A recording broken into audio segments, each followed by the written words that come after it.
In a hotel caught in the throes of infidelity, Yi Chun found himself brutally attacked and discarded by his girlfriend's lover. Reduced to a mere shadow of his former self, that by a twist of fate, he stumbled upon 9 mystical eyes and extraordinary medical skills. Chapter 1. Caught in the act. 30 skewers of lamb, kidney. 50 skewers of dog, kidney. 60 skewers of bullwhip. 1 serving of donkey whip soup. Yi Chun's eyes widened in horror as he beheld the bizarre takeaway order he had inadvertently acquired. A chill coursed through him. What sort of depraved individual concocted this? Consuming such an array of potent delicacies, might it not prove lethal? Dear me, even the lady must be overwhelmed. Though inwardly cursing the perverse patron, Yi Chun hurriedly prepared himself and dashed toward the opulent Chaoyang Grand Hotel. Step aside. Urgent delivery to the presidential suite. Upon arriving at room 608, he noticed the door ajar, a glaring oversight for a thief. Ding ding. A text message chimed on his phone. Yi Chun, I've gone out for some fresh air. Please don't contact me. I need some time alone. The message was from his girlfriend, Li Hui. A heavy weight settled in Yi Chun's chest, and an ominous feeling began to take root within him. With over 5 million loans due in 10 days, failure to repay would mean losing his storefront to Zhao Wenbin of Hengxin Group. Those who sought solitude often found themselves in the depths of despair. In a panic, Yi Chun dialed Li Hu's number. Yi Chun's phone. Yi Chun's phone. The ringing echoed through the gap in the presidential suite's door, startling him. That ringtone was a custom melody designed by him for Li Hui. No one else had it. Was Li Hui inside with another man? Gazing at the skewers in his hands, fury surged within him. How dare she text him about needing space while cavorting with another man? His mind clouded with rage. Yi Chun kicked the door open. The living room lay empty. The ringing emanated from the bedroom. He sprinted toward the sound, and there on a lavish bed lay a man and a woman. A woman was none other than his girlfriend, Li Hui, and the man was Zhao Wenbin, the scion of the Zhao family. A dagger of betrayal pierced Yi Chun's heart, leaving him pale and trembling, nearly collapsing. His beloved had betrayed him, entangled with the despicable Zhao Wenbin. Upon hearing the phone ring, Li Hui hastily grabbed her phone. That the loser Yi Chun calling? How utterly irritating. Zhao Wenbin smirked, his hand slipping beneath Li Hui's nightwear. Who else could it be but this bankrupt fool? Am utterly disgusted. Li Hui's eyes glinted with disdain as she crushed the call. Daha. This loser has no means to repay the 5 million debt. In 3 days, his business will be mine, and so will you, Li Hui. Indeed, Zhao Xiao, your strategy is brilliant. A little maneuvering by Zhou Wu to swap out his medicinal herbs, and we've ensured his downfall. Your contribution is invaluable. Without your intel, I could not have orchestrated his demise so smoothly. Soon enough, he'll be finished, and we can finally be together. What if he discovers our affair? Once his company collapses, and I claim his assets, they'll ensure he disappears, sunk into the Yangtze. Zhao Wenbin's words dripped with malice. You vile couple. Yi Chun's body trembled with rage as he listened to their treacherous exchange. The woman he had loved wholeheartedly turned out to be a venomous serpent. In her pursuit of wealth and status, she had conspired with Zhao Wenbin to ruin him and even plotted his death. Wretched harlot. I will end you both. Yi Chun's eyes burned with fury as he lunged toward Li Hui. Yi Chun. Li Hui, taken aback, scrambled to hide behind Zhao Wenbin. Bang. The takeaway delivery crashed against Zhao Wenbin, splattering him with soup and leaving him adorned with skewers. Smack! Yi Chun's hand struck Li Hui's face. How dare you hit me? Li Hui shrieked, reeling in shock. Why, Yi Chun, you worthless fool? How dare you strike my woman? I will end you. Zhao Wenbin leapt from the bed, roaring in fury. With a thunderous shout, Yi Chun retaliated, landing a punch squarely on Zhao Wenbin's mouth. Zhao Wenbin howled in agony, collapsing to the floor. Puffed, blood gushed from his mouth along with a couple of teeth. Zhao Wenbin, you scoundrel! How dare you seduce my girlfriend and conspire with Zhou Wu to sabotage my business? Today I will end you. Yi Chun mounted Zhao Wenbin, raining blows upon him. Bodyguards, come quickly, Zhao Wenbin bellowed. Having realized the tide had turned point, 2 towering bodyguards rushed in, wielding rubber batons. Bang! One struck Yi Chun on the head. Yi Chun cried out in pain, crumpling to the ground. Finish him off? Toss him into the Yangtze to feed the wild dogs. The bodyguards mercilessly rained blows upon Yi Chun, shattering bones with each strike. Crack. The sound of his leg bones fracturing echoed in his ears. Bang! Zhao Wenbin, consumed by rage, stomped on Yi Chun's face. You worthless piece of trash. I will not let you live after this, Zhao Wenbin. You wretched cur. Did you orchestrate this delivery to humiliate me? Yi Chun seethed, aware that this was all part of Zhao Wenbin's cruel scheme. Indeed, this was all my design. I simply wish to toy with you, to revel in your humiliation. What do you do about it? Zhao Wenbin ground his foot into Yi Chen's face. Ah! Yi Chen's world faded to black. Drag him away and dispose of him at the graveyard by the Yangtze. With that, Zhao Wenbin delivered a final kick to Yi Chen and departed the presidential suite with Li Hui in tow. The bodyguards dragged Yi Chen outside, by the banks of the Yangtze. Amidst the ancient and desolate graveyard, crumbling tombstones and collapsed mausoleums surrounded him. A solitary crow perched upon a stone, its blood-red eyes fixated on Yi Chen as it cawed ominously. Unconscious and abandoned, Yi Chen lay upon the graveyard. Drip, drip, his crimson blood pooled upon the earth, seeping into an ancient stone inscribed with the visage of a creature with 9 eyes. As the blood flowed, the stone began to absorb it. Hiss! The stone absorbed the essence of his blood. Boom! The eye in the center of the creature's forehead burst open. Caw. After 1,000,000 years, I, the 9-eyed celestial healer, have finally awakened. A voice both terrifying and fervent emanated from a stone. Whoosh! A flash of golden light surged forth, transforming the shattered stone into a beam that entered Yi Chen's brow. Rumble! A cascade of medical incantations and ancient knowledge flooded into Yi Chen's consciousness. A radiant golden light enveloped the unconscious Yi Chen. Bobo! The fractures and internal injuries on Yi Chen's body rapidly healed. Before long, all of Yi Chen's wounds were completely mended. Ah, where am I? Yi Chen exclaimed, abruptly awakening and sitting up, gasping for breath. Had he merely been dreaming? It seemed he had glimpsed a divine figure with 9 mystical eyes. This being had surrounded him with golden light, healing his injuries. What a marvel! Yi Chen hastily examined his arms and legs, momentarily stunned. His injuries on both limbs had indeed vanished. Had the 9-eyed deity healed him? Yi Chen quickly scrambled to his feet and rushed to the riverbank, staring at the reflection in the water, once again entranced. Was that reflection truly him? The image in the water revealed a strikingly handsome young man, his features radiant like the stars, and his face was pristine, devoid of any wounds or blood. Ah! Yi Chen gasped, sensing an ancient, fragmented stone tablet floating in his mind. Countless extraordinary pieces of knowledge suddenly filled his thoughts. Had he experienced a fortuitous encounter? In his leisure, Yi Chen delighted in reading fantasy novels, often envious of protagonists who stumbled upon miraculous fortunes. He immediately began to scrutinize the wondrous information in his mind, his heart swelling with joy. Ha-ha-s, oh, the legendary divine doctors and immortals in novels are indeed real. With these powerful abilities at his disposal, that scoundrel Zhao Wenbin was but an ant in his eyes. Bobo! Yi Chen felt a warmth in his eyes. X-ray vision. A mysterious, unfamiliar voice echoed in his mind on the stone tablet. The eye in the center of the strange figure's forehead suddenly opened wide. Yi Chen beheld the distant island in the river, as if it were under a sniper's scope, rapidly drawing closer. Beneath the pristine white sands lay a large, dark box. Bobo! Yi Chen observed that the ebony box was filled with countless treasures: gold, silver, jewels, and various vials. Each item within the box emitted a unique, colorful glow. Ah! Zoom in. X-ray. Treasure? Could his eyes truly magnify distant objects and peer into the treasures buried beneath the earth? He had struck gold, a whole chest of riches. Yi Chen's exhilaration surged once more. The strange figure's forehead bore a total of 9 eyes now that the central eye had opened to grant him X-ray vision. What might the other 8 divine eyes bestow? Instinctively, Yi Chen took a step forward. You mustn't jump into the river. A sweet voice cried out that in a flash. A graceful figure dashed in, wrapping around him, sending them both tumbling to the ground. The scent of blossoms enveloped him, the embrace soft and inviting. After rolling a few times, Yi Chen found himself pressed atop a delicate form.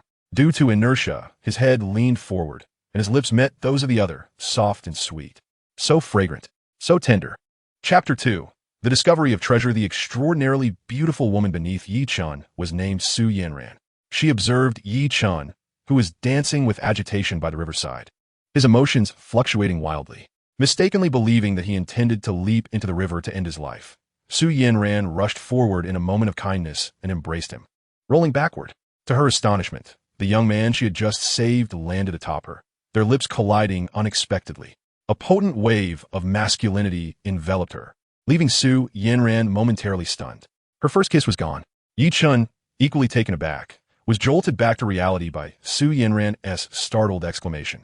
In a flurry, he attempted to rise, only to discover that his hands had inadvertently pressed against 2 remarkably supple spheres.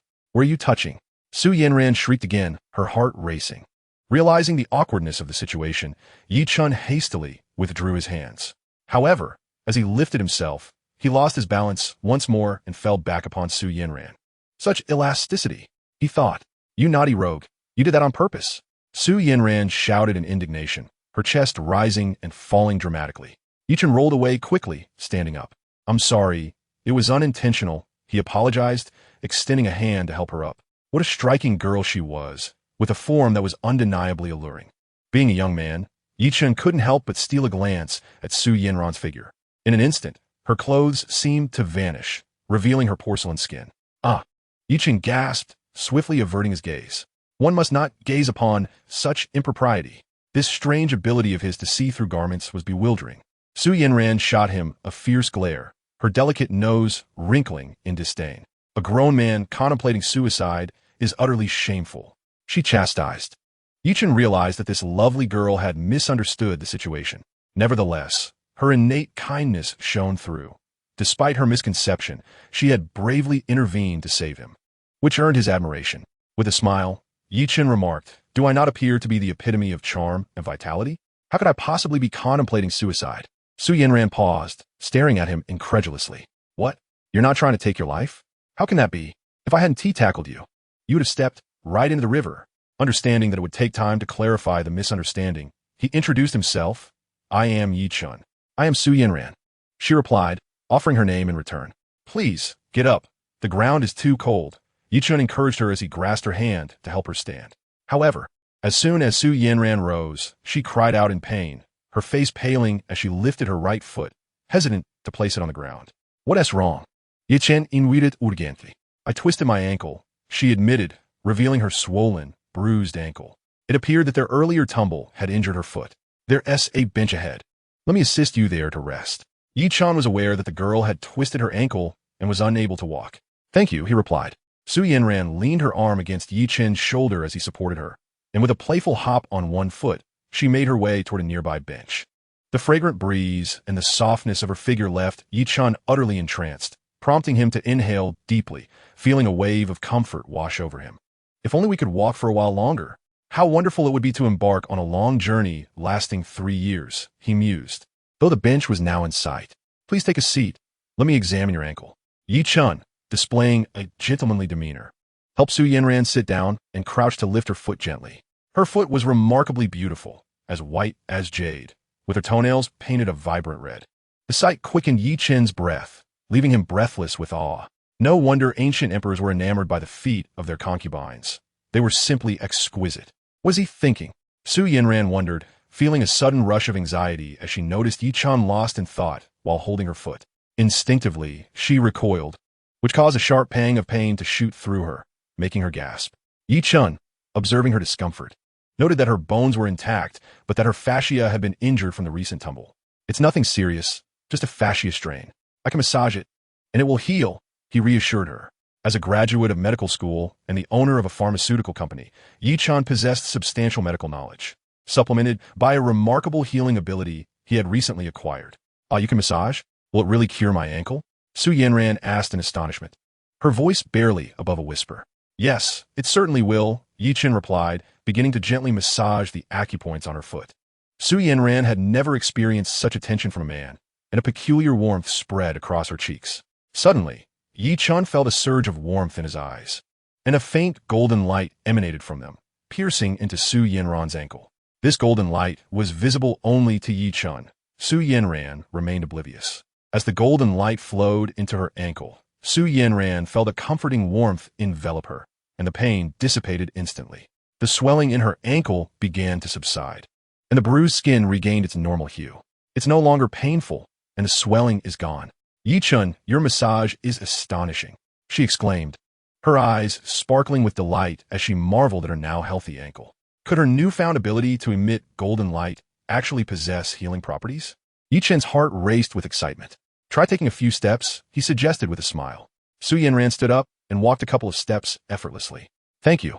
Yi Chun, your medical skills are truly remarkable, she expressed her gratitude earnestly. You're welcome. My skills are merely average. Here, rest your bag, Yi Chun said casually. Oh, my bag. Su Yanran's expression shifted as she quickly accepted it, worried about the contents. I hope nothing inside is damaged. She hastily opened the bag, revealing a long box. Upon unveiling it, a tarnished yet radiant bronze sword emerged, exuding an ancient aura that captivated Yi Chun instantly. Almost simultaneously, Yi Chun beheld an ancient sword shimmering with streaks of a time-worn yellow radiance. How could such an antique blade emit a yellow glow? Fortunately, it remained intact. Su Yanran secretly exhaled in relief. Is this truly an ancient sword? Yi Chun mused, as he was not well-versed in antiques. It's worth over $1 million. Do all the bronze swords from the Warring States period emit yellow light? Unable to resist, Yi Chun picked up the bronze sword and scrutinized it closely. Yellow radiance? Bronze swords do not emit yellow light, do they? Did you see the radiant glow? Su Yanran inquired, her curiosity piqued as she gazed at Yi Chun. Upon hearing her words, Yi Chun realized that this girl could not perceive the yellow luminescence. Could it be that his mystical vision allowed him to see it? Suddenly, Yi Chun recalled the treasure chest beneath the beach of Jiangxin Island, filled with numerous antiquities, each radiating a distinct hue. Why did these antiques emit varying colors of light? Was it due to their differing ages and values? Isn't this a radiant glow? Yi Chun shook the bronze sword. Under the sunlight, it reflected beams of light. Su Yanran burst into laughter, her smile enchanting and captivating, revealing a lovely dimple at the corner of her mouth, leaving Yi Chun momentarily spellbound. Silly, what you see is merely sunlight reflecting off the sword, she said, placing the bronze sword back into its box. Yi Chun chuckled. It seems like the sunlight's reflection. Yi Chun, I'm heading to the antique market. Do you wish to accompany me? Su Yanran asked, her eyes on him. She intended to explore the antique market. Certainly. I have some free time, Yi Chun replied, eager to seize the opportunity at the market. With his mystical vision, he was confident he could uncover valuable treasures. The treasure chest beneath Jiangxin Island was not urgent. He would excavate it tonight. Let us go then. The antique market is just ahead. Soon, Yi Chun and Su Yanran entered the bustling antique market. It was a weekend, and the market was filled with a throng of people, lively and animated, with stalls stretching endlessly. Many were there in hopes of stumbling upon hidden gems, dreaming of fortune. After wandering for half the street, they had yet to discover anything noteworthy. Yi Chun had not spotted any luminous treasures, as most of the wares were mere imitations. Alas, true antiques are exceedingly rare. The entire street is filled with fakes. Sujanran Saif, if there were genuine antiques everywhere, they would lose their value. The pair continued onward. At that moment, Yi Chun noticed a palm-sized wooden lump at one of the stalls. This wooden artifact emanated an ancient aura, radiating both gray and purple hues. This startled Yi Chun. How could this wooden lump emit two colors of radiant light? Could it be a genuine antique? Why did it not emit the yellow glow like the Warring States bronze sword, but instead radiate gray and purple? Yi Chun bent down to pick up the wooden lump, examining it meticulously. Upon a casual glance, he was suddenly overwhelmed with excitement. Wealth had arrived. It was no wonder that this wooden artifact emitted two distinct glimmers of treasure. Chapter 3. The Beautiful Vase. Although it may not hold significant value, it was the first antiquity I had encountered, and I wished to acquire it as a memento. Yi Chun understood that Su Yanran was unaware of the secret behind this wooden object. It was not merely valuable, but potentially worth a fortune. Su Yanran smiled and remarked, "If you like it, then buy it. How much is it?" Yi Chun inquired of the middle-aged man manning the stall. The vendor, a middle-aged gentleman, brightened at the prospect of business. "Sir, your discerning eye is commendable. Look, this ancient seal is substantial. It is clearly the imperial seal used by the emperor, worth a king's ransom." The stall owner immediately began to weave a tale. Casting a glance at Yi Chun, he gritted his teeth and declared, 5,000 yuan. "And it's yours." Yi Chun shook his head and retorted, "What an outrageous demand. Do you truly dare to ask for such a sum?" He placed the wooden artifact down and turned to leave. Seeing Yi Chun's intent to depart, the vendor quickly called out, "Sir, please don't go. Name your price." As he walked away, Yi Chun casually suggested, 50. 50? You cannot negotiate like that. The middle-aged man's face turned pale upon hearing Yi Chun's offer. "Fine. It's a deal," the stall owner exclaimed through gritted teeth. "Today marks my success."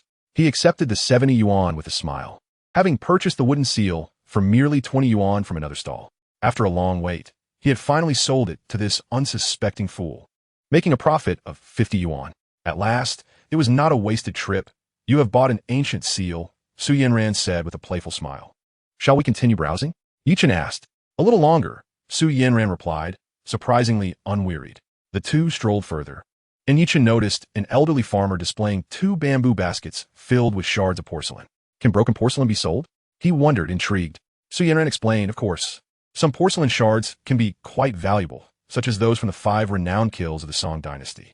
If you manage to find these pieces, you could strike it rich. Chen approached the display and observed that among the shards, some emitted a faint, soft glow, colorful yet not overly lustrous. Far less dazzling than the treasure-like brilliance of the Warring States' bronze sword. Was it due to their broken state? Those glowing pieces must have been priceless before their shattering.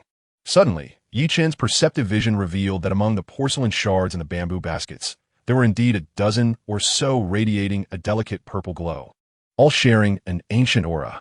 This treasure-like glow was exceptionally soothing, almost enchanting. Purple signifies the utmost nobility.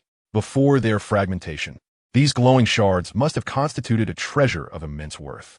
Chen scrutinized the shards closely. Each piece was a pure, sky-blue hue, crystal clear and incredibly beautiful. In an astonishing moment, images of these shards began to coalesce in his mind, forming the vision of an exquisitely elegant long-necked vase.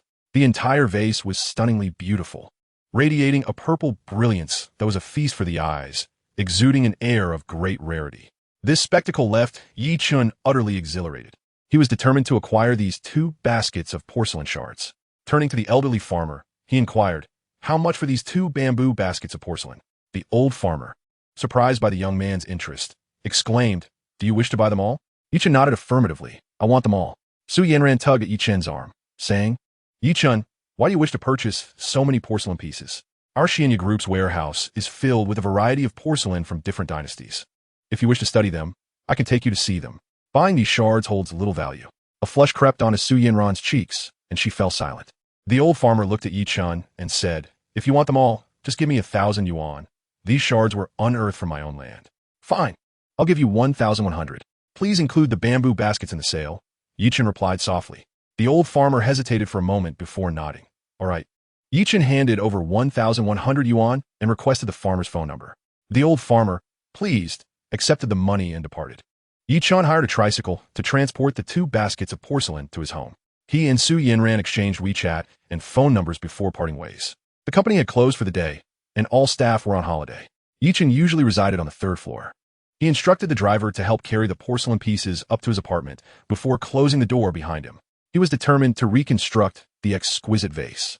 With glue prepared, Chen carefully laid out all the porcelain shards and quickly gathered the dozen or so pieces. Each shard gleamed in a beautiful sky blue, reminiscent of jade, smooth and lustrous, adorned with exquisite cracks. He began to meticulously assemble the pieces. 1 piece, 2 pieces, 5 pieces. As the shards came together, the purple brilliance emanating from the vase intensified. 8 pieces, 12 pieces, 15 pieces. When the final shard was placed, an extraordinarily elegant long-necked vase, smooth as jade and in a captivating sky blue, appeared before Chen. The entire vase radiated an intoxicating purple light. "Oh my, it's breathtaking," he exclaimed. The bronze sword from the Warring States period emitted a yellow glow, valued at 1 million. Could this beautiful vase, glowing with purple light, be worth 10 million? Chen gazed at the exquisite vase, shaking his head. Regrettably, this vase was a reconstructed piece, marred by dozens of cracks. Had it been intact, its value would undoubtedly have soared. Suddenly, Chen felt a warmth in his eyes as a golden light shot forth and illuminated the vase.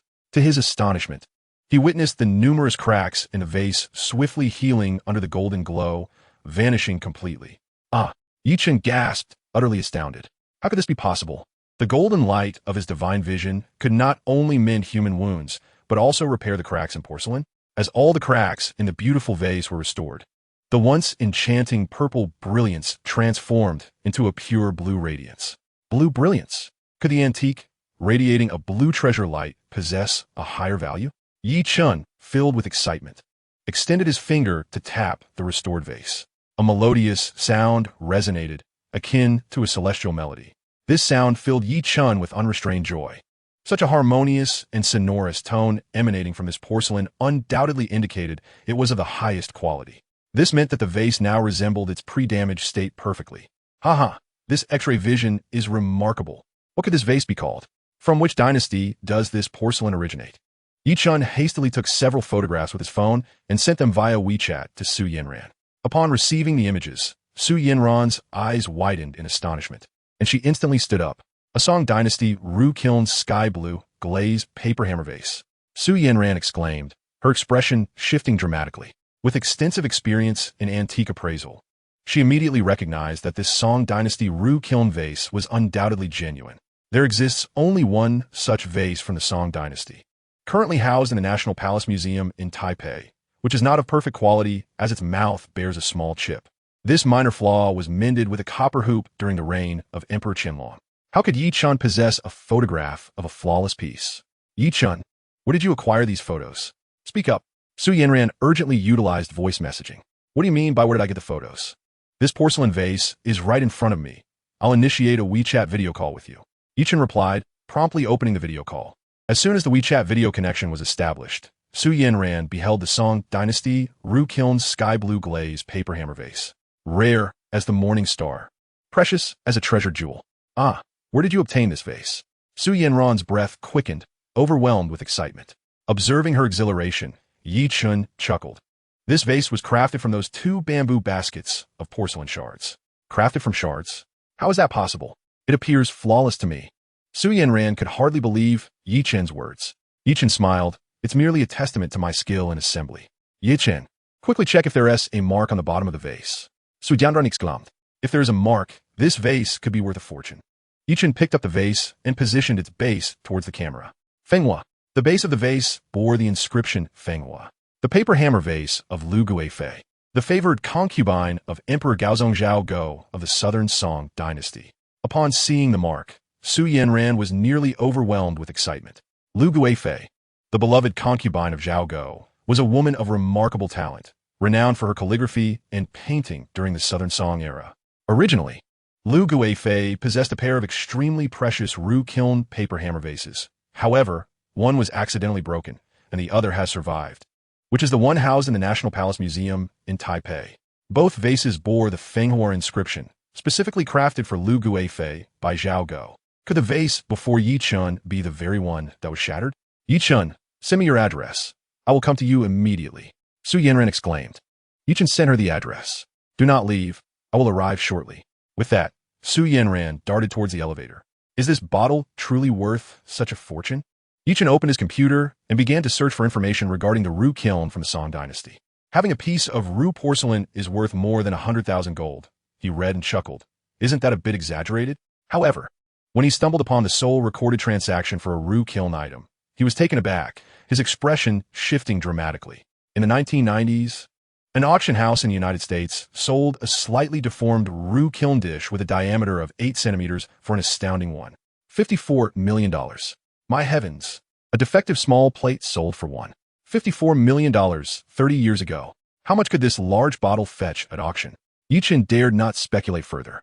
He then found a comparison with the paper hammer bottle treasured in the National Palace Museum in Taipei. It was virtually identical, save for the copper band at the mouth of the bottle in the museum's piece. This bottle is undoubtedly priceless. A car horn blared from downstairs, prompting Yi Chun to hurry down to open the door for Su Yinran. Yi Chun, take me to see that bottle. Su Yinran, Rashdin. Slow down.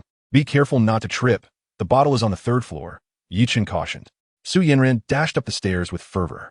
This girl is truly impatient, Yi Chun thought as he followed closely behind. Suddenly, a shrill scream echoed from above. Chapter 4, valued at 500 million. Yi Chun was startled. Oh no, could this girl have dropped the bottle in her excitement? He quickly pushed open the door to the 3rd floor. There, he found Su Yinran, her expression animated, examining the paper hammer bottle with a magnifying glass.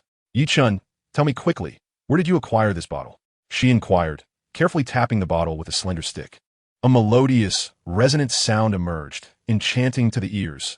Truly a celestial melody. Yi Chun chuckled wryly. I've already told you twice. It was pieced together from those 2 baskets of porcelain shards. Yet you still do not believe me. Su Yinran shook her head.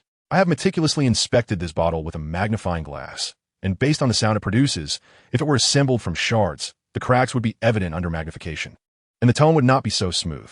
Therefore, this bottle cannot possibly be a reconstruction from those porcelain fragments. Su Yinran was resolute in her disbelief of Yi Chen's words. This bottle was evidently a complete piece. Yi Chen smiled, choosing not to elaborate further. The secret of his X-ray vision was not something he could reveal. Yi Chen, you've struck gold. This Ru Kiln bottle is the only one in the world inscribed with the Fenghua mark from the Imperial Kiln. The National Palace Museum has one, but its mouth is damaged, merely a remnant. If yours were to be auctioned, it would undoubtedly exceed 500 million. Su Yanran's eyes sparkled with excitement as she gazed at the bottle, unable to tear her affection away from it. 500 million? Yi Chen exclaimed in astonishment, scarcely able to believe his ears. 500 million. Seeing his incredulous expression, Su Yanran laughed. This bottle possesses unparalleled uniqueness. Should several international collectors compete for it, the price could soar even higher. I'm going to be rich. Yi Chen could hardly believe the astonishing value of the Ru Kiln vase before him. This meant that the antique, shimmering with a captivating blue glow, was worth over 500 million. Su Yanran, observing Yi Chen's overwhelming excitement, smiled and said, "If you wish to sell it, I can post it on the Antique Collectors Forum for you. I assure you, top collectors will reach out to you." "Thank you. I truly appreciate it," Yi Chen replied, as he was in dire need of funds. Su Yanran took her phone and captured new videos and photos, promptly uploading them to the forum. "I have another remarkable item," Yi Chen declared, producing an ancient wooden seal. Su Yanran stifled a laugh upon seeing the peculiar wooden object, her chest rising and falling, leaving Yi Chen momentarily dizzy. "This wooden trinket is indeed old, but it holds little value. You should refrain from showcasing it," she remarked. "Of little value, you say? How about we place a wager?" Yi Chen suggested with a playful smile. "A wager? What sort of wager?" Su Yanran inquired, momentarily taken aback. Yi Chen raised the wooden seal and proclaimed, "Let us bet on whether this wooden trinket is worth something." After scrutinizing both Yi Chen and the wooden seal, Su Yanran smirked and proposed, "If it's indeed valuable and I win, you owe me a kiss. If it turns out to be worthless and you win, then I shall kiss you." Yi Chen's smile widened as he shook the wooden object teasingly. "You have nothing to lose, do you?" Su Yanran blushed, casting an indignant glare at him. "Do you dare to take the bet? Or are you too afraid?" Yi Chen continued to provoke her, with a defiant glare. Su Yanran contemplated before asserting, "Why would I be afraid? However, if I win, you must do me a favor." Knowing that Yi Chen was bound to lose, she felt confident. Having appraised countless antiques, she could easily discern that the wooden trinket was indeed worthless. "All right, I accept," Yi Chen responded without hesitation, fully confident in his victory. Upon finishing his statement, Yi Chen retrieved a small knife and deftly inserted it into the side of the ancient seal, prying it open with force. A dull crack echoed as the wooden trinket split into two. "Is this ancient seal hollow?" Su Yanran gasped in surprise as something wrapped in a purple satin embroidered with a five-clawed golden dragon tumbled out. "Is there something inside? How could you know it was empty?" she exclaimed, her eyes widening at the sight of the fallen object. Yi Chen's keen perception had indeed revealed the presence of a more precious treasure hidden within the ancient seal. Lifting the purple silk, Yi Chen remarked, "I merely guessed." "You guessed? You must be joking." Su Yanran was incredulous at the notion that Yi Chen was merely speculating. The five-clawed golden dragon, purple satin, likely of royal origin, certainly concealed something extraordinary. "Let us open it and see," Su Yanran urged, her excitement rekindled as she fixated on the silk in Yi Chen's hand. Upon hearing her enthusiastic request, Yi Chen's expression also grew eager. He had long known what lay within, but if it was indeed a royal artifact, its value would be immeasurable. Carefully, Yi Chen unfurled the purple silk, and a brilliant flash of purple light illuminated the room. Before the two individuals lay a resplendent and immaculate ancient seal crafted from pure white jade, radiating an enchanting and gentle luminescence. The seal was adorned with an intricately carved dragon head, its form embellished with golden scales, rearing back and letting out a majestic roar. The dragon's piercing eyes shimmered with a powerful brilliance, exuding an aura of supremacy. Upon the sight of this dragon-headed jade seal, Su Yanran's countenance shifted dramatically. Swiftly, she snatched the seal from Yi Chen's grasp, flipping it over in her hands. "The sacred treasure of Kangxi," she exclaimed. "This is the imperial seal of Emperor Kangxi." Her hands trembled with excitement as she scrutinized the inscriptions on the seal. "What? This is Kangxi's imperial seal? Surely not." Although Yi Chen voiced skepticism, joy welled within him. He had always suspected that this seemingly unremarkable jade seal was anything but ordinary. "Yi Chen, do you realize how fortunate you are? Do you know how many imperial seals Kangxi possessed?" Su Yanran inquired, meticulously examining the jade seal with a magnifying glass. Yi Chen shook his head. admitting his ignorance of antiques. Su Yanran continued, Emperor Kanshi had a total of 12 imperial seals. 5 years ago, our Xuanya group auctioned a set of 11 Kanshi imperial seals, but this particular dragon-headed white jade seal, the most valuable piece, was conspicuously absent. I cannot believe you have discovered the very seal that was missing. Yi Chun, intrigued, responded with a smile. Is this white jade seal truly that valuable? Indeed, it is immensely valuable. That set of 11 Kanshi imperial seals was auctioned for 420 million, yet it lacked this highest valued dragon-head seal. Su Yanran, setting aside the magnifying glass, quickly scrolled through her phone to locate images of the 11 Kanshi seals. Look, these are the 11 seals. With the addition of this dragon head seal, the collection is complete, she pointed out, directing his gaze to the screen. Yi Chun chuckled. Surely the person who acquired those 11 seals must be eager to obtain this dragon head seal. Without a doubt, this gentleman has been searching for the dragon head seal, and even called me last month, Su Yanran replied with a smile. Who is this gentleman? Yi Chen Inwudet, the esteemed head of the Zheng family, the foremost among the 3 illustrious families of Jinling. Old Master Zheng Tiankui, she explained, taking her phone to capture several photos and videos of the white jade seal. If you intend to sell it, I will forward these images and videos to Old Master Zheng, she proposed, seeking Yi Chen's consent. He nodded, saying, all right, let us sell it. I am in dire need of funds. In dire need? Your Ru Kiln paperweight vase is worth 500 million. If you are in need, we might as well cease to exist, Su Yanran retorted, giving him a playful glare. True, but it hasn't been converted into cash yet. Yi Chen replied with a wry smile. Su Yanran laughed. I will send the images and videos of the Kanshi Imperial Seal to Old Master Zheng, and then you will have your money. After a flurry of activity on her phone, she announced, Old Master Zheng will personally come to Jiangxing tomorrow to see the Kanshi Imperial Seal. This is settled. He will arrive tomorrow. Yi Chen, you must treat us. Certainly. I know a delightful farmhouse in Jiangxing that serves exquisite roasted lamb. Yi Chen replied with a grin. Perfect. We'll celebrate with roasted lamb tonight. Su Yanran exclaimed joyfully. Su Yanran has a particular fondness for roasted whole lamb. Yi Chen secured 2 treasured items in a safe and accompanied Su Yanran to the most renowned roasted lamb restaurant by the Yangtze River. This establishment boasts an exquisite location, allowing patrons to savor succulent roasted lamb while reveling in the breathtaking view of myriad lights along the river. Arriving late means risking a lack of seating. As dusk fell, the restaurant was already bustling with numerous guests. Yi Chen opted for a table near the riverside, where the refreshing river breeze invigorated the spirit. Having lived in Jiangxing for several years, he was astonished to have discovered such an enchanting locale only now. Su Yanran playfully tied back her hair, which had been tousled by the wind, revealing her neck, as smooth and delicate as jade. The grace with which a girl ties her hair is truly captivating. Yi Chen found himself momentarily entranced by the beauty of Su Yanran. Lost in thought, what are you staring at? Su Yanran noticed Yi Chen's intense gaze, causing her cheeks to flush. Oh, you flatterer. Su Yanran was aware that Yi Chen was complimenting her beauty. Here are the 2 servings of roasted lamb you ordered. The waiter arrived with 2 plates of golden brown, steaming, aromatic lamb, accompanied by several side dishes. Yi Chen uncorked a bottle of red wine for Su Yanran. Thank you for introducing me to the world of antiques, he expressed gratefully, raising his glass. Were it not for Su Yanran, he would never have acquired the Ru Kiln paperweight vase and the Kanshi Imperial Seal.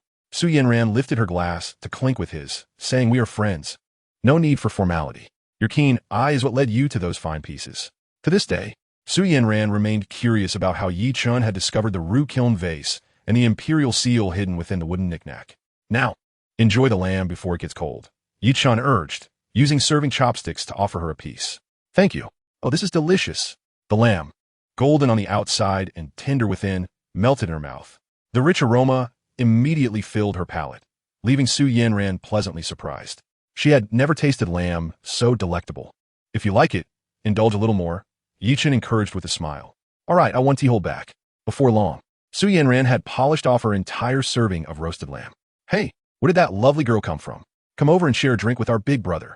A lewd voice called out from nearby. 2 unsavory characters, marked with menacing tattoos of snakes and skulls, approached, their eyes leering at the blushing Su Yanran. Their gazes pierced through her, brazenly scanning her face and figure. Chapter 5, The Terrifying Expert. Such repugnant individuals seemed to lurk in every corner. The warm, romantic atmosphere was abruptly shattered by these 2 intruders. Yi Chen's brow furrowed as he noticed a large, Menacing man adorned with a tattoo of a winged tiger seated at the head of a nearby table, greedily fixated on Su Yanran. This individual, known as Winged Tiger Zhang Song, was a notorious bully in the area. Su Yanran, already breathtakingly beautiful, appeared even more stunning with a hint of red from the wine, captivating all who laid eyes upon her. This moment captivated the lascivious Zhang Song. Get lost. Su Yanran's expression turned icy. She had never endured such humiliation, which incensed her greatly. The two ruffians were taken aback by Su Yanran's audacity to command them to leave. They felt utterly embarrassed. Typically, they strode about with impunity, as no one dared to provoke them, let alone tell them to go away. Arrogant wench, your temper is quite formidable. Don't think you can be so brazen. Our boss deemed you worthy enough to invite for drinks. How dare you tell us to leave? You're courting death. In the distance, Zhang Song scoffed. Stop wasting time on her. Just grab her. Upon hearing Zhang Song's command, the two thugs exchanged sinister grins and reached for Su Yanran's arm. These two scoundrels actually dared to lay hands on her. Terrified, Su Yanran quickly retreated, seeking refuge behind Yi Chun. You're asking for trouble. With a swift motion, Yi Chun yanked Su Yanran behind him and struck both ruffians across the face with a resounding crack. Having undergone a transformation infused with golden energy, Yi Chun's physique had become exceptionally formidable. The strikes were as swift as lightning, leaving the two ruffians no chance to evade. "Ah!" they cried, dazed and disoriented. Their eyes filled with stars as they spun to the ground, their wine glasses flying out of their hands and shattering upon impact. "How dare you hit us?" A hulking brute roared, revealing two gleaming daggers in his hands. With a flash of cold steel, the daggers lunged toward Yi Chun's chest. "Yi Chun, watch out!" Su Yanran exclaimed in alarm. Yi Chun, perceiving the daggers approaching as if in slow motion, realized it was due to his enhanced vision. Without hesitation, he unleashed two powerful kicks directly into their midsections. The resulting thuds echoed like thunder, eliciting anguished screams from the thugs, who were propelled backward like cannonballs, crashing into Zhang Song's table. The table shattered into splinters, sending shards and soup flying, drenching Zhang Song in the process. Patrons dining nearby fled in terror.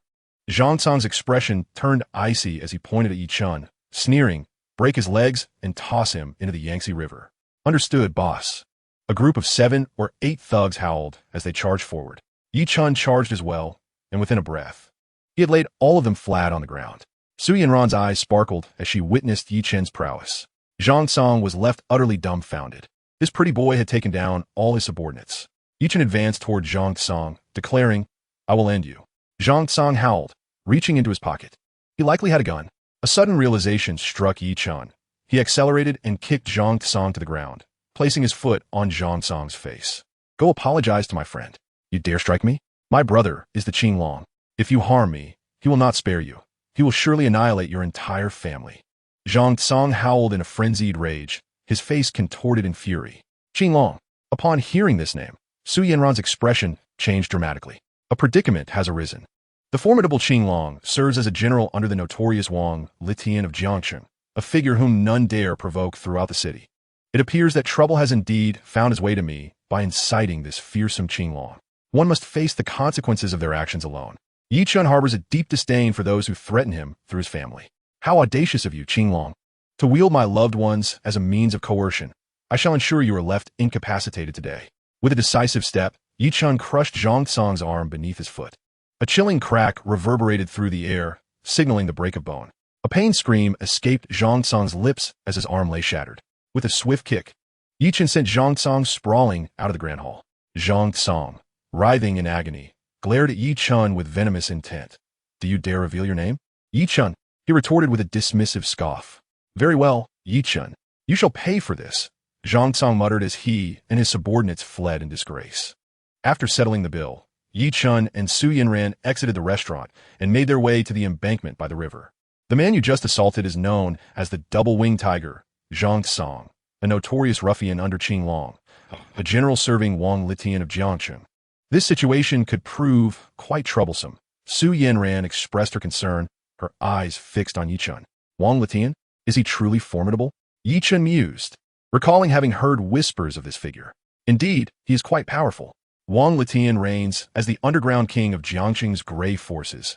No one dares cross him, Su Yanran affirmed. "I care not for this so-called Wang Litian or his underground kingdom. Should anyone dare bully you, I will ensure they are left searching for their teeth, Yi Chen declared, raising his fist in determination. His words warmed Su Yanran's heart immensely. Thank you, Yi Chen. As two gleaming daggers glinted ominously before them, Yi Chen stood resolute in front of Su Yanran, unflinching. This display of courage and righteousness stirred profound admiration within her. Why the formality? Should anyone seek to harm you in the future, simply let me know, and I shall intervene on your behalf. Yi Chen smiled, looking at her earnestly. Su Yanran bit her lip, her voice barely above a whisper. Is your word truly binding? Of course, Yi Chen assured her, thumping his chest confidently. Thank you, Su Yanran replied, offering a sweet smile that revealed her charming dimples. And you must keep your promises as well, she added, playfully batting her eyelashes at him. Absolutely, he confirmed, his gaze lingering on her. Now about that wager we made. Considering I have triumphed, I am entitled to a kiss, Yi Chen declared, swiftly planting a kiss on Su Yanran's lips before darting away. You rogue, how dare you kiss me? Su Yanran exclaimed, momentarily stunned before chasing after him. In the shadows not far from the embankment, an elderly figure cloaked in darkness observed the scene unfold.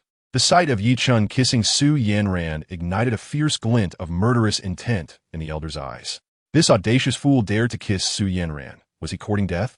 After ensuring Su Yanran's safe departure, Yi Chen rented a small boat at the dock, securing it to a piling.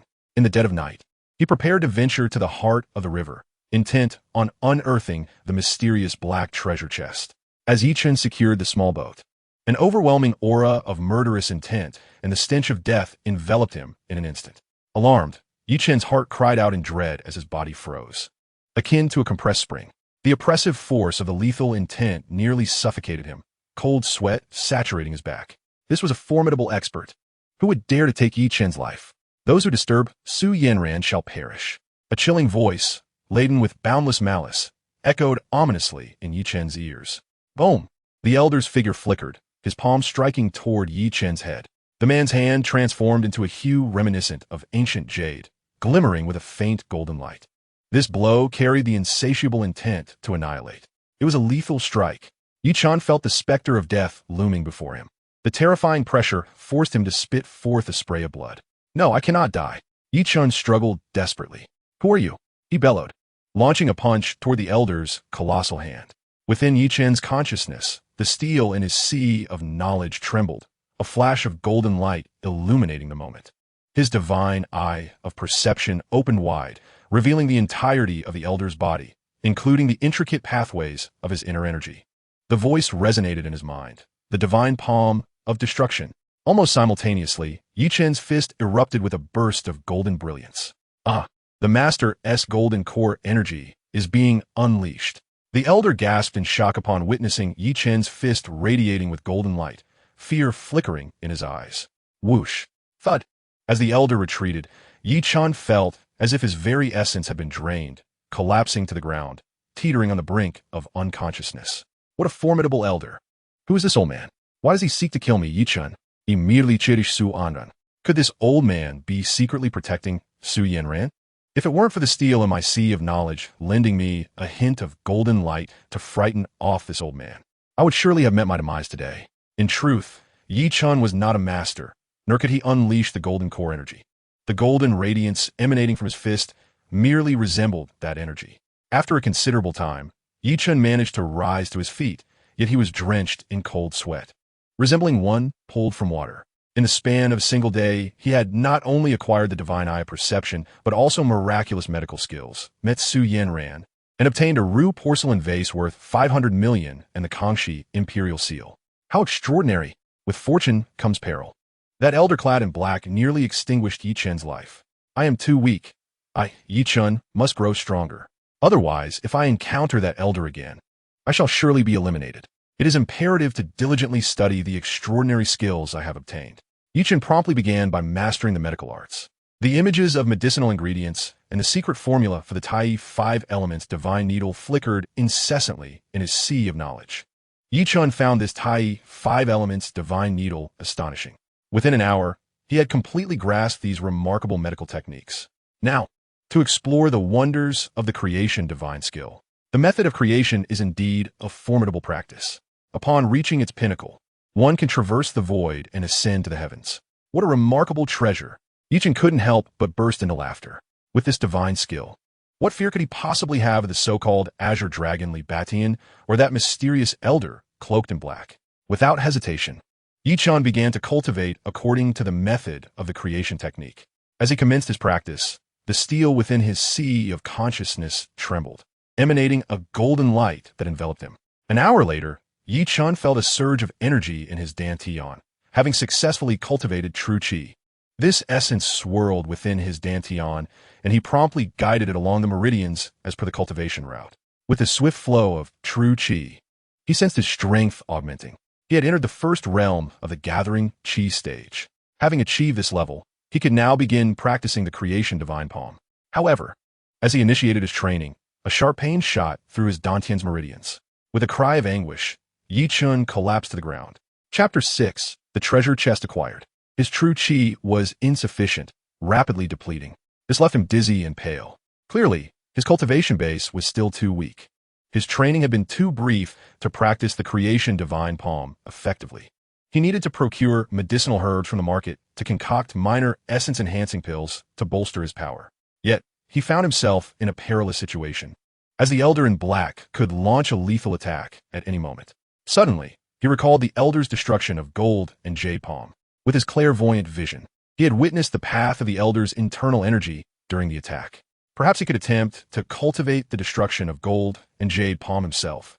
Yi Chen immediately directed the true qi within his dantian, following the operational route of the destruction of gold and jade palm. As the true qi coursed into his palm, it transformed into a dazzling jade color, shimmering with a faint golden glow. The radiance of Yi Chen's destruction of gold and jade palm surpassed that of the Elderess. While the Elder practiced martial arts, channeling internal energy through his meridians, Yi Chen cultivated an immortal technique. With true qi that was 100 times more potent than mere internal energy. The destruction of gold and jade palm he had cultivated was even more formidable. With a swift motion, Yi Chen struck the adjacent marble table. A resounding crack echoed as the table shattered into fragments, dust flying in all directions. Staring at the ruins of the table he had obliterated, Yi Chen was astounded. What an astonishing skill the destruction of gold and jade palm was. He laughed joyfully. With this technique, his life was assured. Even if he encountered the Elder in Black, he would be able to defend himself. Unbeknownst to him, he had already mastered the destruction of gold and jade palm to its ultimate perfection. Checking the time, he noted it was 1 a.m. It was time to head to Jiangxin Island. Yi Chen hopped into a pickup truck, armed with a shovel, and sped towards the dock. Upon arriving at the dock, Yi Chen boarded a small boat equipped with a diesel engine and set sail towards the island in the river's heart. In no time, the vessel reached its destination. Yi Chen located the beach and secured the boat. With his penetrating vision, he swiftly identified the location of the black box on the shore. Standing on the sandy expanse, he was filled with exhilaration as he gazed closely at the treasure chest. It was brimming with gold ingots, pearls, agate, amber, and coral. Near the top lay a small box containing 6 colorful porcelain teacups and a vibrant teapot. A trove of riches had finally been unearthed. He commenced the excavation with fervor, swiftly wielding a shovel to dig downwards. 1 meter, 2 meters crack. His shovel struck the chest. Haha, I've discovered the treasure. Yi Chen quickly cleared the chest, exerting great effort to pull it from the pit. It was surprisingly heavy. Without his training, he would never have been able to retrieve such a chest. The entire box was rusted, its outer layers of oiled paper decayed, suggesting it had been buried for centuries. As he stepped back from the chest, a cold snort echoed, and a shadow darted forward. An imposing figure appeared, blocking Yi Chen's path. Startled, Yi Chen thought, just as I unearth the treasure, this giant appears. He glared at the man and demanded, "Who are you? Why do you want the chest? I found it first. It belongs to me. Are you attempting to rob me?" The man, clad in black, fixed his piercing gaze upon Yi Chen, exuding a menacing aura. I am Wu Xing. This chest was buried here by our Iron Palm sect, and I have searched for it for many years. In light of your discovery, I shall spare your life if you leave at once. As he spoke, Wu Xing discreetly grasped a small poisoned needle in his palm. A disciple of the Iron Palm sect, he had come to the island to capture a venomous snake for potion making and was taken aback to see Yi Chen excavating the chest. He was convinced that it contained valuable items, hence his lies about it belonging to the sect. Is this chest truly yours? You must be deceiving me. It has lain buried here for over a century. Yi Chen was aware of the man's falsehood. Over a century? Even if it has, it was buried by members of our Iron Palm sect. You will vacate this spot immediately, or I shall take your life. Wu Xing's sinister smile bore down on Yi Chun. Understanding that this encounter would not end peacefully, Yi Chun replied with a cold smirk. If you claim this chest belongs to your sect, then tell me what treasures it contains. Wu Xing was at a loss. He had no knowledge of the chest's contents. I knew you were lying. Be wise and leave now, or I will kill you. Yi Chen's expression darkened as he secretly activated his transformation skill. My senior brother is here. Wu Xing pointed behind Yi Chun. In that instant, Yi Chun realized he had been tricked. Oh no! Wu Xing swiftly raised his hand, and the venomous needle, tainted with the foul-smelling toxin, shot towards Yi Chen's neck like lightning. Yi Chun was perilously close to death. A mere puncture of his skin could seal his fate. Wu Xing, a cunning and malevolent individual, not only launched a surprise attack on Yi Chun with a poison needle, but also unleashed the full force of his iron sand palm, striking directly at Yi Chen's chest. With a thunderous roar, Wu Xing's palm swelled ominously, dark as iron, emanating an oppressive heat that descended upon Yi Chun in an instant. Yi Chun caught the acrid scent of snake venom and, with his piercing vision, discerned a sinister, greenish toxin hurtling towards him, accompanied by the menacing aura of Wu Xing's lethal strike. This despicable fiend resorted to treachery, employing a poison needle in his assault. Although the speed of Wu Xing's needle was formidable, it was marginally slower in the face of Yi Chen's extraordinary vision. You vile scoundrel, perish! Yi Chen bellowed, unleashing the devastating golden rupture palm. A resounding thud echoed as the poison needle was swatted away by Yi Chen's hand, which gleamed like jade with a golden hue. Upon witnessing his surprise attack thwarted, Wu Xing let out a sharp scream, utterly astonished. He never imagined that this young man was not merely a facade, but a master of the golden rupture palm. His iron sand palm stood no chance against such a technique. Wu Xing attempted to retreat, yet Yi Chen's hand moved with blinding speed. The clash of the golden rupture palm against Wu Xing's iron sand palm produced a chilling crack, followed by a harrowing scream. Wu Xing's palm was cleaved in two by Yi Chen's strike, and with a forceful push, Yi Chen's hand drove Wu Xing's arm into his chest. With a sickening crunch, Wu Xing's chest collapsed under the impact, blood spewing forth as he was hurled onto the sandy shore. Are you from the ancient martial arts sect? Wu Xing gasped, releasing a flare that erupted in the sky as a call for help. However, in an instant his body stiffened, and he breathed his last. Is he dead? Yi Chun was momentarily stunned. This was his first experience wielding the golden rupture palm, and, shockingly, it was also his first act of taking a life. His heart raced with confusion and anxiety. Alarm bells rang in his mind. Wu Xing had signaled for reinforcements, and they would surely be on their way. With a swift kick, he sent Wu Xing's body into a pit meant for treasure, hastily covering it with sand. Yi Chen seized the box and darted towards his small boat, igniting the engine and departing from Jiangxin Island. An hour later, a speedboat surged onto the island, with 7 or 8 figures clad in black storming onto the beach. Before long, they unearthed Wu Xing's lifeless form buried beneath the sand. The golden rupture palm, the ultimate technique of the martial arts sect. An elderly figure in black gasped upon seeing Wu Xing's crushed chest, his expression shifting dramatically. The murderer of Wu Xing was, it seemed, a practitioner of the martial arts sect. I can sense the aura of this killer, remarked another elder, surveying the chaotic footprints nearby, his eyes glinting with a cold light. Remember the scent of this man. Even if he is a disciple of the Divine Palm sect, we must seek vengeance. Our disciple, Wu Xing of the Iron Palm sect, must not have died in vain. Another figure clad in black spoke fiercely. We must avenge him. Several figures in dark attire shouted in unison. He dragged the chest to the 3rd floor and carefully opened it. Though the chest was rusted, it was remarkably waterproof, and not a single drop of water had penetrated inside. Upon opening the chest, a box was revealed. This box was wrapped in numerous layers of oil paper, which remained intact and unbroken. As Yi Chen opened the box, a radiant blue light burst forth. The blue light. It resembled the luminous brilliance of the Rue porcelain paperweight. The paperweight was worth 500 million.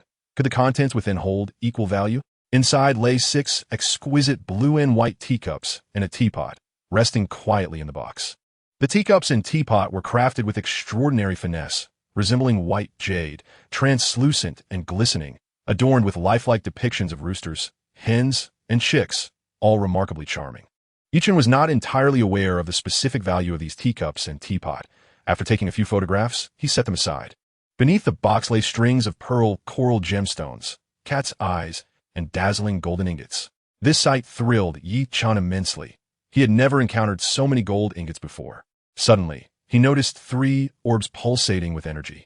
The moment Yi Chen laid eyes on these 3 orbs, the steel in his consciousness trembled slightly. Energy orbs.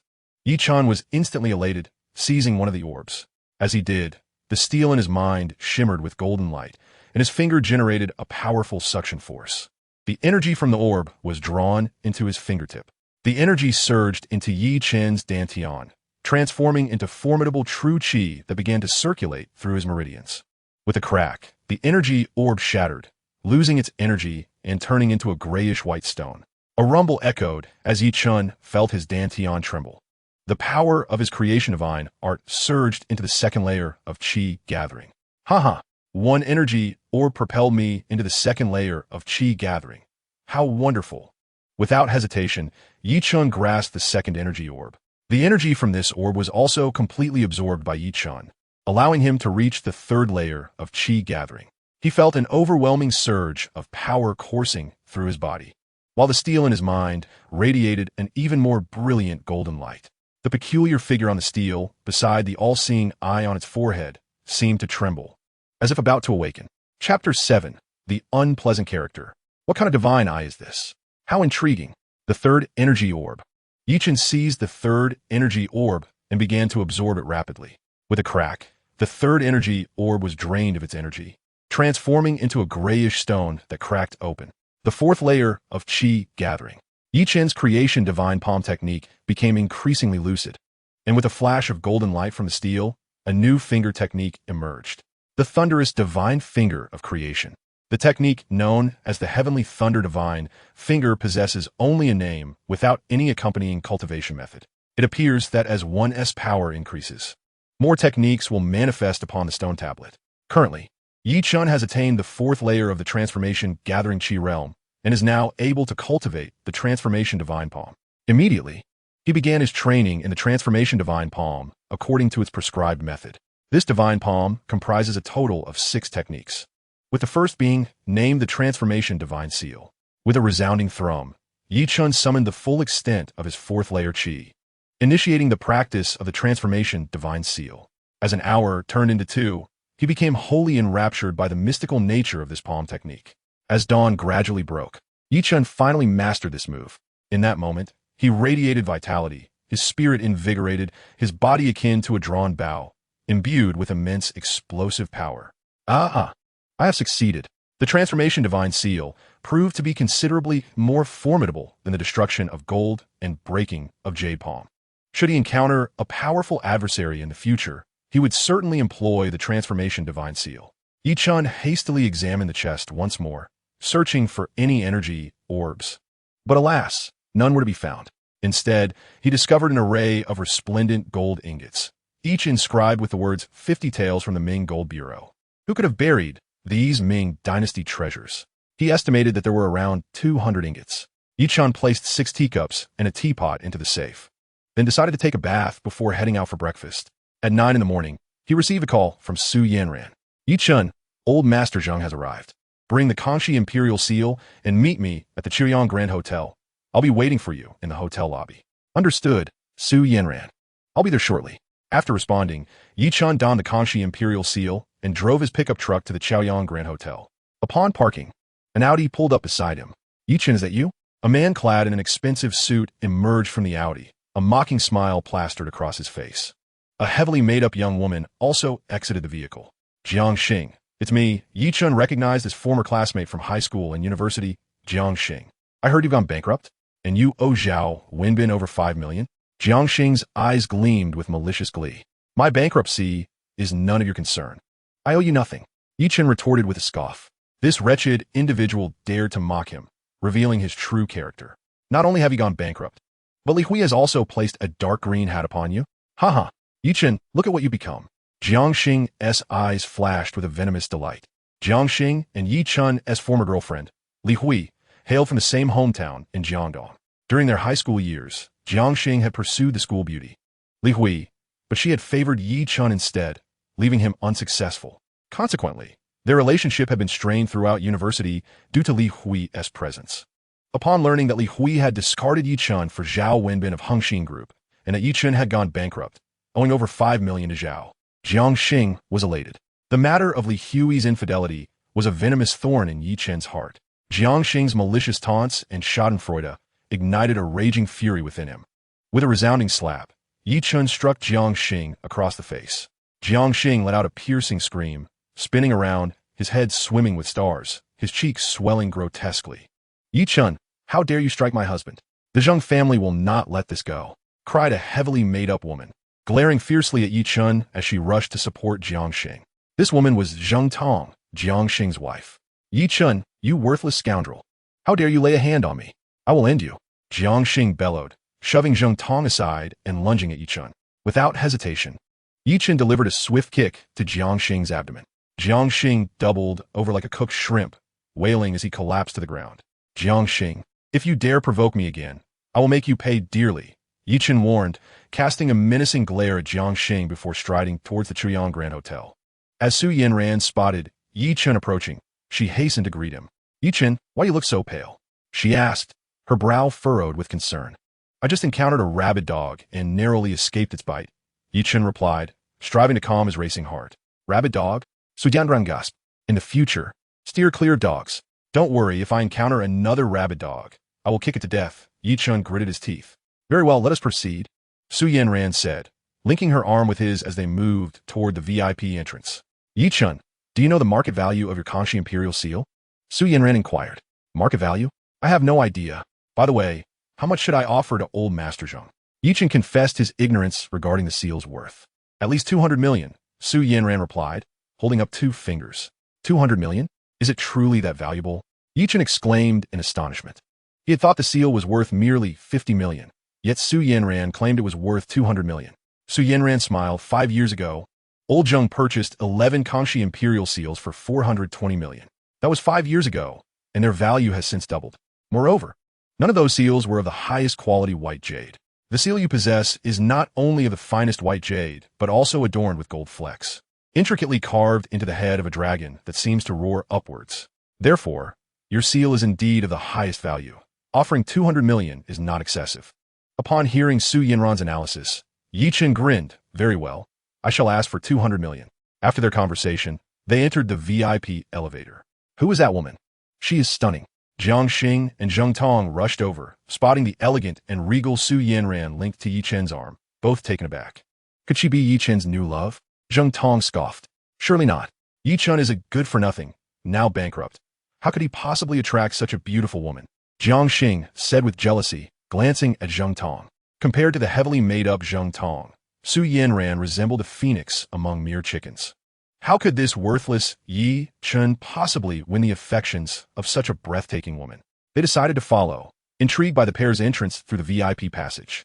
Zheng Tong tugged at Jiang Xing and followed behind. Excuse me, sir and miss, this is the diamond-level VIP passage. Please present your VIP cards. A front desk attendant obstructed Jiang Xing and Zheng Tong. Jiang Xing was taken aback. How could such a VIP passage require a VIP card? Sir, miss, without a VIP card, you cannot enter the VIP passage, the attendant continued. I have a VIP card. Zheng Tong proudly straightened her chest and disdainfully tossed a card to the attendant. The attendant examined the card, shook his head, and returned it to Zheng Tong, stating, Miss, your VIP card is merely a bronze-level card. Access to this passage is granted only to holders of a diamond-level VIP card. Therefore, you cannot enter. Please use the regular elevator. After the attendant spoke, he shut the diamond-level VIP passage. How infuriating. How could this happen? ISNT this bullying?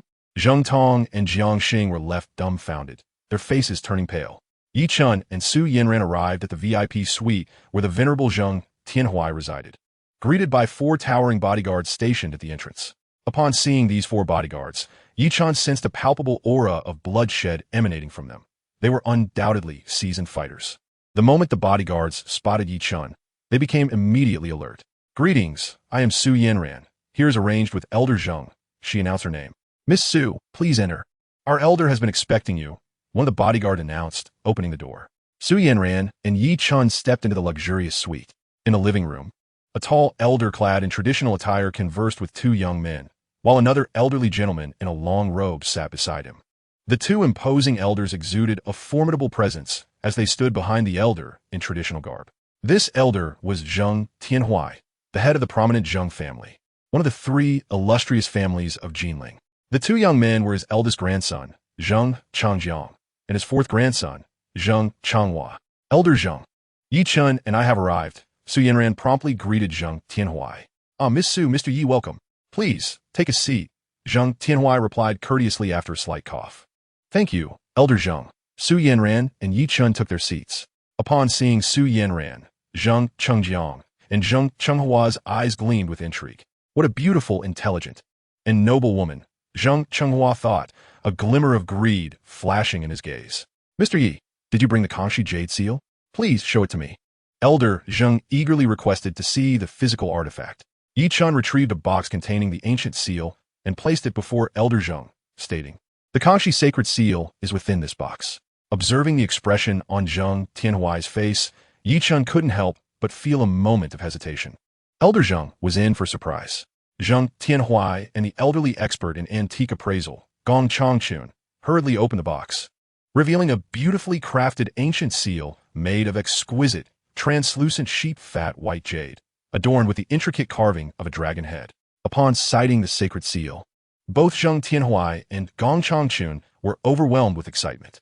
Zheng Tianhui held the Kangxi sacred seal in his hands, taking out a magnifying glass to scrutinize the inscriptions closely. The Kangxi sacred treasure. Ah, indeed, it is the last of the Kangxi imperial seals. The sparkle in Zheng Tianhui's eyes shone even brighter, his face aglow with joy. Old Gong, take a look, he urged, as he carefully handed the jade seal to Gong Changchun. Receiving the seal, Gong Changchun examined it meticulously through a magnifying glass. True to his reputation as a venerable expert in the art of appraisal, he scrutinized the piece with great attention. After 5 minutes, Gong Changchun returned the Kangxi seal to Zheng Tianhui, smiling as he declared, "Old Zheng, this seal is authentic." Chapter 8. You are poisoned. Gong Changchun's words finally put Zheng Tianhui at ease. Ah, splendid. The 12 Kangxi seals have finally been gathered. Zheng Tianhui exclaimed with elation. Congratulations, old Zheng. On acquiring such a treasure, Su Yanran quickly offered her congratulations. Zheng Tianhui smiled and replied, "I must thank Miss Su for the introduction, and Mr. Yi. I appreciate your generosity." Yi Chen promptly responded, "Old Zheng, I'm glad you are pleased. Mr. Yi, please provide me with your bank details, and I shall transfer the funds." Zheng Tianhui's eldest grandson, Zheng Changjiang, stated without inquiring about the price, leaving Yi Chen slightly taken aback. Even Su Yanran appeared puzzled. Yi Chen provided his card number to Zheng Changjiang. Ding dong. A message arrived for Yi Chen, notifying him of a deposit of 240 million. This amount surpassed Su Yanran's estimate of 200 million by 40 million. What a magnanimous gentleman. Yi Chen felt a surge of admiration for Zheng Tianhui. Truly, he embodied the grandeur befitting the head of the foremost family in Jinling. "Mr. Yi, are you satisfied?" Zheng Tianhui inquired with a smile. Yi Chen clasped his hands in gratitude, saying, "I am very satisfied. Thank you, old Zheng." Yi Chen held great respect for the old gentleman's open-handedness. "Haha, well, I must thank you too, Mr. Yi. It seems we are quite congenial. Lunch is upon us, and I shall treat you. Let us enjoy a fine drink." Zheng Tianhui declared, his spirits buoyant after securing the treasure. Yi Chen glanced at Zheng Tianhui, hesitating before softly asking, "Old Zheng, may I speak with you privately?" Zheng Tianhui paused at Yi Chen's request, and Zheng Changjiang, Zheng Chenghua, and Gong Changchun all looked at him in surprise. Su Yanran, too, regarded Yi Chen with curiosity. What secret did he wish to discuss with old Zheng? Zheng Tianhui then smiled. "Very well, come with me." Yi Chen followed Zheng Tianhui into another room. The two imposing elders who exuded powerful auras accompanied them, seemingly there for the protection of Zheng Tianhui. Yi Chen halted, his gaze fixed on the two strong elders. Zheng Tianhui chuckled. "Mr. Yi, they are not strangers. They are my brothers, Lu Jiuhong and Zhang Yishur." Yi Chen nodded in acknowledgement. The four entered the room. "What brings you here, Mr. Yi?" Zheng Tianhui inquired, assuming Yi Chen had some pressing matter requiring assistance. Yi Chen lowered his voice. "Old Zheng, have you been coughing lately?" Zheng Tianhui nodded. "I've been coughing for over 10 days, perhaps a slight cold. I've taken medicine for several days without effect." Yi Chen shook his head. "Old Zheng, you are not suffering from a cold. You have been poisoned." "What did you say?" I am poisoned? Zhang Tian was taken aback by Yi Chen's revelation. Lu Jiuhong and Zhang Yishu were momentarily taken aback. Yet a glimmer of cold malice flickered in the corner of Zhang Yishu's eyes. This fleeting murderous intent was instantly perceived by Yi Chen's extraordinary vision. The moment Yi Chen entered the living room and detected something amiss in Zhang Tianhui's cough, he already knew that he had been poisoned.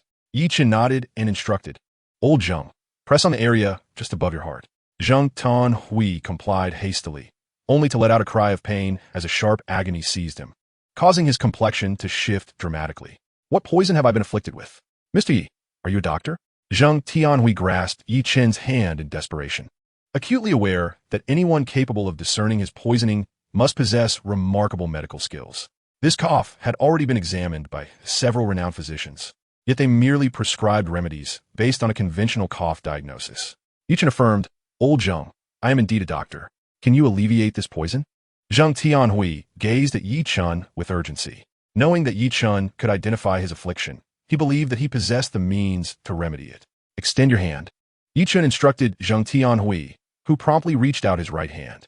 Yi Chen seized Zhang Tianhui's wrist, taking his pulse while simultaneously employing his extraordinary sight to examine Zhang Tianhui's chest. Fortunately, the toxic black energy was merely encroaching upon the heart and had not yet infiltrated it. Had it reached the heart, the situation would have been dire. This was a highly insidious chronic poison, and Zhang Tianhui had been suffering from it for 10 days. "I can expel this poison from your body, but you will need to consume several detoxification pills," Yi Chen murmured. "Ah, thank you, Mr. Yi. I am truly grateful," Zhang Tianhui expressed with sincerity. "Very well. I shall expel the poison now." Yi Chen placed his palm upon Zhang Tianhui's chest, activating his healing technique. A surge of vital energy cautiously entered Zhang Tianhui's chest, enveloping the dark essence and swiftly transferring the toxin to an acupoint in his shoulder. "Who has a small knife?" Yi Chen requested, intending to pierce the acupoint to release the toxic blood. "I have a small knife." Zhang Yishu stepped forward, flipping his palm to reveal a small blade. "Here you go." In an instant, Zhang Yishu's expression morphed into one of malevolence, as he thrust the knife towards Yi Chen's throat with blinding speed. This attack was unexpectedly close, swift, and ferocious. Lu Jiuhong and Zhang Tianhui could hardly fathom that Zhang Yishu would suddenly assault Yi Chen. "Zhang Yishu, what are you doing?" Lu Jiuhong bellowed as he rushed forward. "Stop!" Zhang Tianhui shouted urgently. Yet, they were powerless to halt the terrifying arc of Zhang Yishu's blade. Yi Chen had long anticipated such treachery. Even the swiftest of blades appeared sluggish before his extraordinary vision. "You seek death, and I knew it was you." Yi Chen did it. His hand transformed into a hue reminiscent of white jade, shimmering with golden light, and forcefully struck Zhang Yishu's knife. With a resounding thud, the blade shattered upon impact with Yi Chen's palm, sending fragments piercing into Zhang Yishu's chest. "Ah, divine palm of ruin!" Zhang Yishu cried out in astonishment. Yet his demeanor shifted into that of a demon as he raised his hand, declaring, "Perish!" A relentless barrage of venomous needles, akin to a furious tempest, hurtled towards Yi Chen and Zhang Tianhui, emitting a piercing hiss. Alarmed, Lu Jiuhong's countenance shifted dramatically. Such a multitude of needles was utterly indefensible. Without hesitation, he positioned himself protectively in front of Zhang Tianhui. This man was indeed steadfast in his loyalty. In a flash, Zhang Yishu darted towards the window, making his escape. Yi Chen unleashed a brilliant golden light from his palms, dancing fervently. With a series of sharp sounds, all the poisonous needles were deflected. In a flash, Yi Chen surged forward like a bolt of lightning, delivering a powerful strike to Zhang Yishu's back. "Who sent you?" he demanded, placing his foot firmly on Zhang Yishu's chest. "For decades, I have treated you as a brother. Why would you betray me?" Zhang Tianhui rushed forward, his eyes fixed with fury upon Zhang Yishu. A gurgling sound emanated from Zhang Yishu's throat as dark blood trickled from the corners of his mouth. His facial muscles contorted rapidly, transforming him into a different visage before he convulsed and succumbed to death. He had ingested a lethal poison that sealed his fate. "Alas, he is not Zhang Yishu," Lu Jiuhong exclaimed in horror. "This man is not Zhang Yishu. Where has the real Zhang Yishu gone?" Yi Chen shook his head. "He has taken poison to end his life. A toxin so deadly that even I could not intervene in time." With a resounding crash, the door burst open as Zhang Chengjiang and Zhang Chenghua rushed in, having heard the commotion. They were followed closely by Su Yin Ran and Gong Changchan. Upon witnessing their grandfather's pale face and the lifeless body on the ground, the two were taken aback. Zhang Tian Kuai spoke solemnly.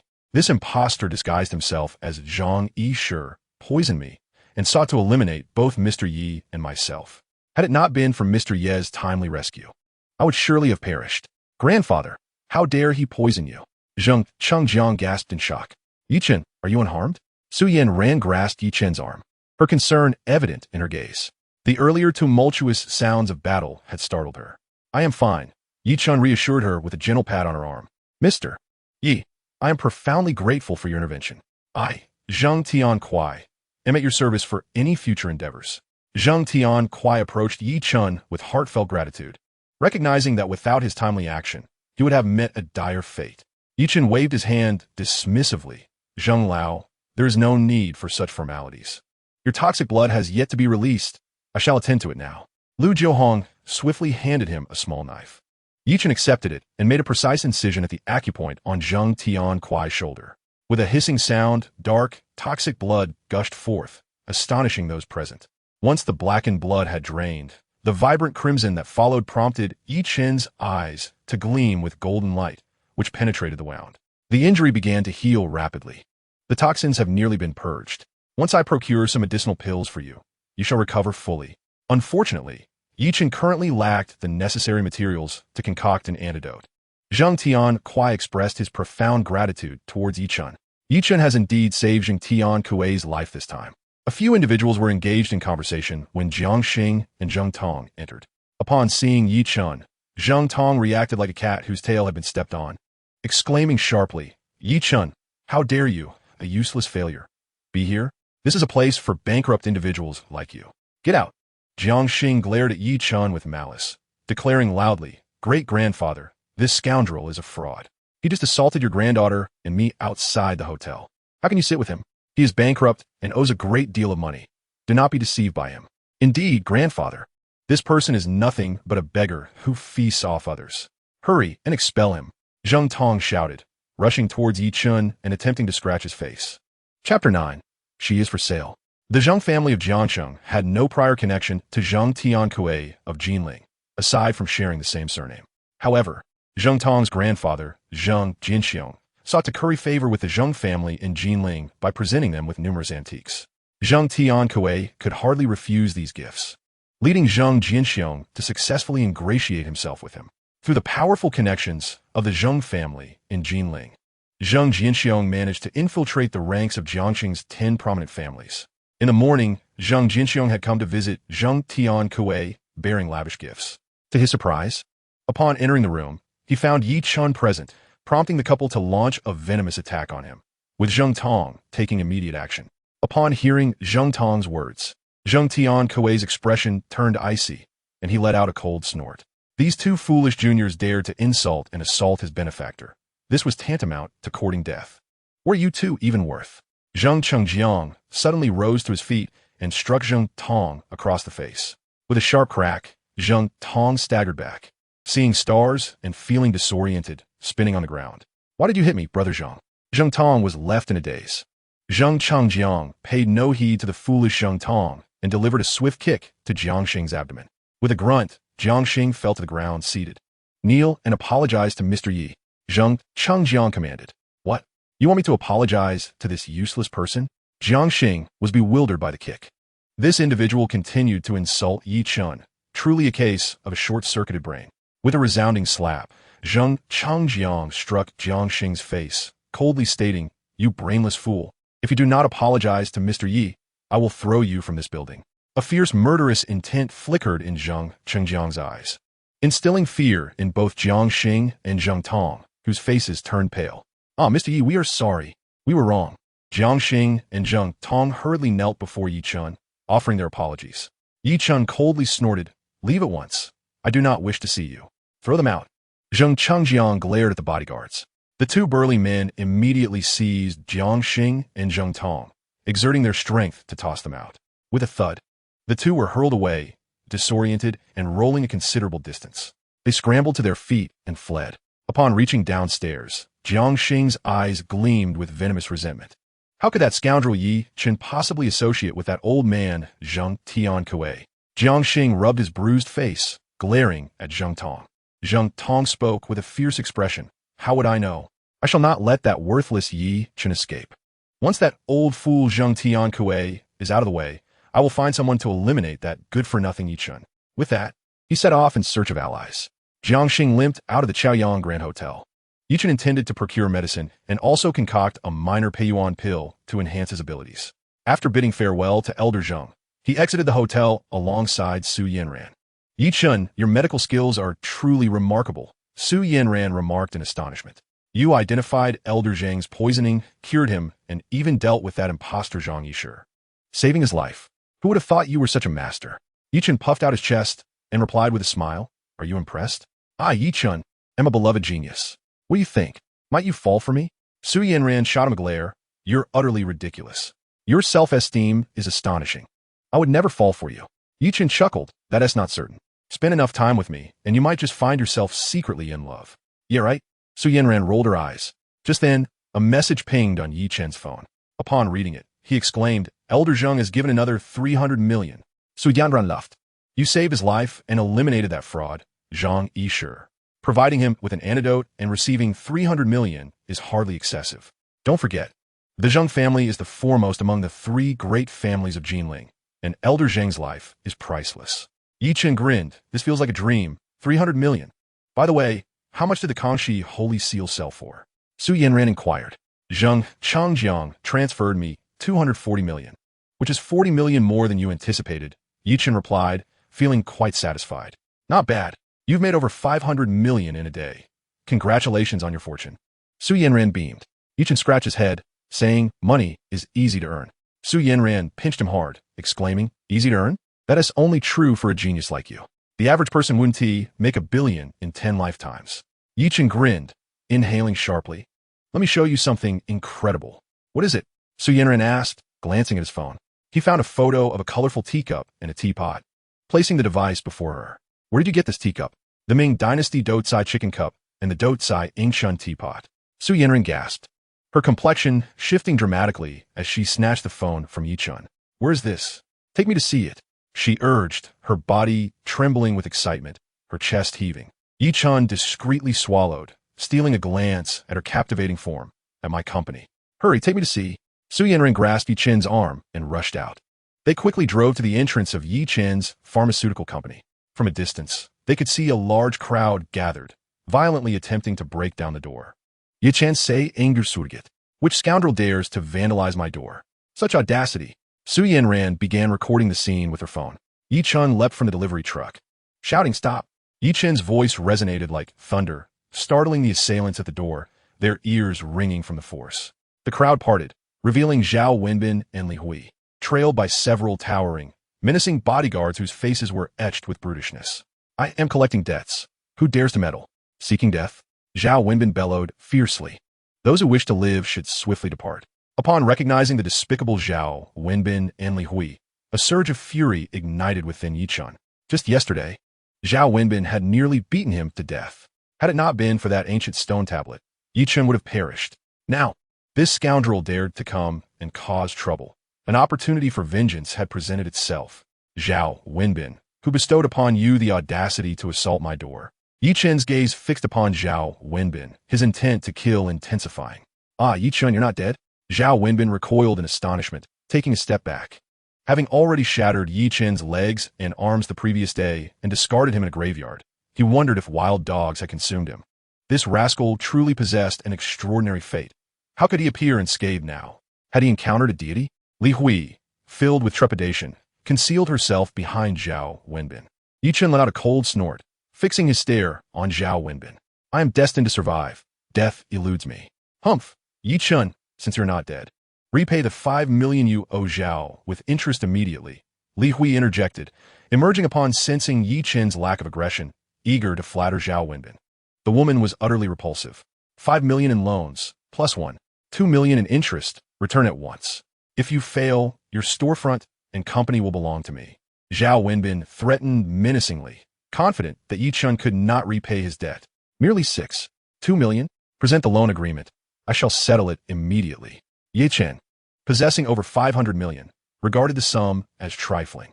What? You'll repay Zhao Xiao immediately? You bankrupt fool. In just a day, you've learned to boast. How laughable. Li Hui scoffed, her expression one of utter disdain. What? Yi Chen, you possess 2 million? Surely you jest. Zhao Wenbin, too, found it hard to believe that Yi Chen could repay such a sum. Enough of this nonsense. Hand over the agreement. Yi Chen insisted, wishing to forego further dialogue. Fine. Here is the loan agreement. I doubt you can repay 2 million. Zhao Wenbin mocked as he brandished the document with a smirk. Provide your account number. I shall transfer the funds. Yi Chen produced his phone, and Zhao Wenbin divulged his account details. Ding! Zhao Wenbin's phone chimed as he received Yi Chen's repayment of 2 million. Present the agreement. Zhao Wenbin exclaimed in astonishment. You actually repaid the debt? Where did you procure such funds?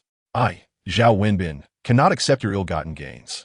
Whether my money is legitimate or not is of no concern to you, Yi Chen retorted, snatching the loan agreement, glancing at it, and then tearing it to shreds. Li Hui immediately screeched. You freeloading scoundrel. You must have spent this woman's money. The attire worn is rather unimpressive, the appearance is rather ordinary, and the taste is quite lacking. One might speculate that such an individual is engaged in questionable activities. With legs spread, it seems easy to earn money, and maintaining a young man of leisure is not a burden. Li Hui, this wretched woman, has become acerbic and shamelessly insults Su Yanran. Su Yanran's expression turned cold, and she was about to retort when, with a swift motion, Yi Chen struck Li Hui across the face. Such a woman is indeed despicable and deserving of punishment. Ah, Yi Chen, you worthless fool. How dare you strike me?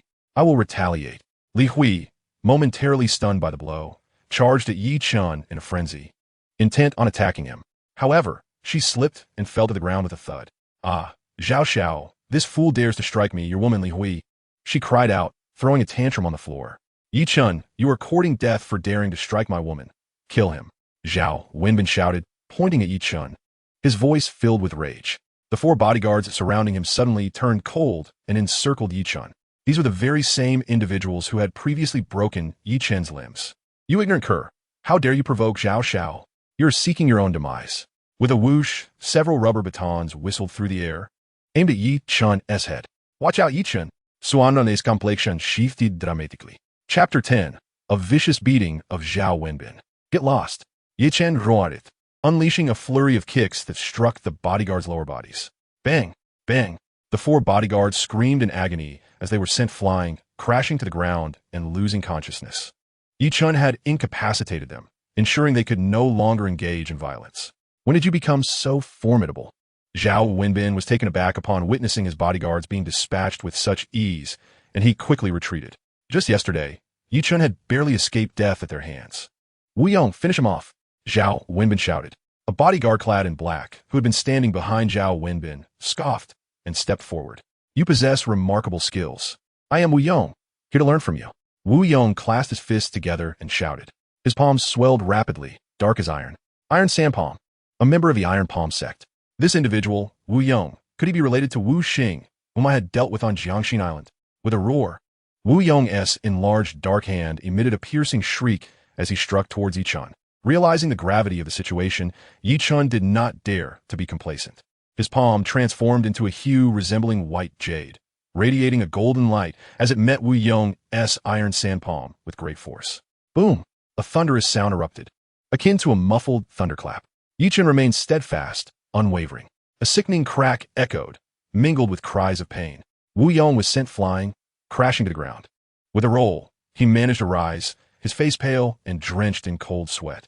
His right hand was shattered. The destructive golden jade palm, what skill? Yi Chen, mark my words, our Jiangxing Ancient Martial Alliance's Iron Palm sect will not let this go unpunished. Wu Yong spat venomously at Yi Chen before turning away. Indeed, he was one of the Iron Palm sect. What is the purpose of the Jiangxing Ancient Martial Alliance? Yi Chen was unaware of what the Jiangxing Ancient Martial Alliance entailed. Upon hearing that Wu Yong was affiliated with the Jiangxing Ancient Martial Alliance, Su Yanran's expression shifted dramatically. This was troublesome. The Jiangxing Ancient Martial Alliance was a formidable entity, one that few dared to provoke in Jiangxing.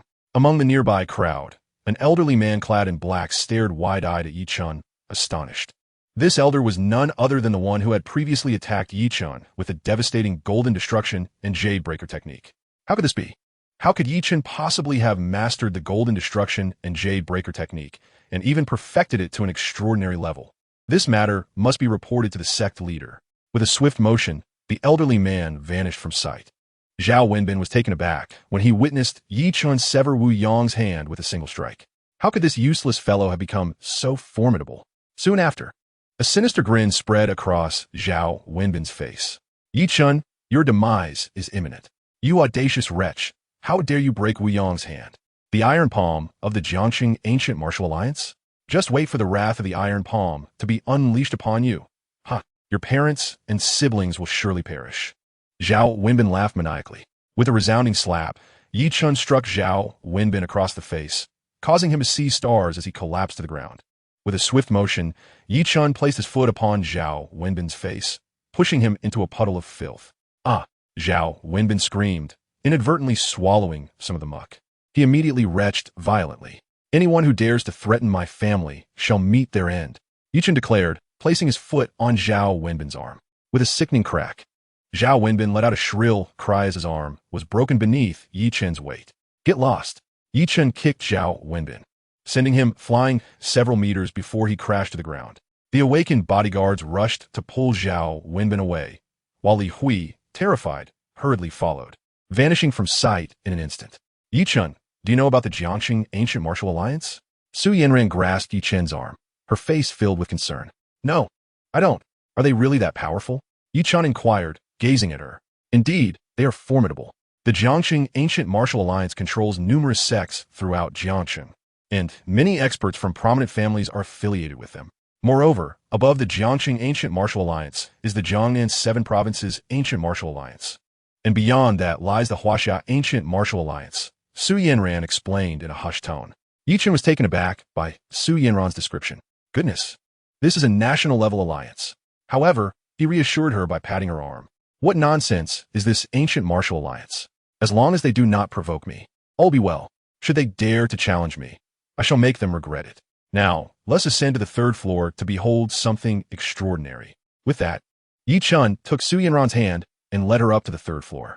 Upon reaching the third floor, Yi Chen retrieved 6 exquisite colored teacups and a teapot from a safe. Su Yanran gasped upon seeing these treasures. My heavens! There are 6 Ming Changhua Doucai chicken cups, and the world's only Ming Changhua Doucai Yingchuan teapot. The photographs taken by Yi Chen were initially mistaken by Su Yanran for images of a single teacup. To her astonishment, there were 6. Su Yanran quickly retrieved a magnifying glass, inhaled deeply to calm her racing heart, and began her meticulous appraisal. Observing Su Yanran's excitement, Yi Chen inquired, are these vibrant teacups really that valuable? With an incredulous glare, Su Yanran retorted, what do you mean, that valuable? Are you aware of the recent auction of a Ming Changhua Doucai chicken cup in Xiangzhou? Do you know its selling price? Yi Chen shook his head, no. How much did it sell for? 8 billion Hong Kong dollars, Su Yanran whispered. Wait, if one is worth 8 billion, then my 6 must be worth 16. 8 billion, Yi Chen exclaimed, his eyes sparkling with dreams of wealth. You also possess a Doucai Yingchuan teapot. Throughout the entire Ming Changhua era, only the Doucai chicken cup has been discovered. No Doucai teapot has been found. The value of your teapot is comparable to that of a Ru kiln paperweight vase from the Southern Song dynasty. Su Yanran glanced at the Doucai Yingchuan teapot before her. Another 500 million. Yi Chen chuckled. Where did you acquire these chicken cups and teapots? Su Yanran inquired. I found in a box while playing on Jiangxin Island last night, buried in the sand by the riverside, Yi Chen replied. He then opened the rusty box, revealing an array of gold ingots, pearls, and corals. The dazzling treasures inside were almost blinding. A whole box of gold and silver jewelry. Su Yanran gasped in astonishment. Your luck is extraordinary, she remarked. By the way, does your company purchase these gold ingots? Yi Chen asked. Indeed, I am the head of the appraisal department, and I have the authority to acquire antiques worth up to 200 million. I can make the purchase directly, Su Yanran explained. That's splendid. You can appraise their value, and I will sell them to your company. Also, the Ru kiln paperweight vase, Doucai chicken cup, and teapot. Do you accept those as well? Yi Chen said with a smile. After pondering for a moment, Yi Chen nodded. Perhaps we should hold on to them for now. Su Yanran was right. Once these antique treasures were sold, they would be lost forever. Half an hour later, Su Yanran completed her appraisal. The 6 Ming Changhua Doucai chicken cups and the Doucai Ingshun teapot were all authentic. After taking photos and videos, she began to tally the gold ingots and the pearls, agates, and corals in the box. Upon completion, she offered a purchase price of 80 million, which Yichen accepted. Yichen assisted Su Yanran in transporting the box to the underground warehouse of Xinya Group. The warehouse was heavily guarded, with several security personnel patrolling the area. Would you like to take a look at our group's collection? Most of these treasures were acquired following my appraisals. Su Yanran smiled. Absolutely. I am eager to see what exquisite items you have in your possession, Yichen replied, excited to witness the treasures. Very well, follow me. They entered another warehouse filled with a plethora of precious gems, jade, porcelain, amber, and other treasures whose names were unknown to Yichen. The dazzling array of colors left him utterly mesmerized. There are so many treasures, Yichen exclaimed in awe. Su Yanran smiled and said, of course, there are many. These antiques will be transported to Jinling for auction in a few days. Yichen paused before several pieces of porcelain marred by cracks. The damage had diminished their luster significantly. The Yuan blue and white general jar, the 5 Dynasty secret color Yu Kiln lotus bowl, and the Tang Dynasty white porcelain vase were all originally valuable items. If intact, each would fetch over 100 million RMB. Su Yanran explained, these damaged pieces, are you interested in purchasing them? Yichen chuckled, are you selling these broken porcelain pieces? Su Yanran recalled the fragments Yichen had previously acquired. Unbeknownst to her, Yichen possessed the golden light of the Eye of Insight, capable of restoring these artifacts. If you wish to buy these 3 pieces, the price is 5 million, Su Yanran stated. Although they were damaged, they originated from esteemed imperial kills, and even as fragments, they held immense value. Her quote of 5 million for the 3 pieces was quite reasonable. Once restored, their worth would exceed 300 million. Are these stones also treasures? Yichen noticed a shelf adorned with dozens of stones, each marked with a number. Some emanated vibrant hues, while others appeared dull and lifeless. Su Yanran replied with a smile, these are jade rough stones. Once opened, they reveal exquisite, translucent jade within. One particular stone glimmered with a green essence akin to ice. Suddenly, Yichen felt a powerful pull in his fingers, swiftly absorbing the jade's energy completely. The interior of the jade rough stone was instantly drained, fracturing into a delicate web of cracks. The stone was rendered useless, and Yichen felt a slight enhancement in his abilities. I didn't mean to, he exclaimed, astonished that his fingers could absorb the jade's essence. The energy from the jade rough stone was minimal, far inferior to that of energy orbs. Su Yanran laughed. I acquired these jade rough stones, but regrettably, my appraisal skills are lacking. In a few days, a batch of jade rough stones will arrive at the antique market in Jiangqing. Shall we try our luck together? Yichen responded, sure. Suddenly, Yichen spotted a dark object tucked away in a corner.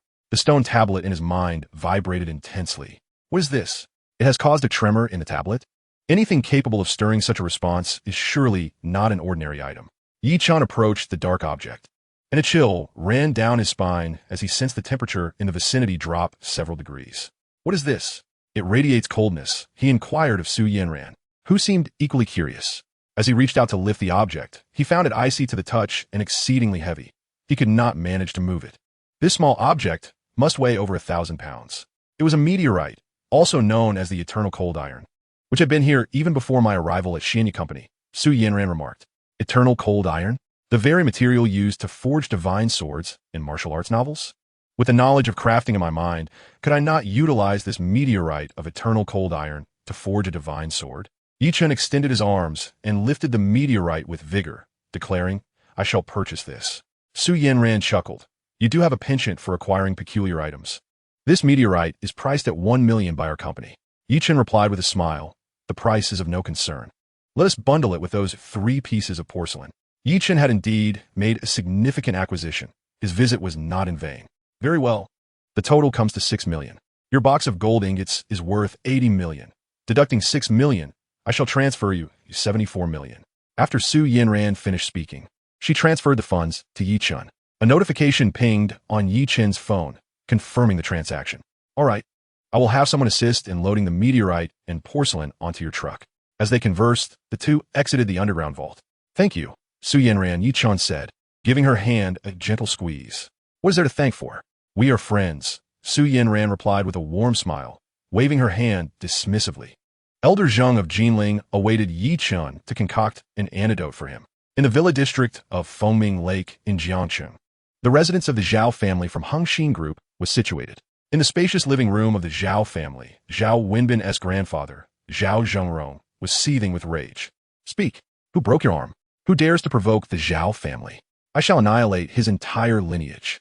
As one of the 10 prominent families in Jiangcheng, the future heir of the Zhao family had suffered a broken arm, for bodyguards had been incapacitated, and even Wu Yong, a formidable bodyguard from Iron Palm sect, had his hand shattered. Should this news spread, where would the Zhao family's dignity reside? The honor of the Zhao family was paramount, and it must never be violated. Grandfather, the perpetrator is named Yi Chun. Zhao Wenbin gritted his teeth. Yi Chun? Mobilize all resources to uncover his background. Zhao Zhengrong commanded fiercely, waving his hand. Understood, sir. Several men in black departed immediately. Master Zhao, please examine my grandson's arm.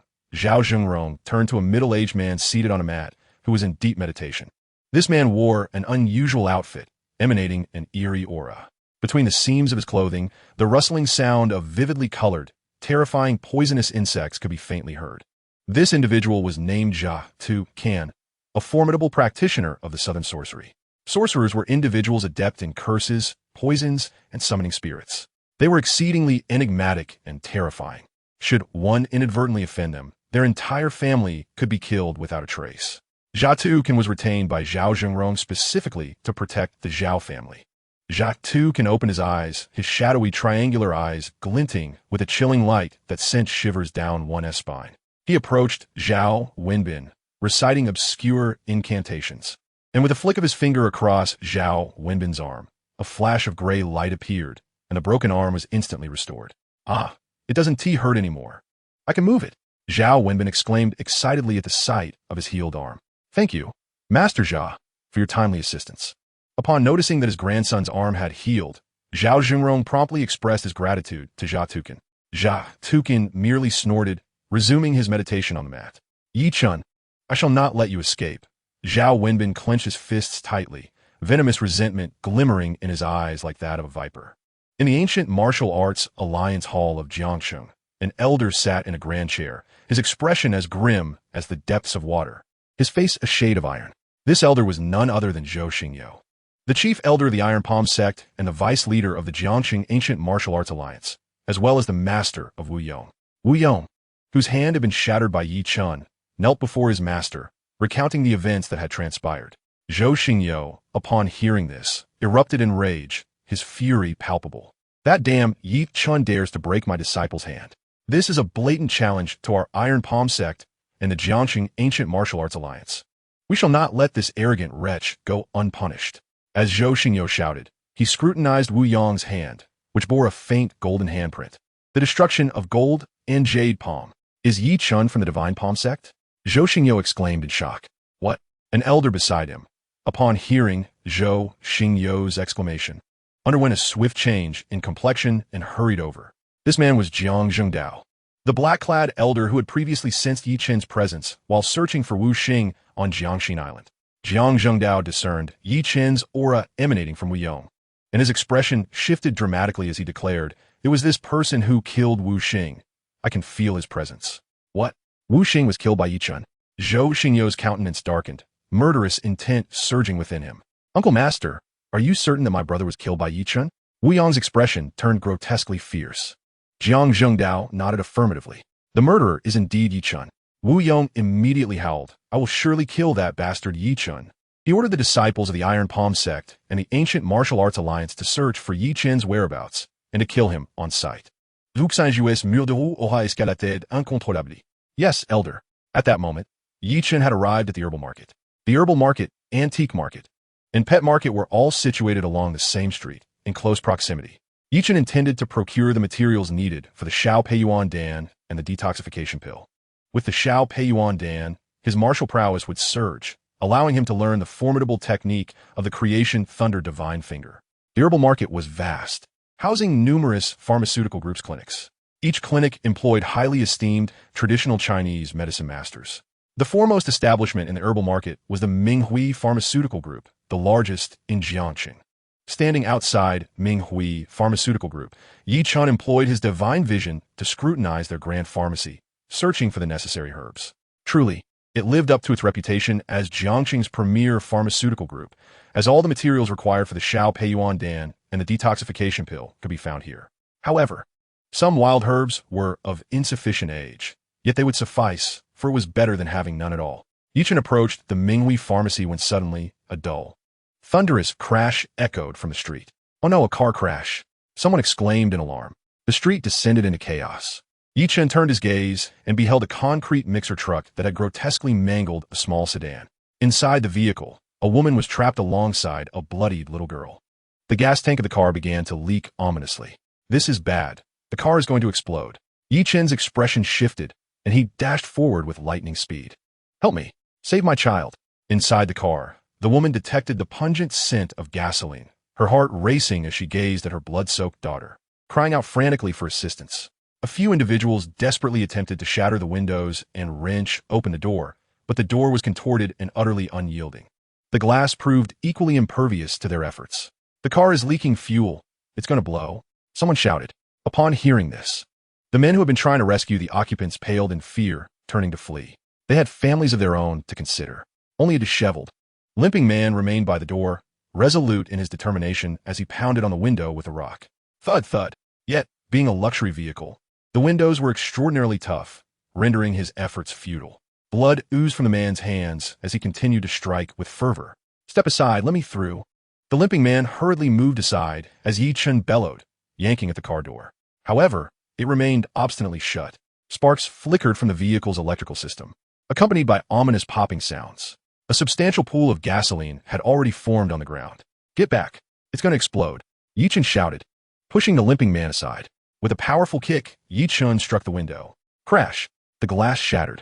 Had it not been for his mastery of the transformation technique, he would have been unable to break the window at all. Yi Chen swiftly dove into the vehicle, landing atop the woman inside. This was unintentional. The already confined space had become even more cramped due to the distortion. "Please, save my daughter," the young woman cried, her previously despondent eyes now glimmering with hope at the sight of Yi Chen.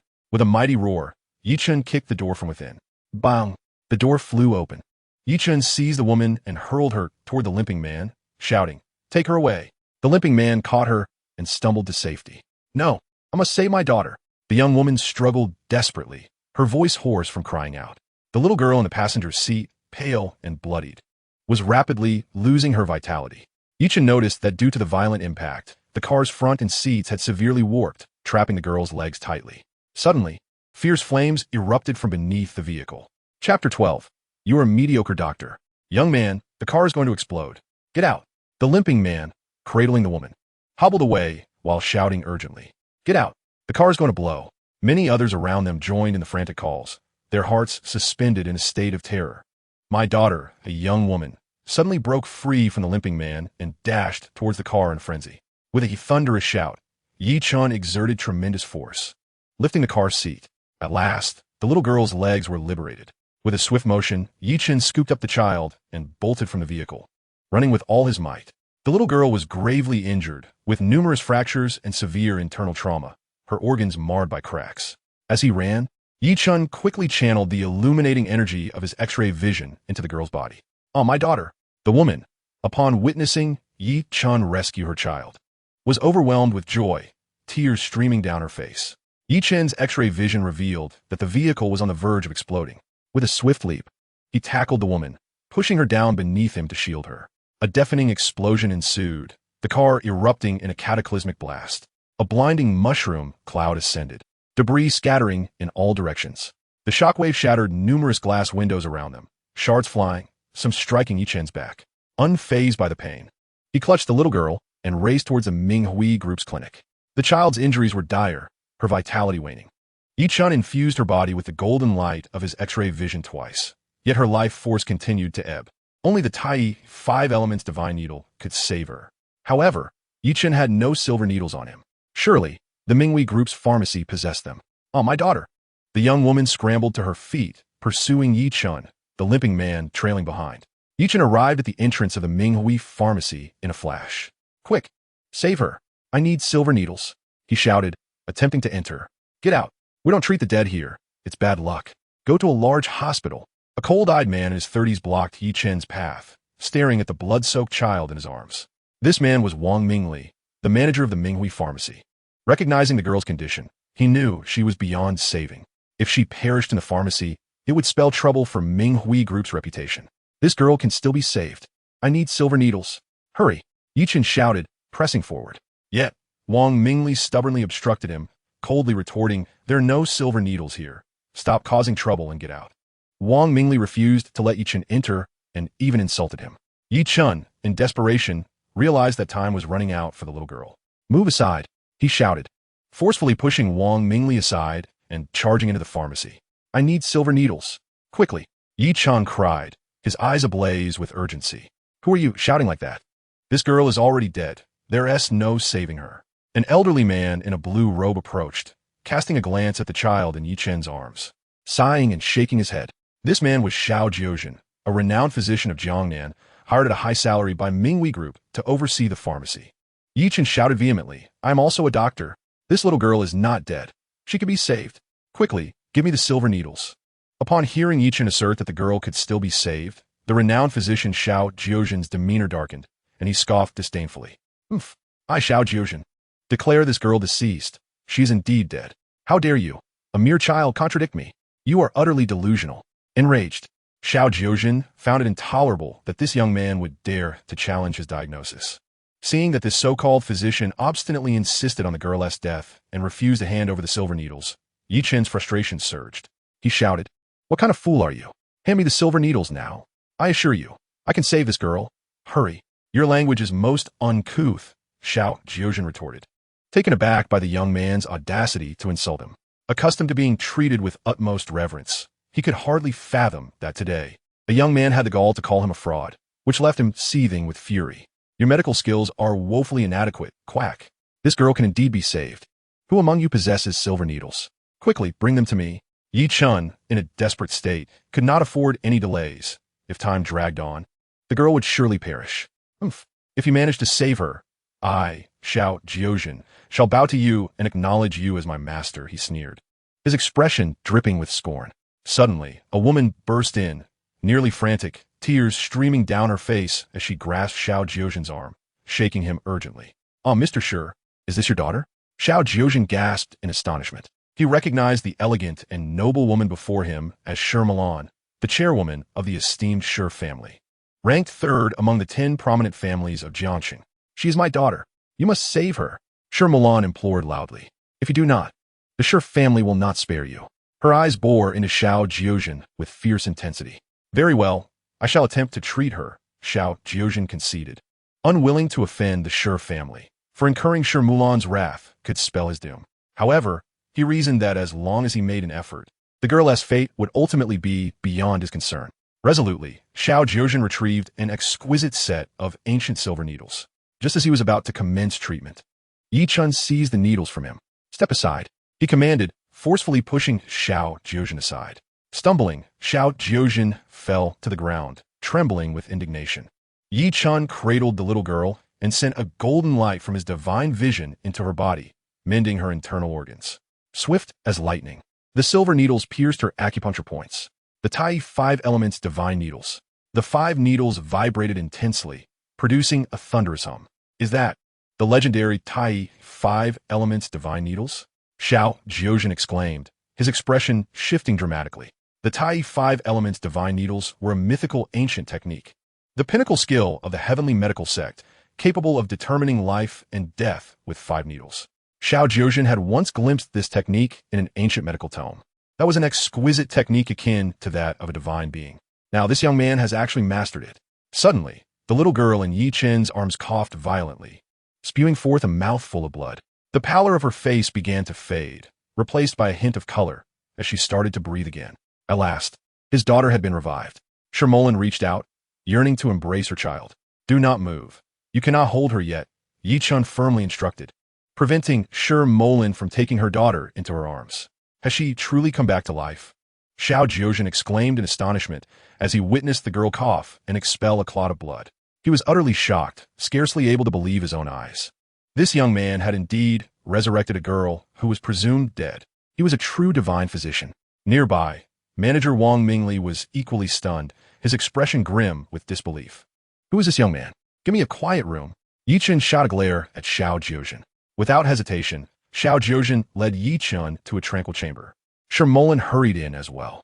Yi Chen gently placed the little girl on the bed and swiftly picked up a pen from the table, diligently writing a list of necessary herbs. Hurry, gather the ingredients according to this prescription and prepare the pot for decocting the traditional medicine. He handed the written prescription to Xiao Jiuzhen. Understood, divine physician. I will procure the herbs at once. Xiao Jiuzhen was filled with profound admiration for Yi Chen, and without further ado, he dashed out with the prescription in hand. Upon arriving at the pharmacy, Xiao Jiuzhen proclaimed loudly, "Quickly, gather the herbs according to this prescription." The herbalist was taken aback upon seeing the expensive ingredients listed. This prescription, if fully complied with, will cost over 2 million. Shouldn't we settle the payment first? He inquired softly. Rest assured, I will cover the expenses. You focus on preparing the medicine, Xiao Jiuzhen replied curtly. Very well, Xiao Shini. With the assurance from Xiao Jiuzhen, the herbalist promptly began preparing the medicine. Meanwhile, Xiao Jiuzhen discreetly memorized the prescription and dialed a number, contacting Zhou Minghui, the chairman of Minghui Group. Hello, Xiao Shini. Came Zhou Minghui's respectful voice over the line. Greetings, Chairman Zhou. Please come to the large pharmacy at the herbal market, Xiao Jiuzhen urged quietly. Is there an emergency? Zhou Minghui asked, as he was in the midst of a meeting. Chairman, I have discovered a divine physician whose skills surpass my own remarkably, Xiao Jiuzhen admitted, his pride giving way to genuine respect in the presence of Yi Chen's superior abilities. A divine physician with greater skills than yours? Zhou Minghui exclaimed, rising abruptly from his seat. Indeed, this divine physician utilized the long-lost Tai 5 Elements divine needle to revive Shermolin's daughter, who was previously deemed dead. This divine physician is currently in our pharmacy, Xiao Jiuzhen elaborated. The Tai 5 Elements divine needle? He revived Shermolin's daughter? I am on my way to the large pharmacy immediately. Zhou Minghui, the head of the pharmaceutical group, held the highest regard for skilled practitioners. The news that this young man had resurrected Shermolin's daughter, especially with the ancient Tai 5 Elements divine needle, filled Zhou Minghui with exhilarating anticipation. He promptly set off in his vehicle. Before long, the herbs were prepared. Xiao Jiuzhen took the ingredients and the decoction equipment and entered the quiet room. At this juncture, with the assistance of his penetrating vision, Yi Chen meticulously mended the fractures of the little girl's bones and internal organs before removing the silver needles. I am Yi Chen, not a divine healer, he stated, proceeding to examine the medicinal ingredients with great care. The herbs were perfect, and he promptly began the concoction. Chapter 13, Mother, Do Not Weep. The herbs were cast into the cauldron, while Xiao Jiuzhen discreetly memorized the sequence and timing of the ingredients. By her daughter's side, Shermolin silently observed Yi Chen as he prepared the medicine, her eyes gleaming with gratitude. Had it not been for Yi Chen's desperate efforts to save them, she and her daughter, Ting Ting, would have surely perished. Shermolin vowed never to forget Yi Chen's life-saving grace and promised to repay him well in due time. Having added all the herbs to the cauldron, Yi Chen commenced the heating process. At that moment, Zhou Minghui entered the room. He beheld a young man deeply engrossed in the preparation of the medicine. Xiao Jiuzhen was entirely fixated on every action of the young healer. Zhou Minghui refrained from interrupting Yi Chen, respectfully clasping his hands and greeting towards Shermolin. Although Zhou Minghui's Minghui Group was the largest pharmaceutical enterprise in Jiangxing, it remained but a junior compared to the Shi family, the third most prominent clan in the city, known for its extensive connections and formidable influence. Before long, an intoxicating aroma wafted from the cauldron. The moment the fragrance reached their nostrils, everyone felt an exhilarating lightness, as if embraced by a gentle spring breeze, banishing their fatigue and refreshing their spirits. What remarkable medicine! Xiao Jiuzhen marveled inwardly. Zhou Minghui was equally astounded. The concoction crafted by this youthful healer was undoubtedly extraordinary. Although Shermolin had not suffered severe injuries in the accident, her body bore numerous painful lacerations from shattered debris. Upon inhaling the aromatic vapors, her wounds felt a soothing coolness, relieving her pain and initiating the healing process. This astonished her greatly. What a wondrous elixir! At this juncture, the liquid in the cauldron had thickened considerably, yet Yi Chen continued to apply heat. This perplexed Xiao Jiuzhen, based on the fragrance. The potion should have been complete, and the heating process ceased. Nonetilis, Yi Chen Pidicedon. Suddenly, he extended his hands and began rhythmically striking the cauldron. The vessel vibrated, emitting a resonant hum. leaving the onlookers in awe, as they had never witnessed such a method of preparation. The concoction transitioned into a paste-like consistency. Due to the vibrations and evaporation of moisture, the viscous liquid transformed into 18 round pills, each the size of a soybean, swirling within. The fragrance intensified, and the pills became more polished, imbued with spiritual energy. This is alchemy. Xiao Jiuzhen gasped internally, utterly astonished. To be capable of refining pills is akin to wielding divine powers. Zhou Minghui gazed in astonishment and delight at the rolling pills before him. This young divine doctor possessed the remarkable ability to concoct elixirs. Each of these pills was worth its weight in gold. "Fetch me several porcelain vials," he commanded. Yi Chun cast a glance at Xiao Jiuzhen, who, as fate would have it, had 3 porcelain vials at hand, often carrying emergency pills with him. Hastily, Xiao Jiuzhen extended the 3 vials to Yi Chun. "Success!" Yi Chun exclaimed with fervor, striking the alchemical pot. In an instant, 18 pills, enveloped in spiraling spiritual energy, soared into the air. 1 pill landed in a vial, while 16 found their place in another. The final pill was consumed by Yi Chun himself. He bit into the pill, and an intense wave of spiritual energy flooded his mouth before surging into his dantian. With a thunderous roar, the potent energy transformed into true qi, swirling rapidly within Yi Chun's dantian. It began to expand, morphing into a tumultuous sea. The vigorous, true qi coursed through his meridians. Cycling rapidly, Yi Chun's power surged dramatically. 5th layer of qi gathering, 6th layer of qi gathering. Initially, he had sought merely to test the effects of the minor Peiyuan pill, but unexpectedly, a single pill propelled him up 2 minor levels, surpassing even the energy orbs. An overwhelmingly powerful aura emanated from Yi Chun, causing Zhou Minghui to instinctively retreat a step. As a martial master himself, Zhou Minghui could sense the formidable energy radiating from the young man. This individual was not only a divine doctor, but also a master alchemist and a formidable warrior. Yi Chun retrieved another minor Peiyuan pill, contemplated briefly, and then split it in 2, placing 1/2 into the mouth of the little girl. The potency of a whole pill was too great for her. She could only manage to take half. With a swift motion, Yi Chun sent the pill's essence into her body, where it transformed into rich spiritual energy. The minor Peiyuan pill was not only capable of enhancing one's power, but also served as a miraculous remedy for healing. The vibrant energy rapidly mended the injuries afflicting the girl. Shermolin's eyes were fixated upon her daughter, who, with her long, dark lashes fluttering, opened her bright, ebony eyes.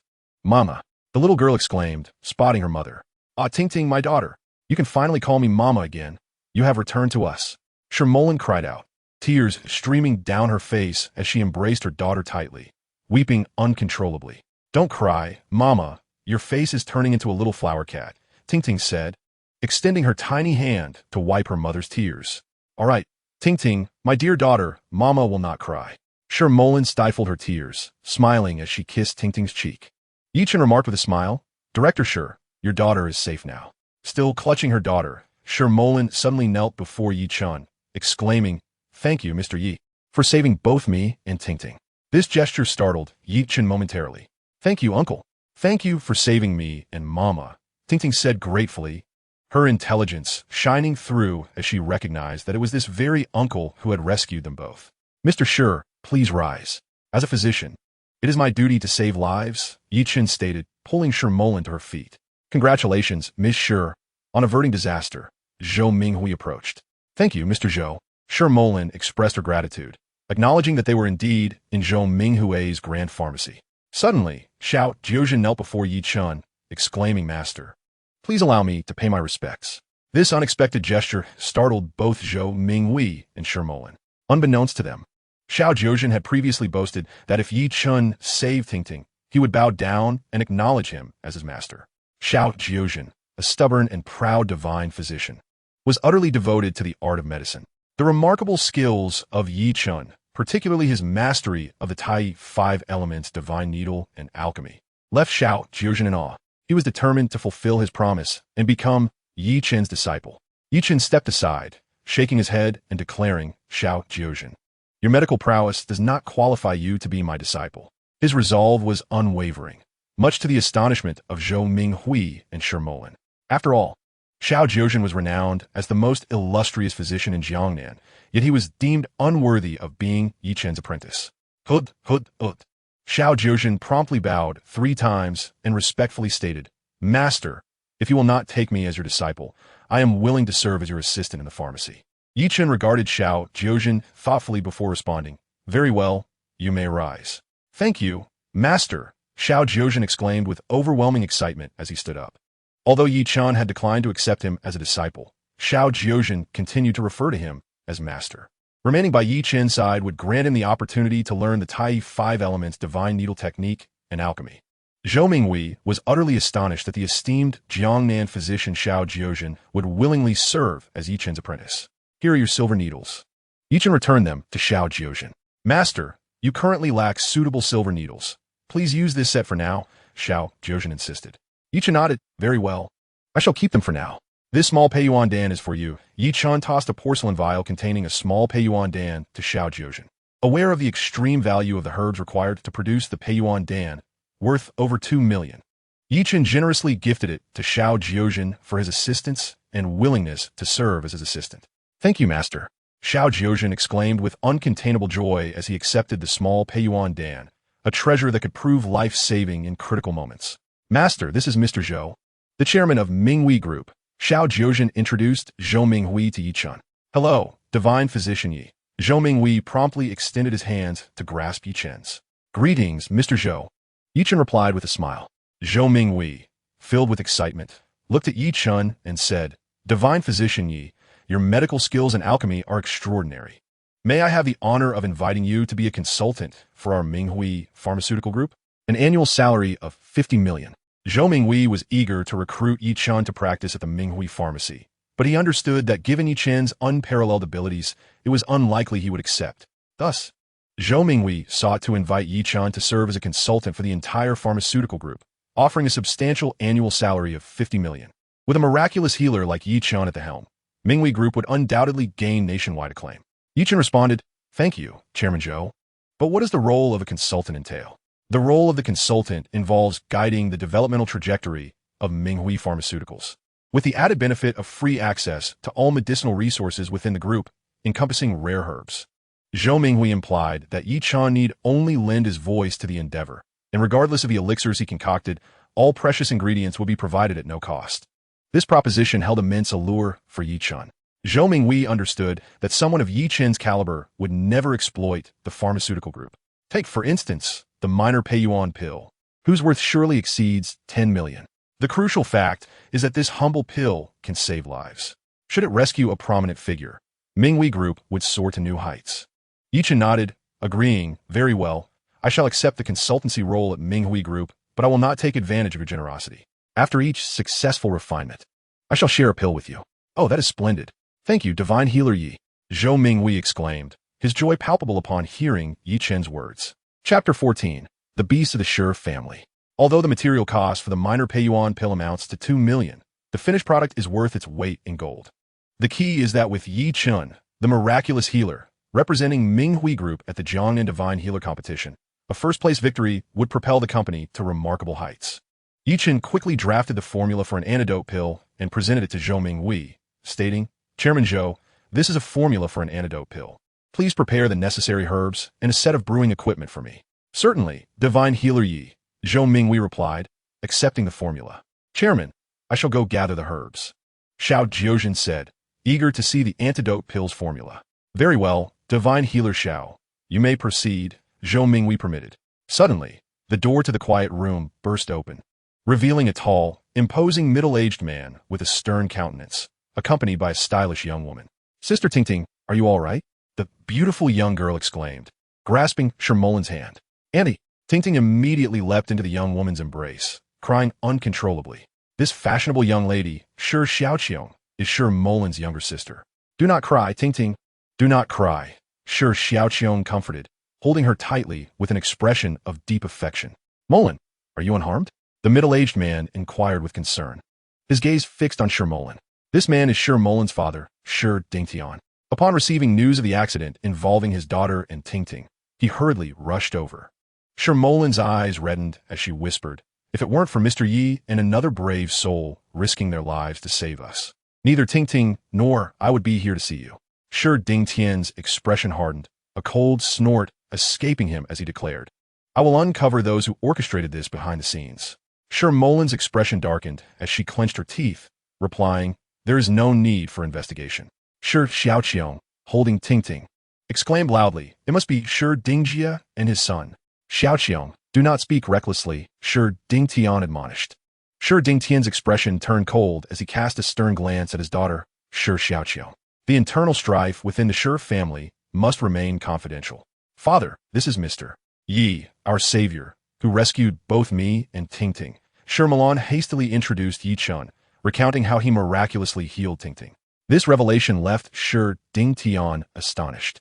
The young man's medical skills were truly remarkable, and he was a valiant hero. Filled with gratitude, Shi Dingtian acknowledged that without Yi Chen's intervention, he would have lost both his daughter and granddaughter. Mr. Yi, I am immensely grateful for saving my daughter and granddaughter, he said, bowing respectfully. Uncle Shi, please. You need not be so formal, Yi Chen replied with a smile. Hello, Mr. Zhou. Zhou Minghui interjected, promptly greeting Shi Dingtian.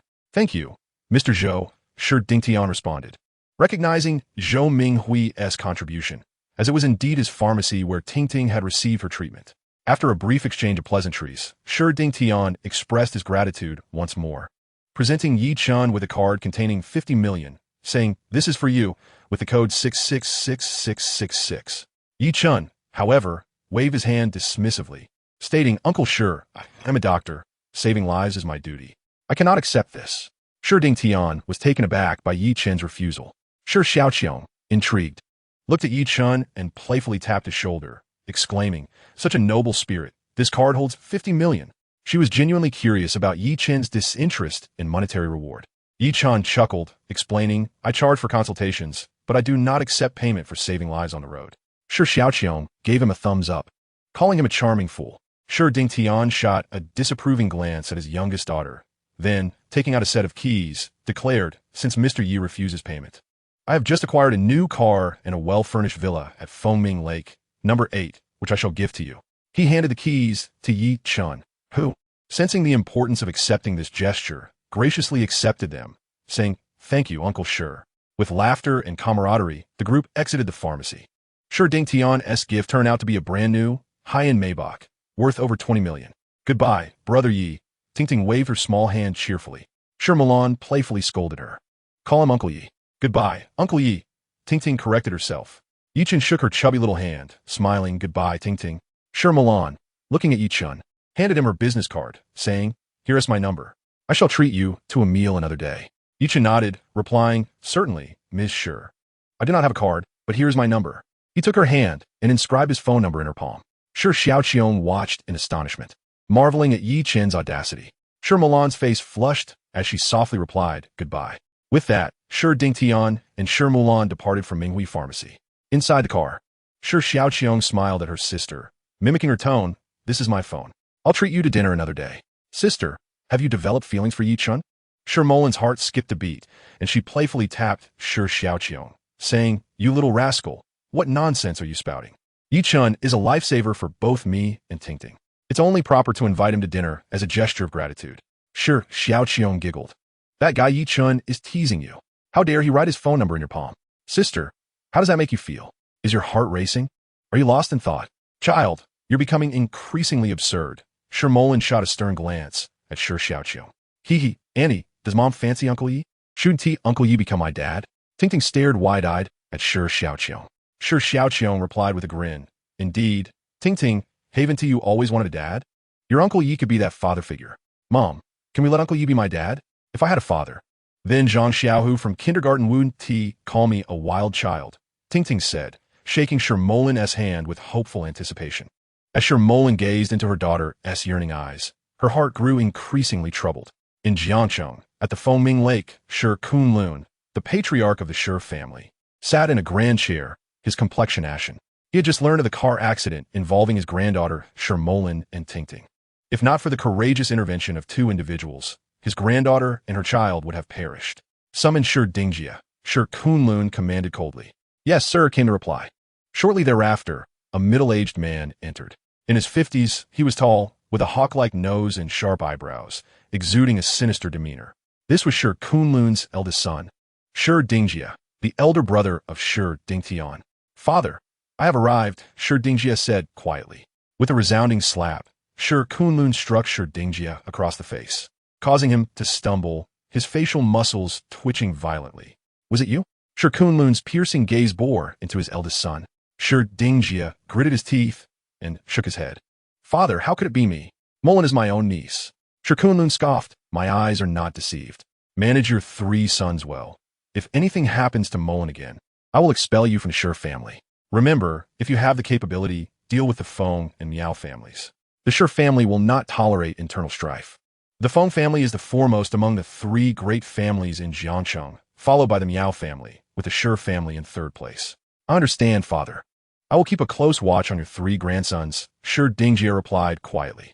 Leave. Shi Kunlun waved his hand dismissively. With a dark expression, Shi Dingjie exited the hall. Outside, his eldest son Shi Yongji noticed his father's return and the purple bruise on his cheek. A sinister glint flickered in his eyes. Father, that old man struck you? Shi Yongji's face twisted in a menacing scowl as he followed closely behind his father. Shi Dingjie glanced at his son, snorting disdainfully. You incompetent fool, you're utterly useless. Shi Yongji furrowed his brow and remarked. This matter was initially progressing smoothly and without any risk. I never anticipated that 2 scoundrels would disrupt it. Shi Dingjie's pupils contracted slightly as he murmured, investigate those 2 meddlesome rascals and ensure they vanish forever. Shi Yongji, gazing fiercely at his father, replied, let us not hesitate. If we must act, let us eliminate the old man as well. The corner of Shi Dingjie's mouth twitched as he growled, beast, that is your own grandfather. The madness in Shi Yongji's eyes flared as he bellowed. Nonsense. What grandfather? That old fool treats you like his own son, yet he would rather bequeath the entire Shijia estate to Shimo Lan than to you. If you do not take action soon, everything will fall into Shimo Lan's hands. She will marry eventually. Shi Dingjie's eyes glimmered with a snake-like malice. At Minghui Pharmacy, Xiao Jiuzhen had prepared the necessary herbs and equipment for crafting the detoxification pill, placing them into the trunk of Yi Chen's Maybach. Yi Chen produced a small Peiyuan pill and presented it to Zhou Minghui, stating to a fruitful collaboration. Zhou Minghui, exhilarated, accepted the precious pill, grasping Yi Chen's hand and exclaiming, Thank you, divine physician Yi. Here's to our partnership. May it never falter. Yi Chen smiled and replied, Remember your vow today. This small Peiyuan pill was a favor repaid for the detoxification pill Zhou Minghui required. Xiao Jiuzhen, continue your practice at Minghui Pharmacy. I will summon you if needed. Yi Chen instructed. Understood, Master, Xiao Jiuzhen promptly affirmed. Zhou Minghui whispered, Divine Physician Yi, is it possible to mass-produce this small Peiyuan pill? Selling each one for 10 million would be a trivial matter. Yi Chen shook his head. My medicines are meant to save lives. I am not in need of wealth. Ah, very well, Zhou Minghui said with a wry smile. Fortunately, Divine Physician Yi had now intertwined his fate with Minghui Group, resulting in a significant gain for Zhou Minghui this time. After bidding farewell to Zhou Minghui, Yi Chen exited the pharmacy, seeking a particular individual, the limping man who had aided him in rescuing Shimo Lan. Yet, that person had already departed. Yi Chen drove away in the Maybach, appreciating its spacious interior, luxurious decor, and smooth ride, a fitting testament to its $2 million price tag. Arriving at the storefront, he parked the car and ascended to the 3rd floor with the herbs and alchemical equipment to begin crafting the detoxification pill. The detoxification pill was easier to concoct than the small Peiyuan pill, lacking a specialized alchemical furnace.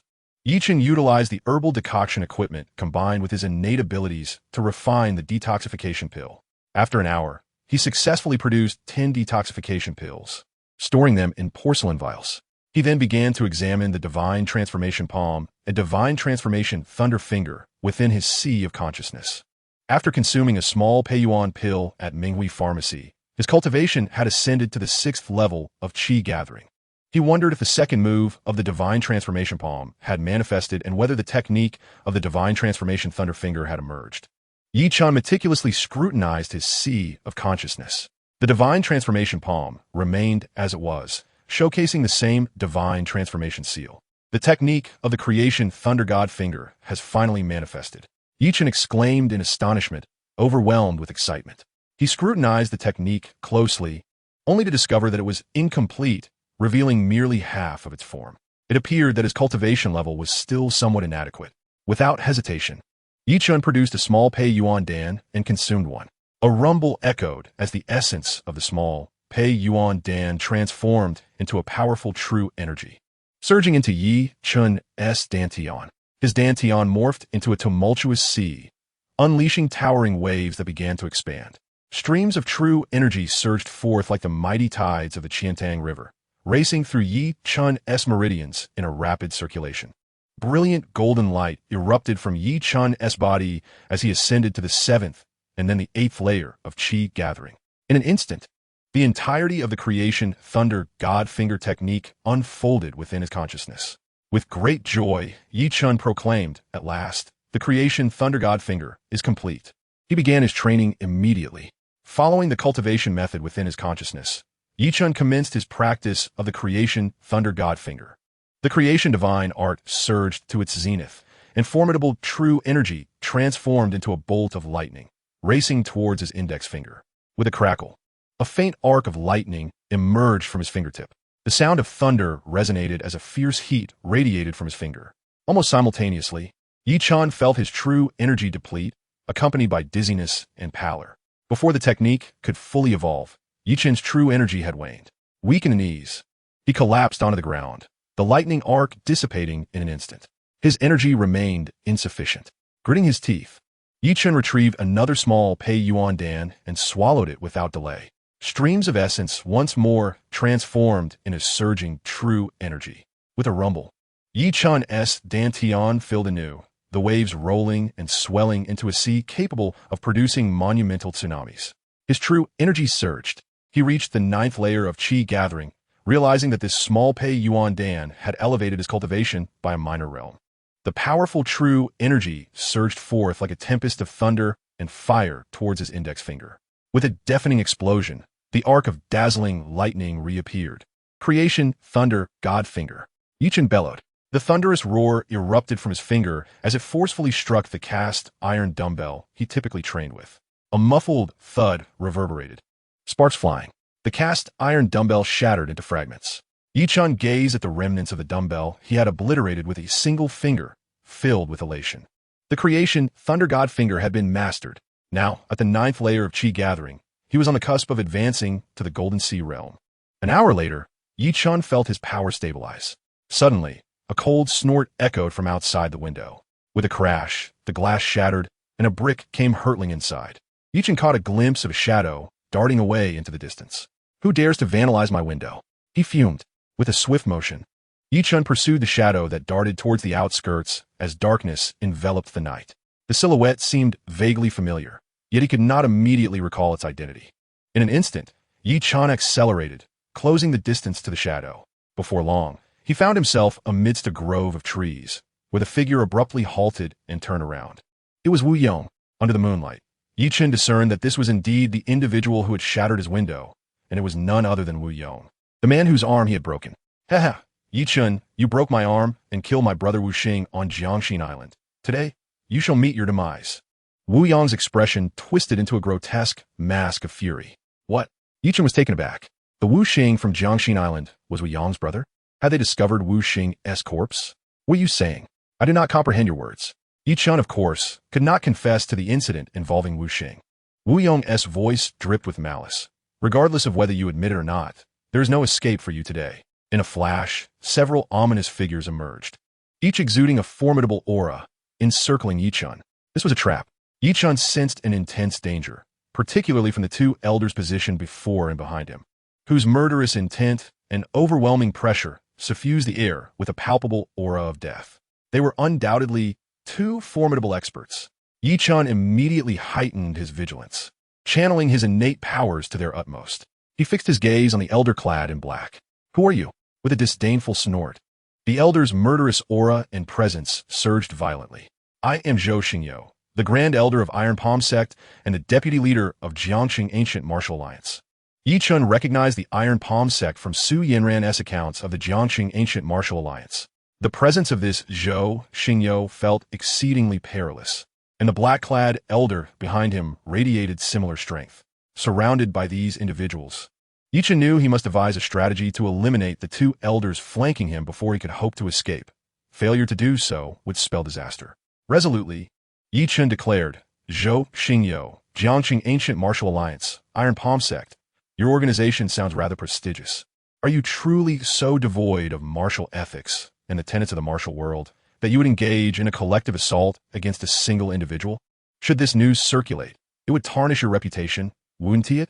I advise you to think wisely. Zhou Xingyou responded with a sinister grin. Rest assured, we shan't concern ourselves with our reputation. We shall simply kill you and bury you in this grove. The tale will not escape these woods. Yi Chen noticed a freshly dug grave not far off, clearly intended for him. Their hearts were truly wicked, plotting murder to silence him. This ignited a surge of killing intent within Yi Chen. Elder Zhou, why waste words on this wretched brat? Just kill him. Jiang Jingdao, positioned behind Yi Chen, howled maliciously.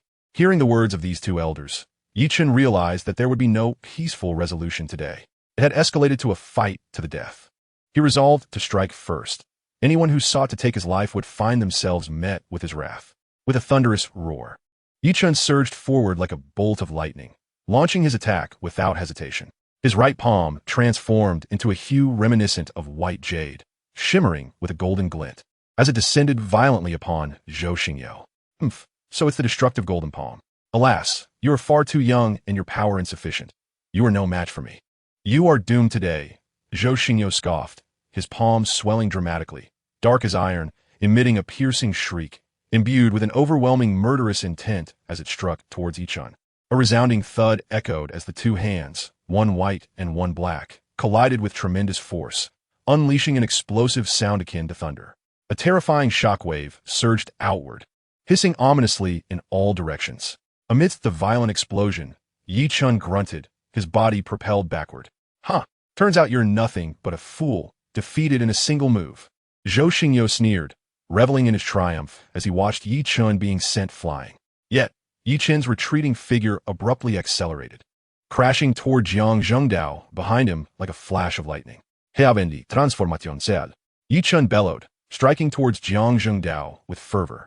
Jiang Zhengdao, caught off guard, could scarcely fathom that the very Yi Chen he thought defeated would suddenly launch an attack upon him. In a moment of panic, he raised his hands in defense. Be wary of treachery, Zhou Xingyou shouted, hastily warning Jiang Zhengdao, but it was too late. Yi Chen had executed a ruse, intentionally allowing himself to be struck by Zhou Xingyou, with his true target being Jiang Zhengdao.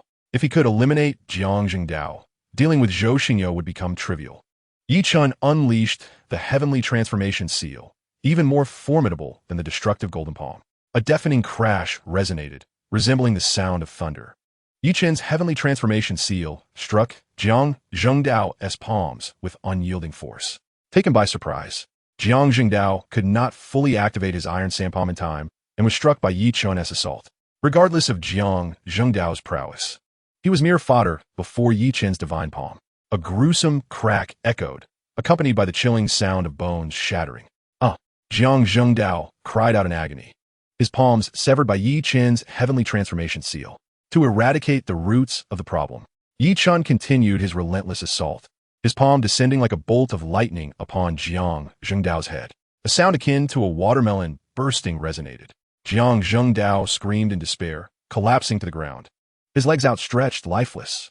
If Yi Chen had refrained from taking a life today, it would have been his own. You killed Jiang Zhengdao? Zhou Xingyou attempted to save his disciple, but there was no time. Yi Chen's heavenly transformation seal was too swift.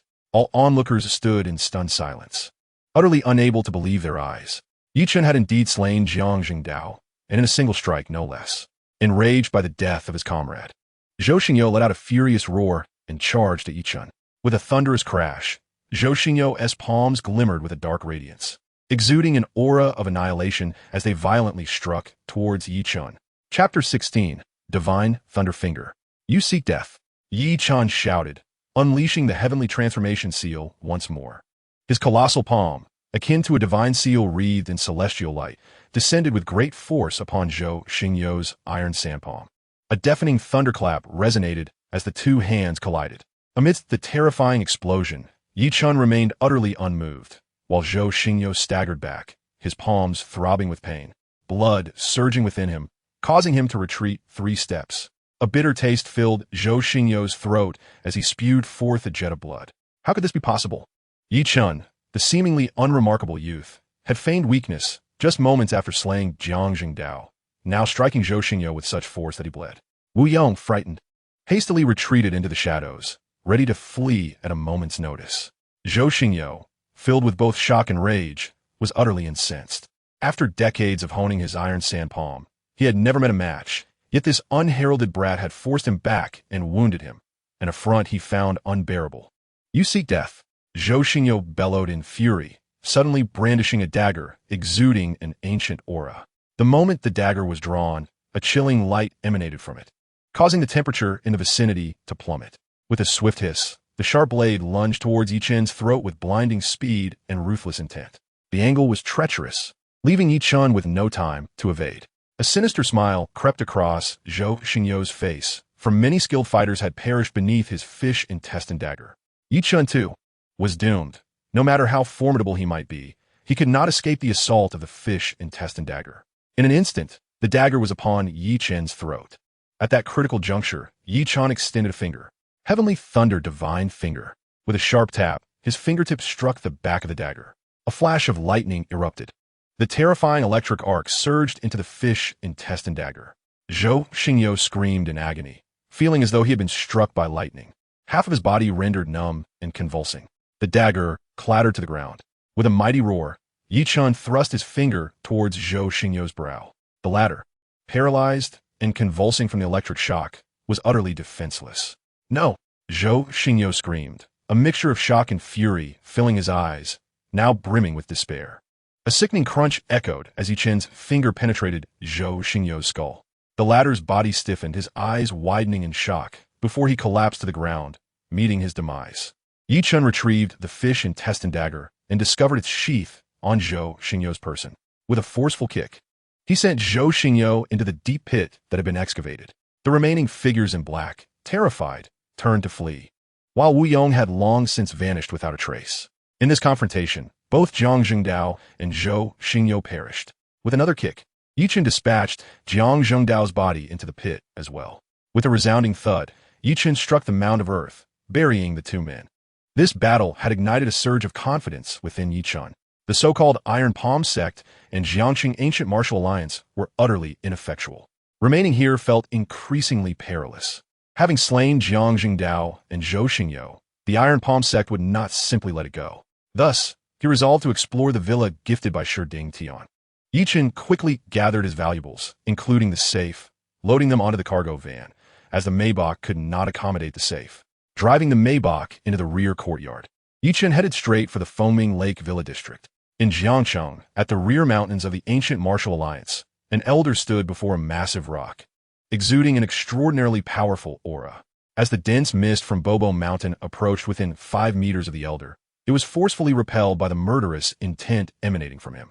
The mist formed a colossal vortex, subtly humming and swirling around the elder incessantly. Suddenly, the elder's half-closed eyes snapped open, radiating brilliance. With a thunderous roar, the elder's aura surged dramatically. His palm expanded suddenly, shimmering with beams of black light. "Break!" he bellowed, as his palm, dark as iron, struck the massive rock before him. The resonant sound echoed like thunder. With a crack, the rock shattered explosively, fragments flying in all directions, leaving behind a charred pit beneath it. "Congratulations, Master! You have finally ascended to the pinnacle of the great martial master realm, just a step away from becoming a grandmaster." An elder named Huang Yuping, the vice master of the Iron Palm sect, approached with a smile. The elder who shattered the rock was Qin Jiwu, the sect master of the Iron Palm sect and the leader of the Ancient Martial Alliance in Jiangqing. The realms of ancient martial cultivation are divided into martial artist, martial master, great martial master, grandmaster, and supreme grandmaster, each with early, mid, late, and peak stages. Qin Jiwu remarked, "This step is exceedingly difficult. Countless ancient martial experts are trapped at this juncture. Even if one dedicates their entire life, they may never ascend to the Grandmaster realm. Throughout Huaxia, there are only a handful of Grandmasters." Huang Yuping replied with a smile, "Master, your comprehension is exceptionally high, and your skills are profound. Ascending to the Grandmaster rank is only a matter of time." Qin Zhu nodded, expressing a wish to achieve Grandmaster status within the next decade. Suddenly, an elder rushed over with Wu Yong, exclaiming, "Master, urgent news." Qin Zhu huffed, glaring at the elder. "Elderly, what is the matter? Why the rush?" Elderly promptly responded, Master, Vice Master Zhou Xingyo, and Elder Jiang Zhengdao have been killed. What did you say? How can this be? Qin Zhiwu and Huang Yuping gasped in astonishment, their expressions shifting dramatically. Zhou Xingyo was a great martial master in his early stages. How could he be killed? Jiang Zhengdao was no weaker either. Who would dare to kill members of the Jiangxing Ancient Martial Alliance? ISNT, that courting death? Wu Yong quickly added, Master. It was a person named Yi Chun who killed Elder Zhou and Elder Jiang, and also my brother Wu Xingqin Zhiwu sneered, to kill on my territory. Such audacity. They are truly ignorant of their fate. I demand all information on Yi Chun. Wu Yong hastily replied, Master, I know about Yi Chun. He is 26 years old. The general manager of Xingchen Pharmaceuticals, which went bankrupt recently. His girlfriend ran off with young Master Li Wenbin from the Li family. This scoundrel inexplicably killed my brother Wu Xing on Jiangxin Island. My master, Elder Zhou, and Elder Jiang went to seek revenge, but unexpectedly, they were killed by Yi Chun. Wu Yong whispered, Master, Yi Chun employs both palm techniques and finger methods, exhibiting a terrifying attack power. As Wu Yong recalled Yi Chun's formidable strike and the thunderous aura surrounding his divine fingers, he felt a chill run down his spine. Let's inspect the bodies. Qin Zhiwu led his companions down the mountain peak. In a room at the back courtyard, Qin Zhiwu gazed upon the two corpses, utterly astounded. Such fearsome palm strength. Such horrifying finger techniques. The arms and head of Jiang Zhengdao had been shattered beneath Yi Chen's overwhelming force. Meanwhile, the gory hole in Zhou Xingyo's forehead left Qin Zhiwu trembling with dread. The area around the wound resembled the aftermath of a lightning strike, charred and blackened. The bones in the forehead were fractured, radiating terrifying cracks in all directions. What kind of dreadful finger technique is this? It even carries the essence of thunder and fire. Qin Zhiwu gestured for everyone to withdraw, his gaze fixated on the ghastly wound on Zhou Xingyo's brow, his countenance paling to an extreme. Could it be that Yi Chun is a formidable master? If he is indeed a powerful master, even I, Qin Zhiwu, may struggle to defeat him. No, there are only a handful of masters in all of Huaxia. How could someone from such a minor locality be a master? As long as Yi Chun is not a master, I, Qin Zhiwu, can eliminate him. Should I summon my reclusive uncle for assistance? After a moment of contemplation, Qin Zhiwu decided to err on the side of caution and approach the cave on the back mountain. Within the depths of the cave, a gaunt and wiry elder sat cross-legged, his hands weaving intricate and mystical palm seals. The elder's palms, dark as iron, shimmered with a disquieting black luminescence as he transformed the seals. Each change in his palm techniques echoed with the sound of thunder and wind. The tempo of his movements quickened, culminating in a dizzying display of swirling palm seals. With a thunderous roar, it resembled the detonation of a thunderclap. The elder, releasing a fierce cry, soared into the air. Break! He shouted, and his once dark palms erupted into a brilliant inferno. With a resounding crash, the elder's colossal palm, imbued with flames, struck a massive stone weighing 1,000 pounds. The sound of shattering echoed like the heavens splitting apart as the stone was cleaved into countless fragments, sending dust and debris into the air. The entire cave trembled violently, resembling an earthquake. At last, my iron sand palm has absorbed the fire attribute from the iron sand and successfully evolved into the blazing divine palm. The elder exclaimed joyously, bursting into laughter. Tai Wujia of the divine palm sect, await your reckoning. I have endured this grudge for a decade. With that, the elder made his way toward the cave entrance. Just as he reached the threshold, Qin Zhiwu was abruptly startled by a thunderous explosion emanating from within the cave. The entire cavern shook violently, resonating with a deep hum. What a tremendous commotion. Could it be that my uncle's iron sand divine palm has ascended? Could he have reached the realm of masters? This is splendid news. If my uncle successfully advances, Yi Chen will be doomed. The rumbling continued. The entrance of the cave swung open, and Yuan Sifong emerged with a hearty laugh. Ah, Master Uncle, have you leveled up? Qin Zhiwu hurriedly approached him. Chapter 17, The Lethal Illusion. Yuan Sifong replied with a smile. I have merely advanced my iron sand palm to the fiery divine palm. Congratulations, Master Uncle. Qin Zhiwu exclaimed with delight upon hearing that his Master Uncle's iron sand palm had successfully evolved into the fiery divine palm. Now, even if Yi Chun is formidable, he cannot withstand the might of your powerful fiery divine palm. The fiery divine palm's power is 100-fold greater than that of the iron sand palm. Yi Chun, this time you are bound to meet your demise. There is little to celebrate.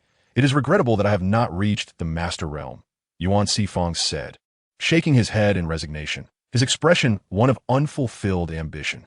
Despite a decade of seclusion, he had not broken through to the master level, though his combat prowess had strengthened 100-fold. Master uncle, achieving the master level is only a matter of time, Qin Jiwu reassured him. Yuan Sifang nodded. Jiwu, has there been any significant events in the alliance during my seclusion? Although he had been in isolation, he remained concerned about the affairs of the alliance. Qin Jiwu lowered his voice. Master uncle, I have something urgent to report. There is a fellow named Yi Chen from the Divine Palm sect who has killed our deputy leader, Zhou Xingyou, and Jiang Jingdao. Qin Jiwu believed that Yi Chen, skilled in the destruction of gold and jade Divine Palm, was undoubtedly a disciple of the Divine Palm sect. What? A member of the Divine Palm sect has slain Zhou Xingyou and Jiang Jingdao? Upon hearing this news, Yuan Sifang's fury surged, and a murderous intent emanated from him. The audacity of the Divine Palm sect to strike at their doorstep and kill members of the Iron Palm sect was utterly outrageous. Indeed, Master Uncle, Qin Jiwu confirmed quietly. I will first eliminate this Yi Chen and then seek retribution from Tai Wujia for that blow 10 years ago. Yuan Sifang's eyes gleamed with a fierce killing intent. A decade prior, Yuan Sifang had encountered friction with the Divine Palm sect, culminating in a battle against their leader, Tai Wujia. The two clashed for 3 days and nights along the banks of the Yangtze River, where Yuan Sifang was struck by Tai Wujia's palm and ultimately defeated. This loss left him unsatisfied, prompting him to enter seclusion for 10 years. Although he had not reached the master level, his iron sand palm had evolved. Even if Tai Wujia was powerful, he could not withstand Yuan Sifang's upgraded fiery divine palm.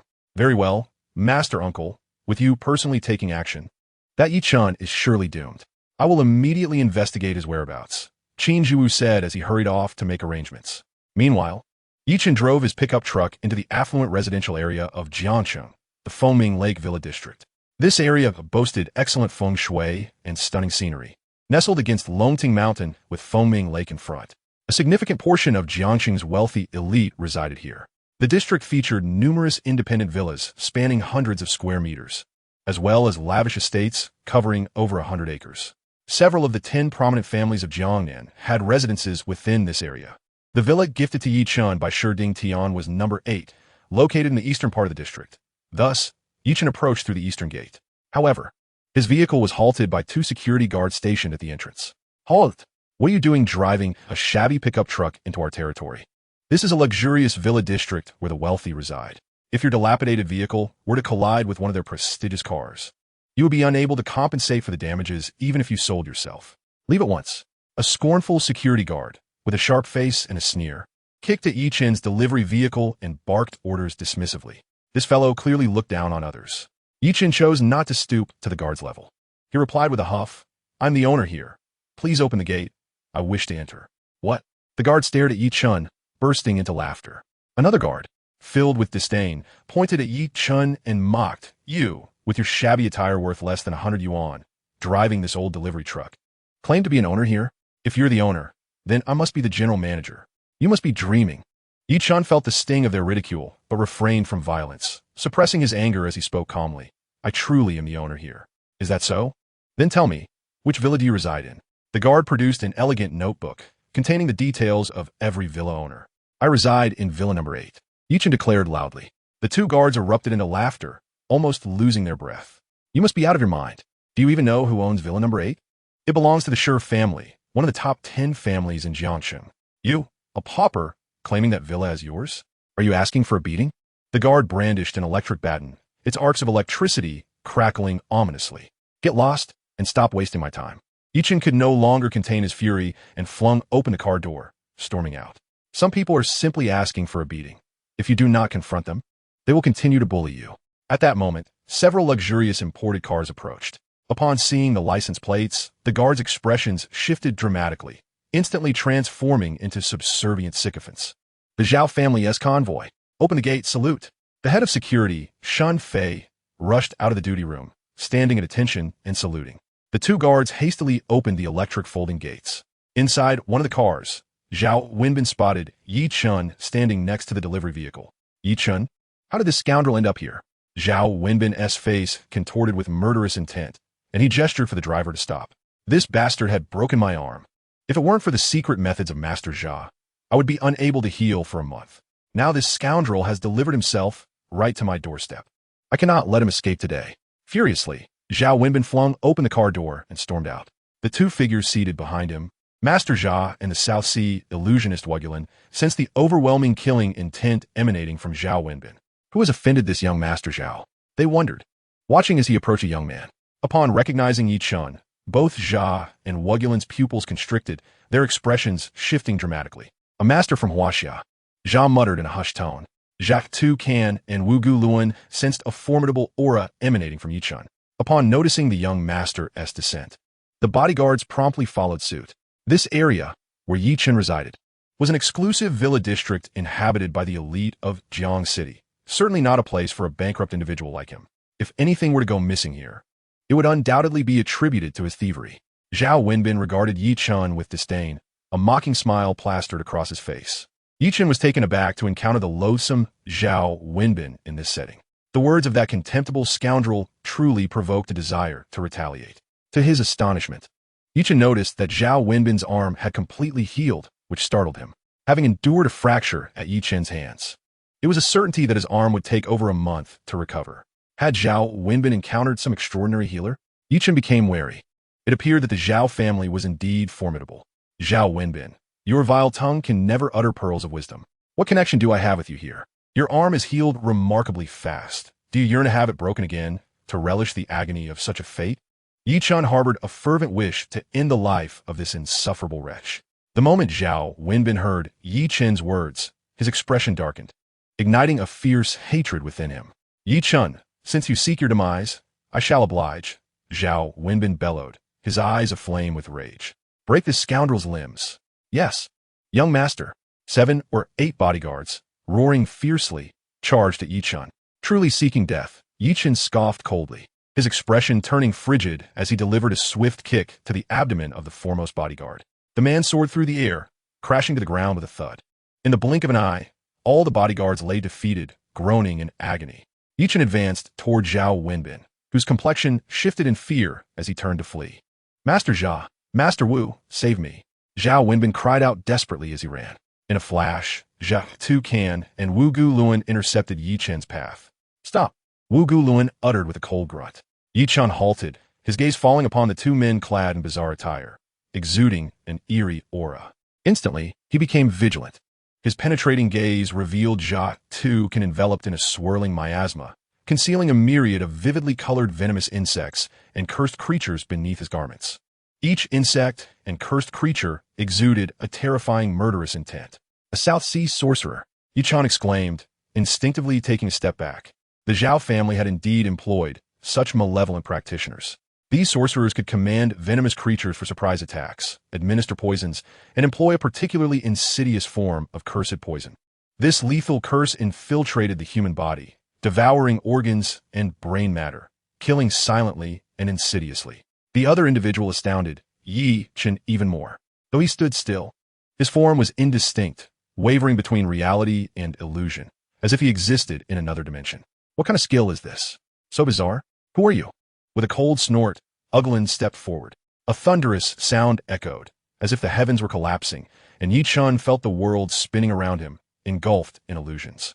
Thousands of vengeful spirits, demons, and ancient deities roared, charging towards him. The glint of sinister claws shimmered with a toxic hue, striking towards Yi Chun's throat like a blade. Countless weapons rained down upon him. Illusion, Yi Chun exclaimed, his face paling in terror. He struggled desperately to escape the phantasm, but to no avail. Seeing Yi Chun ensnared by his illusion, Uglin let out a sinister laugh and produced a cold, sharp dagger, aiming it at Yi Chun's throat. Zhao Wenbin watched with malicious glee as Uglin's dagger approached. Haha, Yi Chun, no matter how formidable you are, you shall perish beneath Master Uglin's blade. Chapter 18. The Awakening of the New Divine Eye. The strike was swift and lethal, imbued with the essence of death, plunging towards Yi Chun's throat. At this perilous moment, the stone tablet in Yi Chun's mind erupted with resplendent divine light. The second eye of the peculiar figure etched on the tablet suddenly opened wide. Thunderous roar. The eye of broken illusions. An ancient voice resonated in Yi Chun's consciousness. Ah, the second divine eye has finally opened. It is indeed the eye of broken illusions. Yi Chun gasped. With a crack of thunder, beams of blinding golden light shot from Yi Chen's eyes, striking the horrific demons with a force that shattered the ground. The cacophony of destruction reverberated as countless monsters disintegrated into ash. The illusion dissipated, and Yi Chen awakened, realizing a deadly blade was perilously close to his throat. That scoundrel employing illusions had attempted a sneak attack. Heavenly Thunder Finger. Yi Chen bellowed, his index finger crackling with a terrifying arc of lightning as he thrust it forward. Uglin's dagger was nearly embedded in Yi Chen's throat. This despicable fiend had eliminated countless experts with such treachery. Yi Chen was doomed. A cruel smirk flickered in Uglin's eyes. Yet, just as that wicked grin formed, a thunderous roar erupted. A sound akin to thunder shattered the air as Yi Chen's eyes unleashed a blinding golden light, obliterating Uglin's illusion. Ah, the golden lightning! My illusion! Uglin shrieked, his expression shifting dramatically. He could scarcely fathom that Yi Chen, on the brink of death, could awaken and dismantle his illusion. As Uglin contemplated retreat, Yi Chen's finger, charged with a fearsome surge of thunder and flame, struck his arm with devastating force. A series of explosive cracks echoed as Uglin screamed in agony. The dagger in his grasp shattered, and his arm snapped with a sickening crack. In a single move, Uglin faced utter defeat. Yi Chen harbored a profound disdain for the ambushing Yugurin. With a decisive stride, he advanced, unleashing a thunderous roar. The resounding force of Yi Chen's creation, Thunder God Finger, surged forth once more. In an instant, a terrifying arc of lightning struck Yugurin's forehead. Beside him, Jia Tukan observed in astonishment as Yi Chen's eyes radiated with golden light, shattering Yugurin's illusion. Moreover, Yi Chen's fingers emitted arcs of lightning, obliterating Yugurin's dagger and arm, leaving Jia Tukan utterly astonished.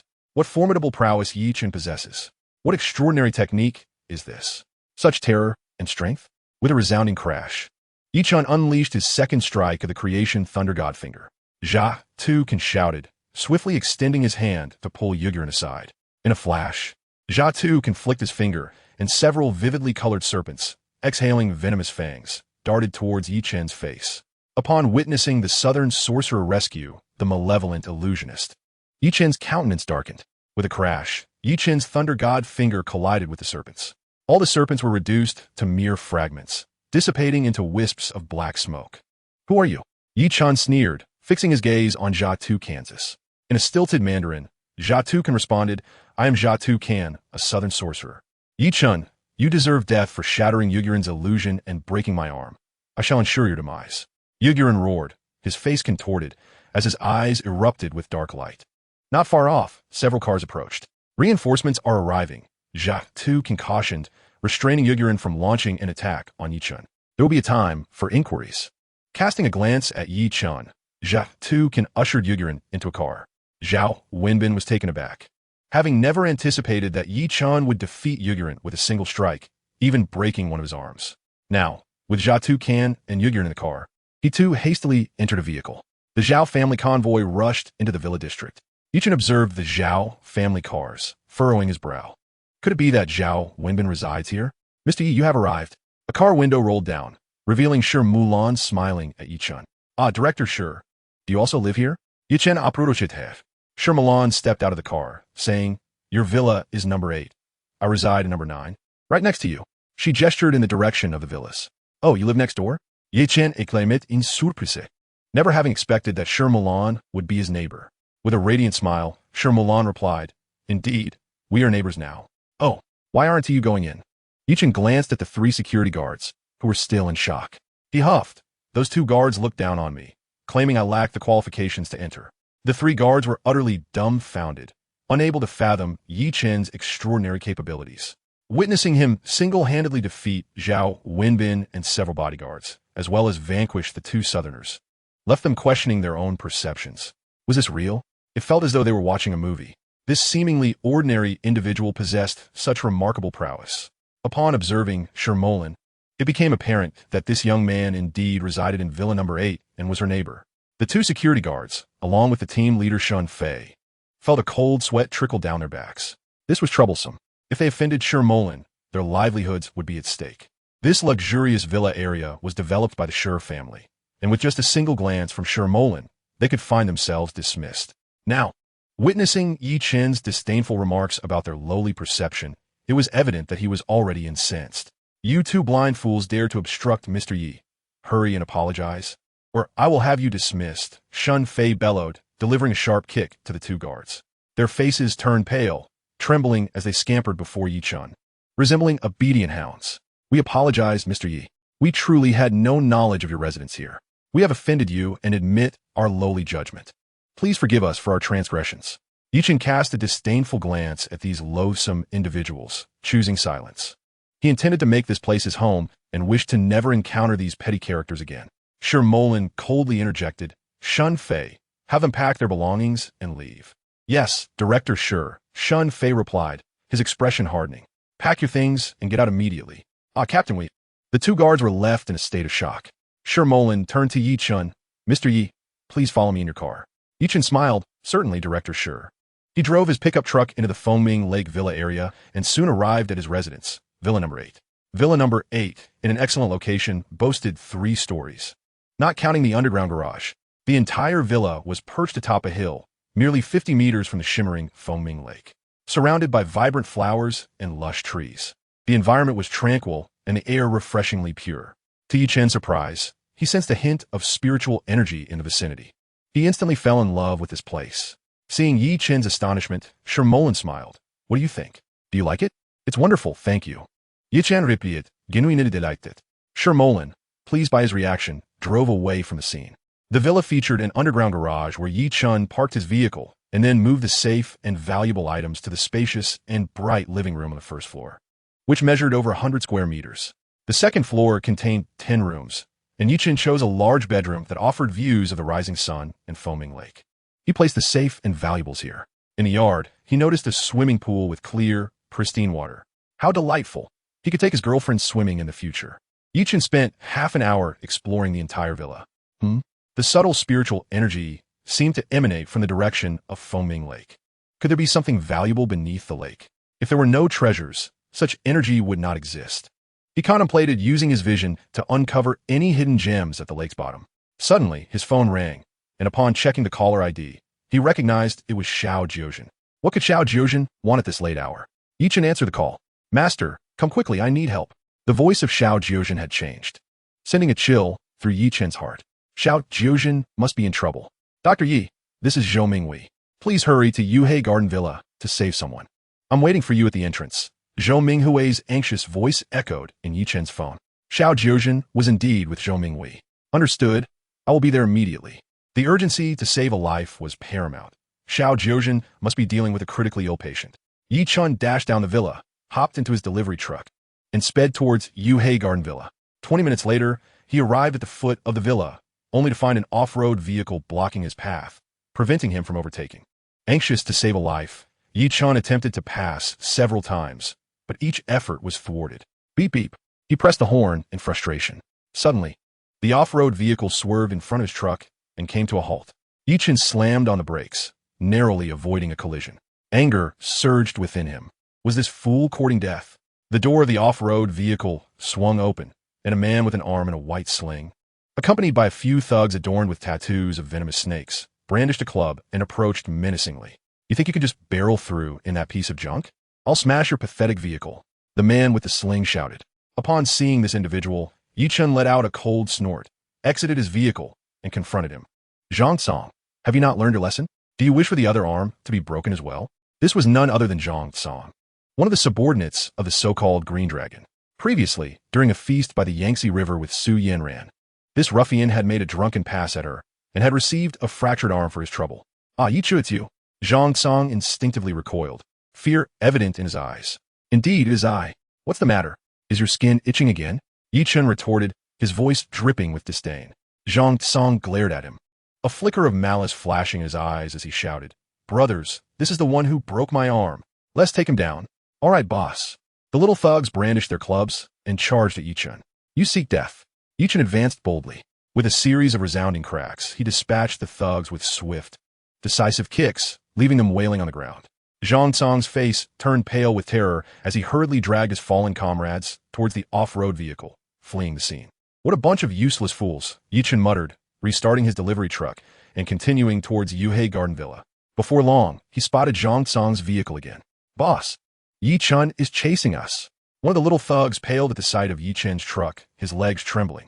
Oomph, that wretched fellow has come just in time. Let us teach him a lesson. Zhang Tsang seethed, pulling out his phone to call his boss, the Green Dragon. Zhang Tsang, what is it? Boss, that bastard who broke my arm is after me again. I'm almost at Yuhei Garden Villa. You must help me get revenge. What? That guy is chasing you? Oomph. Here I stand before the gates of the Yuhua Garden, awaiting the arrival of that individual, intent on ensuring his demise. Qinglong ended the call with a sinister chuckle. Ha! Yi Chun, your fate is sealed. Zhang Tsang cast a malevolent grin at the approaching Yi Chun. Shortly thereafter, Zhang Tsang's off-road vehicle arrived at the entrance of the Yuhua Garden. Brother, that wretched fellow is closing in. You must avenge me. Zhang Tsang rushed to Qinglong's side. Qinglong, a towering figure nearly 2 meters tall, sported a steel-blue bald head and a visage marked by ruggedness. His chest and back bore the tattoo of a ferocious dragon, and his eyes exuded a chilling aura of cruelty and bloodlust, as though he emanated a palpable sense of murderous intent. Behind Qinglong stood a dozen menacing subordinates, each with fierce countenances. Step aside, I shall avenge you shortly. As Zhang Tsang was under Qinglong's protection, the latter was obliged to defend him. With a honk, Yi Chen's pickup truck arrived at the gates of the Yuhua Garden and came to a halt. He immediately spotted the imposing figure of Qinglong. Goodness, what a towering presence.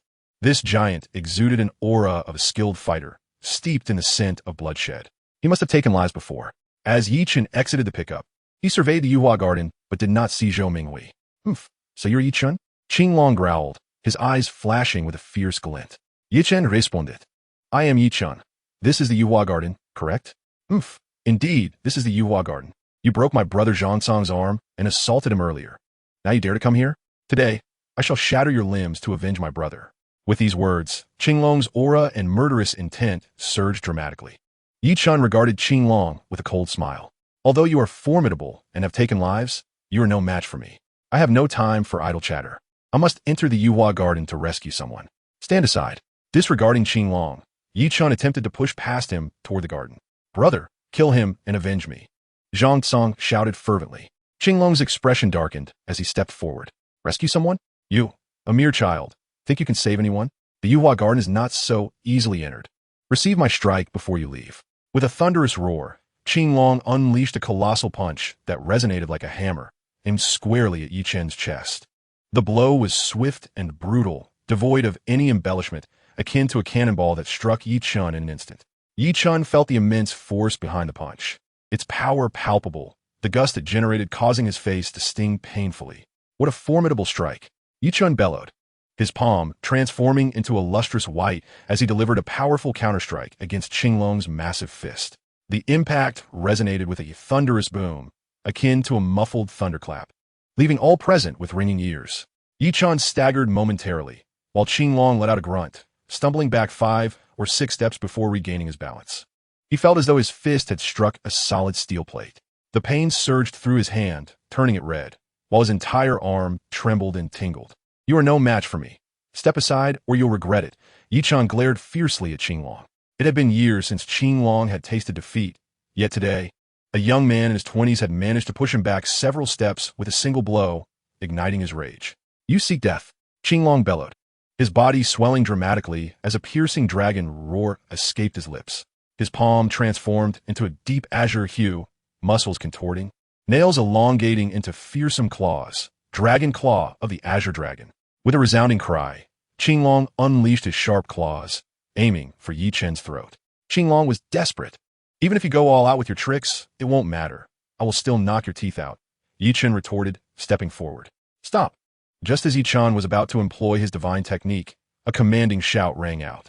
He quickly retreated and saw a Rolls-Royce Phantom speeding toward them with its window down. The car door swung open, revealing Zhou Mingwei and a middle-aged man clad in a light blue robe. Qinglong, do not be rude, the robed man glared at Qinglong. This gentleman, Mr. Ouyang, hastened towards Yi Chen, bowing respectfully. I apologize, Dr. Yi, for our tardiness. We have caused you distress.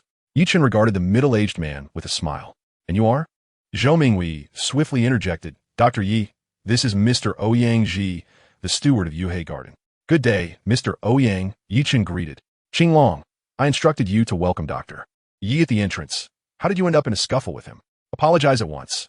Ouyang Ji scolded Qinglong sternly. Ah, he is Dr. Yi? A physician so young? I had imagined doctors to be old gentlemen with white beards. Qing Long scratched his head sheepishly. He could hardly fathom that he had engaged in a fight with Dr. Yi. Dr. Yi, I sincerely apologize. Qing Long bowed deeply, his previous fierceness dissipating. Yi Chen looked at the towering man before him, genuinely contrite, and chuckled. No harm done. I must go save someone. He waved dismissively. In the distance, Zhang Song stood in shock. Mr. Ouyang had come personally to summon them? He realized he had stirred up trouble. With that thought, his face turned pale, his legs weakened, and he collapsed onto the ground. Dr. Yi, quickly get in the car, Zhou Minghui urged anxiously. Dr. Yi, hurry to save them. The three of them entered the Rolls-Royce and sped toward Yuhei Garden. Not far from the estate, a car was parked on the road. Inside, a person peered through binoculars, watching as Yi Chen and the others entered Yuhei Garden. Report, Yi Chen has entered the estate of Wang Li Batian in Jiangsheng. The individual immediately relayed. In the hall of the Jiangsheng Ancient Martial Alliance, the leader was startled. What? Yi Chen has actually gone to the Yuhei Garden Villa? Has he colluded with the king of Jiangsheng? Could it be that Yi Chen's murders of Zhou Xingyou and Jiang Zhengdao were orchestrated by Li Batian? The leader, Qin Jiwu, was taken aback, rising abruptly, his expression shifting dramatically. Leader, 5 years ago, that assault nearly eliminated Li Batian. Unfortunately, his wife, Feng Qinglu, intercepted your strike, granting him an additional 5 years of life. Now, with Li Batian instigating Yi Chen to eliminate our people, we might as well strike at Li Batian again. Huang Yuping murmured ominously. Qin Jiwu's eyes brightened once more. Huang Yuping continued. Eliminating Li Batian and Yi Chen would allow us to claim all of Li Batian's territory for our Iron Palm sect. Qin Jiwu glanced at his master, Yuan Sifang. Yuan Sifang smirked and nodded. Then let us eliminate both Yi Chen and Li Batian. The entire Jiangsheng shall belong to our Iron Palm sect. Excellent. With my master's assistance. Yi Chen and Li Batian are as good as dead this time. Qin Jiwu said, turning to Huang Yuping. Immediately mobilize the Iron Palm sect and all forces of the Jiangsheng Ancient Martial Alliance to eradicate Yi Chen and Li Batian. Understood, leader, Huang Yuping replied, swiftly departing to make preparations. Let us proceed to Yuhei Garden Villa. Yuan Sifang swiftly vanished alongside Qin Jiwu, leaving the Jiangsheng Ancient Martial Alliance. At Fengming Lake, in the Zhao family residence, Wugulin, whose arm had been broken by Yi Chen, seethed with rage, exclaiming, Yi Chen, I will surely kill you. The voodoo master, Zha Tukong, said, let me first heal your arm, and then we shall discuss vengeance. Zhao Zhengrong, the head of the Zhao family, nodded in agreement. Yes, Master Wu. Let us first tend to your arm. Wugulin grinned maliciously. Very well. Once my arm is healed, we shall hunt down that damned Yi Chen. Zha Tukong muttered an arcane incantation, waving his fingers over Wugulin's arm. With a soft sound, Wugulin's arm began to mend, returning to its former state. Zhao Wenbin looked at Zhao Zhengrong and declared, Grandfather, Yi Chen must die. We should kill him today. Zhao Zhengrong nodded. The task of eliminating Yi Chen will be entrusted to Master Zha and Master Wu. We shall strike in the latter half of the night. Zha Tukong asserted vehemently. Head, we have received the latest intelligence. Yi Chen has been summoned to Yuhei Garden Villa by the king of Jiangsheng, Li Batian. While Qin Jiwu and Yuan Sifang lead all elite martial artists of the Iron Palm sect to assault the villa, a cloaked figure hurriedly reported. Ah, is the intelligence accurate? Zhao Zhengrong immediately stood upon hearing the news. Indeed, head, the intelligence is highly reliable. Our people are discreetly following them. The cloaked figure responded swiftly. Ah, Gonfate. The position of the king of Jiangsheng is immensely lucrative. It seems that the leader of the Iron Palm sect, Qin Jiwu, intends to usurp Li Batian's position. This presents a splendid opportunity. While the mantis stalks the cicada, the oriole waits behind. We can bring all our experts, and not only slay Yi Chen, but perhaps eliminate both Li Batian and Qin Jiwu, claiming the throne of Jiangsheng for ourselves. Zhao Wenbin exclaimed, his eyes gleaming with avarice. Chapter 20. The assault begins. The position of king of Jiangsheng is highly coveted. If Li Batian is slain, his hotels, companies, casinos, and docks will all belong to the Zhao family. These are lucrative ventures that promise substantial financial gains. Zhao Wenbin's words are exceedingly enticing, and Zhao Zhengrong, being a naturally greedy individual, was instantly captivated. Father, Wenbin speaks the truth. Now presents a splendid opportunity. As the clam and the snipe contend, the fisherman stands to profit. Once they have exhausted each other, we shall strike, eliminating them entirely. If our Zhao family ascends to the position of the king of Jiangsheng, We could potentially rank among the top 5 of the 10 prominent families. At that moment, a middle-aged man clad in a suit, exuding a sinister demeanor, entered the room. This man, Zhao Shuhai, is the eldest son of Zhao Zhengrong and the father of Zhao Wenbin. His ambitions are even grander, indeed. He and Zhao Wenbin share an insatiable greed and ruthlessness. Zhao Zhengrong regarded Zhao Shuhai and remarked, "Shuhai, the situation is not so straightforward. Even if the position of Jiangchang king is vacant, our Zhao family strength is insufficient to seize that spot. Among the 10 families of Jiangcheng, we are positioned towards the lower end and cannot contend with the others." Zhao Wenbin interjected with a smile, "Grandfather, have you forgotten? We possess the master Jia, Tu Can, and Wu Gu Luan. Behind these 2 masters lie the Southern CS alliance of sorcerers and illusionists. This evening, let these masters take action. Should anyone dare to harm them, the formidable expert from these 2 alliances will certainly come to obliterate their entire lineage." Wu Gu Luan continued, "Zhao family patriarch, our Southern Sea sorcery and illusions are unrivaled. Eliminating Yi Chun, Li Batian, and Qin Zhuwu will be as effortless as slaying a chicken. We shall promptly head to Yehuyuan Mountain Villa to eliminate Yi Chun." Jia Tucan rose and declared, "Zhao family patriarch, let us proceed. If we delay, the benefits will be wholly claimed by the Iron Palm sect Qin Zhuwu." Zhao Zhengrong stood, looking at Jia Tucan and Wu Gu Luan, and said, "Very well. I shall rely on masters Jia and Wu." "Haha, splendid. Zhao family patriarch, we shall set off now. You must gather all the Zhao family's experts and follow swiftly. If you arrive late, you will miss the spectacle." With that, Jia Tucan and Wu Gu Luan swiftly exited the hall. "Shuai, immediately summon all the Zhao family's experts to assault Yehuyuan Mountain Villa," Zhao Zhengrong commanded with a wave of his hand. "Understood, father," Zhao Shuhai replied, promptly departing to rally the experts. This night marks the rise of the Zhao family. Zhao Zhengrong's aura surged wildly. Meanwhile, in a Rolls-Royce, Yi Chen was observing Zhou Mingwei. Zhou Mingwei smiled wryly. "Dr. Yi, my sister-in-law has been ill for several years. I gave her a Peiyuan pill, but something unexpected occurred. So I implore you to come and examine her." Yi Chen furrowed his brow. Typically, a patient consuming a Peiyuan pill should not encounter any mishaps. Yet with this unexpected turn, he needed to investigate thoroughly.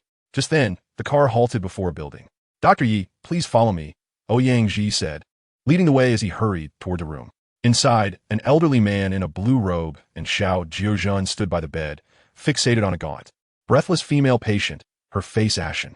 A tall and imposing middle-aged man, exuding an air of authority without anger, was holding the hand of a female patient. His eyes reddened as he spoke softly. This dignified figure was none other than the king of Jiangcheng, Li Batian. "Mr. Li, Dr. Yi has arrived," Ouyang Ji remarked quietly, observing Li Batian. "Dr. Yi is here? Quickly, please." Upon hearing that the esteemed physician had arrived, Li Batian rose promptly. Yi Chun and Zhou Mingwei hurriedly entered the room. "Ah, master, we have been eagerly awaiting your arrival. Please come and examine Mrs. Feng." Xiao Jiuzhen exclaimed upon seeing Yi Chun, visibly relieved. However, upon noticing Yi Chun, Li Batian momentarily froze. Such a young physician? An elderly man in a long robe, with a white beard, sneered at the sight of Yi Chun. He turned to Xiao Jiuzhen with disdain, saying, "Xiao Jiuzhen, you truly have been irresponsible. This is the physician you found for the king of Jiangcheng? He appears far too youthful." This elderly man, known as Wu Dechuan, hailed from a prestigious family of traditional Chinese medicine in Jinling and was often referred to as the god of medicine. The relationship between Wu Dechuan and Xiao Jiuzhen was fraught with tension. Seeing Yi Chen's youth, he seized the opportunity to attack Xiao Jiuzhen. Xiao Jiuzhen retorted coolly, "Wu Dechuan, the proficiency of a physician is not determined by age, is it? You, who are nearing 70, have failed to cure Mrs. Feng's ailment." Hearing these words, Wu Dechuan's expression darkened, his face turning an ashen gray with anger. Yi Chen cast a glance at Wu Dechuan, choosing to disregard the impudent elder. Zhou Mingwei promptly interjected, "Brother Li, this is Dr. Yi. Li Batian spuka sufli. I beg your assistance, Dr. Yi. Please examine my wife." Yi Chen was taken aback to encounter the legendary king of Jiangcheng, and even more so to be asked to treat his wife. Li Batian held a position of immense power in Jiangcheng, and few dared to cross him. Nodding, Yi Chen approached the bedside, using his perceptive abilities to observe the frail woman lying there. She has been poisoned and suffers from internal injuries. Yi Chen discerned immediately. The affliction of Li Batian's wife had lingered for far too long. Had it not been for Zhou Minghui administering a minor tonic, she would not survive the night. Any physician could deduce that Mrs. Feng is poisoned and has internal injuries, but it requires true skill to detoxify and heal her. Wu Dachuan scoffed again. Doctor, can you heal my wife's internal injuries? She has been in a coma for 5 years, Li Batian asked quietly. Ye Chen affirmed. I can detoxify her and also mend her internal injuries. Is that truly so, Dr. Yi? Li Batian exclaimed, his excitement palpable. Young man, you must be boasting. This poison is not singular, but a complex amalgamation of over a dozen lethal toxins, and the internal injuries have persisted for 5 years, causing varying degrees of damage to her organs. Healing her internal injuries is a monumental task, Wu Dachuan remarked, regarding Yi Chen with contempt. Yi Chen responded. What you are incapable of resolving does not imply that I, Yi Chen, cannot. Your inability to heal her internal injuries does not equate to my own limitations. It will be best for you to remain silent and step aside. How dare you insult me? Upon hearing Yi Chen's words, Wu Dachuan's countenance turned a deep shade of anger, his beard bristling with indignation. Li Batian cast a glance at Wu Dachuan, his eyes flashing with a cold glint, and coldly commanded, Divine Physician Wu, step back and refrain from speaking. Understood, Mr. Li. Wu Dachuan quickly retreated to the side. He held no fear of Yi Chen, yet he was apprehensive of Li Batian. Master, I administered a Peiyuan pill to Madame Feng, yet instead of regaining consciousness, her condition has worsened, Xiao Jiuzhen whispered. Yi Chen gazed at the unconscious Feng Qinglu on the sickbed and replied softly, Madame Feng has been in a coma for 5 years, her vitality exceedingly weak. Her body even more so. She simply cannot withstand the full potency of an entire Peiyuan pill. Thankfully, the method I employed to refine the Peiyuan pill was through decoction, rendering it gentle. Had it been concocted in a pill furnace, it would have been dire. I was too hasty and overlooked Madame Feng's tolerance, Xiao Jiuzhen said, his face filled with shame. Yi Chen turned to Li Batian and added, It is fortunate that Chairman Zhou and Xiao Jiuzhen administered the Peiyuan pill. Otherwise, Madame Feng would not survive the night. Is that truly so? Li Batian's hidden fury dissipated, gradually replaced by a flicker of gratitude. The fact that Zhou Minghui and Xiao Jiuzhen's actions had exacerbated his wife's condition had initially fostered resentment within him, creating a rift. Li Batian, a formidable figure forged in the crucible of blood and conflict, would pose great trouble to anyone he held in disdain. Yet Yi Chen's words completely alleviated Li Batian's discontent towards Zhou Minghui and Xiao Jiuzhen, transforming it into gratitude. Indeed, it is true. Chairman Zhou and Xiao Jiuzhen are, in essence, saviors of Madame Feng, Yi Chen affirmed. Thank you, Minghui. Thank you, Divine Physician Xiao.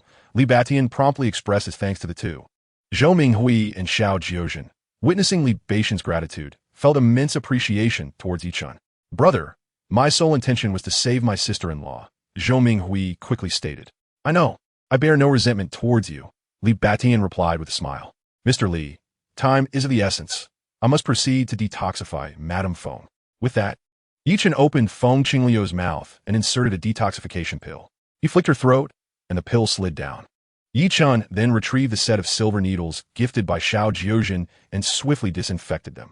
One by one, the silver needles flew from Yi Chen's hands, precisely piercing Feng Qingliu's acupoints. The tails of 5 needles quivered violently, emitting a resonant hum. How can this be? You possess the 5 elements Tai divine needle. Wu Dachuan exclaimed in astonishment, his expression shifting dramatically. The 5 elements Tai divine needle had been lost to time over a millennium ago. How could Yi Chen be proficient in such an ancient technique? The muscles around Wu Dachuan's eyes twitched with intense greed. He had encountered references to the Tai 5 elements divine needle in ancient medical texts, but had never witnessed its miraculous application until today. Xiao Jiuzhen, observing Wu Dachuan's shock, scoffed. You've truly never seen the world, old man. Today, your eyes have been opened. Just moments ago, you looked down upon my master. You truly possess no discernment. You, Wu Dachuan, were rendered speechless by Xiao Jiuzhen. Yi Chen, with both hands forming intricate seals, deftly flicked 5 divine needles, causing all toxins within Feng Qinglu to converge around the silver needles. The medicinal potency of a minor Peiyuan pill penetrated deeply into Feng Qingliu's internal organs, swiftly mending his injuries and expelling the searing poison. The darkness on Feng Qingliu's face gradually receded, giving way to a hint of crimson. Almost simultaneously, a shadowy palm print emerged faintly on his back. The iron sand palm. Yi Chen exclaimed in astonishment. Feng Qingliu's internal injuries were inflicted by the iron sand palm. The assailant had mastered this technique to perfection, deliberately concealing the heat poison when wounding Feng Qinglu. Thus, the distinctive black palm print had not manifested until now. As Yi Chun utilized the 5 elements Tai divine needles to draw out the poison. What? The iron sand palm? Was it the iron palm sect that ambushed me 5 years ago? Li Batian bellowed, his aura of vengeance surging skyward. The dreadful ambush from 5 years ago had been orchestrated with remarkable precision. Had it not been for his wife, Feng Qinglu, who desperately shielded Li Batian from a fatal blow at a critical moment, along with those toxic needles, he would have perished. Li Batian had spent 5 years investigating the attack, uncovering no leads. Now, Yi Chun had revealed a crucial clue. Iron Palm Sect. I will not let you escape my wrath. Raise the needles. Yi Chun shouted with authority. Whoosh. 5 silver needles soared into the air. Hiss. From the needle holes erupted 5 streams of pitch-black blood, splattering against the walls. The once pristine white walls were stained a deep black. Such potent toxins. Suddenly, Yi Chun heard a chilling sound of countless venomous creatures crawling. It was as if millions of poisonous insects were surging forth, drawing near with alarming speed. What was that sound? Li Batian also heard the terrifying noise. Suddenly, a series of blood-curdling screams resonated from outside the gates of Yuhengarten. Yi Chen's piercing gaze swept outside, revealing a throng of vividly colored venomous snakes, spiders, centipedes, scorpions, and countless other unnameable creatures, surging toward the estate like a relentless tide. Almost concurrently, over 100 masked figures in black rushed in, encircling the entire building. This is bad. Formidable foes are upon us. Yi Chen éclaimet une alarme. A cacophony of sinister laughter echoed. Yi Chun, Li Batian, come out and meet your demise. Chapter 21. I will kill you. This thunderous proclamation reverberated like a clap of thunder, causing all present to experience a ringing in their ears and sharp pain in their eardrums. Enemies had infiltrated Yuhengarten. A cold glint flashed in Li Batian's eyes as he snorted disdainfully. To dare assault my Yuhengarten, they are truly courting death. Ouyangji's expression shifted as he whispered, Mr. Li, I will lead a group to eliminate them. As the steward of Yuhengarten, Ouyangji was astounded that a breach had occurred in their defenses, allowing the enemy to invade.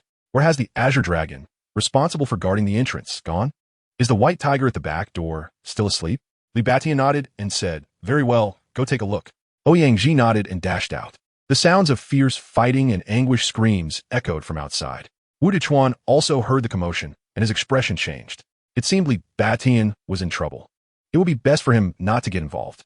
With that thought, Wu Dachuan slipped away quietly without saying a word. At that moment, Feng Qinglu on the bed let out a startled cry and slowly opened her eyes. Luer, you have finally awakened, Li Batian exclaimed, overwhelmed with joy, tears streaming down his face as he tightly embraced his wife. 5 years, 1,800 days and nights of longing and torment. After a 5-year slumber, his wife had finally awakened. Yi Chun watched as this tall, imposing man, known for his ruthlessness, wept joyfully like a child upon seeing his wife awake. His heart was deeply moved. This was a man of genuine emotions, and their bond as a couple was truly remarkable. However, the way she called out Luer was rather sentimental. Where am I? Am I not dead? Feng Qinglu exclaimed as she saw her husband Li Batian and felt the warmth of his embrace. She reached out her arms and held him tightly. Luer, you are not dead. We are both alive, Li Batian reassured her through tears, then burst into laughter. Yi Chun was taken aback by their affectionate terms of endearment and couldn't help but chuckle, saying, Mr. Li, your esteemed wife's poison and internal injuries have completely healed. Li Batian quickly released his wife and explained to Feng Qinglu, Luer, it was Dr. Yi who saved you. Ah, Dr. Yi, thank you for saving me, Feng Qinglu exclaimed, struggling to get out of bed to express her gratitude. Yi Chun hurriedly supported her, saying, Madam Feng, there is no need for such formalities. You have just awakened, and your body is still weak. You must not get out of bed. You dare to divert my attention and attack the Yuhengarten? I will kill you. A thunderous roar from the Azure Dragon and the sound of violent collisions erupted from downstairs. Through his enhanced vision, Yi Chun saw the Azure Dragon engaged in combat with 4 or 5 masked assailants, demonstrating fierce and bold attacks.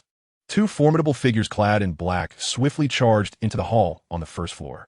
Their skill was exceptional, and a powerful aura emanated from them, their eyes gleaming with intensity. 2 more experts are coming, Yi Chun whispered urgently. Li Batian instructed several bodyguards, protect Dr. Yi and everyone in this room. I will go down to investigate. Feng Qinglu looked at Li Batian with concern, saying softly, Tian, be careful. It's nothing to worry about. Li Batian replied decisively before rushing downstairs. Yichen turned to Zhou Mingwei, saying, Director Zhou, you and the bodyguard should protect Madame Feng. I will also go down. All right, but be cautious, Zhou Mingwei responded, knowing that Yi Chen was not only a skilled physician, but also a formidable expert. He had sensed Yi Chen's powerful aura when he was refining the minor Peiyuan pill at Mingwei Pharmacy. Master, I will also go down, he added. Xiao Jiuzhen also intended to follow Yi Chen down. Take good care of Madame Feng, Yi Chen instructed before hastily descending the stairs. His penetrating gaze did not linger on the two formidable figures in the hall. Instead, he swiftly surveyed the surrounding area of Yuho Garden, where a relentless tide of venomous insects surged forth. An eerie, ancient sound of a bamboo flute penetrated the air, sharp and urgent. As the frantic notes echoed, an increasing multitude of poisonous creatures burst forth from the depths of the forest. Following the sound, Yi Chen discerned two strange, contorted silhouettes lurking in the shadows. Zachikankan Wugulin. Yi Chen exclaimed in astonishment. The flutist was none other than Zachikankan. These dreadful insects had indeed been summoned by this practitioner of dark arts. What were these two old wretches plotting? Was it revenge? A boundless bloodlust filled Yi Chen's eyes. At that moment, Li Batian had already rushed into the hall below, encountering two masked figures in black charging upwards. Seeking death, Li Batian bellowed, unleashing a powerful punch. Upon seeing Li Batian, the masked figure in front grinned maliciously. Li Batian, we meet again. The black-clad assailant's right palm suddenly swelled, turning jet black and emanating a fierce, piercing shriek as it struck Li Batian's fist with tremendous force. A muffled explosion echoed, akin to distant thunder. With a stifled groan, Li Batian staggered back several steps. It was you who attacked me with the iron sand palm 5 years ago. Li Batian's pupils contracted as he fixed a deadly gaze upon the masked figure. A surge of murderous intent emanating from him, his muscles twitching violently. The voice of the assailant was one he would never forget. The masked figure paused momentarily at Li Batian's words. Li Batian, your memory is quite remarkable. Having failed to kill you 5 years ago, today you're surely doomed. The figure replied coldly, transforming into a streak of lightning as the iron sand palm emitted a chilling wail, striking down towards Li Batian's head like a heavy door. Li Batian roared in fury, springing upwards, his massive fist descending like a hammer towards the masked figure's head. Seeing Li Batian's desperate charge, the masked figure chose not to block the iron sand palm, but instead retaliated with a punch aimed at Li Batian's head, igniting a furious rage within him. Go to hell, the masked figure bellowed, abruptly redirecting his iron sand palm to collide with Li Batian's fist. A thunderous explosion ensued, accompanied by the sickening sound of bones fracturing. Li Batian cried out in agony, a jet of blood escaping his mouth as his arm was shattered by the masked figure's palm. Staggering, Li Batian clutched his injured arm, his face pale and breath weak. Retreating swiftly, he was gravely wounded. From this day forth, Jiangcheng will belong to my iron palm sect, the masked figure sneered, striking towards Li Batian's chest. Do not harm my brother. A thunderous voice rang out as Qing Long, bloodied and battered, along with Ouyang Ji, charged at the masked figure. They evaded the onslaught of the iron palm sect's master and rushed forward, intent on rescuing Li Batian. However, another cloaked figure coldly scoffed, get lost. With a swift motion, the dark-clad assailant sent Qing Long and Ouyang Ji hurtling through the air, blood gushing from their wounds. This masked figure emanated an even greater aura of terror. Suddenly, the massive iron sand palm of the cloaked man descended upon Li Batian. Despite his desperate attempts to evade the strike, he was severely injured, bloodied, and with a broken arm. He could not escape the impending blow. Despair flickered in Li Batian's eyes. In this dire moment, he felt a powerful hand grasp his back and yank him away with force. He then beheld a flash of golden light. Yi Chen's palm, glowing with an ethereal radiance, collided with the iron sand palm of the dark figure. Ah, it is the esteemed physician Yi. Li Batian exclaimed, astonished. It was Yi Chen who had saved him, revealing himself to be a master among masters. A deafening clash resounded, akin to a thunderous explosion. The entire staircase room reverberated with a low hum, trembling violently. A chilling crack of splintering bones mixed with agonized screams filled the air.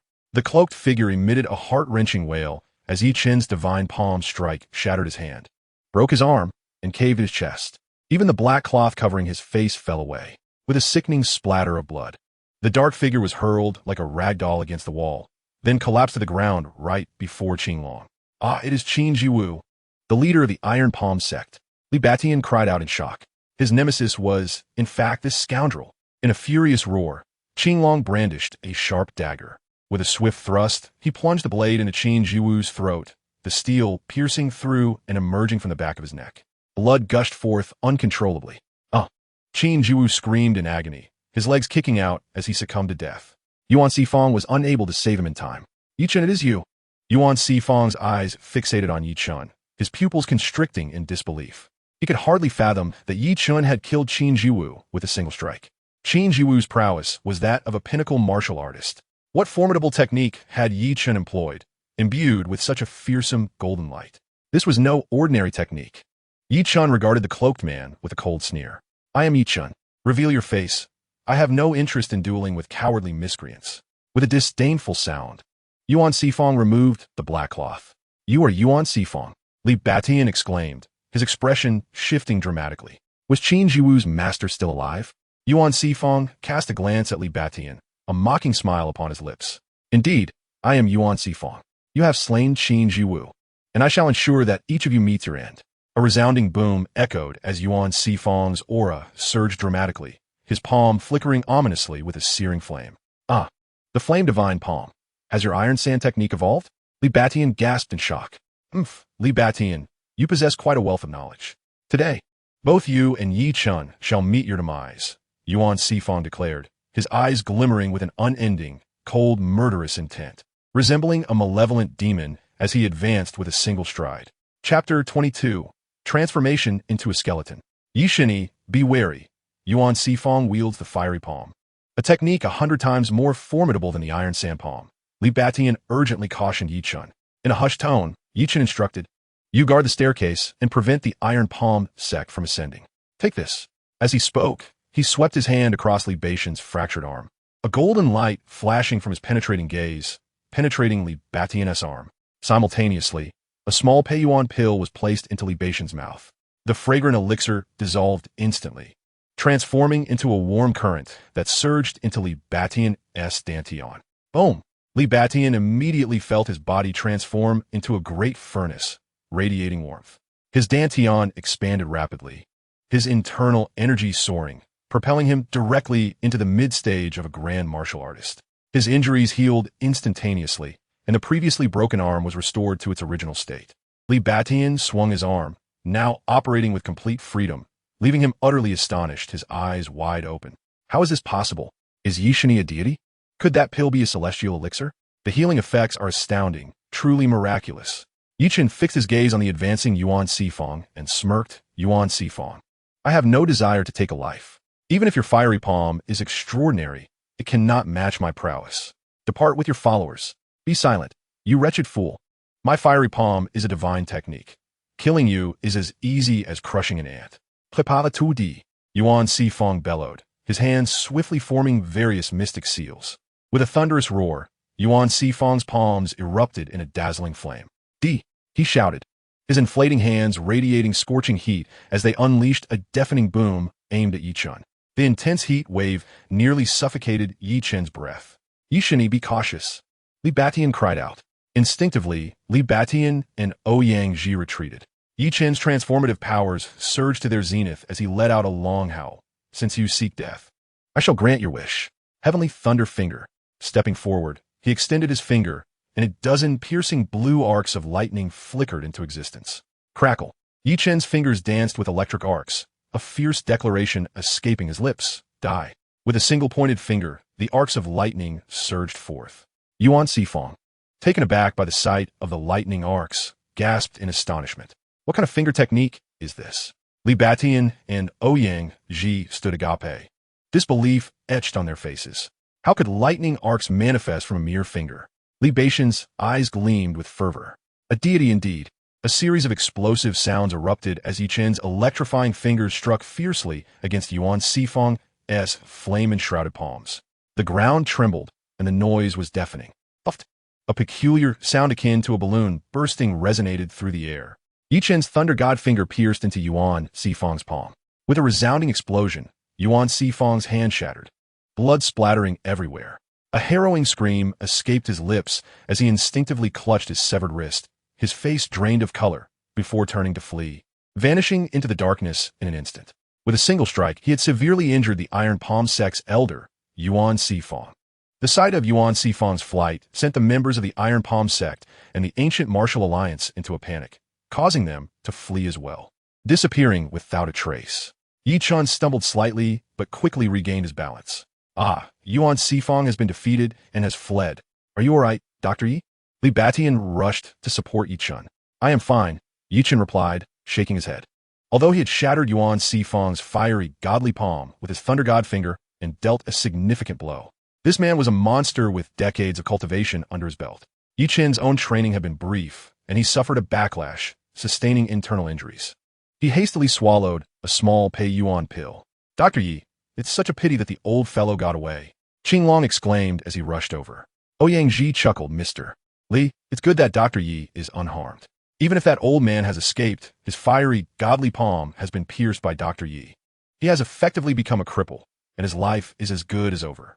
Yi Chun coldly gazed into the darkness. Yuan Sifang may not escape unscathed. As soon as he spoke, a chilling scream echoed from the shadows. Li Batian, Qinglong, and Ouyang Ji were abruptly startled by a horrific sound of gnashing and chewing, reminiscent of countless demonic beasts devouring their prey. What is that terrifying noise? It sounds as if venomous creatures are tearing something apart, Qinglong exclaimed in shock. Ouyang Ji and Li Batian were equally alarmed. Yi Chun, with his penetrating vision, beheld the scene. Yuan Sifang was being relentlessly torn apart by a multitude of several-meter-long venomous snakes, gigantic colorful spiders, and thick red centipedes, alongside countless unnamed poisonous insects. Yuan Sifang writhed on the ground in a frenzy, but the swarm of venomous creatures surged towards him like a tidal wave. In the blink of an eye, he was transformed into a massive, writhing mass of insects, leaving behind only a stark white skeleton. The venomous creatures summoned by the earth were driven to madness at the scent of blood, attacking with ferocity. Before long, Yuan Sifang had become a lifeless pile of bones. Outside the mountain stronghold, there are swarms of venomous insects. A bloodied man shouted as he charged in with a dozen subordinates. White Tiger, why are you only just arriving? Are you hurt? Li Batian quickly supported the man. This individual was one of Li Batian's most trusted aides, known as the White Tiger. I'm fine, boss. Just got stung by a scorpion, White Tiger replied, but his legs buckled, nearly collapsing to the ground. Don't move, you've been poisoned. Take this, Yi Chun said, producing an antidote pill and swiftly placing it in White Tiger's mouth, giving a firm pat on his back to help it down. The previously ashen White Tiger's complexion began to regain a hint of color. Rustling sounds filled the air. A chilling cacophony of countless venomous creatures slithering forth echoed ominously. An array of toxic serpents, scorpions, centipedes, and toads, their crimson eyes glistening, advanced with alarming rapidity. The onlookers, confronted by this horde of malevolent creatures, felt a prickling terror and their hair stood on end. Dr. Yi, how could such a multitude of venomous beasts surge towards us? Li Batian exclaimed in astonishment. Yi Chun promptly instructed, everyone stand behind me. This is the work of the South Sea sorcerer, Zatukang, hired by the Zhao family. These creatures are summoned by that old scoundrel. What? A South Sea sorcerer? The Zhao family? Li Batian's eyes glinted with cold malice. Does Zhao Zhengrong intend to take advantage of the chaos? Yi Chun surveyed the shadows where numerous skilled fighters lurked. The prospect of seizing the position of king of Jiangcheng seemed irresistibly enticing to many, not just the Zhao family. He glanced at Li Batian, who returned the gaze, smirking. If they wish to usurp my title as king of Jiangcheng, they must first prove their capability. Suddenly, the eerie melody of the flute ceased. The vividly colored, grotesque serpents, scorpions, and centipedes halted before the building. Zatukang has arrived, Yi Chun remarked with a grunt. In the darkness, the atmosphere twisted as two figures emerged. The sinister Zatukang and Ugulin stepped forth. Yi Chun fixed his gaze upon Zatukang, a sardonic smile gracing his lips. Have you finally lost your patience? Ugulin's form shifted violently, akin to a writhing serpent, his blood-red eyes radiating a ferocious glare. Yi Chun, you have severed my arm. Today, you shall meet your demise, and all here shall perish alongside you. Ugulin howled with madness. Yi Chun, regarding the frenzied Ugulin, scoffed, Ugulin, your howls are futile. If you possess courage, come at me. I shall ensure you are left searching for your teeth. I will slay you, Ugulin screeched, his form twisting violently as he lunged at Yi-Chun. The gods descend. He bellowed, muttering arcane incantations. Everyone close your eyes. Yi-Chun commanded forcefully, warning Li Batian and the others to shield themselves from Ugulin's dreadful illusion. Yet, it was too late. A thunderous rumble ensued, causing Li Batian, Qinglong, Baihu, and Ouyang-ji to feel the space tremble, rendering them dizzy and disoriented. Before them appeared a multitude of towering deities, radiating billions of divine lights. These formidable beings, majestic and solemn, dwarfed the onlookers, who felt like mere specks of dust in their presence. An overwhelming sense of reverence surged within them, and they collapsed to their knees before these titanic figures. Ugulin unleashed his illusionary assault, and Zatukang joined in, the sound of his bamboo flute piercing the air. Hisses filled the atmosphere as the serpents, scorpions, toads, and centipedes emitted anguish cries, lunging toward Yi-Chun and Li Batian. Yi-Chun had anticipated Ugulin's trickery. The moment the incantation was uttered, Yi-Chun activated the Eye of Illusion Breaking. Eye of Illusion Breaking, he declared with a booming resonance. In Yi-Chun's mind, the stone tablet trembled violently, and the shattered divine eye of the idol opened. Two dazzling beams of golden light burst forth like twin shafts of golden lightning, striking fiercely against Ugulin's illusion.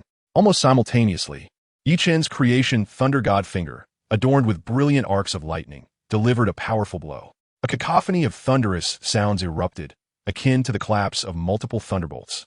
The golden light from Yi-Chun's shattered divine eye pulverized Ugulin's illusion into fragments. Ugulin's form swayed violently. Yi-Chun's creation Thunder God Finger, trailing arcs of lightning, crashed down upon the innumerable venomous insects that were frantically charging at him. The insects emitted piercing cries of agony as they were reduced to ashes under the onslaught of the electrical arcs. As Ugulin's illusion was dismantled by Yi-Chun, Li Batian and the others suddenly regained their senses. Those giant gods were mere illusions? Li Batian exclaimed, springing to his feet in alarm. Upon witnessing Yi-Chun annihilate countless venomous insects, Jitukan let out a sinister laugh and wildly gestured with his arms. The vibrant, concealed insects within him screeched in horror as they surged toward Yi-Chun. Ugulin raised his hand, and a dozen paper figures imbued with eerie symbolic light came crashing down. Chapter 23. In the Bath. Jatu, Kan, and Ugulin once again joined forces to unleash their most terrifying assault. This time, the venomous insects launched by Jitu were not the ordinary forest creatures he had summoned before, but rather an enhanced version crafted through dark sorcery.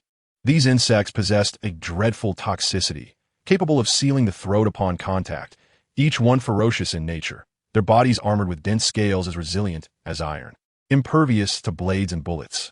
The insects belched forth a foul, toxic mist, encircling Yi-Chun entirely. As he caught a whiff of the poison, a sense of dread settled in his heart. Not good. Yi-Chun hastily swallowed an antidote pill. The horrifying insects, hissing ominously, bared their fangs as they lunged for Yi-Chun's throat. Meanwhile, the colorful paper figures hurled by Ugulin appeared almost alive, chanting strange incantations while revealing their mesmerizing, otherworldly eyes. Each figure's eyes, swirling in a black and white frenzy, rapidly formed countless black and white vortexes, abysses of death. Yi-Chun's mind was abruptly ensnared within these dreadful black and white whirlpools. The abyssal vortexes ruthlessly tore at Yi-Chun's soul, making him feel as though his essence was being shredded to pieces, plunging his body into a frigid netherworld. Countless malevolent spirits surged forth, violently tearing Yi-Chun's body apart. He felt as if he had perished, his dismembered body and shattered fragments of his soul drifting in the void. Had he truly met his end? Yi-Chun's thoughts wandered back to his parents in the countryside. He envisioned the beloved Su Yin-Ran gazing at him. Yi-Chun, you cannot give up. Do not surrender. I'm waiting for you. No, I cannot die. I must not die. Ugulin's current assault was not merely an illusion. It appeared to be a form of terrifying dark sorcery. With a thunderous roar, Yi-Chun bit down hard on the tip of his tongue. The sharp pain elicited a cry of anguish, jolting him back to awareness. He beheld a multitude of terrifying venomous insects poised to strike at his face and throat. Death! Yi-Chun bellowed, unleashing the radiant golden arcs of lightning from his creation divine seal and creation thunder divine finger. The combined onslaught of Jia Tu Kan and Yugu Luan was formidable, as these two ancient adversaries had previously utilized this tactic to ambush and slay a powerful master. Their faces contorted with sinister glee as they witnessed Yi-Chun fall into their trap. However, just as the swarm of venomous creatures was about to pierce his throat. They could not have anticipated that Yi Chen would awaken in this perilous moment and retaliate with a lethal counterattack. A resounding crash echoed as Yi Chen's creation Thunder Divine Finger, imbued with dazzling golden lightning, struck the insects. The sound of shattering filled the air. As the venomous creatures were obliterated, fragments scattering in every direction. Simultaneously, Yi Chen's creation Divine Seal descended upon Yu Gu Luan's eerie paper figures, reducing them to mere tatters. My divine insects! Jacques Tucan lamented, witnessing the destruction of his painstakingly nurtured creatures under Yi Chen's relentless assault, leaving him in profound anguish. You! How could you awaken and shatter my abyss of divine death? Yu Gu Luan stammered, his expression shifting dramatically. Yet, Yi Chen did not relent in his attack. With a thunderous shout, he pushed his creation divine art to its limits, directing his lightning-quick divine finger towards Yu Gu Luan's head. Yi Chen despised this ambusher. Had he awakened, even a moment later, it would have been his own demise. Thus, he launched a fatal strike against Yu Gu Luan. The latter was no match for Yi Chen, and had he not resorted to treachery, he would have escaped unscathed. Yi Chen's creation, Thunder Divine Finger, swift as lightning and radiating cataclysmic energy, thrust violently into Yu Gu Luan's forehead. Despite Yu Gu Luan's desperate attempts to evade, he was utterly unable to escape. A sickening crack echoed as Yi Chen's finger penetrated deeply into Yu Gu Luan's brow. Yu Gu Luan let out a heart-wrenching scream, his body stiffening as he faced his end. With a swift kick, Yi Chen sent Yu Gu Luan's lifeless form flying, turning his attention to Jia Tu Kansas. The chilling wail of Yu Gu Luan startled Jia Tu Kansas. Upon realizing Yu Gu Luan's demise, his countenance shifted and he let out a fierce roar. In an instant, countless venomous insects descended upon Yi Chen like a torrential storm. Simultaneously, a barrage of toxic smoke intermixed with a multitude of fine poison needles was unleashed towards him. With determination, Yi Chen struck out with both palms, deftly deflecting all the insects and needles. However, when he saw Jia Tu Kan, the crafty old foe had vanished without a trace. What a cunning adversary! With Jia Tu Kan's retreat, all the venomous insects fled as well. In the surrounding darkness, those who had hoped to take advantage of the chaos quickly withdrew. Dr. Yi, that scoundrel has fled. Li Batian rushed over, filled with excitement. He held Dr. Yi in the utmost esteem. Had it not been for Yi Chen's timely intervention today, Li Batian would have surely met his demise. Yi Chen turned to Li Batian and said, quickly, send someone to seize the territory of the Iron Palm Sect's Jiangxing Ancient Martial Alliance. With the death of their leader, Qin Zhiwu and Master Uncle Yuan Sifong, their territory is ripe for the taking. Qin Long, Baihu, Ouyang Ji, swiftly gather your men and claim that land. Li Batian immediately issued the command. Understood, boss. Qin Long and Baihu, along with Ouyang Ji, dashed out without delay, while the remaining members began to clean the battlefield. In this battle, with the deaths of Qin Zhiwu, Yuan Sifong, and Wugulin, Yi Chen emerged victorious. Master, congratulations. Xiao Jiuzhen rushed over to extend his felicitations. He had not anticipated that his master's medical prowess was unparalleled, and his martial skills were equally extraordinary. Zhou Minghui observed the entire confrontation from the window. His eyes widened in astonishment. The martial techniques employed by Yi Chen were anything but ordinary, particularly the finger movements that crackled with arcs of lightning. Such power could not simply be cultivated. Could it be that Dr. Yi practiced celestial arts? Did divine beings truly exist in this world? As these thoughts crossed his mind, Zhou Minghui's eyes sparkled with fervent admiration. He resolved to follow Dr. Yi from now on. Dr. Yi, we have triumphed, Zhou Minghui exclaimed, equally exhilarated. Yi Chen chuckled. It was a close call. I nearly fell prey to Wugulin's schemes. Li Batian laughed. It was a thrilling escape. Indeed, Dr. Yi. Nodding, Yi Chen lamented. It is regrettable that the scoundrel managed to escape. Dr. Yi, I am profoundly grateful for your salvation of both me and my wife. Had it not been for your intervention today, we would have surely perished. Therefore, I propose you take on the mantle of the king of Jiangxing. You shall be our leader, and my brothers and I will follow you. The position of king of Jiangxing was coveted by all factions in the city, and now, Li Batian was unexpectedly offering it to Yi Chen, shocking everyone present. Yi Chen shook his head, stating, Li Batian, my ambitions lie beyond the title of king of Jiangxing. You should continue in your role. Li Batian was taken aback by Yi Chen's refusal. He understood that tonight would keep Li Batian quite busy. Very well, brother. From now on, I shall address you as such. Despite being significantly older, Li Batian felt compelled to refer to Yi Chun as his elder due to the latter's formidable prowess. Yi Chun smiled, shaking his head. You may call me Mr. Yi from now on. After a moment's thought, Li Batian called out, All right, Mr. Yi. The news of the Iron Palm sect leaders, Qin Jiwu and Yuan Sifang, attempting to assault King Li Batian only to be slain by his men, quickly spread throughout Jiangxing. The city was in turmoil. How audacious were Qin Jiwu and Yuan Sifang to challenge King Li Batian? Were they not courting death? However, the act of killing them was a risky maneuver for Li Batian. Above the Jiangxing Ancient Martial Alliance stood the formidable Jiangnan Seven Provinces Ancient Martial Alliance, known for having a powerful master among their ranks.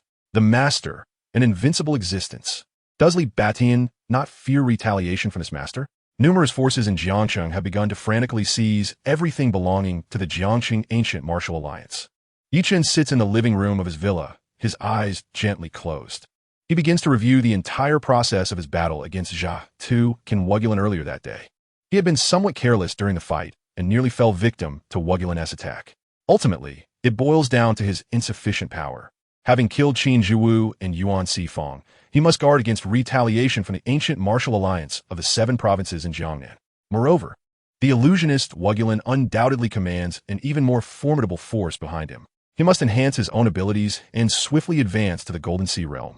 Without hesitation, Yi Chun swallows a small, Peiyuan pill to further bolster his strength.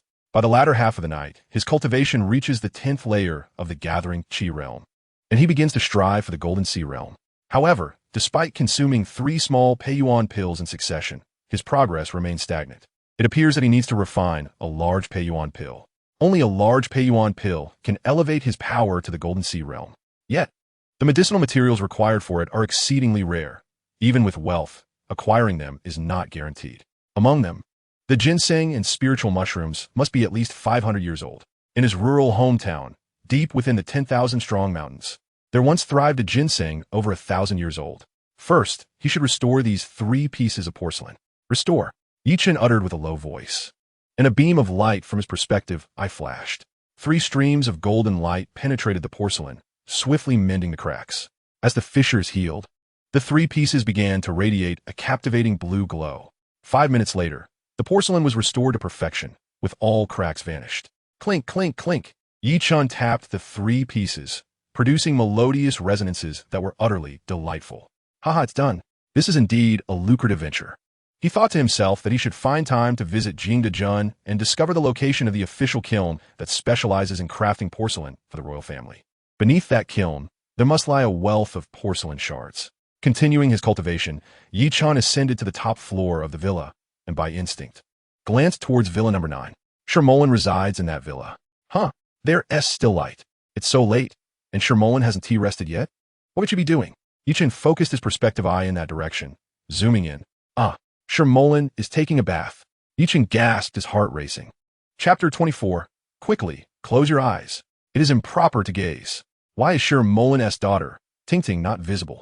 Yi Chen found it curious, as Shermolin had never shown signs of being pregnant. How could she have a daughter named Tingting? Clearly, Tingting cannot be her biological child. Let us see where Tingting is. Yi Chen's perspective I scanned again. After a thorough search, it confirmed that Tingting was indeed not in this villa. Someone is there. Yi Chen spotted 3 shadowy figures stealthily entering Shermolin's villa. This is bad. It's already the latter half of the night. What are these 3 shadows doing in Shermolin's villa? They must be up to no good. Whoosh. Yi Chen's figure flickered as he rushed forward. Shermolin toiled late into the night every day. Her grandfather, Sher Kunlun, entrusted her with the management of the entire Sher family's enterprises, a responsibility that weighed heavily upon her. An additional source of distress for Shermolin was the brutal internal strife within the Sher family. Her uncle, Sher Dingjia, harbored deep dissatisfaction with her grandfather's decision. Sher Dingjia believed that as the eldest son of the Sher family, he was entitled to oversee all family affairs. The fact that his niece, Shermolin, held the position of chairman only intensified his resentment, along with that of his sons. Sher Dingjia's 3 sons, Sher Yongji, Sher Yongyang, and Sher Yongxian, were cunning and treacherous, driven by bitterness and envy, harboring a deep-seated grudge against their grandfather's favoritism. They had already made several attempts to undermine Shermolin, and the recent accident was orchestrated by Sher Yongji's men. Had Shermolin not encountered Yi Chun, both she and her daughter, Ting, would have met a dire fate. Today, Shermulan received news regarding a fierce clash between Li Batian and the Jiangqing Ancient Martial Alliance. Since this confrontation took place within the confines of Iha Garden, many families were not fully informed of the particulars. They only knew that Li Batian achieved a resounding victory, having eliminated Qin Jiwu and Yuan Sifang. The Shi family, being the third of Jiangqing's 10 prominent families, was also mobilizing swiftly. Consequently, Shermulan found herself resting quite late today. After taking a shower and donning a beautiful nightgown, she made her way to her bedroom. However, as she stepped into the living room, she suddenly saw 3 figures flicker into view. With a loud crash, the living room door was forcefully pushed open, and 3 masked figures in black rushed in. Shermulan gasped in shock, letting out a piercing scream. "Who are you? What do you want?" She quickly retreated, seized this wretched woman, and dragged her to the bedroom, commanded the central figure in black. His gaze fixated on Shermulan as he swallowed hard. The 2 accomplices lunged at Shermulan, covering her mouth and pulling her into the bedroom, swiftly binding her to a chair. "Search for that document," the masked figure ordered again. "Yes, young master." The 2 subordinates began to ransack the room. Shermulan's eyes were fixed on the one who had issued the command, and she scoffed. "You seek the Jiangqing New City project?" The masked man nodded, approaching her with insatiable greed and desire glimmering in his eyes. "Not only do I want this project, but I also want you," he declared, reaching out to touch Shermulan's chest. "You are Miao Renjia." Shermulan evaded his grasp, giving a cold snort. The masked man froze momentarily, his hands suspended mid-air. "How could you recognize me? I showed no signs." Miao Renjia sneered, removing the black cloth from his face. His expression twisted into a sinister grin as he stared at Shermulan. Shermulan retorted with a cold laugh. "Your distinct eyes betrayed your true identity. The moment I saw them, I knew it was you." Upon hearing Shermulan's words, Miao Renjia immediately broke into a sinister smile. "Indeed, every time I encounter this stunning Shi beauty, I yearn to overpower you. Today, I finally have that opportunity." Having uttered this, he turned to glare at the 2 men in black. "You may leave." "Understood, young master." They exchanged glances and hastily exited. A flicker of despair crossed Shermulan's eyes. Yet she maintained her composure as she fixed her gaze upon Miao Renjia. "The Miao family is the second most prominent family in Jiangshang, and you, as a 3rd-generation elite and the future heir, have received a fine education. How can you stoop to such vile acts against me? It seems your past declarations of affection were mere facades." In the past, Miao Renjia had persistently pursued Shermulan, but she held no affection for this duplicitous character. "Shermulan, I truly have feelings for you. Alas, despite my numerous confessions, you have always regarded me with disdain. Today, I have this chance. I cannot let it slip away. It is time for me to savor you." With that, the malevolence in Miao Renjia's eyes intensified as he lunged forward. "Miao Renjia, have you considered the consequences? The Shi family will not let this go unpunished." Shermulan struggled desperately. The Shi family will not punish me? Your family is on the brink of disintegration. The Shi family cannot possibly contend with us, the Miao family. Once I have my way with you, the esteemed elder Shi will surely be delighted. From this point onward, a union between the Shi and Miao families will enable us to eliminate the top family, the Fengs. By then, your grandfather Shi Kunlun will not harbor resentment, but rather gratitude towards me. Miao Renjia laughed heartily, tearing at her clothing with ferocity.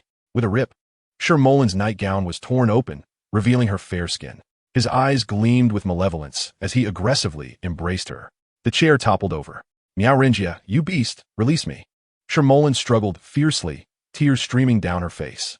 Just at that perilous moment, the door burst open with a loud bang, kicked in by Yi Chun. "You beast!" Yi Chun roared as he delivered a powerful kick to Miao Renjia's back. With a resounding thud and a scream, Miao Renjia was propelled into the wall, losing consciousness upon impact. "Yi Chun!" Shermulan gasped in shock, her face flushing crimson. "Mr. Shi!" Yi Chun rushed to her side, helping her to her feet. Don't look. Turn your face away." Shermulan screamed, her attire having been ravaged by Miao Renjia. Yi Chun froze for a moment, panic overtaking him, and instinctively, he loosened his grip. With a dull thud, Shermulan collapsed again, inadvertently causing Yi Chun to stumble over her. In a tumultuous scene, Yi Chun found himself atop Shermulan, their bodies entangled. Time seemed to freeze as Shermulan's heart raced, her eyes wide in shock. Yi Chun, too, was momentarily stunned, his mind a blank canvas. As if an eternity had passed, Shermulan was the first to regain her senses. Her complexion flushed, she whispered sharply, "Get up quickly. Is it not yet enough?" Ah, Yi Chun scrambled to his feet in a flurry. "Untie the ropes from my hands, and close your eyes," Shi Mo Lan commanded. Without hesitation, Yi Chun complied, hastily untying the ropes binding Shi Mo Lan's wrists. With his vision of clarity, closing his eyes bore no difference to him. Shi Mo Lan was truly exquisite, her figure breathtakingly beautiful. After considerable effort, Yi Chun finally freed her hands. Shi Mo Lan swiftly fastened her clothing and charged towards the unconscious Miao Renjia, delivering a fierce kick to his face. Miao Renjia let out a cry of agony, jolted back to consciousness. "Shi Mo Lan, you vile wretch, how dare you strike me? I shall annihilate your Shi family." Miao Renjia, both shocked and furious, hastily rose to his feet. This scoundrel still dared to threaten Shi Mo Lan. His audacity was utterly insufferable. With a resounding slap, Yi Chun struck Miao Renjia across the face, sending him sprawling to the ground, his cheeks swelling ominously with bruises. "Who the hell are you to dare strike me? Do you have any idea who I am?" Miao Renjia, the heir apparent of the Miao family, had never suffered such humiliation, accustomed to being untouchable. He was now beside himself with rage at the relentless blows he had endured. Yi Chun scoffed, "I knew you were a beast. Beasts deserve to be punished." Miao Renjia's face turned a deep shade of anger as he bellowed, "You have offended the Miao family. They will surely exterminate your entire family and sell all your women into servitude in Africa." Such vile and despicable words spewed from his mouth. Before he could utter another insult, Yi Chun delivered a swift kick to Miao Renjia's most sensitive area. A sickening crack echoed through the air. Miao Renjia screamed in agony, his body curling like a shrimp as he collapsed to the ground, once again unconscious. Shi Mo Lan, hearing the sound of devastation, shivered. "Oh my, that thing is shattered. This will surely bring trouble. The Miao family will go mad." Yi Chun kicked Miao Renjia out of Shi Mo Lan's bedroom. The two black-clad men who had been knocked unconscious by Yi Chun suddenly awoke, their eyes falling upon Miao Renjia, sprawled on the floor. "Who are you to dare strike our young master?" They stammered, fixated on Yi Chun. "I am Yi Chun. Take this beast away," he commanded fiercely. The two bodyguards hastily lifted Miao Renjia and fled. Shi Mo Lan, having changed her attire, approached with a flushed face and softly said, "Thank you." Yi Chun had saved Shi Mo Lan twice now, and her gratitude was palpable. Had Yi Chun not arrived in time, Shi Mo Lan would have been in dire straits. Yi Chun looked at the stunning Shi Mo Lan and asked, "Are you all right?" She replied softly, "I'm fine. Thankfully, you came in time," or else Yi Chun smiled. "It's good to hear you're safe. Perhaps you should consider having 2 bodyguards accompany you from now on." Shi Montaklan nodded, "Allericht. Why are you still awake at this late hour?" Yi Chun gazed at the moonlight outside and chuckled. "As I was strolling by the lake, I noticed 3 shadowy figures heading towards your residence. Naturally, I followed them, and indeed, these rascals were up to no good. Do you enjoy taking late-night walks?" Shi Mo Lan laughed, evidently skeptical of Yi Chun's words. "The moonlight during these late hours is so bright and enchanting. It truly uplifts one's spirit." Yi Chun, weaving a fib, maintained his composure without a hint of blush. Shi Mo Lan, with her large, sparkling eyes, looked at Yi Chun and said, "Let me accompany you for a stroll." Splendid. To have the company of a beautiful lady is a delight beyond measure," Yi Chun replied with a broad smile. Shi Mo Lan playfully shot him a glare. They exited the villa, and a wave of floral fragrance enveloped them. Indeed, the moonlight outside was resplendent. "The moonlight is truly delightful," Shi Mo Lan remarked, intertwining her arm with Yi Chun's as they made their way to the lakeside. With a gentle breeze caressing them, Yi Chun savored Shi Mo Lan's softness and the sweet scent that lingered around her, causing his heart to race and his steps to falter slightly. They walked in silence, attuned to the rhythm of each other's heartbeat. The scenery around Fengming Lake was breathtaking, with willows swaying gracefully amidst a soft mist. "Yi Chun, are you alone?" Shi Mo Lan paused, her large eyes fixed on him. Yi Chun nodded, at this moment, yes. "A few days ago, my girlfriend ran off with someone else."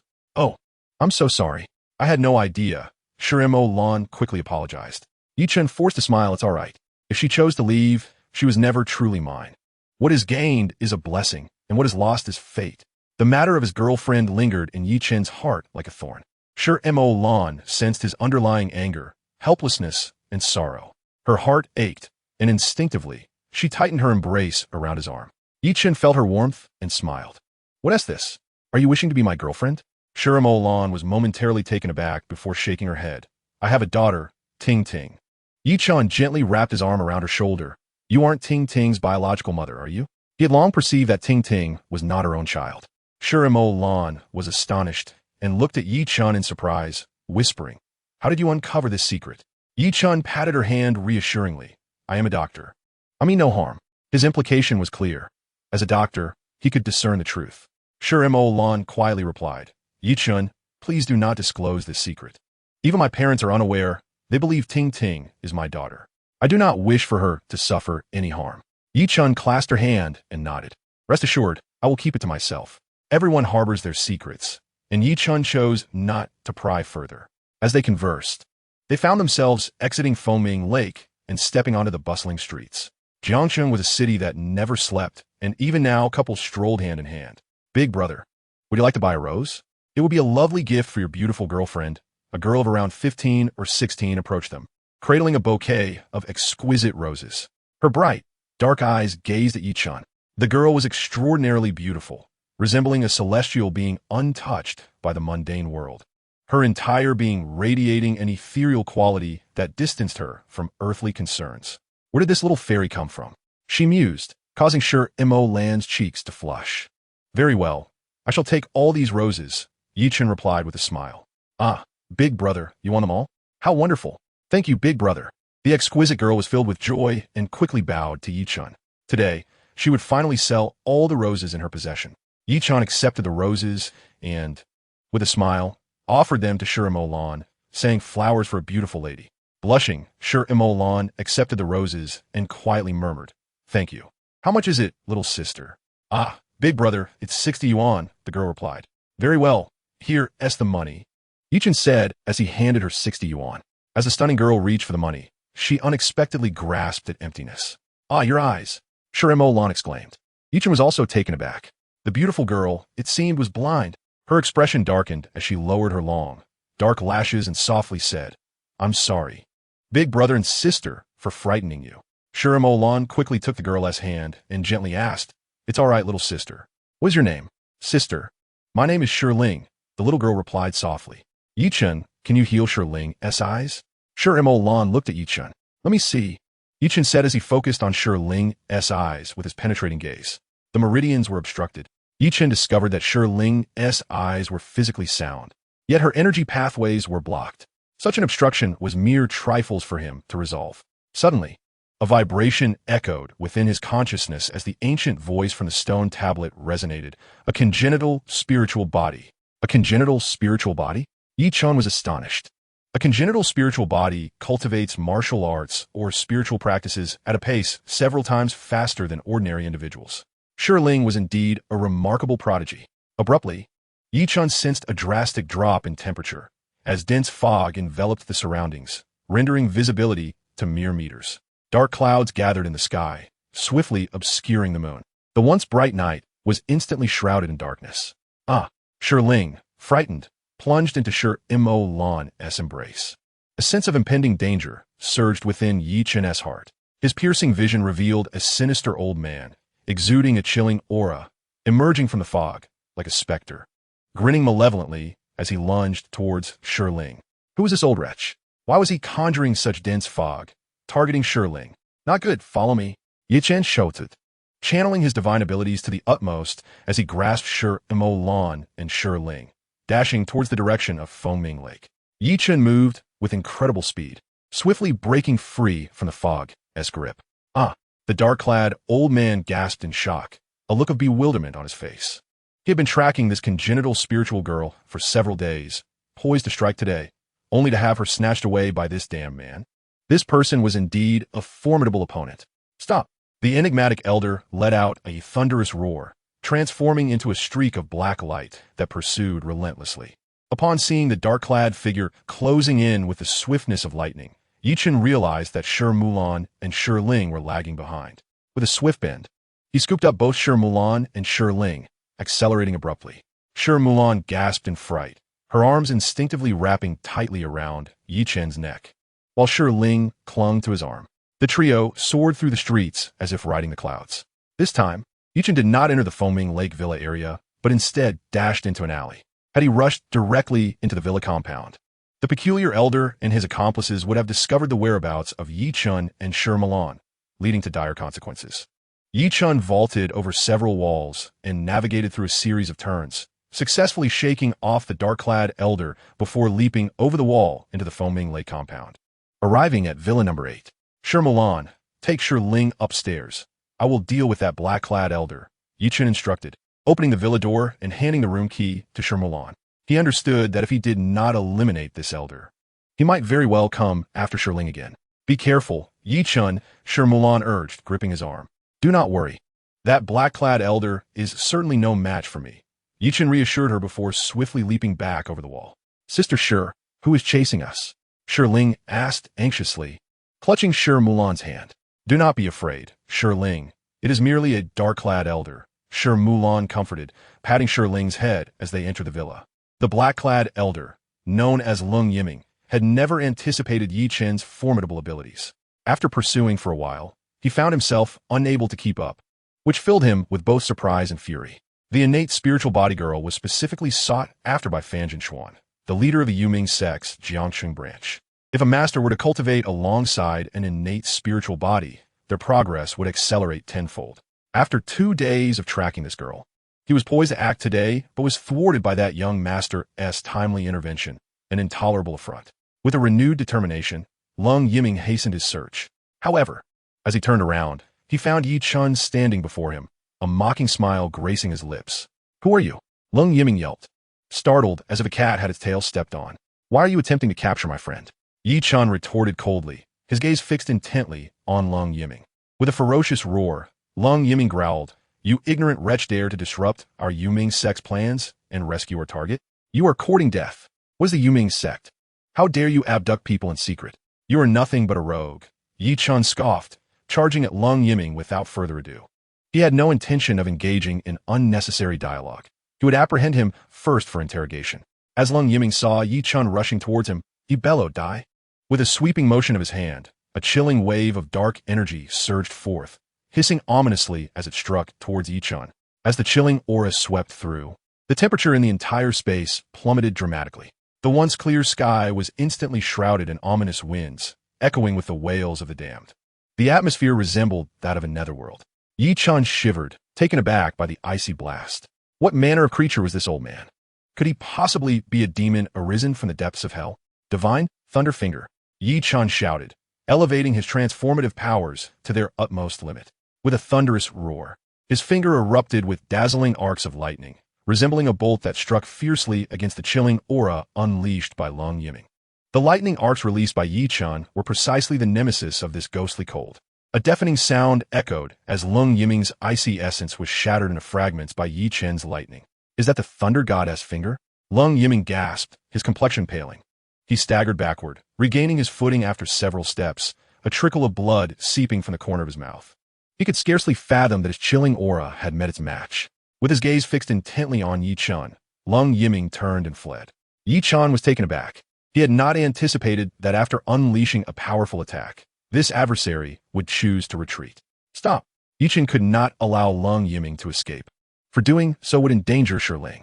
With a sudden burst of speed, Yi Chun raised his hand, and the fish intestine sword transformed into a streak of lightning, darting toward him. Upon seeing the icy glare approaching, Lung Yiming bellowed, brandishing a short knife that collided violently with the fish intestine sword. Sparks flew in a dazzling display.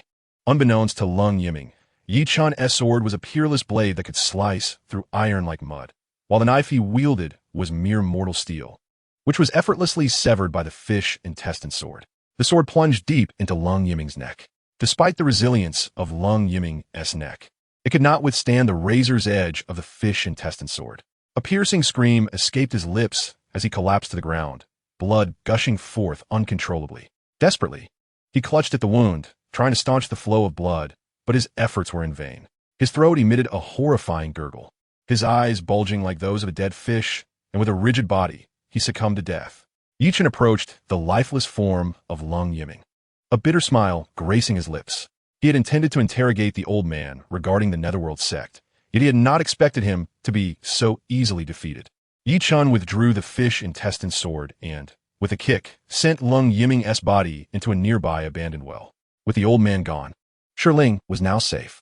Yi Chen's visionary gaze scanned the surroundings, revealing no signs of accomplices. The threat had been neutralized. He then made his way toward the foaming lake villa. As he passed by the lake, he sensed wisps of spiritual energy emanating from its depths, invigorating him and accelerating the flow of his true essence. Could there truly be something valuable beneath this lake? Activating his visionary gaze, Yi Chen halted and whispered, "Reveal." A flash of golden light illuminated his sight as he peered into the depths of the lake. In the depths of the lake, Gugu Yi Chen's penetrating vision discovered a spring, from which wisps of spiritual energy emanated. A spiritual spring? Yi Chen exclaimed in astonishment and elation. To think there existed a spiritual spring beneath Foaming Lake. He could now cultivate by the waters of this spring. What treasures might lie within? As Yi Chen's vision penetrated the spring, he beheld a brilliantly colored, ancient sword, lodged firmly in the center of the dragon spring. To his great delight, an ancient sword lay within the spiritual spring. He immediately elevated his divine cultivation technique to its highest level and leaped into the lake with a single bound. The technique emitted a soft, divine light, forming a protective barrier that pushed the water aside, shielding Yi Chen. Swiftly, he surged toward the spiritual spring and, with an outstretched hand, grasped the ancient sword. It felt remarkably heavy, emanating an icy chill. Not a drop of water touched Yi Chen's body. Standing at the edge, he sensed that the spiritual energy within the spring had not diminished. In fact, it had increased significantly. It appeared that the energy was not emanating from the ancient sword itself. The mysterious sword, vibrant in color, vibrated with a low hum, exuding a formidable aura of lethality. Evidently, this ancient sword had absorbed years of spiritual energy within the spring, enabling it to radiate such a potent killing intent. Yi Chen pressed down on the sword spring and gave it a sharp tug. With a resonant dragon roar, a dazzling beam of sword light shot skyward, piercing the heavens. The world transformed in color. The entire blade shimmered with a cold light, its brilliance reminiscent of a crystal-clear autumn stream. Upon the chilling blade, a dragon motif, radiant in gold, radiated an aura that sent shivers down one's spine. 3 ancient bird-shaped characters were etched onto the blade. Divine Dragon Sword. This sword was indeed named the Divine Dragon Sword. A tremor passed through the stone tablet in Yi Chen's consciousness. In an instant, he felt a flash of divine light from the tablet, revealing an ancient sword technique. The God-slaying sword technique. Yi Chen gasped in astonishment. Having just acquired the Divine Dragon Sword, the ancient stone tablet generously bestowed upon him a set of sword techniques. Truly, it seemed fortune favored him at just the right moment. However, the stone tablet declared that the God-slaying sword technique and the Divine Dragon Sword were to be given to the maiden, Shiling. What? This technique was not meant for me? The stone tablet had issued such an order. Yi Chen could not help but chuckle at his own predicament. The God-slaying sword technique consisted of 6 forms. After a brief review, he quickly committed it to memory. The divine being within the stone tablet had stated that both the technique and the sword were to be gifted to Shiling. Yet it did not prohibit Yi Chen from practicing the God-slaying sword technique. He could still cultivate this technique himself, cradling the Divine Dragon Sword. Yi Chen made his way to Villa Number 8. Shi Mo Lan and Shiling were anxiously enjoying tea while awaiting his return. Amidst the anxious waiting, Shi Mo Lan's mind was flooded with images of Yi Chen and his mischievous smile. After a moment of contemplation, she was startled. What was happening to her? For many years, no man had ever entered her heart. Currently, my thoughts are incessantly occupied by Yi Chen. Could it be that I have developed feelings for him? As this notion crossed her mind, Shermolin's cheeks flushed, and she could hear the fervent beating of her own heart. Shermolin realized she had indeed fallen in love. Sister Sher, I can hear your heart racing. Are you worried about Brother Yi? Shiling grasped Shermolin's hand, her beautiful eyes seemingly fixed on her sister. Though Shirling's eyesight was poor, her hearing and intuition were remarkably acute. Shermolin nodded and replied, Yes, Shirling, I am indeed concerned about Brother Yi. Shirling wrapped her arms around Shermolin's, asking, Sister Sher, do you think Brother Yi can cure my eyes? I long to see what you and Brother Yi look like. As she spoke, she rested her head against Shermolin's shoulder. Shermolin gently patted Shirling's head, assuring her, Rest assured, Brother Yi possesses exceptional medical skills and will certainly restore your vision. Ah, truly? That's wonderful. Sister Sher, once my eyesight is restored, I will be able to see you and Brother Yi. Shirling exclaimed, nearly leaping with joy. Suddenly, footsteps echoed from downstairs. Yi Chen approached. Where did that magnificent sword come from? Sure Molan gazed in astonishment at the resplendent, multicolored sword in Yi Chen's hand. It was evidently no ordinary weapon. Yi Chen smiled and replied, I found in the lake just now. Sure Molan's face turned crimson. Observing her flushed cheeks, Yi Chen softly said, I am fine. Thank you for your concern. He walked over and gently patted Shi Ling's head, saying, Let me take a look at your eyes. All right, Brother Yi, Shi Ling replied, her large, dark eyes wide open. The girl's eyes sparkled brightly, quickening Yi Chen's heartbeat. First, close your eyes, he instructed. Okay, Brother Yi, Shi Ling complied, shutting her eyes tightly. X-ray vision, Yi Chen commanded in a low voice. A wave of golden divine light flashed and penetrated Shi Ling's eyes. She felt a warmth and an intense itch in her eyes. Ah, it itches, Shi Ling exclaimed, instinctively reaching to rub her eyes. Do not rub them, hold on. Yi Chen urged firmly. At that moment, the golden light was clearing the blockages in Shi Ling's eyes. It was imperative she not touch them. Shi Ling immediately withdrew her hands, gritting her teeth to endure. Moments later, she felt a jolt in her eyes, as if her meridians had been unblocked. Ah, it feels refreshing, Shi Ling exclaimed, her eyes experiencing a sensation akin to being doused in dew, her entire being filled with comfort. Yi Chen, using his X-ray vision, confirmed that the obstructions in Shi Ling's eyes had been cleared. Shi Ling, open your eyes and take a look, he encouraged softly. Ah, Brother Yi, can I open my eyes now? Will I be able to see you? Shi Ling felt an overwhelming sense of anticipation, her hands trembling as she instinctively grasped Yi Chen's hand tightly, her long nails nearly piercing his palm. The little girl was exceedingly anxious. Yi Chen held her hand reassuringly, smiling.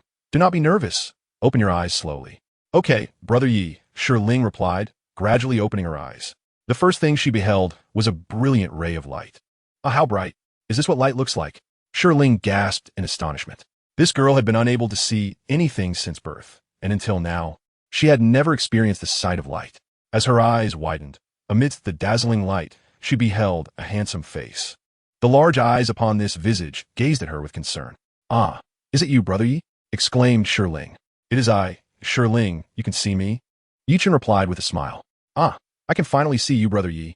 Shi Ling cried out joyfully, her eyes reddening as she leapt into Yi Chen's embrace.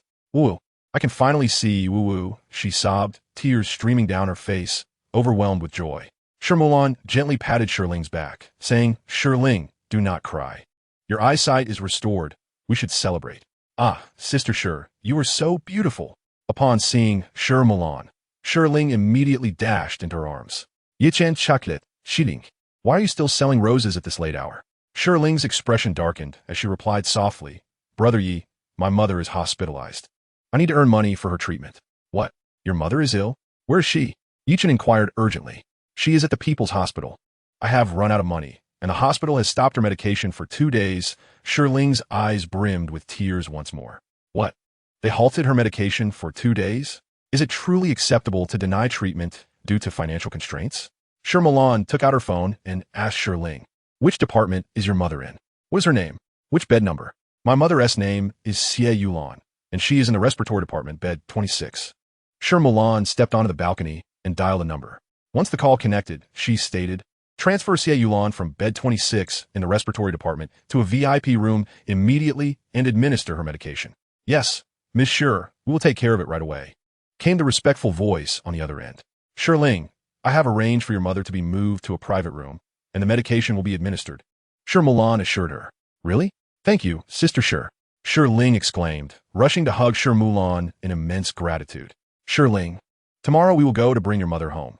I will ensure that your mother's illness is treated, Yi Chen vowed, confident in his medical skills to heal Xie Yulan. That's wonderful. Thank you, Brother Yi.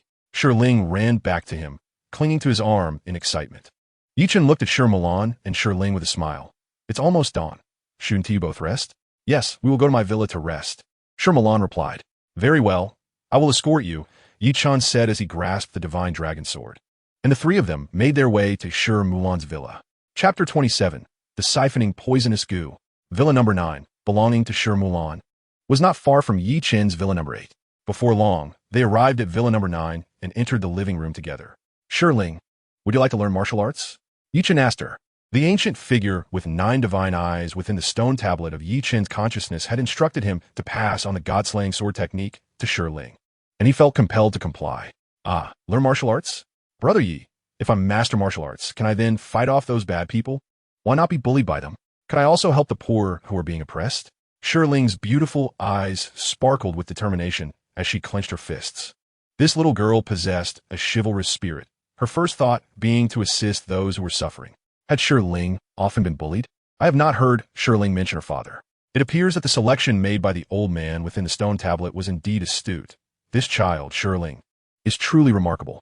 Yes, Shirling, once you master your martial arts, you will not only be able to protect yourself, but also safeguard the vulnerable. Chen gently patted Shirling's head. Very well, I am willing to learn, Shirling replied earnestly, nodding and swinging her fist, her large eyes sparkling with determination. Here, take this, Chen said, handing her a small Peiyuan Dan. This Peiyuan Dan has the potential to open Shirling's meridians, allowing her cultivation speed to accelerate. The small Peiyuan Dan exuded a fragrant aroma that invigorated anyone who caught a whiff of it. Thank you, Brother Yi, Shirling said as she accepted the Peiyuan Dan and swallowed whole. As the elixir settled within her, a warm current enveloped her entire body, bringing immense comfort. I will impart the cultivation technique to you, Chen declared, placing a palm upon Shirling's head. The foundational techniques of the divine transformation, including the first palm of the divine transformation and the godly thunder of finger swordsmanship, were transmitted into Shirling's consciousness. Chen held nothing back, sharing everything with her. The extent of her learning would depend on her comprehension. Shimolan had prepared a room for Shirling. This divine dragon sword is a gift for you. Chen presented the sword to Shirling. Ah, thank you, Brother Yi, Shirling exclaimed, elated as she accepted the divine sword. The young girl brandished the divine dragon sword with delight, clearly enamored. As a natural spiritual body, Shirling possessed an extraordinary aptitude for cultivation, and she quickly immersed herself in her training. Chen, can I also practice martial arts? Shimo Lan inquired, gazing at him with anticipation. What? You wish to practice as well? Chen replied, astonished at Shimo Lan's request, given that she was already 25 or 26 years old. He thought it might be a bit late for her to begin training. Shimo Lan chuckled, of course. Since childhood, I have harbored a dream, a fervent desire to become a chivalrous woman, traversing the world, scaling walls, and upholding justice. Seeing Shirling cultivate has inspired me to learn as well. Shimo Lan's resolute and decisive character, reminiscent of a tomboy, made her well suited for martial arts. Additionally, her motivation for learning was to protect herself. Chen had already rescued her twice. If Shimo Lan possessed martial skills, she would not have to endure bullying from Yao Ranjia. The sure father and son would undoubtedly seek to exploit Shimo Lan in their quest for family wealth. All right, I will teach you. Chen acquiesced to Shimo Lan's desire to train. Ah, that is wonderful. Thank you, Chen, Shimo Lan exclaimed, grasping his hand with deep gratitude. Prepare a room suitable for seated meditation and cultivation, Chen instructed as he stood up. Come to my room, Shimo Lan suggested. They entered her elegantly arranged chamber, which featured a spacious and comfortable bed at its center. Take this Peiyuan Dan. You should consume one. Chen offered her another elixir. Very well, Shimo Lan replied, accepting and swallowing the pill. Sit cross-legged on the bed, and I will impart the divine transformations techniques to you. The swordsmanship of divine slaying was specifically designated by the venerable Jiao Yin to be passed on to Shirling. Thus, Chen was hesitant to share it with Shimo Lan. Both individuals settled into a cross-legged position. After Chen imparted his cultivation technique to Shimo Lan, he began to assist her in refining her true energy. Shirling, being an innate spiritual body, required no assistance from Chen, unlike Shimo Lan. Thus, Chen guided Shimo Lan into the depths of her training. At the Zhao family's estate by Fengming Lake, the family patriarch, Zhao Zhengrong, was taken aback. How could this be? As a master of illusion, how could Wu Guluan possibly perish? Even the formidable curse master, Jia Tu-Kan, had suffered grave injuries. When he received the news of the deaths of Qin Jiwu and Yuan Sifong from the ancient martial alliance in Jiangcheng, he was utterly astonished, filled with both shock and fury. This was dire. The Zhao family had provoked a formidable enemy. Had he known this would happen, he would never have sent his son, Zhao Shuhai, to accompany Jia Tu-Kan in hunting down Chen. Zhao Zhengrong fixed his gaze upon his son, Zhao Shuhai, and murmured, "Is it Chen truly so powerful?" Zhao Shuhai nodded, speaking softly, "Father, Chen is indeed formidable. However, in this endeavor, the assault methods employed by Qin Jiwu, Yuan Sifong, Master Wu Guluan, and Master Jia Tu-Kan were flawed." Flawed methods? Zhao Zhengrong looked at Zhao Shuhai in astonishment. Zhao Shuhai continued, yes. These individuals chose to confront Yi Chen head-on. Given Yi Chen's prowess, it was inevitable they would falter. Why did the two masters not resort to ambush? They were overly arrogant. Zhao Zhengrong sighed. Perhaps they were unaware of Yi Chen's true strength. Zhao Shuhai whispered, Master Zha Tu specializes in covertly administering poison and curses without detection, while Master Wu Guluan's illusions are designed to strike when the enemy is least aware. Yet, they failed to employ such tactics, which led to their downfall. You are correct. I was indeed careless. Zha Tu entered with a stormy expression. Master Zha, are you unharmed? Both Zhao Zhengrong and Zhao Shuhai promptly inquired. Zha Tu sneered. I am fine, but Yi Chen has destroyed many of my spirit insects. I shall not let him escape unscathed. Yi Chen, I will ensure that your family and friends suffer excruciatingly, dying piece by piece. Zhao Shuhai grinned ominously. Master Zha, I have heard you possess a particular spirit insect that drains the marrow from human brains. Can you deploy that insect? Zha Tu replied ominously. I have countless spirit insects at my disposal, including the marrow-draining one you mentioned, as well as the heart-devouring spirit insect. Ha ha ha. Yi Chen, prepare for your demise. With that, Zha Tu vanished in a flash. Zhao Shuhai turned to his father, Zhao Zhengrong, suggesting, Father, for safety's sake, I recommend contacting Wu Guluan's father, Wu Tu-Tong. Haha, splendid. If Wu Tu-Tong arrives, not only will Yi Chen perish, but we might also eliminate the Feng and Miao families, positioning the Zhao family as the foremost clan in Jiangcheng. Zhao Zhengrong cackled. This old man was insatiably greedy and utterly oblivious to the consequences.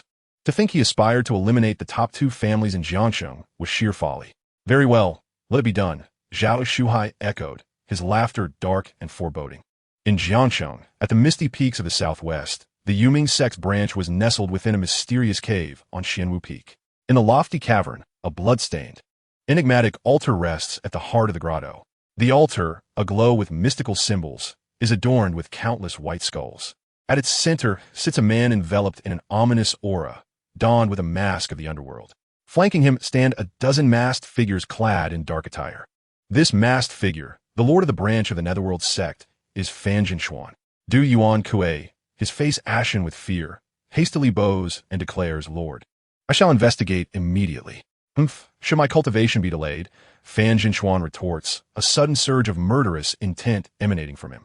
Rest assured, my lord, I will not hinder your practice.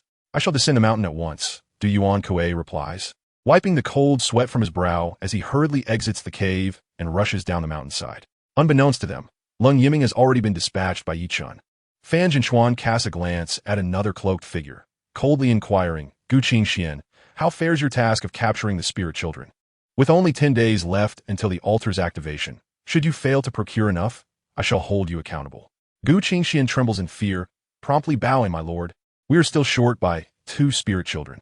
Once I secure the required number, I will have them delivered at once. Fan Jinshuan shakes his head. Descend the mountain immediately and bring the captured spirit children forth, lest any mishap occur. Yes, my lord. Gu Qingxian bows and exits the cavern, heading towards Jiangcheng. As dawn breaks, the pace of Sher Mo Land's cultivation remains sluggish. Yi Chen's rapid advancement is attributed to his fortuitous encounters, having consumed 3 energy orbs and several minor cultivation pills. In contrast, Sher Mo Lan, being somewhat older and devoid of exposure to mysterious cultivation methods, progresses at a slower rate.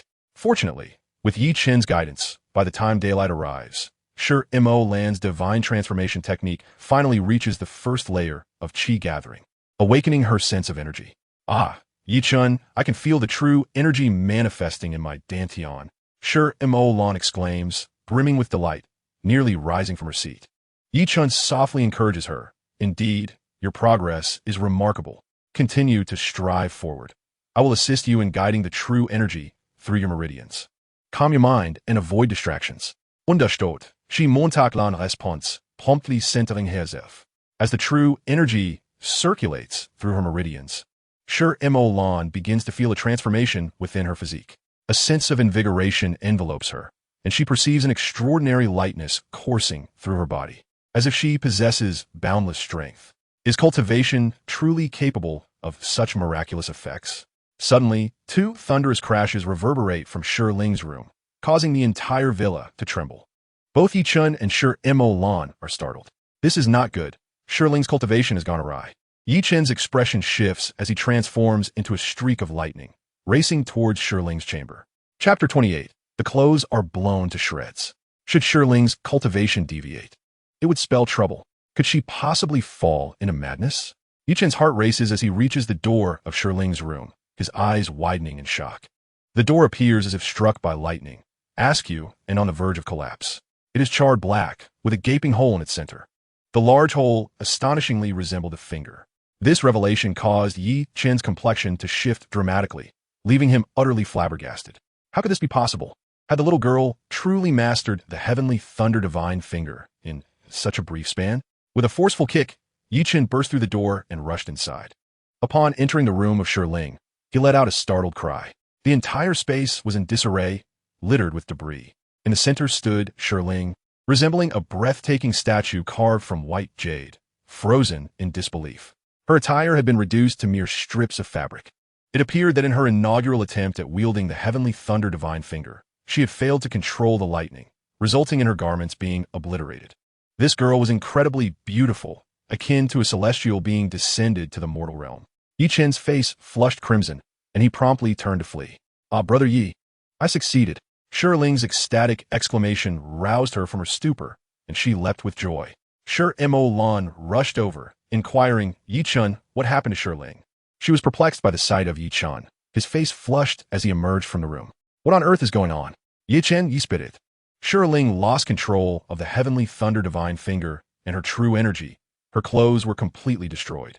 "Hurry and find her something new to wear." Upon hearing this, Mo Lan couldn't help but laugh in disbelief. She quickly retrieved a smaller outfit and hurried into Shiling's room. "Sister Shir, I did it. I have mastered the heavenly thunder divine finger and the divine seal of creation." Shiling exclaimed upon seeing Mo Lan, leaping into her embrace. Overwhelmed with excitement, and bolstered by the refinement of her body through the divine art of creation, Shiling felt no chill despite her state of undress. The girl was simply exquisite. Even Mo Lan, as a woman, felt her heart race at the sight of Shiling's flawless form. "Congratulations, Shiling. Quickly put on some clothes."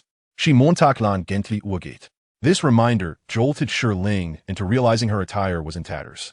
"Oh," she shrieked, her face flushing crimson with embarrassment. "Don't panic. I'll help you get dressed." Mo Lan reassured her, swiftly assisting Shiling into her new garments. Shiling, flustered, managed to clothe herself, her cheeks still flushed.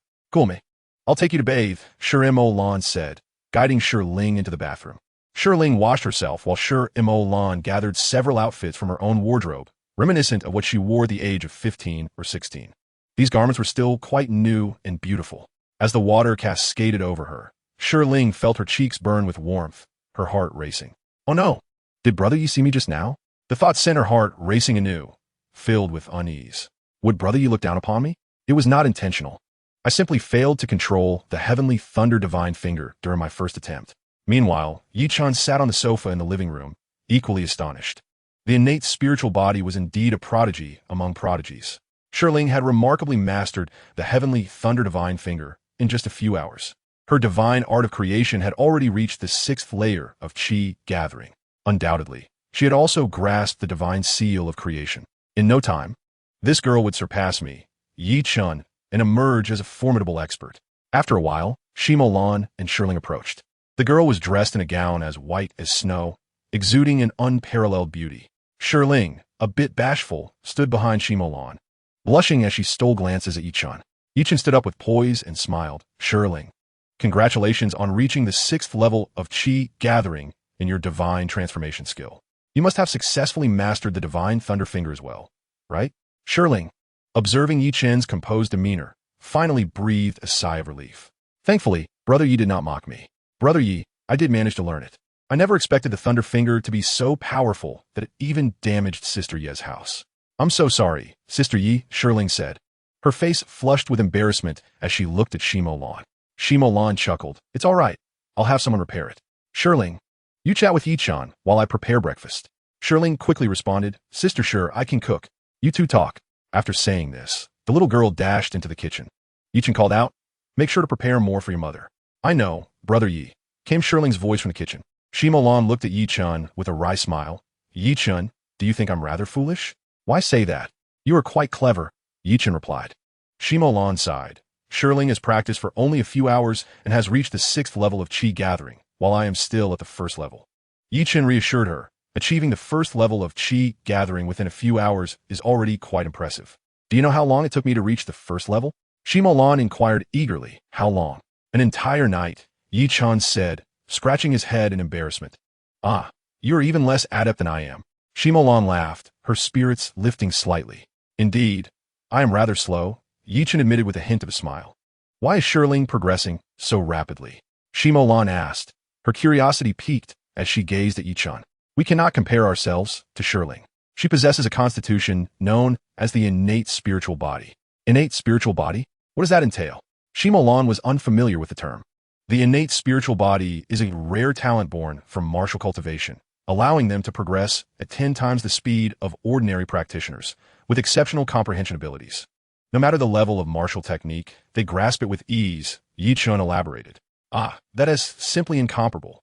Shimo Lan finally understood that she could not measure herself against Shirling. Breakfast is ready, Shirling announced as she brought in the meal, a delightful aroma wafting through the air. The young girl's culinary skills were impressive.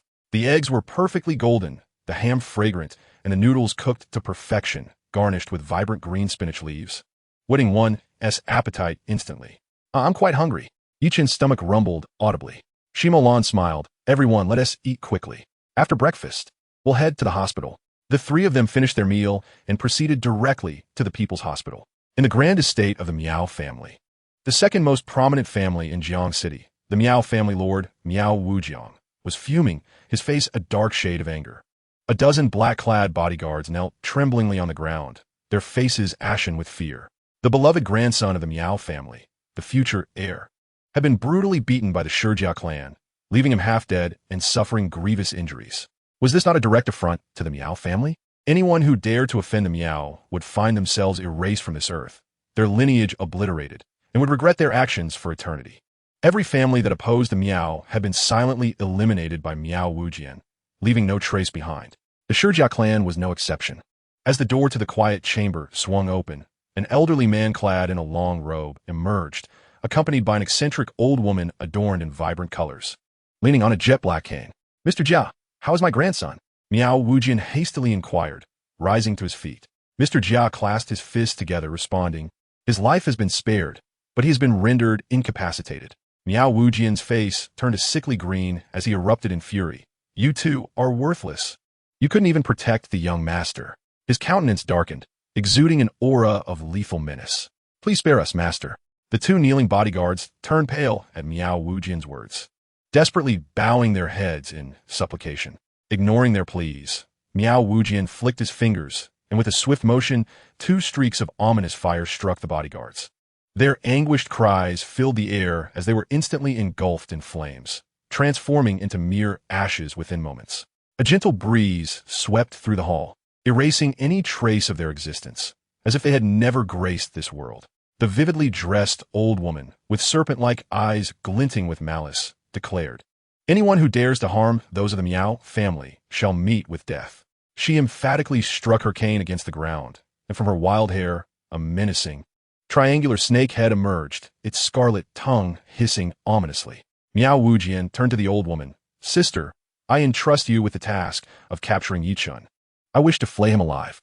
Understood, she replied, and with a flash of green light, she departed. This old woman, named Miao Hohat, was Miao Wujian's elder sister and known as the most formidable old creature in Miao territory.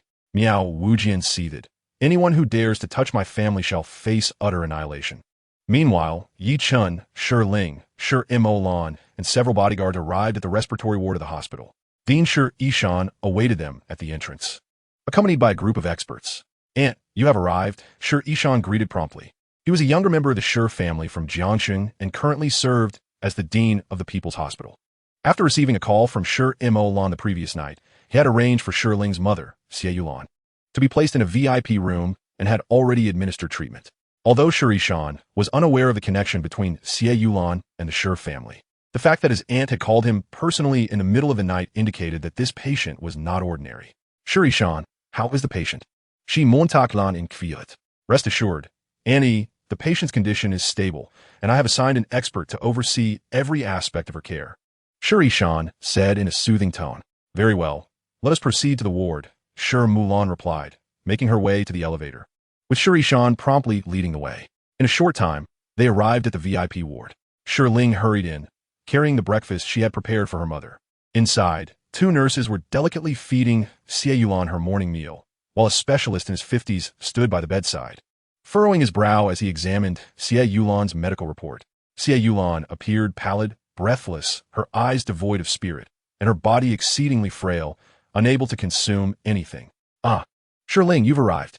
Xie Yulan, who had been in a stupor, instantly brightened upon seeing her daughter. Mother, I am here. Sure Ling grasped her mother's hand tightly, reluctant to let go, tears streaming down her cheeks. Yichun sensed a palpable aura of despair emanating from Xie Yulan, startling him.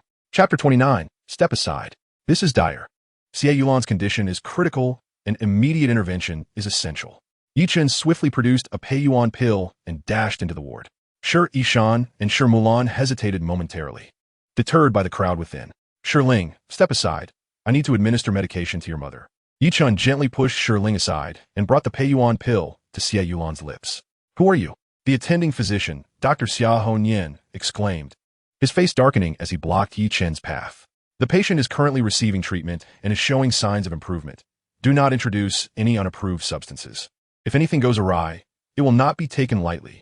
Seeing the elderly doctor in a white coat obstructing him, Yi Chen's expression hardened. The patient is in grave danger. If my medication is not administered immediately, it will be too late, even for you to attempt resuscitation. Dr. Xia Honyan, filled with fury, glared at Yi Chen. Who is this impudent youth daring to disrupt the hospital? What are the security personnel doing allowing anyone to intrude? Time is of the essence. Should you delay further, any misfortune that befalls the patient will be on you. Step aside and do not hinder my efforts to save her. As Xie Yulan's breath grew increasingly shallow, Yi Chen, in a fit of urgency, forcefully pushed past Dr. Xia. The doctor stumbled, but quickly became enraged, having earned respect from patients and colleagues alike over his decades of practice. Now nearly toppled by this insolent young man. Security! Security! Just then, Xie Yulan's condition took a turn for the worse. Beep! Beep! The various machines at the bedside erupted with alarms, flashing red lights. Xie Yulan's complexion turned ashen, her breathing quickened, and cold sweat poured down her face as she lost consciousness. Ah, mother! Please, save my mother! Sure Ling's face paled in terror as she clutched her mother's hand desperately. Everyone was taken aback.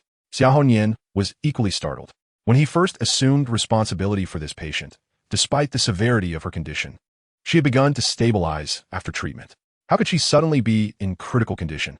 Quick, initiate resuscitation, Xia Honyan bellowed, as several doctors rushed in from outside to commence life-saving measures for Xie Yulan. The emergency equipment in the VIP room was well equipped. Just moments ago, Xia Honyan had remarked on Xie Yulan's improving condition, and now she lay unconscious, an utter contradiction to his earlier assertion. Dean Sure Ishan stood outside the door, his expression grim. Sure Molan shot a glare at Sure Ishan, causing him to shudder in fear. Mom, Brother Yi, please save my mom. Sure Ling grasped Yi Chen's hand tightly, tears streaming down her face, as Yi Chen utilized his X-ray vision to monitor the changes in Xie Yulan's condition. He gently patted Sure Ling's arm and whispered, Do not worry, with me, Brother Yi, by your side, your mother will be all right. Should Xie Yulan's condition worsen, Yi Chen would immediately channel his vision-s divine light into her body to save her life. Sure Ling nodded vigorously, though she did not release her grip. Sure Ishan, visibly anxious, entered the room. Sure Molan quickly followed, approaching Yi Chen with a worried whisper. Yi Chen, you should take action. Let us not allow any mishaps. Yi Chen replied softly, Let us not rush. I will keep a watchful eye. If I intervene now, that senior doctor will surely be displeased. Let him attempt the resuscitation first. The alarm from the machine above the bed grew increasingly urgent. Xie Yulan's condition not only failed to improve, but worsened significantly. Cold sweat trickled down Xia Honyan's brow, his complexion turning ashen. Director Xia, the patient's vital signs are continuing to decline. Another doctor reported, drenched in sweat. Xia Honyan looked to Sure Ishan for help, feeling helpless. He could only shout at the doctors, continue the resuscitation. The doctors resumed their efforts. Yet Xie Yulan's vital signs continued to plummet. Her pulse weakened, and the ECG began to flatten. Step aside. I will take over. If Yi Chen did not intervene, Xie Yulan would truly be beyond saving. Who do you think you are? Get away. Xia Honyin's face turned a deep shade of fury as he roughly shoved Yi Chen aside.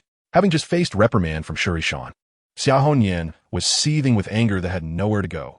Yi Chen's unexpected emergence only intensified his frustration. In such a dire situation, this reckless individual dared to create further chaos. Molin interjected with a cold snort.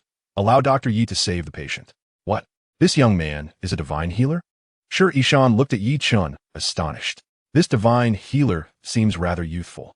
Molin issued her command, and Ishan, not daring to hesitate, shot a glare at Xia Honyin and said, Director Xia, step aside and let Dr. Yi attend to the patient. Upon hearing the dean refer to the young man as Dr. Yi and commanding him to get out of the way, Xia Honyin stood dumbfounded. Was this inexperienced youth truly a divine healer? Was there such a thing as a healer so young? Was this not absurd? Step aside. Yi Chen pushed Xia Honyin away and flicked his fingers. A shimmering cold light flickered as 5 silver needles pierced Xie Yulan's acupoints. The tails of the needles trembled violently, emitting a buzzing sound accompanied by arcs of electric light.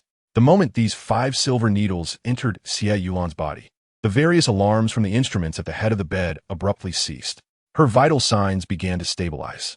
Almost simultaneously, Yi Chen's golden perspective gaze flashed, and a life-saving golden light surged into Xie Yulan's body, swiftly mending her internal organs. Naturally, this golden divine light from the perspective eye was invisible to others. Only those who had cultivated the creation divine art could perceive it. With great urgency, Yi Chen placed a small Peiyuan pill into Xie Yulan's mouth and gently patted her back. The pill transformed into a life-giving spiritual energy, dissolving within her. Xie Yulan's previously pallid complexion began to show a hint of color, and her breathing steadied. All the doctors and nurses, including Ishan, stood in stunned silence, utterly astonished. Xiaoyan widened his eyes in disbelief, struggling to comprehend what he was witnessing. His lips quivered as he stammered at Xie Yulan on the hospital bed. How is this possible? Turning to Yi Chen, he demanded, what kind of acupuncture technique is this? How can it be so miraculous?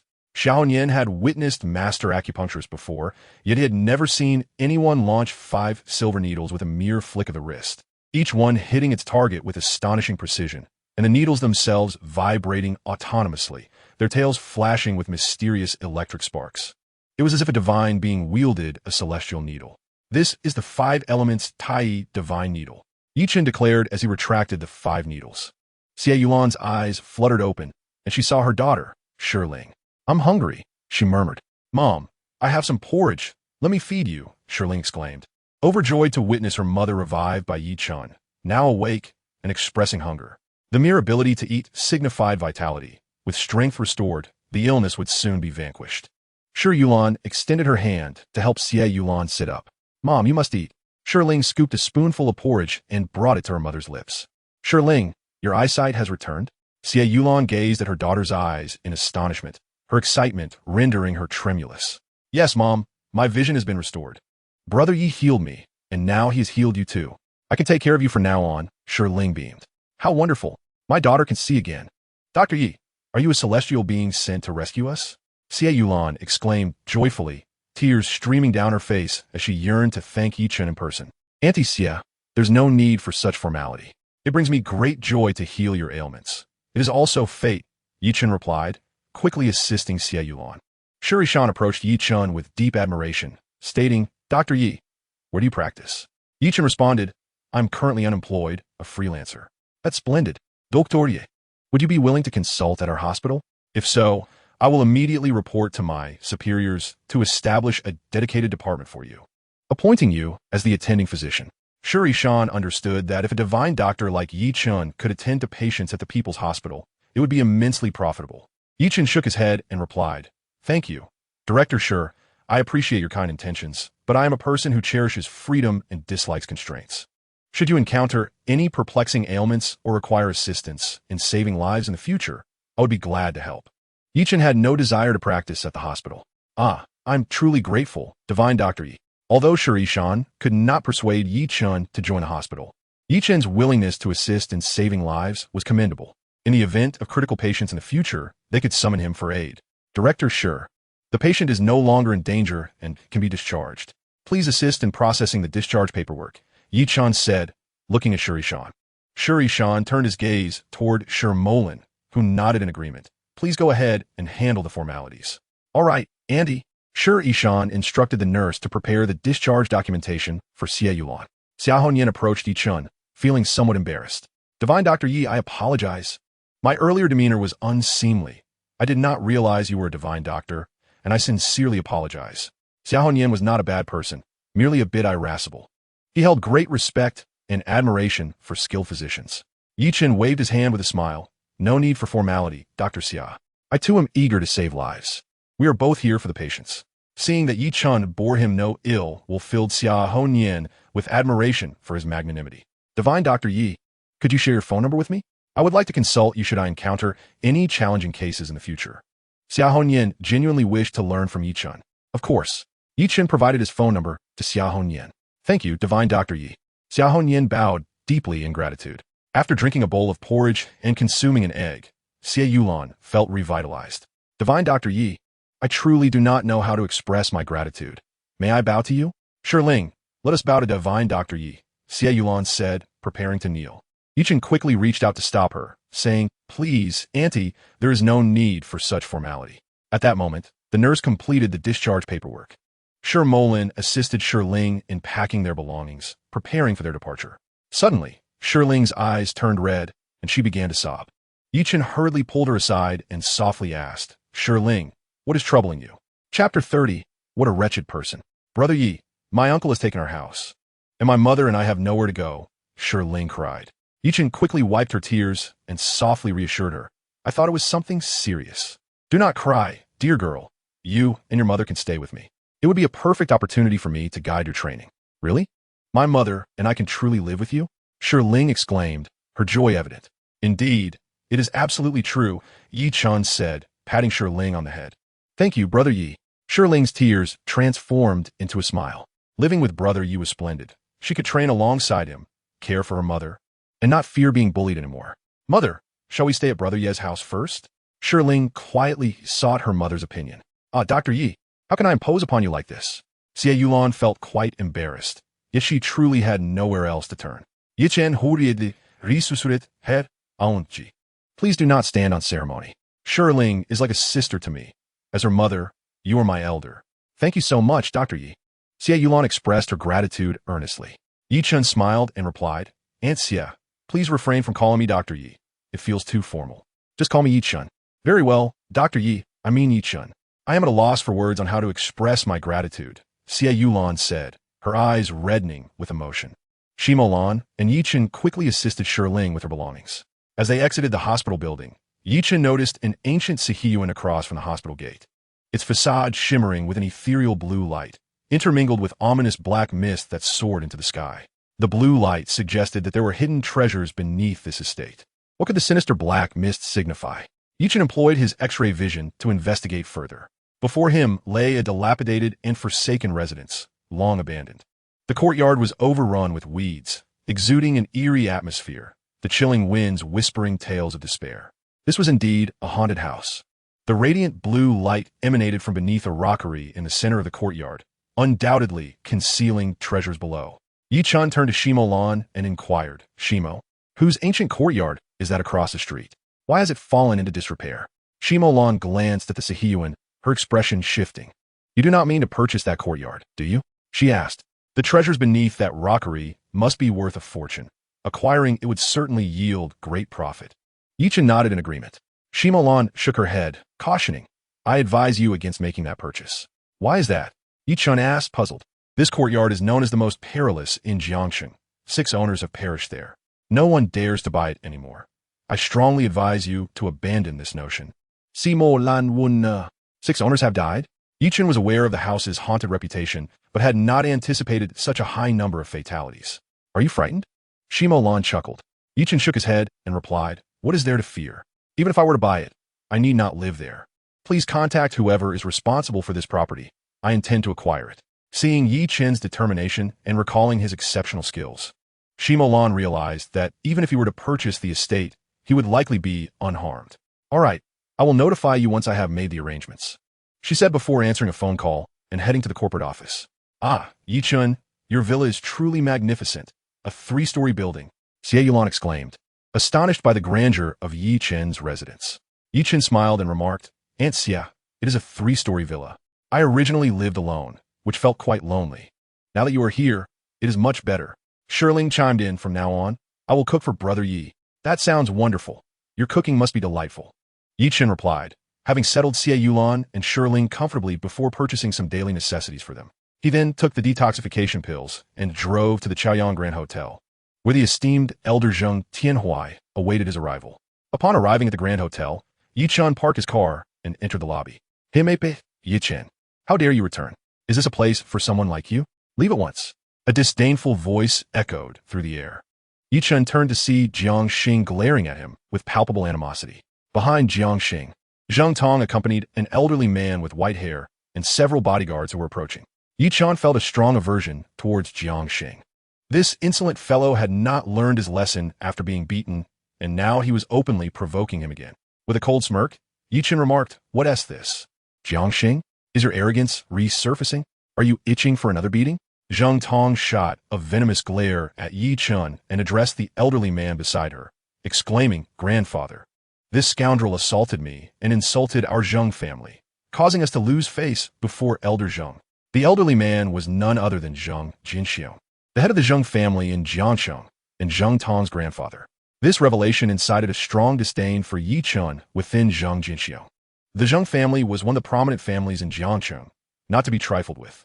Zheng Jinxiong fixed his icy gaze on Yi Chen and coldly stated, Yi Chen, do not be so arrogant. Why do you bully my granddaughter and her fiancé? Has our Zheng family wronged you? This old man was exceedingly protective of his kin. Yi Chen regarded the elderly man questioning him and could not help but snort derisively. And who might you be? Jiang Xing, brimming with pride, proclaimed loudly. This esteemed elder is the patriarch of the Zheng family, one of the 10 great families of Jiangsheng. Yi Chen, you have offended the Zheng family. Are you not going to kneel and apologize to our elder? The audacity of Jiang Xing to demand that Yi Chen bow an apology was utterly ridiculous.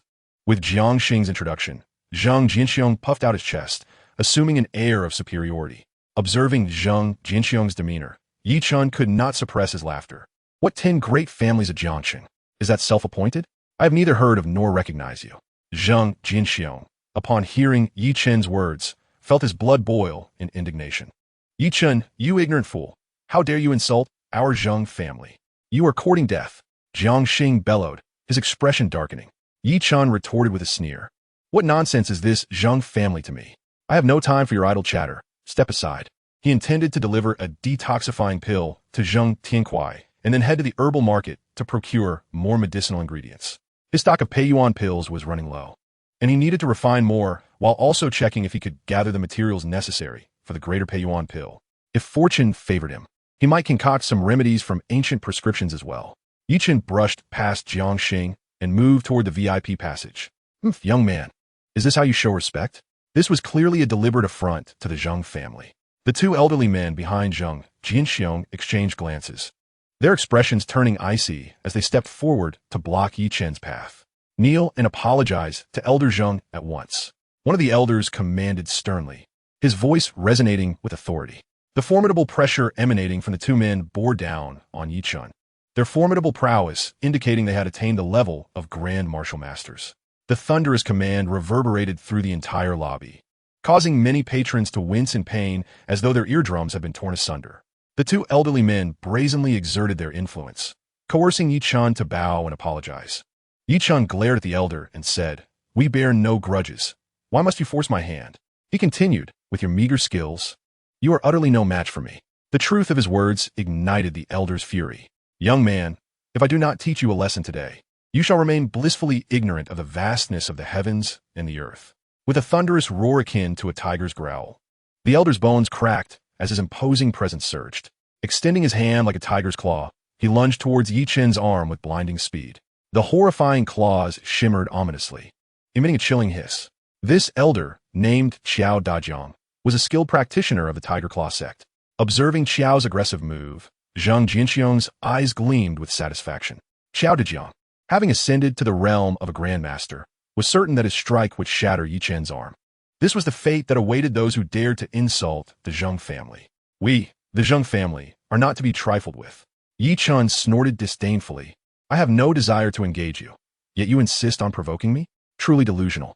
Suddenly, his palm transformed into a dazzling white, radiating a golden light as it struck down. Ah, the destructive golden palm! Xiao Dejiang exclaimed in shock. A resounding crash echoed as Yi Chen's colossal palm collided with Xiao's claw. The bone-crunching sound was spine-chilling. Ah! Xiao Dajiang screamed, his body propelled backward, crashing to the ground. He quickly scrambled to his feet, gritting his teeth in pain. His claw lay shattered, revealing bloodied, exposed bone. You have ruined my claw. Are you from the Divine Palm sect? Xiao Dejiang glared at Yi Chun, clutching his injured hand with venomous resentment. Yi Chen replied coldly. I warned you not to force my hand. You chose to ignore me. You have only yourself to blame. With that, Yi Chun turned to leave. Zheng Jinxiu. Witnessing his longtime bodyguard, Xiao Dajiang, incapacitated by Yi Chun, erupted in fury. Allowing Yi Chun to escape would bring disgrace upon the Zheng family in Jiangqing. We cannot let him go. We must eliminate this wretched boy. Zheng Jinxiong bellowed, his face twisted in rage. In a flurry, 7 or 8 bodyguards and another elder lunged at Yi Chun. Kill this bastard.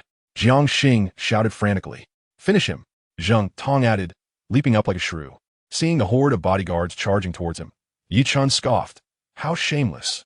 Do you think you can bully me simply because you outnumber me? Ha! I fear you not. In an instant, he surged forward. Chapter 31. The Malevolent Miao Wujian. For the wicked, one must never show mercy. To be kind to the wicked is to be cruel to the good. For as long as evildoers exist, they will continue their misdeeds, bringing harm to the innocent. A series of muffled thuds and anguished cries echoed through the air. In the blink of an eye, 7 or 8 bodyguards and an elderly man lay sprawled on the ground, incapacitated by Yi Chun, whose actions silenced their screams. The fallen adversaries had been rendered powerless, their inner energy channels destroyed, ensuring they could no longer engage in martial arts or perpetrate evil. What a pitiful bunch. The so-called Zheng family is utterly feeble. Yi Chun remarked dismissively before striding past the astonished and furious Zheng Jinxiong into the VIP passage. The attendant stationed at the VIP entrance recognized Yi Chun, having encountered him during a previous visit. Witnessing him single-handedly subdue several formidable bodyguards, the attendant was filled with admiration and quickly bowed, exclaiming, Hero, please enter. Yi Chun nodded in acknowledgement, then ascended the elevator towards Zheng Tian Kuei's suite. Ah, my inner energy channels are destroyed. The elderly man on the ground exclaimed in despair as his complexion shifted dramatically. For a martial artist, the destruction of their inner energy channels signified a lifetime of ruin. What? Yi Chun has destroyed your inner energy channels? Xiao Dejiang gasped, a cold sweat drenching his back. It was a stroke of fortune that his own channels remained intact. Upon witnessing the incapacitation of all his bodyguards, Zheng Jinxiong's face darkened with rage as he bellowed, Summon Elder Du. Elder Du, known as Du Xiaotian, was the chief elder of the Zheng family and the leader of the Tiger Claw sect. Should Du Xiaotian intervene, Yi Chun would undoubtedly face dire consequences. Yi Chun arrived at Zheng Tian Kuei's suite, only to find an unexpected assembly of unfamiliar bodyguards exuding a powerful presence. Why are there so many bodyguards today? He pondered. They appear to be locals rather than from Jinling. Had Elder Zheng entertained guests? The bodyguard stationed outside promptly notified their superiors upon seeing Yi Chun. Zheng Chengjiang and Zheng Chenghua personally emerged to greet him. The esteemed Dr. Yi has arrived. Please come in. Yi Chun entered the presidential suite, where Zheng Tian Kuei was engaged in conversation with 2 elderly men radiating formidable energy. The man on the left, clad in a purple-red tang suit, was tall and robust, exuding an imposing aura and a complexion flushed with vitality. His piercing eyes reflected the wisdom of someone who had long occupied a position of power. The man on the right, dressed in a green robe, had a hawkish nose and narrow eyes, with pupils resembling slits like those of a cat, emanating a sinister aura. What astonished Yi Chun was the eerie green luminescence and arcane symbols that flickered around this man. Within the green light, countless vengeful spirits appeared, their faces twisted in agony as they unleashed howls of despair. Of course, these spectral forms and their ominous glow were invisible to those lacking martial prowess. This individual was no ordinary man. He was undoubtedly a ruthless figure, unflinching in the face of death. Having taken countless lives, he had ensnared the souls of his victims with specially crafted symbols, utilizing their anguish to assail his enemies. Upon noticing Yi Chen's arrival, Zheng Tian Kuei rose promptly to greet him. Dr. Yi, he exclaimed. Yi Chun smiled warmly. How are you feeling, Elder Zheng? Much improved. I feel rejuvenated and invigorated. Zheng Tian Kuei replied, waving his arm.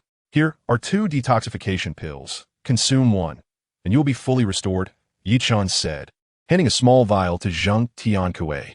Ah, thank you, Dr. Yi. The elder responded gratefully. Zheng Tianhui received the detoxifying pill with immense gratitude. Old Zheng, there's no need for formality, he said. Observing this, Yi Chun noticed the elderly man clad in a blue robe slightly furrow his brow upon hearing the name of the detoxifying pill. Who is this person? He seems quite intrigued by the remedy. Zheng Tianhui, smiling, grasped Yi Chun's hand and turned to the 2 elders, saying, Elder Feng, Elder Miao, allow me to introduce this esteemed individual, Dr. Yi Chun. Dr. Yi, this is Elder Feng, the head of the foremost family in Jiangcheng, and Elder Miao, the master of the second family. Zheng Tianhui proceeded to introduce the 2 elders to Yi Chun, leaving him momentarily taken aback. Goodness, the leaders of the first and second families of Jiangcheng. It appeared they had come to pay their respects to old Zheng. After all, Zheng Tianhui was the patriarch of the most powerful family in the provincial capital of Jinling. Though the Feng and Miao families were the top 2 in Jiangcheng, they were but juniors in the presence of the Zheng family. To expand their business into Jinling, they would need to rely on the Zheng family. Yi Chun clasped his fists in a gesture of respect, saying, I am Yi Chun, a junior, and it is an honor to meet you, Elder Feng and Elder Miao. He offered a courteous bow, astonished to encounter the leaders of Jiangcheng's first and second families today. Impressive indeed, a young prodigy, and already a divine doctor. Elder Feng remarked with a bow of his own, impressed. Feng Dekang had come to pay his respects to Zheng Tianhui due to the latter's formidable strength. Yi Chun was merely a young man in his 20s, insignificant in Feng Dekang's eyes. Had it not been for Zheng Tianhui's introduction, Feng Dekang would hardly have acknowledged him. Ah, you appear to be in your 20s, a divine doctor? Surely, this must be a jest, Feng Dekang remarked, standing beside a strikingly beautiful young woman in her early 20s. This woman, proud and disdainful, cast a glance at Yi Chun, curling her lip in contempt. Her name was Feng Yingzi, the granddaughter of Feng Dekang. Upon hearing the name Yi Chun, Miao Wujing, the head of the Miao family, experienced a moment of intense rage. His pupils constricting as murderous intent surged within him. Yi Chen, the very one who shattered my grandson Miao Renja, how fortuitous that this wretched fellow should appear here. He seethed internally. Yi Chun immediately sensed the formidable malice emanating from Miao Wujing. I did not recall encountering you, old man. Why such intense animosity towards me? He pondered. Miao Renja? Yi Chun suddenly recalled that when Miao Renja had bullied Shermolin, he had indeed inflicted a rather severe injury upon him. That Miao Renja was the grandson of Miao Wujing. This was troublesome. Encountering an adversary in this place was far from ideal. However, Miao Wujing did not erupt on the spot, maintaining an appearance of nonchalance as he sat there. Indeed, a divine doctor, he remarked coolly. The reason Miao Wujing refrained from acting out was that they were in Zheng Tianhui's presidential suite. To strike down Yi Chun here would be a grave affront to Zheng Tianhui. Currently, the Miao family could not afford to offend him. Miao Wujing glanced at Mr. Jia beside him, who nodded and stepped outside. Yi Chun understood that this was a place rife with complications and deemed it prudent to take his leave. He clasped his fists and said, Elder Zheng, the detoxification pills have been delivered. I have matters to attend to, so I must take my leave. Ah, Physician Yi, are you departing so soon? Zheng Tian Kuei inquired, looking at Yi Chun with confusion. Yi Chun smiled and replied, I have urgent matters to handle. I shall visit again when time permits. Farewell. Very well. Allow me to see you out. Zheng Tian Kuei insisted, personally escorting Yi Chun towards the exit. Miao Wuzhang's expression turned cold as he discreetly flicked his fingers. A barely visible green glimmer struck Yi Chun's clothing. Just as Yi Chun and Elder Zheng reached the threshold, a booming voice resonated like a great bell. Elder Zheng, it is I, Li Ba Tian, here to pay my respects.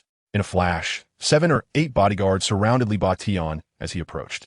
Upon seeing him, Zheng Tian Kuei instantly beamed. Li Ba Tian, you rascal, I have been here for 2 days, and only now do you come to see me? From Zheng Tian Kuei's tone, it was evident that his relationship with Li Ba Tian was quite extraordinary. Elder Zheng, I only just received your message today and rushed over to see you. Li Ba Tian quickly clasped his fists in greeting. Oh, Mr. Yi. Li Ba Tian suddenly noticed Yi Chun and exclaimed, rushing towards him. Zheng Tian Kuei chuckled. So you two are acquainted? Li Ba Tian grasped Yi Chun's hand and declared, Elder Zheng, Mr. Yi has saved both my wife and me. He is our family's benefactor? Is that true? Zhang Tian, Kuei, gazed at Yi Chun in astonishment. Yi Chun nodded affirmatively, indeed.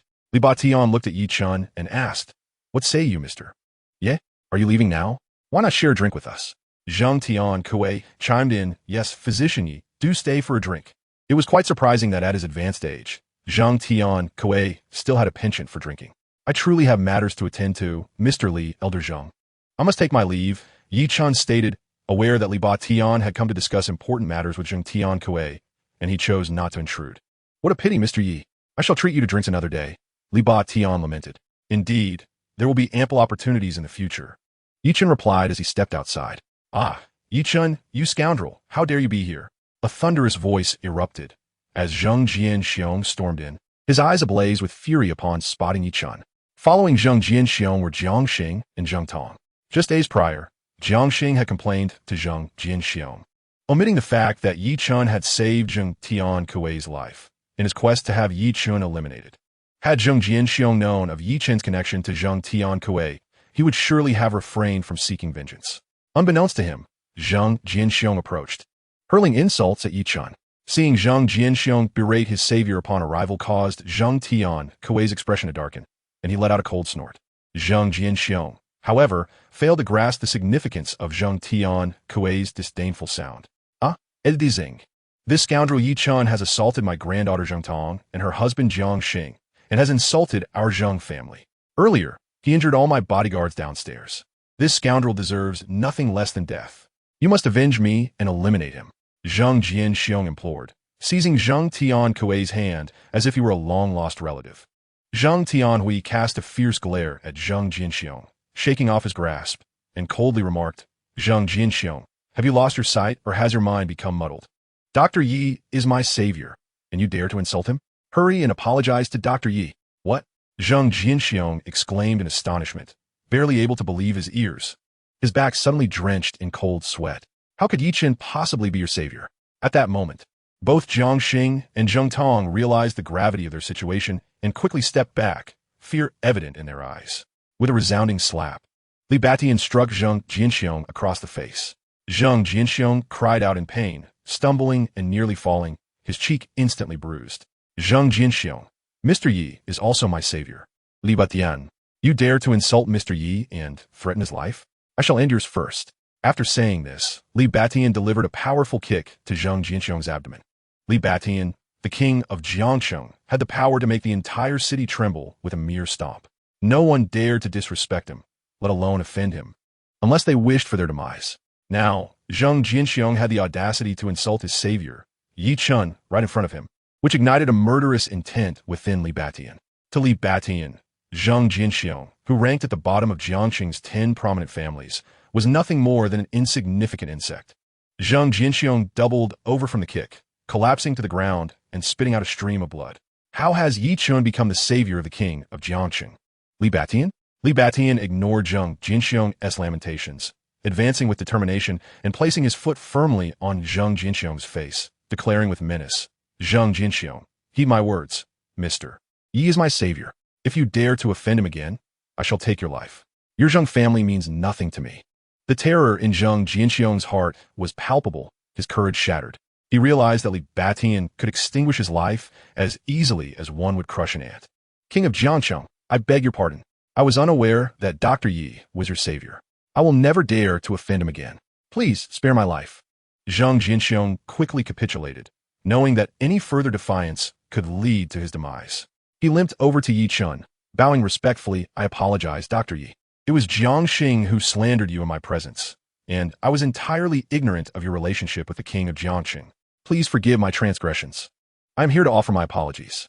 Though Zheng Jianxiong harbored deep resentment towards Jiang Xing and Zheng Tong, he could only tolerate his granddaughter. While he was ready to abandon Jiang Xing, upon finishing his apology, Zheng Jianxiong hurriedly presented Yi Chun with a bank card containing 50 million, originally set aside as a gift. The password was 6 sixes.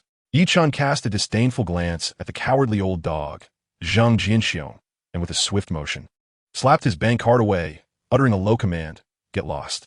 Upon hearing Zheng Jianxiong accuse him of sowing discord and spreading rumors, Jiang Xing's face went pale with fear. prompting him to turn and flee.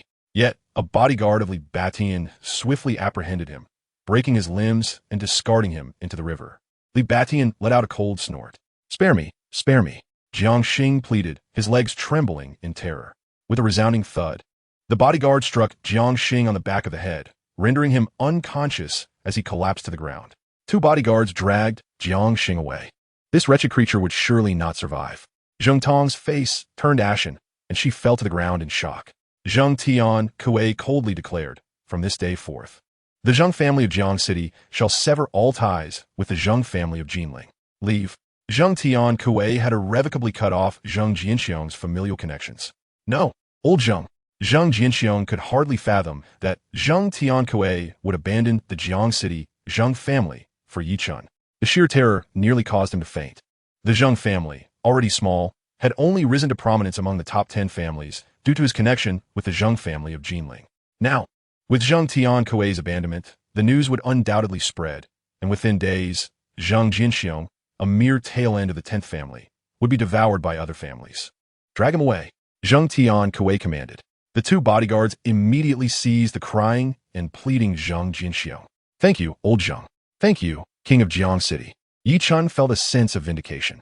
Li Batian chuckled. Mr. Yi, should anyone dare to provoke you in the future, just inform me, Li Batian, and I shall deal with them accordingly. Dr. Yi, do not hesitate to visit us in Jinling. Zheng Tian Kuei was equally grateful to Yi Chen. Yi Chen took his leave. In the hall, Feng Dekang and Miao Wujing had witnessed the entire affair. Feng Dechang's expression shifted repeatedly, realizing that Zheng Tian Kuei genuinely valued Yi Chen. What surprised him further was the connection Yi Chen had with King of Jiang City, Li Batian. The murderous intent in Miao Wujing's eyes remained unyielding. Regardless of Yi Chen's association with the King of Jiang City or Zheng Tian Kuei, this Yi Chen must be eliminated. The Miao family possessed countless methods to ensure Yi Chen's silent demise, achieving it without a trace. The King of Jiang City had arrived. Feng Dekang and Miao Wujing rose to greet Li Batian. Elder Feng, Elder Miao, you have also arrived, Li Batian said courteously, clasping his fists. Zheng Tian Kuei interjected with a smile. That was just a minor interlude. Please, everyone, take a seat. Upon exiting the Chaoyang Hotel, Yi Chen made his way to a nearby restroom. That old fool Miao Wujing actually placed a tracking mark on me. How outrageous.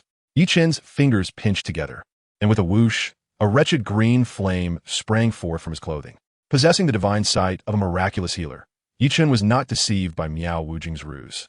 It appeared that Miao Wujing intended to track his movements and strike against him. Yi Chen retrieved a porcelain vial from his possession, capturing the wretched green flame within, and rapidly inscribed several seals to seal it securely. The flames were indeed useful. Yi Chen emerged from the restroom, took his seat in the cargo vehicle, and headed straight for the medicinal herb market. As his vehicle traversed a neighborhood slated for demolition, he caught a fleeting glimpse of several figures darting towards an alley. The speed of these individuals was remarkable, exuding a palpable aura of menace and the scent of blood, indicators of formidable prowess. This piqued Yi Chen's curiosity. Could they be the legendary assassins? What were they up to? Yi Chen gradually brought the vehicle to a halt, opened the door, and stepped out. Yi Chen exclaimed, sensing a familiar presence. Yet, he could not pinpoint whose aura it was. Could it be that the individuals being pursued by those assassins were acquaintances of his? He felt compelled to investigate. In a swift motion, Yi Chen dashed after them. This area was deserted. The previous inhabitants had relocated, leaving only dark, dilapidated houses awaiting demolition. Yi Chen's speed was astonishing, and in the blink of an eye, he entered the alley. Suddenly, he heard the sounds of a fierce struggle and the chilling whistle of blades slicing through the air from within a courtyard. What a scene, Yi Chen thought, and in an instant, he leaped onto the wall, peering inside. To his surprise, he recognized a familiar figure engaged in a fierce battle with three black-clad assailants wielding knives. Nearby stood a figure who appeared to be their leader. The limping man. No wonder he felt a hint of familiarity. This limping man was the one who had aided Yi Chen in rescuing Shermolin. Yi Chen held a deep admiration for him. The situation back then had been dire. The vehicle trapping Shermolin was on the verge of explosion, yet this limping man had disregarded his own safety, desperately smashing the glass to save Shermolin and Tingting. As Yi Chen observed the weapons in the hands of the three black-clad figures, he was taken aback. They wielded weapons typical of the state of Sangtian. He, Gung Jinglei. After 5 years of hiding, I have finally found you. Your end is nigh. The leader of the black-clad men glared ominously at the limping man, his murderous intent surging. The three gleaming knives once again encircled the limping man. Gung Jinglei? How could he have enmity with these assassins from Sangtian?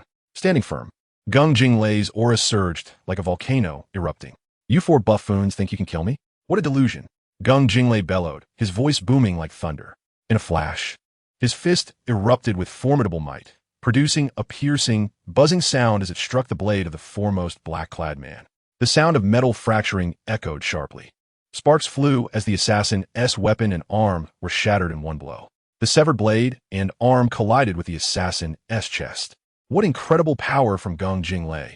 With one punch, he had rendered the weapon, the arm, and the life of his foe to ruin, an act of sheer devastation. Chen had never witnessed such speed and ferocity in a strike.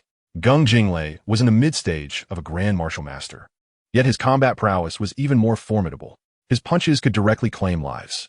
Damn it, shatter him. The leader in black, upon witnessing Gung Jinglei deliver a lethal blow to one of his comrades, was struck with a mix of astonishment and rage. With a fierce howl, he unsheathed his battle blade and plunged into the fray. The three blades emitted a shrill wail as they relentlessly sought to cleave Gung Jinglei. However, Gung Jinglei grew ever more valiant in combat. His fists swung with such speed and ferocity that they resembled a mighty hammer. With a resounding crash, the impact reverberated, leaving Chen's ears ringing. Gung Jinglei's fist struck another black-clad assailant's weapon like a cannonball, shattering the sword into two pieces that impaled the man's throat. The horrific sound of splintering metal mingled with anguished cries as the severed blade pierced through the black-clad figure's neck, sending a torrent of blood spraying forth. The man collapsed, lifeless, his body rigid as he descended into the abyss. The black-clad leader, momentarily taken aback, faltered, his grip on the sword slackening. With a thunderous punch, Gung Jinglei's fist crashed into his throat. The bones shattered with a sickening crunch, and his neck snapped. The leader's head, eyes wide in terror, was propelled away, striking the wall with the force of a burst watermelon, exploding into grotesque fragments. The final black-clad assailant, his expression shifting in horror, turned to flee. Gung Jinglei seized the broken sword from the ground and hurled it with precision. The weapon whistled through the air, embedding itself into the fleeing man's back and emerging from his chest. A chilling scream escaped the last black-clad figure as he fell, lifeless, to the earth. Ah, He Shujing, your lackeys are truly feeble and ineffectual. If you possess any courage, step forward and meet me in a duel to the death. Gung Jinglei's voice rang out like thunder, resonating throughout the space. Nearby, atop a roof, a strikingly handsome man clad in a white robe, white socks, and green shoes clapped his hands and approached. He moved with the grace of a swallow, his steps silent, like a wisp of white smoke. Chen's pupils constricted. This was a formidable swordsman. Gung Jinglei indeed embodied the spirit of the war god of the Huaxiao nation, his prowess undiminished by the passage of time. Alas, you now limp, rendered a cripple, and you are no match for me, He Shujing. With that, He Shujing stepped forward. Chapter 33. A sword pierces the throat. In an instant, He Shujing soared through the air, resembling a wisp of smoke, and a beam of sword light flashed as it descended upon Gung Jinglei. The brilliance of the sword altered the very fabric of reality. In that fleeting moment, Gung Jinglei felt as if the entire world had vanished, leaving only this cataclysmic strike. It was as though the universe itself had been cleaved in two by this sword. As He Shujing's blade approached, Gung Jinglei let out a primal roar. His presence surged with an overwhelming aura, akin to a volcano erupting, swelling with ferocity. Thunderous, Gung Jinglei bellowed, his colossal fist emitting a resonant hum, shimmering with metallic brilliance. Like a bolt of lightning aimed at He Shujing's sword light. Gung Jinglei, while your thunderous fist is indeed formidable, it pales in comparison to my ultimate strike. The world-destroying divine sun sword. Prepare to meet your end. He Shujing's lips quivered with intensity, his eyes glinting with unrelenting malice and cold determination. With a swift motion, his sword light surged forth, radiating a blinding white brilliance akin to the divine rays of the sun, illuminating the surroundings in a pristine whiteness. Before the white sword light could strike, countless dilapidated houses succumbed to the overwhelming sword intent, collapsing with a thunderous roar and transforming into mere ash. Gung Jinglei, like a dragon's roar, soared into the heavens. He Shujing, even if you manage to slay me, I shall ensure you pay a blood price for it. With a resounding boom, Gung Jinglei's colossal fist erupted with dazzling splendor, colliding with the resplendent white sword light amidst an ear-splitting cacophony. The earth quaked with an explosive sound that reverberated through the air. In the midst of the violent explosion, streams of sword energy emitted a hissing cry, scattering in all directions. As the tempestuous sword energy swept through, every building and wall crumbled to dust. A muffled grunt escaped Gung Jinglei as he staggered back 3 steps before regaining his footing. His fists were bloodied, marred by several gaping wounds. Such formidable, annihilating sword energy. Amidst the swirling dust, He Shujing gazed at Gung Jinglei with astonishment. Your leg is crippled, yet you could withstand my annihilating sword energy. It is beyond my expectations. If your leg heals, your power will surely surge. Thus, you cannot be allowed to leave today. He Shujing's expression turned icy as the ancient sword in his hand emitted a resonating whistle. The apocalypse awaits. A blinding sword light, reminiscent of a solar tempest, cleaved toward Gung Jinglei. This strike was even more fearsome, akin to a solar explosion, an ultimate move and He Shujing's signature technique. The piercing white light rendered Gung Jinglei's vision null, blinding him in a sea of white. Gung Jinglei, his eyes wide with fury, bellowed as he summoned every ounce of his strength, delivering the most powerful punch he could muster. With a thunderous roar, his fist ascended once more, radiating myriad beams of light, crashing down upon He Shujing's white sword aura. In the distance, Yi Chun felt as though his very being was cleaved apart by this apocalyptic strike. He understood that Gung Jinglei would not withstand this blow. The sword energy and intent were far too terrifying. Kilink God Yi Chen, he shouted as he soared into the skies. The Yuchang divine sword erupted with an even more brilliant radiant arc, emitting an ear-piercing roar as it struck toward He Shujing's divine sword. As Yi Chun unleashed the killing god sword, a terrifying wave of sword energy ascended into the heavens. At Fengming Lake, in Villa Number 8, Shiling was in the midst of her training when she suddenly opened her eyes, turning toward Yi Chen's direction. Killing god, sword energy, as a congenital spiritual body. Her sensitivity was extraordinary. Is Brother Yi employing the killing god sword in battle? In a flash, Shiling grasped the divine dragon sword, transforming into a beam of divine light as she rushed forth. When Yi Chen's killing god sword emerged, the entire space trembled violently. The heavens and earth changed color, and a sense of dread filled the atmosphere, accompanied by flashes of lightning and thunder. Yi Chun felt a stirring in the steel within his mind. This is the Sun God Sect's Sun God sword technique. They have pilfered my sword manual. The voice of the divine being echoed from the steel. The Sun God Sect's sword technique? This piques my interest. With a thunderous roar, Yi Chun unleashed the killing god sword technique, simultaneously raising his left hand. The heavenly thunder divine fingers surged forth, sending arcs of blinding lightning spiraling toward He Shujing's head. He Shujing's sword, the apocalypse destruction, aimed to deliver a fatal blow to Gung Jinglei. Even if Gung Jinglei were not limping, he would still be unable to withstand such formidable sword energy. A sinister smile of triumph crept across He Shujing's lips. Slaying Gung Jinglei would be no small feat. As the sword energy of apocalypse destruction was about to cleave through Gung Jinglei's fist, an even more resplendent sword light, crackling with dazzling arcs of electricity, descended upon them. Ah, the lightning arc sword energy. An expert is attacking. He Shujing's expression shifted in alarm, astonished to witness a sword technique emanating lightning. With a thunderous explosion that seemed to rend the heavens and earth, Yi Chen's killing god sword energy clashed violently with He Shujing's apocalypse destruction, resulting in a cataclysmic blast. The explosion radiated forth like the sun's detonation, emitting blinding flashes of light. The terrifying shockwave and sword energy obliterated all surrounding structures into mere ashes. He Shujing, struck by the impact as if by a mighty hammer, let out a muffled groan and was sent flying amidst the cacophony of the explosion. What a fearsome sword! He gasped, tasting blood as he coughed up a stream of crimson. Before he could regain his footing, a massive finger, crackling with lightning, surged toward him with apocalyptic force. What is this finger? He Shujing realized he could not withstand such overwhelming power and hastily retreated. Yet, the speed of Yi Chen's heavenly thunder divine finger was too swift. Just as He Shujing attempted to escape, the finger struck his chest with tremendous force. A deep, resounding explosion accompanied his anguished cry as he was launched backward. Yi Chen reached out, summoning a radiant divine sword and a thin volume of scripture into his grasp. He Shujing felt his weapon wrenched away, panic flooding his senses as he turned to flee. However, he had scarcely made it a few steps when a flash of light appeared before him. He beheld a stunning maiden clad in white, cradling a resplendent divine sword, descending like a celestial being. What a breathtaking goddess! Yi Shujing was momentarily entranced. Swiftly, the white-clad maiden's gaze sharpened. With a graceful flick of her delicate hand, she drew forth the ancient sword, killing God. A glimmer of golden light accompanied the sound of a dragon's roar as the blade pierced through Yi Shujing's throat, emerging from the nape of his neck. The speed of this strike was so astonishing that Yi Shujing had no time to react, a velocity tenfold that of Yi Chen's. Yi Chen stood in stunned silence, astonished. Had this girl truly mastered the killing God sword technique in just a morning? And with a single stroke, she had vanquished such a formidable opponent. With a powerful kick, Ling sent Yi Shujing tumbling down.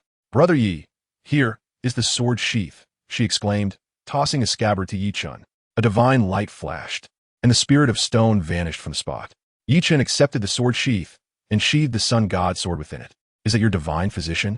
Geng Jinglei gazed at Yi Chen, both astonished and delighted. He recognized Yi Chen, realizing that this young man was not only proficient in the healing arts, but also a formidable master. Had it not been for this divine physician's timely intervention, he would have met with certain death. Yi Chen looked at Geng Jinglei, extending his hand with a smile. "I am Yi Chen." Geng Jinglei, the two clasped hands firmly, a bond of mutual admiration igniting their spirits. Yi Chen, was that woman in white a celestial being? Geng Jinglei cast a glance toward the direction in which the spirit of stone had disappeared, utterly astonished. The speed of the white-clad woman's strike was so swift that Geng Jinglei could scarcely comprehend it. Yi Chen chuckled. "She is not a celestial being. She is my sister, Ling." "Ah, your sister is extraordinary." With a single strike, she dispatched Yi Shujing, who ranks as the 12th most powerful in their midst. Geng Jinglei exclaimed in admiration. "Geng Jinglei, how did you offend these individuals?" Yi Chen inquired, observing the shift in Geng Jinglei's demeanor as it turned serious. Geng Jinglei lowered his voice. "Yi Chen, this is a secret I cannot divulge." Yi Chen paused momentarily before responding with a smile. "Everyone has the right to keep their secrets. I shall not pry further. This pill can heal your wounds. Take it promptly." Yi Chen presented Geng Jinglei with a small pei yuan dan. He held a deep respect for Geng Jinglei, this passionate man, and genuinely wished to forge a friendship with him. The fragrant pill, with its enticing aroma, invigorated the senses. Upon seeing the small pei yuan dan, Geng Jinglei recognized it as a valuable treasure. "Thank you, brother," he said, accepting the pill and swallowing it whole. The term brother stirred Yi Chen's blood with warmth. The pei yuan dan transformed into a torrent of warmth that surged into Geng Jinglei's dantian, converting into formidable inner strength that coursed through his meridians. With a thunderous sensation, Geng Jinglei felt his power surging, propelling him into the late stage of the Grand Martial Master realm. My power has increased. I have advanced to the late stage of the Grand Martial Master," Geng Jinglei exclaimed in ecstatic disbelief. Since his injury, his strength had stagnated, even showing signs of regression. Now, with just a single pill from Yi Chen, he had leveled up, leaving him overjoyed. "Brother, did you give me an elixir of immortality?" Geng Jinglei grasped Yi Chen's hand, overwhelmed with excitement. Yi Chen replied with a smile, "It is not an elixir of immortality. Extend your leg, and I shall examine it." "Ah, brother, can you heal my leg?" Geng Jinglei promptly extended his leg, his heart racing. If Yi Chen could restore his leg, he would be capable of vanquishing even foes more formidable than Yi Shujing. "Let me see," Yi Chen said as his clairvoyant eyes inspected Geng Jinglei's injured leg. "You have been struck by a poisoned needle, injuring your tendons." "Ah, brother, you speak the truth. Years ago, my comrades and I faced enemies in the EC and were struck by a poisoned needle, rendering my leg crippled and my strength diminished. This is easily treatable. Such an ailment is but a trifle for me." "Ah, my brother, what you say is indeed true. If you can heal my wounds, I shall gladly call you my elder brother and follow you faithfully forever." Geng Jinglei was overwhelmed with excitement as he grasped Yi Chen's arm, shaking it vigorously. Chapter 34. The mysterious man. Upon hearing Yi Chen's assurance that he could heal the injury to his leg, Geng Jinglei was filled with elation. It was precisely due to this leg injury that he was forced to withdraw from the Dark Sword organization, becoming a wanderer in the martial world, relentlessly pursued by the Hisu family and other formidable opponents from various nations. Should Geng Jinglei's leg be restored to health, his formidable skills would render him impervious to the threats of his enemies. Yi Chen felt great joy at Geng Jinglei's declaration of brotherhood and his intent to remain by his side. Yi Chun understood the necessity of harnessing powerful allies to bolster his strength, for he alone could not contend with the might of formidable families. With strong followers at his side, the 10 prominent families of Jiansheng would no longer dare to underestimate him. Yi Chun smiled and said, "Very well, Geng Jinglei. You shall be my brother. Sit upon this stone, and I shall attend to your ailment forthwith." Geng Jinglei complied, revealing his injured leg. With a swift flick of his fingers, Yi Chun deftly inserted 5 silver needles into the afflicted area. The needles vibrated intensely, emanating a dazzling electric light as arcs of thunder danced around them. "What kind of needle technique is this? It crackles with electric energy," Geng Jinglei exclaimed in astonishment. Yi Chun replied with a smile, "This is the 5 elements Tai divine needle, designed to unblock your obstructed meridians and restore their vitality. Take this detoxifying pill." He handed Geng Jinglei a detoxification pill, which he eagerly swallowed. With a surge of his penetrating vision, Yi Chun directed a stream of golden light into Geng Jinglei's injured leg. Miraculous waves of golden radiance swiftly mended Geng Jinglei's old wounds. "My leg feels warm, as if ants are nibbling at it. So comfortable, and the pain is gone." Geng Jinglei exclaimed in delight as sensation returned to his once numb leg. With a flourish, Yi Chun withdrew the silver needles and encouraged Geng Jinglei to rise and take a few steps. Yi Chun watched him with a smile. "Is it truly resolved? Is it really that simple?" Geng Jinglei asked, trembling as he cautiously took a step. "It's no longer painful, and I'm not limping." Geng Jinglei rejoiced, his heart soaring as he took several steps before breaking into a sprint. In the blink of an eye, he dashed dozens of meters away, as swift as lightning. "Haha, my leg is finally healed." Geng Jinglei laughed heartily, tears streaming down his face. For 5 long years, he had suffered from his injury, relentlessly hunted by merciless assassins, evading capture and living in hiding. Today, his once lame leg was restored, and he would no longer need to live in fear.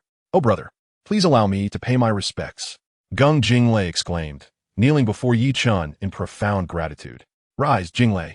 We are now brothers, bound by loyalty and trust, never to betray one another," Yi Chun said, extending a hand to assist him. "Yes, elder brother, bound by loyalty and trust, never to betray," Geng Jinglei replied with a booming laugh as he stood. Yi Chun, too, felt a surge of excitement. This marked a promising beginning. From this day forth, he would endeavor to establish a formidable force of his own. "Elder brother, I have several companions. Would you like to welcome them?" Geng Jinglei gazed at Yi Chun with eager anticipation. "What? You have a few brothers?" Upon hearing Geng Jinglei's words, Yi Chun's spirit soared, given Geng Jinglei's formidable skills. His brothers were unlikely to be lacking in prowess. "Indeed, elder brother, my comrades are all highly skilled. We have fought together through thick and thin, enduring countless hardships. Alas, they have all suffered injuries. Some are even being hunted by our enemies. Now that I have found my place with you, I cannot forget them." Geng Jinglei, a man deeply bound by loyalty, recalled his wounded brothers upon securing his own safety. With a sudden motion, Geng Jinglei knelt before Yi Chun, tears streaming down his face. "I thank you on behalf of my brothers." His emotion was palpable. "Please rise," Yi Chun urged as he helped Geng Jinglei to his feet. "Jinglei, provide me with your bank account details, and I shall transfer some funds to you." Yi Chun was acutely aware of the hardships faced by Geng Jinglei and his brothers, who were not only injured, but also frequently pursued by enemies. After a moment of hesitation, Geng Jinglei resolutely replied, "Very well, elder brother." He understood that his brothers were in dire need of financial support. He provided his account details, and Yi Chun promptly initiated the transfer. Ding! A notification chimed as Geng Jinglei received a message. Upon reading it, he gasped in astonishment. 50 million! My elder brother has transferred 50 million.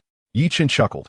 "Is that sufficient?" "Indeed, it is more than enough, elder brother," Geng Jinglei replied with deep gratitude. "Make arrangements for your brothers' families. I await your good news. Once you have them, give me a call." Yi Chun shared his phone number with Geng Jinglei. "Understood, elder brother. I shall set off to find them immediately."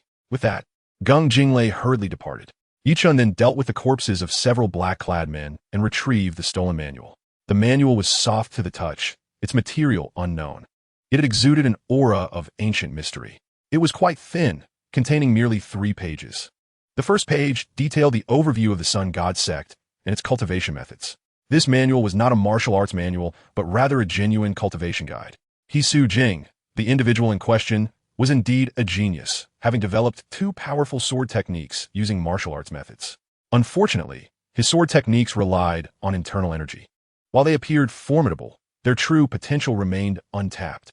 Had these techniques been cultivated using true qi, Gung Jinglei would have been unable to withstand the Sun God Sword technique, falling victim to the first move. The second page contained the first form of the Sun God Sword, the Annihilation Divine Sun Sword Qi. The third page described the second move, Apocalypse Destruction. Regrettably, the manual was incomplete, containing only these two techniques. Yi Chen, undeterred by the lack of content, immediately began to practice these sword techniques. With the support of his creation divine skill and having reached the 10th level of Qi gathering, he found mastering these two sword techniques effortless. Within an hour, Yi Chen fully comprehended the two techniques. Wonderful! I have acquired two more powerful sword techniques. Next time I encounter that old scoundrel, I shall not let him escape.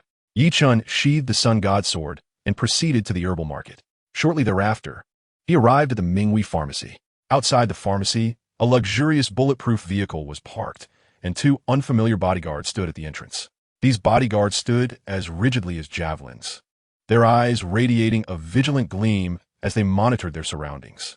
Yi Chen could instantly discern that these two bodyguards were indeed masters of their craft. Moreover, their waists bulged, indicating concealed items. With a glance from his penetrating gaze, Yi Chen detected the presence of firearms. Astonishingly, they were armed. Could they be former soldiers? As Yi Chen approached, one of the bodyguards fixed his hawk-like gaze upon him. Yi Chen promptly concealed his presence and advanced slowly. After scrutinizing Yi Chen for a moment and sensing no threat, the bodyguard shifted his attention away. Yi Chen entered the pharmacy, where the manager, Wang Mingli, spotted him. "Ah, Dr. Yi, you have arrived," Wang Mingli exclaimed, his face adorned with a broad smile as he bowed and greeted Yi Chen eagerly. Wang Mingli was a man of many faces, exceedingly opportunistic. Previously, when Yi Chen had come to save Shi Tingting, this individual had fervently obstructed his entry into the pharmacy. Little did Wang Mingli know that Yi Chen was a healer even more formidable than Xiao Jiuzhen. Chairman Zhou Minghui recognized Yi Chen's medical prowess and offered him a consulting position at Minghui Group with an annual salary of 10 million. Now, upon seeing Yi Chen, Wang Mingli was eager to ingratiate himself, his demeanor dripping with flattery. Yi Chen nodded and stated, "I am here to see Xiao Jiuzhen." "Ah, Doctor Ye, Doctor. Xiao is currently attending to a distinguished guest," Wang Mingli replied hastily. Yi Chen glanced at Wang Mingli and said, "You may attend to your duties." "Of course, Dr. Yi."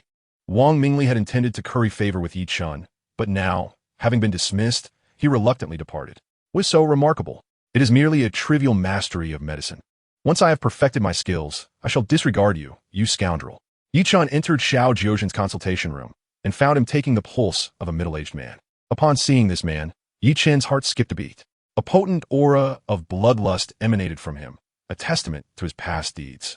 This was not the scent of actual blood, but rather the lingering essence of one who had taken lives.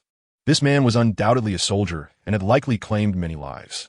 "Ah, master, you have come," Xiao Jiuzhen exclaimed with delight upon noticing Yi Chen. Quickly rising to greet him, Yi Chen smiled and replied, "Continue with your patient." "Of course, master." Xiao Jiuzhen resumed his examination. The middle-aged man, named Ouyang Jian, glanced at Yi Chen and then at Xiao Jiuzhen, perplexed. "Dr. Xiao, is that young man truly your master?" Dr. Xiao, with a beard that suggested he was well into his 70s, seemed an unlikely figure to be addressing a youth as his master. Ouyang Jian found this quite curious. Xiao Jiuzhen nodded, then shook his head rapidly. "He is not my master." "Oh, he is not your master? Since he is not your master, why do you call him master?" "You are more like his disciple," Ouyang Jian remarked, puzzled. Xiao Jiuzhen responded with a bitter smile. "I am not worthy of being my master's disciple. I am merely his apprentice in medicine." "Ah, you can only be an apprentice?" Ouyang Jian exclaimed, unable to believe his ears. Xiao Jiuzhen's reputation was renowned across the land, and he himself had approached Xiao Jiuzhen for his esteemed medical skills.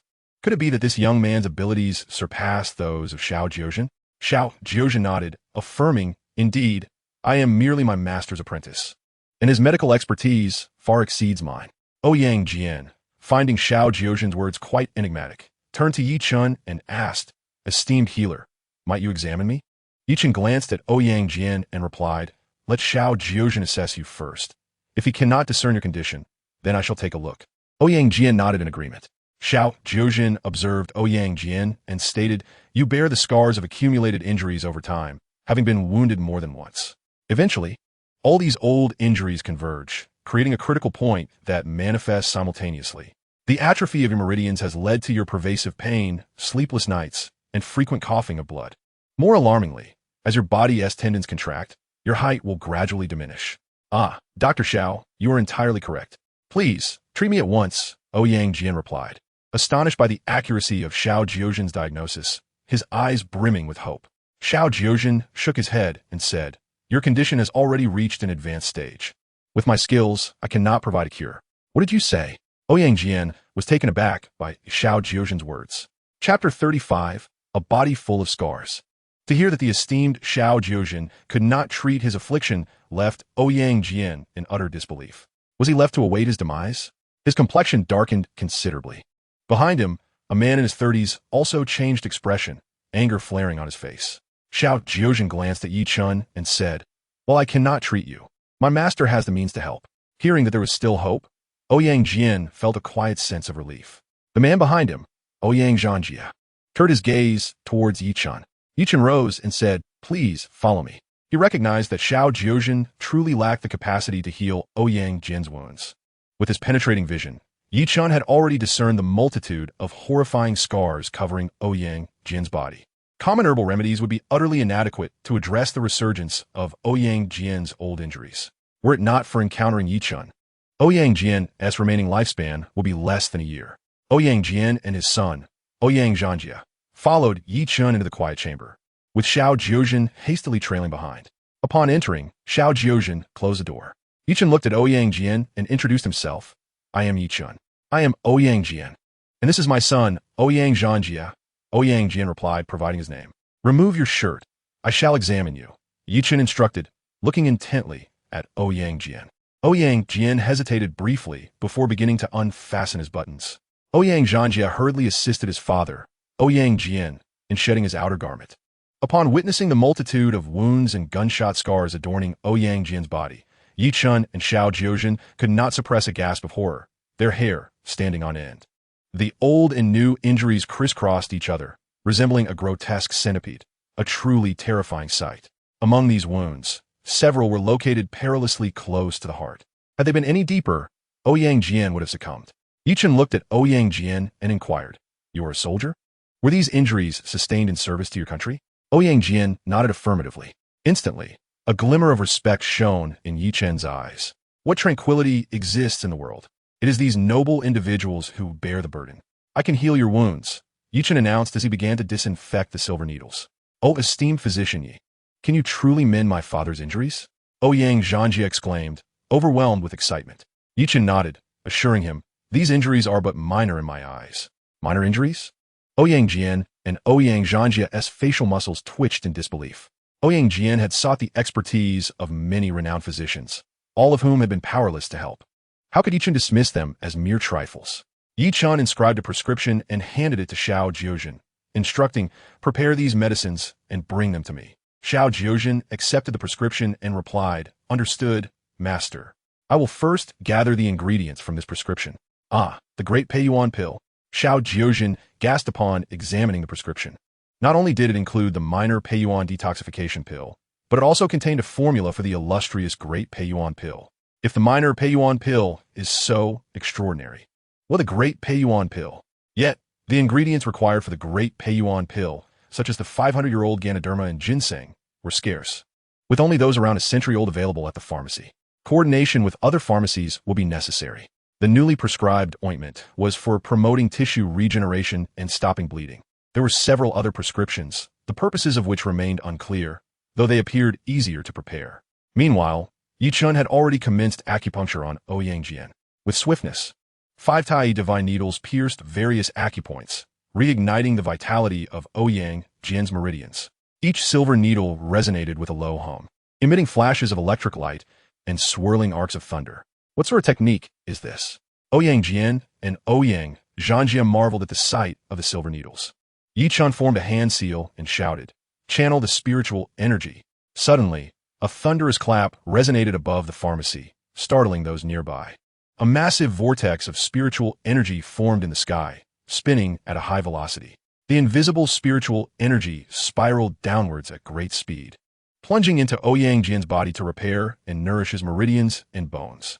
Many onlookers were taken aback by the unexpected thunder, bewildered by the clear sky and bright sunlight. How could there be thunder on such a cloudless day? Was it the sonic boom of a passing aircraft? Yet, no aircraft was visible in the sky. Ouyang Jian and Ouyang Zhanjie were also startled by the thunderclap.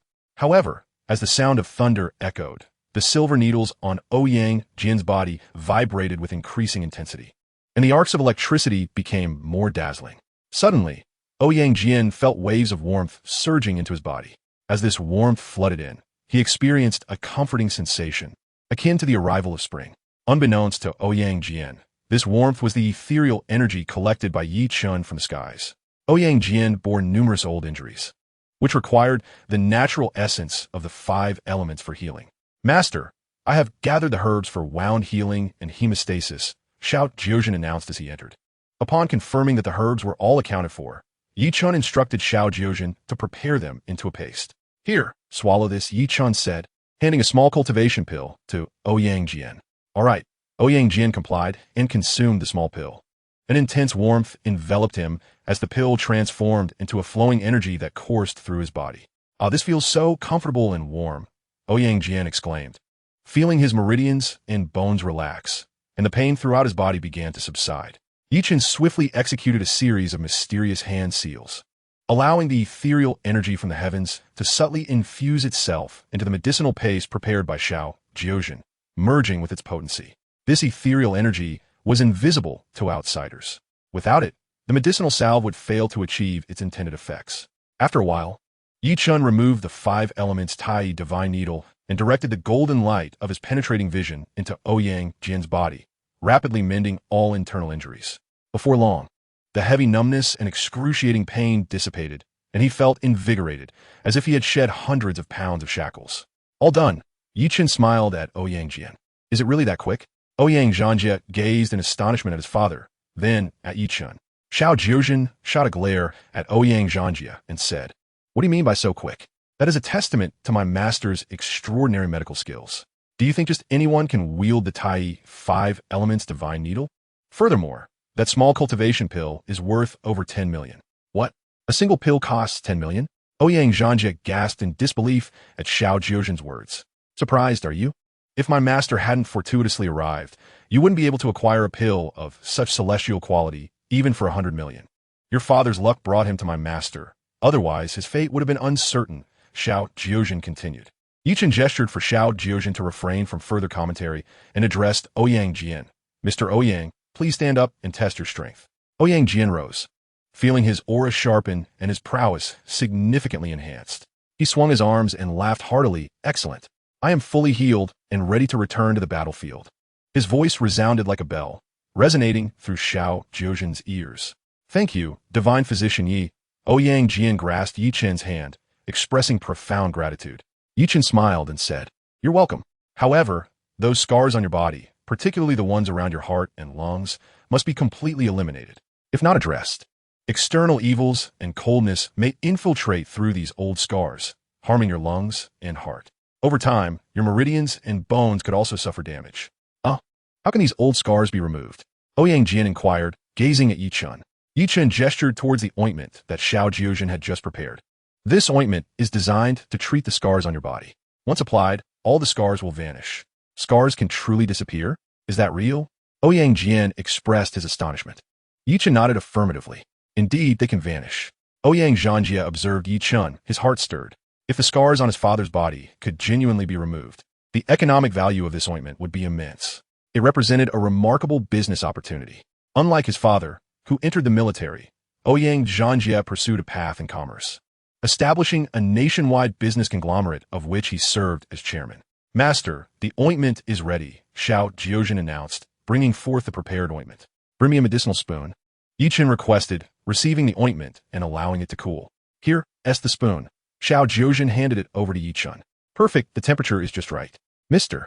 Ouyang, I will now apply the ointment to your scars." "Very well, physician Yi," Ouyang Jian replied, settling back down. Yi Chen began to apply the ointment to the scars on Ouyang Jian's body. After 5 minutes, he asked, "Mr. Ouyang, Do you have any other scars? There's some on my legs, Ouyang Jian replied, removing his trousers. His legs were marred with countless terrifying scars, a testament to the numerous perilous battles he had endured. Let us apply it to all of them, Yi Chen said, resuming the application of the ointment. Once the ointment was applied, Yi Chen instructed in half an hour. Wipe off the ointment to see the results. Half an hour? Will these scars truly be gone? Ouyang Zhanjie found it hard to believe. Even with miraculous elixirs, such a multitude of scars could not vanish so swiftly. Absolutely. The primary reason is that your father has accumulated numerous scars over an extended period. For ordinary scars, 10 minutes would suffice, Yi Chen confidently asserted. My goodness, scars could be removed in 10 minutes? If this ointment were commercialized, it would undoubtedly sell like hotcakes. Let us wait and see the results. Yi Chen stored the remaining ointment in several small bottles. After half an hour, he turned to Xiao Jiuzhen and said, Wipe off the ointment from Mr. Ouyang. Understood, master. Xiao Jiuzhen promptly used a special medicinal liquid to remove the ointment from Ouyang Jian. As the ointment was wiped away from his chest, Ouyang Jian's skin was revealed.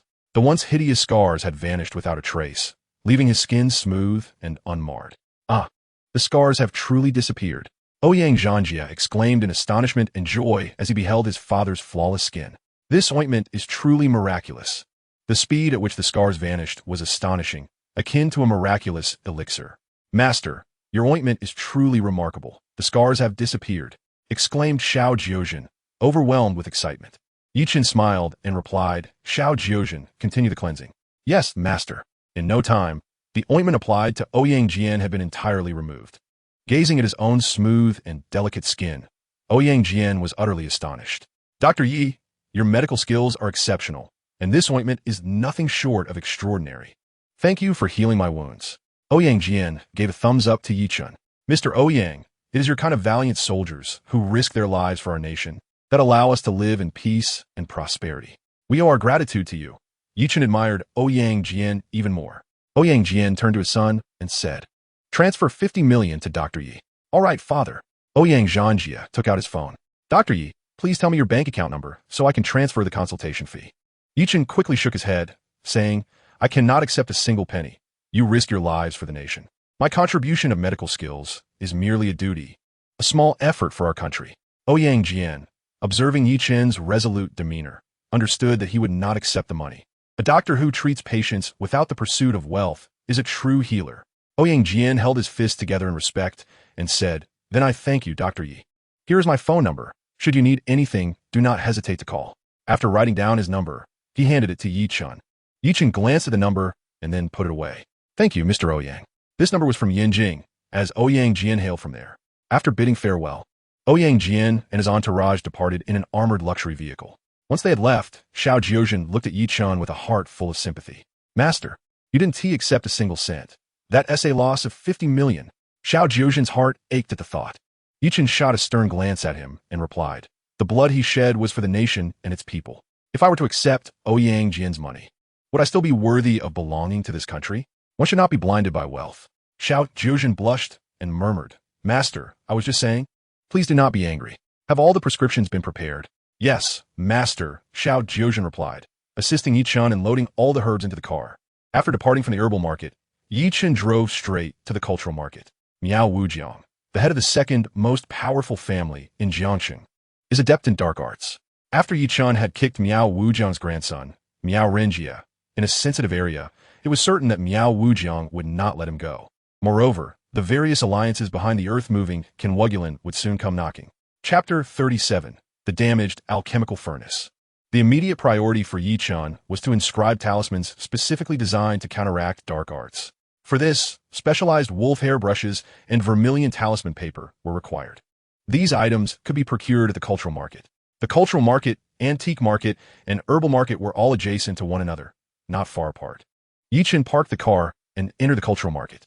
To Yi Chen's astonishment, the foremost establishment in the cultural market was, unexpectedly, a pharmaceutical company, the Jiangnan Pharmaceutical Group's Jiangxing branch. He couldn't help but be taken aback. How could a pharmaceutical enterprise be situated in a cultural market? Typically, such companies are found in herbal markets. Intrigued, Yi Chen cast a more discerning glance. His attention was drawn to a peculiar notice, a generous reward for talent to repair a pill furnace. Beneath the announcement was an image of a three-legged pill furnace. etched with enigmatic runes. Upon seeing this furnace, Yi Chen's eyes sparkled with excitement. It was a standard entry-level alchemical furnace, though it bore a crack, rendering it damaged. Yi Chen had been concocting minor Peiyuan pills without a furnace, relying instead on a common medicinal pot, resulting in an efficacy that fell short of his expectations. Despite his cultivation reaching the 10th level of qi gathering, consuming the minor Peiyuan pills did not further his progress. However, should he utilize a furnace for this alchemical process, the potency of the pills would amplify tenfold, potentially propelling his power into the Golden Sea realm. He pondered whether the golden light of his clairvoyant eye could restore this furnace. As Yi Chen entered the Jiangnan Pharmaceutical Group's branch, a melodious sound of guqin resonated, seemingly traversing countless historical epics and starry rivers. The music was profound and ethereal, as if pearls were cascading onto a platter. A subtle, elegant fragrance of sandalwood wafted through the air, invigorating the spirit and enrapturing the senses, akin to a gentle spring breeze. Who was playing the guqin with such exquisite skill? The hall of the company was adorned in a classic, elegant style. Upon entering, Yi Chen's gaze fell upon a young woman in a blue qi pao, gracefully playing the instrument. She was breathtakingly beautiful, eclipsing everything around her with her radiance. Sunlight streamed through the windows, casting a soft golden glow upon her figure. Before the guqin, a purple sandalwood incense burner emitted wisps of fragrant smoke. Yi Chen chose not to disturb her performance, allowing himself to be enveloped by the enchanting melodies. The music entranced him, transporting his mind to a state of pure transcendence, as if he had vanished from the world, merging with the sound of the guqin. The music was Yi Chen, and Yi Chen was the music. An evening felt like an eternity. Suddenly, Yi Chen's power surged unexpectedly, propelling him into the Golden Sea realm. He sensed his dantian expand infinitely, transforming into an expansive golden ocean, shimmering with countless rays of light, surging with towering waves. The potent, true qi morphed into golden seawater, swirling rapidly within his dantian before flowing through his meridians in a continuous cycle. Yi Chen felt his clairvoyant eyes range multiply several times, granting him a divine perspective. Everything within a kilometer was laid bare before him. He could observe 2 ants beneath the leaves, dancing and communicating with their antennae, as well as 2 earthworms in the flowerbed's soil, seemingly singing. In the distance, he beheld a modest room where a lovely young maiden was gently extracting blemishes from her boyfriend's face. Yi Chen's gaze fell upon a cracked alchemical furnace, quietly resting within a safe. The safe also housed 2 precious cultivating pills. Yi Chen's prowess continued to ascend, and soon he advanced to the second layer of the Golden Sea realm. Suddenly, the melodic strains of a zither came to an abrupt halt, signaling the conclusion of the piece. Awakened from his reverie, Yi Chen realized he had transcended into the realm of the Golden Sea, a transformation sparked by the enchanting music of the maiden. "Greetings, my name is Chu Shirhan. May I inquire about your identity?" The beautiful girl, Chu Shirhan, rose gracefully, her long, dark eyelashes fluttering delicately, her captivating eyes fixed upon Yi Chen. Her voice resonated with a crisp, ethereal quality, akin to water cascading over jade stones. A gentle breeze wafted through the window, catching the golden-tipped strands of her hair, which danced enchantingly in the sunlight.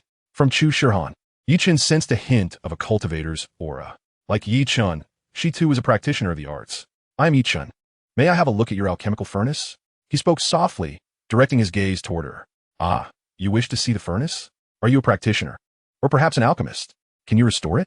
Chu Shirhan's eyes sparkled with excitement as she regarded Yi Chen, sensing the aura of a fellow cultivator emanating from him. In this world, martial artists were abundant, yet cultivators were rarely encountered. To meet one today felt like a divine blessing, since her grandfather had damaged the furnace. The Chu family had suffered considerable losses.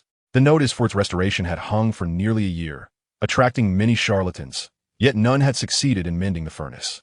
"I must examine the furnace to ascertain whether I can indeed repair it," Yi Chen replied with a smile. "Very well, Yi Xixiang, please have a seat," Chu Shirhan said, serving him a cup of fragrant tea, which she placed before him. "I shall fetch my grandfather." With that, she stepped behind a screen. Moments later, Chu Shirhan returned accompanied by an elderly gentleman clad in a purple tang suit, his hair white, yet his visage youthful and spirited. "Ah, welcome, esteemed guest. I apologize for my lack of proper reception." The elder greeted Yi Chen with a warm smile. "Grandfather, this is Yi Xixiang." Chu Shirhan hastily introduced them. "Greeting, Elder Zhu." I am Yi Chun, Yi Chun said, bowing respectfully. Ah, Yi sir, please enjoy this tea, the elder said, his smile unwavering. Thank you, elder. You may call me Yi Chun, he replied as he took a seat. Very well, Yi Chun. Elder Chu settled down as well. To Yi Chen's astonishment, Elder Chu was a formidable figure, a late-stage practitioner of the Golden Sea realm. Yi Chun, Shirhan mentioned you wish to inspect the furnace. Are you a weaponsmith? Elder Chu inquired, for only a weaponsmith could repair the damages to the furnace. Indeed, Elder, Yi Chun nodded affirmatively. Yi Chun acquired knowledge from the stone tablet, encompassing not only martial arts, medical techniques, formations, and talismans, but also the art of weapon forging. That stone tablet was indeed a veritable treasure trove of cultivation wisdom, containing an abundance of knowledge. Shirhan, please fetch the alchemical furnace, instructed Chu Hongxian, asking his granddaughter to retrieve it. Of course, Grandpa. Chu Shirhan made her way behind the screen. Shortly thereafter, she returned, cradling the damaged alchemical furnace in her hands. Brother Yi, the furnace has arrived, she announced, placing it before Yi Chun. Upon its arrival, Yi Chun sensed a faint aura of the minor Peiyuan pill emanating from the center of the furnace. He deduced that the furnace had cracked due to an uncontrolled flame during the refinement of the minor Peiyuan pill, resulting in a fissure. Chapter 38, Exotic Fire, Little Qing. The quality of this furnace was commendable. What kind of flame could have caused such a rupture? Senior Chu, are you an alchemist? Yi Chun inquired, detecting Chu Hongxian's presence from the furnace. It was evident that the damage had occurred due to his mismanagement of the flame. With a rueful smile, Chu Hongxian confessed, I'm an alchemist. Yi Chun examined the furnace. The rupture is clearly a result of failing to regulate the furnace's temperature. Indeed, I acquired an exotic fire from an auction house in another region. As it was my first time using such a fire for alchemy, an error occurred, leading to the furnace's explosion. Chu Hongxian lamented. Exotic fire? Yi Chun exclaimed, his heart racing. It is imperative for an alchemist to possess an exotic fire when refining pills. Only those crafted with such flames can be deemed true elixirs. The higher the grade of the exotic fire, the greater the efficacy of the resulting pills. Conversely, using ordinary flames, even if pills can be produced, their potency is significantly diminished. Exotic fire is a rare and ethereal flame found within the world, often elusive. Such flames possess consciousness and are notoriously temperamental, difficult for most to tame. A single misstep could not only ruin the furnace but also reduce a person to ashes. The fact that Chu Hongxian managed to procure an exotic fire indicates that the auction house must be under the control of cultivators, likely offering many other valuable items. Chu Hongxian nodded, affirming, yes, it is indeed an exotic fire. Yi Chun, having never encountered exotic fire before, was eager to see what Chu Hongxian's exotic flame resembled. Noticing Yi Chun's momentary daze, Chu Hongxian asked with a smile, Yi Chun, are you capable of repairing this furnace? He wished to secretly test whether his prospective eye's transformative golden light could mend the fissure. As the transformative golden light struck the crack, it began to seal slightly, bringing immense joy to Yi Chun. Indeed, his prospective eye's transformative golden light could repair the furnace's damage. He felt a sense of relief wash over him. Senior Chu, I can repair the furnace, Yi Chun replied with a smile. Ah, splendid. Yi Chun, I have prepared the necessary repair materials in my alchemy chamber, and the exotic fire is also ready. Let us proceed to restore this furnace. Chu Hongxian exclaimed, rising with excitement and heading towards the alchemy room. The prospect of repairing the furnace with the requisite materials and the exotic fire filled Yi Chun with elation. At last, I am able to behold the extraordinary fire spoken of by Chu Hongxian. Very well, Senior Chu. Yi Chun quickly rose to his feet, following closely behind Chu Hongxian. Chu Shirhan, cradling the alchemical furnace, trailed behind them. To their astonishment, they arrived at a towering edifice with numerous levels. Yi Chun observed that within the building were many laboratories, bustling with staff clad in white coats. Ah, Senior Chu, what are these individuals engaged in? Yi Chun inquired with curiosity. Chu Shirhan interjected with a smile. These are our subsidiaries' researchers, dedicated to the development of new pharmaceuticals. Upon hearing this, Yi Chun's heart stirred. He had acquired numerous ancient prescriptions from the stone tablet, specifically designed to treat various ailments. These formulations could potentially be refined into new medicines for the benefit of the populace. Jiangnan Pharmaceutical Group is one of the largest pharmaceutical conglomerates in the nation. Should I consider collaborating with them to develop new drugs?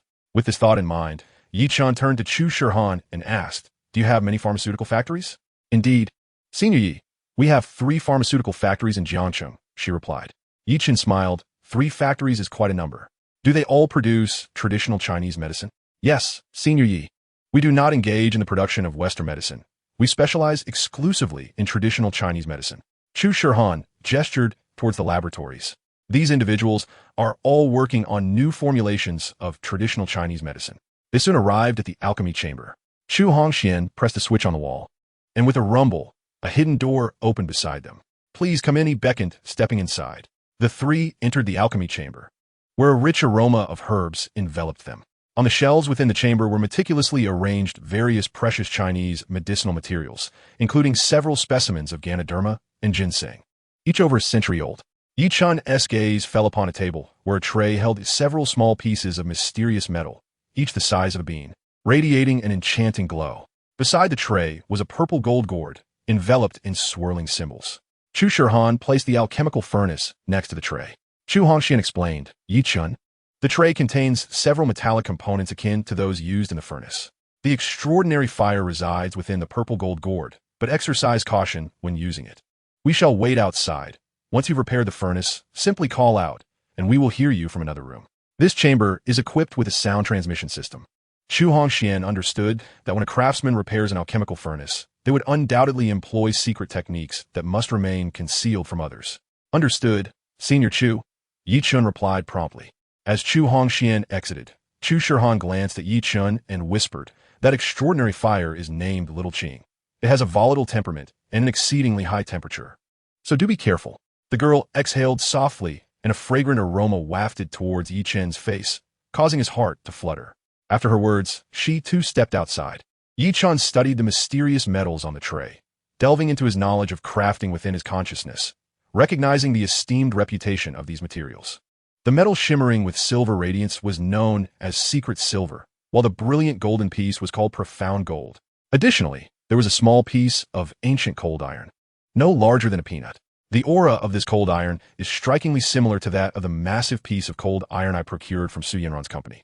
Yi Chun gingerly grasped the purple gold gourd, feeling an intense heat radiate from it.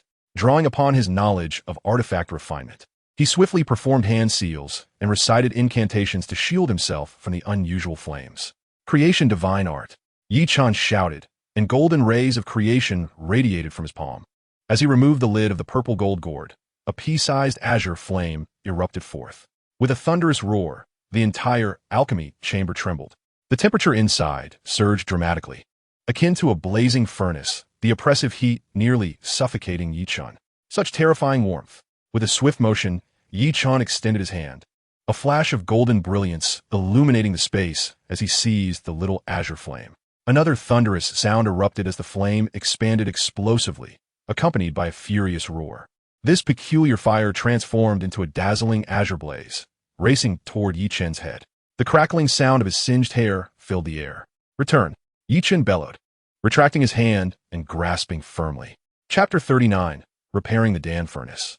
Yi Chen rapidly executed one hand seal after another, intoning spells to calm the little azure flame. Suddenly, the little flame emitted excited chirps.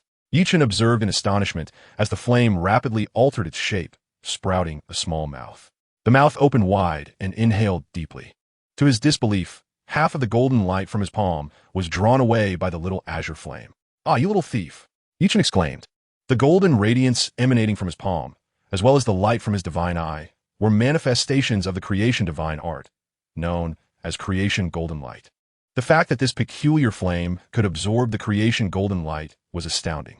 In the blink of an eye, 2/3 of the golden light from Yi Chen's palm had been pilfered by the little azure flame. This golden light was arduous to cultivate. If the little flame consumed it all, what would he have left to confront his adversaries? Upon noticing Yi Chen retract the creation golden light, the little azure flame began to emit pleading sounds, incessantly shifting shapes and wagging its tail as if in a playful display. The peculiar fire possessed a spirit of its own, developing consciousness akin to that of a child. Gazing at the little azure flame before him, Yi Chen suddenly perceived that the originally azure flame now bore a golden hue around its edges after absorbing his creation golden light. Could it be that by absorbing the creation golden light, this peculiar flame could evolve into a golden blaze? Little azure flame, my creation golden light is hard-earned. If you promise to obey me in the future, I shall share some with you. Yi Chan was cautious not to relinquish all his golden light to this little creature. I will listen, came the voice of a little azure flame in Yi Chen's consciousness. The flame became docile, resembling a compliant and endearing child. How wonderful! Yi Chen rejoiced. He would repair the Dan furnace and inquire with Chu Hongxian about possibly transferring the little azure flame to himself. In an instant, the little azure flame darted into Yi Chen's index finger, transforming into a small flower, akin to a tattoo. This little creature had truly attached itself to Yi Chen. Grasping the Dan furnace, Yi Chen activated his divine eye, sending a stream of creation golden light into the furnace. The radiant light of magic swiftly mended the cracks in the alchemical furnace. After 5 minutes, the fissures vanished, and the furnace was restored. Yi Chen tapped the furnace, producing a melodious chime that was exceedingly pleasant to hear. Utilizing his divine sight, he examined the furnace once more, finding it flawless. Senior Chu, the furnace is repaired. Yi Chen called out. In another room, Chu Hongxian and Chu Shihan were engaged in conversation. Grandfather, do you think Yi Chen can truly fix the furnace? Chu Shihan inquired, gazing at her grandfather. He should be capable. I sense the aura of a practitioner emanating from him. He is indeed a cultivator, and, as a skilled artificer, he will undoubtedly restore the furnace, Chu Hongxian replied. Having encountered countless individuals, he discerned from Yi Chen's clear and profound eyes that this young man was certainly no charlatan. Deceitful souls do not possess such clarity of vision. But grandfather, Shao Qing is quite volatile. You have possessed this extraordinary flame for over a year and have yet to subdue it. It even caused the furnace to explode. Can Yi Chen manage? I hope it doesn't harm him, Chu Shihan expressed, a hint of concern flickering in her eyes. I doubt that will happen. Yi Chen is an alchemist. He surely has methods to control the extraordinary flame, Chu Hongxian reassured, though his granddaughter's words startled him. The temperament of Shao Qing was fearsome during the auction. It had once ignited the entire venue, an alarming display of fury. Shall we go in and take a look? Chu Shihan stood up. Let us refrain from intruding. We should wait here. He might be employing secret techniques to repair the furnace. If you go in, it may inadvertently upset Yi Chen. Chu Hongxian waved his hand.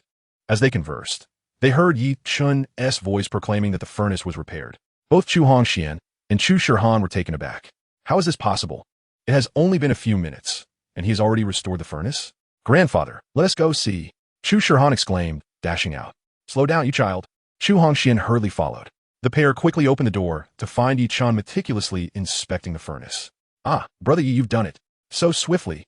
Chu Shihan marveled at the furnace in Yi Chen's hands. Indeed, take a look. Yi Chen handed the furnace to Chu Shihan. Upon receiving it, she gasped, Grandfather. The cracks are truly gone. Chu Hongxian took the furnace from his granddaughter and examined it closely, confirming that there were no traces of cracks. It was indeed restored.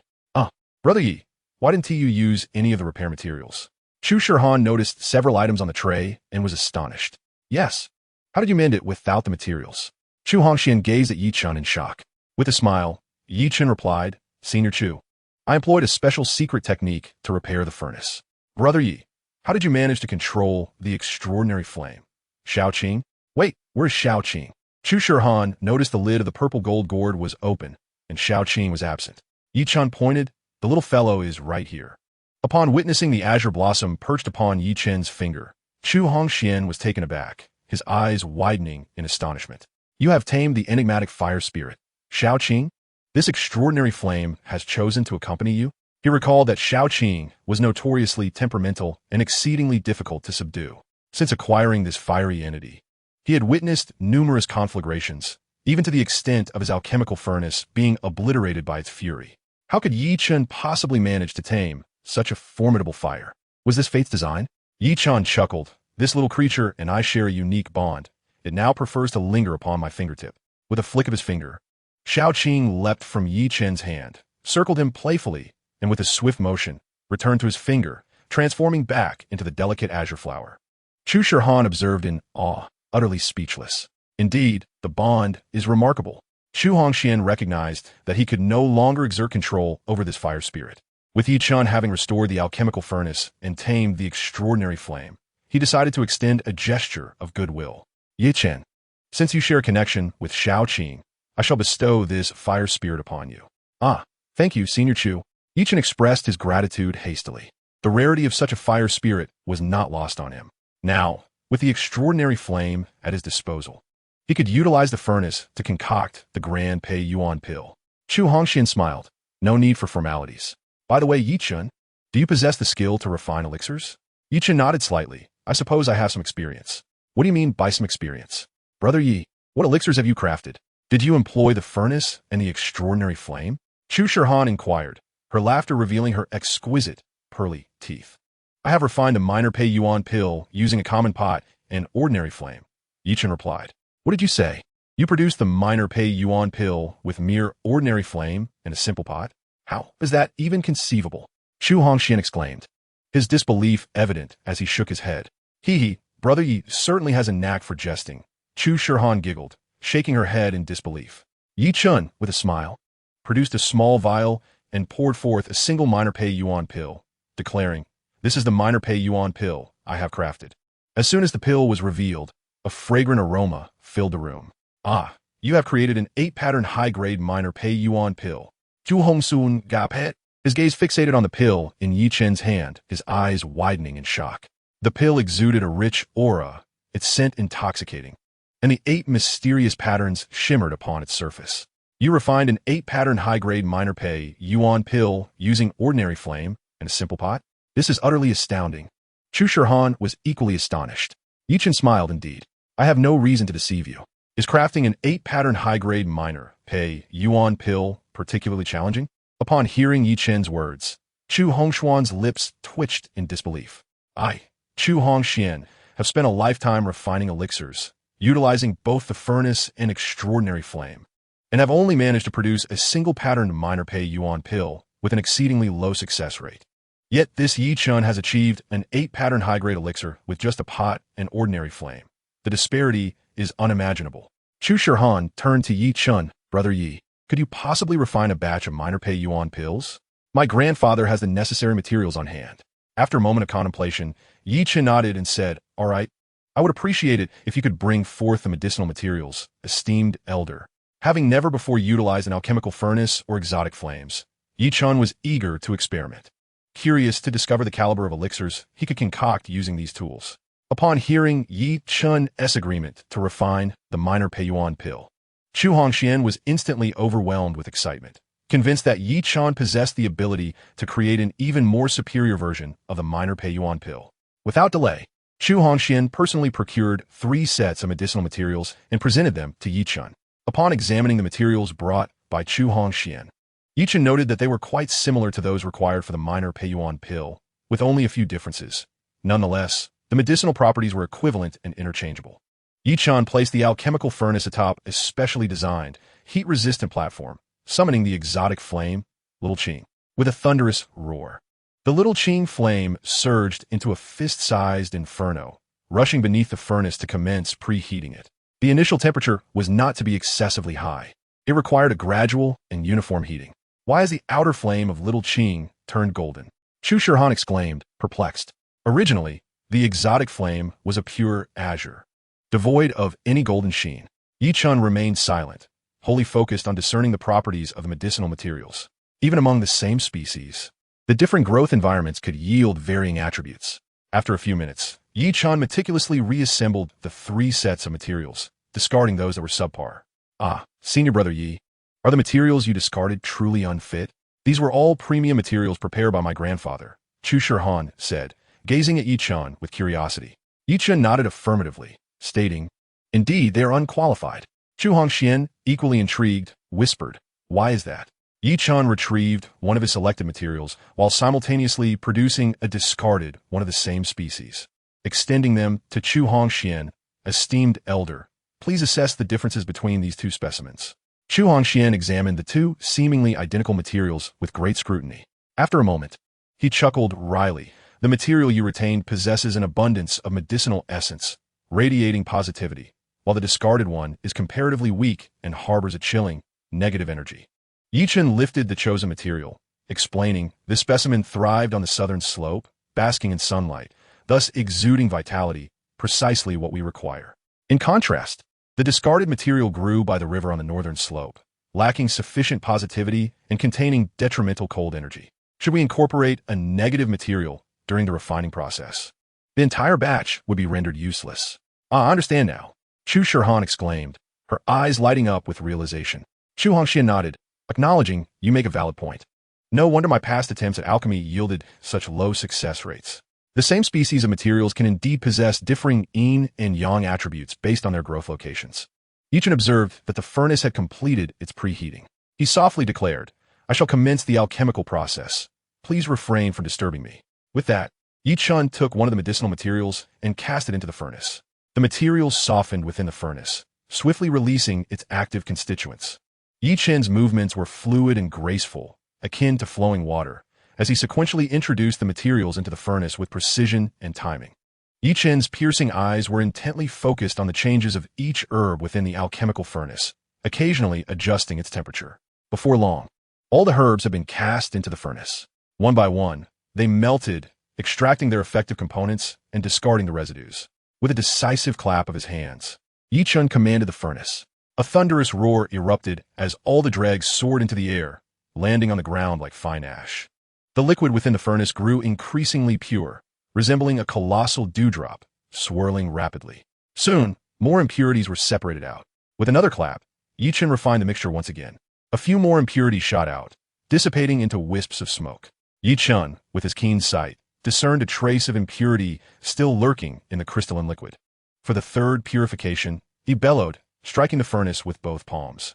The furnace emitted a resonant hum, shaking violently as the liquid continued to spin vigorously, expelling the last remnants of impurity. Observing the nearly transparent concoction, a faint smile graced Yi Chen's lips. Concentrate and heat, he commanded once more. The furnace's flames erupted, expanding to the size of a watermelon, nearly enveloping the furnace itself. The once translucent liquid thickened, its moisture evaporating away. Spiritual energy. Yi Chen grasped the air forcefully. In an instant, a colossal vortex of spiritual energy formed high above, swirling with great velocity. The spiritual energy surged. With a tremor, the massive vortex unleashed dozens of streams of spiritual energy that cascaded down into the viscous liquid. Dividing the mixture, Yi Chun struck the furnace again. The furnace trembled violently as the thick liquid absorbed the spiritual energy, instantly transforming into countless round pills the size of mung beans, rolling rapidly within. The pills spun faster, releasing a rich fragrance from the furnace. More spiritual energy. Yi Chen grasped the air once again. The vortex in the sky expanded tenfold, spiraling at high speed. Streams of spiritual energy surged into the furnace, merging with the pills inside. Compressing the pill patterns, Yi Chun shouted once more. Each pill, once the size of a mung bean, was compressed down to the size of a green bean. Due to the intense rolling, they absorbed even more spiritual energy, becoming even more rounded, each adorned with mysterious patterns. The aroma of the pills intensified, invigorating anyone who inhaled it. With a commanding shout, Yi Chun activated his piercing vision. A beam of transformative golden light piercing into the furnace. Instantly, the pills absorbed the golden light, becoming more ethereal, their patterns becoming clearer. Completion. All the pills, infused with spiritual resonance and radiant light, soared from the furnace. Yi Chun caught them in a jade plate. The sound of their rolling was melodious, akin to pearls cascading onto a jade platter. Chapter 41. The Divine Brush of the Lynx. The fragrance of the pills filled the air, refreshing the spirit. 22 small cultivation pills, shimmering with enigmatic patterns, lay in the jade plate, glistening like lustrous black pearls. 16 exceptional 9th pattern elixirs and 6 advanced 8th pattern elixirs shimmered with 9 intricate patterns, denoting their superior grade. Chu Shirhan and Chu Hongxian gazed in astonishment, their eyes wide with disbelief. This was the work of a master alchemist. Yi Chun had produced an astonishing 16 exceptional 9th pattern elixirs and 6 advanced 8th pattern elixirs in a single furnace, with not a single failure among them. Such a feat was utterly unparalleled in the entire realm of cultivation. A genius alchemist indeed. Chu Hongxian had previously auctioned a single pattern minor cultivation elixir for 12 million. If these 16 exceptional 9th pattern elixirs and 6 advanced 8th pattern elixirs were to be auctioned, they would undoubtedly fetch a staggering sum of several billion. Brother Yi, you are truly remarkable. To refine 22 elixirs in one furnace, all of which are perfect, is an extraordinary achievement, exclaimed Chu Shirhan, her eyes sparkling as she admired the round, flawless minor cultivation elixirs. Wait, Yi Chun, why do your minor cultivation elixirs possess a hint of golden radiance? Chu Hongxian, too, was taken aback by the unusual glow of the elixirs. Yi Chen chuckled, "Senior, my method of refinement differs from yours, thus the elixirs produced are distinct. Yet they are all minor cultivation elixirs with the same efficacy. By channeling the essence of creation into the elixirs, a subtle golden sheen enveloped them." While Yi Chen humbly stated that their effects were the same, the truth was that his minor cultivation elixirs held far more remarkable properties. "Chu Xihang, please prepare some jade vials to store the elixirs," Yi Chen instructed. Leaving the refined elixirs exposed would lead to a loss of their medicinal potency. They must be sealed in jade vials. "Of course, Brother Yi," she replied, fetching several small jade vials. "Senior Chu, since you provided the materials and the alchemical furnace, it is only fitting that you distribute these invaluable minor cultivation elixirs." Yi Chen expressed his respect for Chu Hongxian by allowing him to allocate the precious elixirs. Chu Hongxian was momentarily taken aback. He had not anticipated that Yi Chen would entrust him with the distribution, although the materials and furnace belonged to him. The elixirs were the fruits of Yi Chen's labor, an accomplishment that truly mattered. In his heart, Chu Hongxian silently acknowledged Yi Chen's integrity and character, appreciating the young man's lack of greed in the face of such immense value. "Yi Chen, these elixirs are your creation. You should be the one to distribute them." Chu Hongxian insisted with a smile. "You are a senior and an elder. I insist that you handle the distribution." Yi Chen maintained his stance. After a moment's consideration, Chu Hongxian conceded, "Very well. According to the conventions of the cultivation realm, those who provide the materials for elixir refinement are entitled to 1/3 of the finished product, while the alchemist retains 2/3. However, given the exceptional quality of your elixirs, I shall take no more than 2 exceptional 9th pattern elixirs and 2 advanced 8th pattern elixirs." Chu Hongxuan's modesty was commendable. He was not greedy. Using a jade spoon, he carefully selected 4 elixirs and placed them into a jade vial for safekeeping. "Senior Chu, you're taking too little. Let's split them evenly," Yi Chen proposed, and after saying this, he retrieved 8 exceptional 9th pattern elixirs and 3 advanced 8th pattern elixirs to store for himself. "Yi Chen, this is unacceptable. You are at a disadvantage." Chu Hongxian quickly shook his head. Yi Chen smiled and replied, "Senior Chu, we will have many opportunities to collaborate in the future, so please do not stand on ceremony with me." Chu Shihan gazed at Yi Chen with admiration, acknowledging his commendable character. "Brother Yi is truly remarkable," she remarked. Chu Hongxian chuckled. "No, you have received far too little." Yi Chen picked up the jade vial, carefully packed the remaining pills, and placed them in Chu Shihan's hands, saying, "Then let the rest be for junior sister Chu." "For me?" Chu Shihan was momentarily taken aback, her cheeks flushing. She had not contributed anything, yet Brother Yi bestowed upon her such a generous gift. In truth, Yi Chen had only taken half for himself and offered the other half to Chu Hongxian. "Indeed, consider it a gift for you," Yi Chen affirmed with a smile. Chu Hongxian, being a person of magnanimity and decisiveness, did not persist further. He looked at Yi Chen and said, "Well, Yi Chen, thank you. By the way, you have repaired the alchemy furnace. I will transfer the repair cost to you." "No need for payment," Yi Chen replied. "I would like that artistic brush made from the fur of a dual-element thunderfire lynx." Suddenly, a voice echoed in Yi Chen's mind, the sound of the nine-eyed divine being. "What? Senior Chu actually possesses such a treasure? A thunderfire lynx? This creature is a legendary beast, imbued with the essence of lightning and flames. A brush crafted from its fur is infinitely more potent than one made from wolf or fox fur." Yi Chen hastily waved his hand. "Senior Chu, there is no need for compensation. I am not short of funds." "Not short of funds? Then what do you require?" "Anything I possess is yours," Chu Hongxian replied, gazing at Yi Chen. Indeed, Yi Chen, who could effortlessly refine over 20 minor cultivation pills, would hardly be in need of money. Yi Chen smiled and inquired, "Senior, I have heard you possess a link brush?" "Ah, you are aware of my lynx brush? What do you intend to do with it?" Chu Hongxian looked at Yi Chen in astonishment. He had treasured this brush for several years, and few knew of its existence. "Senior Chu, I wish to engrave talismans," Yi Chen replied in a hushed tone. "What? Engrave talismans? You are a talisman master?" Chu Hongxian looked at Yi Chen with great surprise.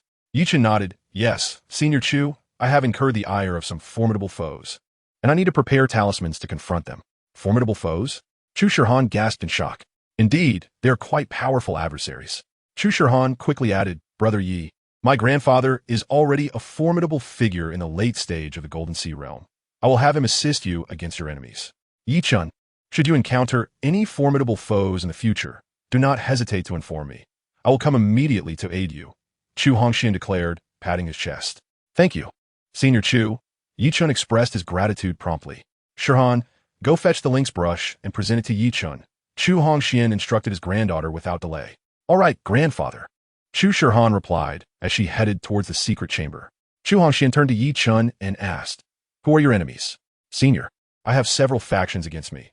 The practitioners of voodoo from the southern seas, illusionists, and the people from Yaojiang. Yi Chun recounted his adversaries. Voodoo practitioners? Illusionists? People from Yaojiang?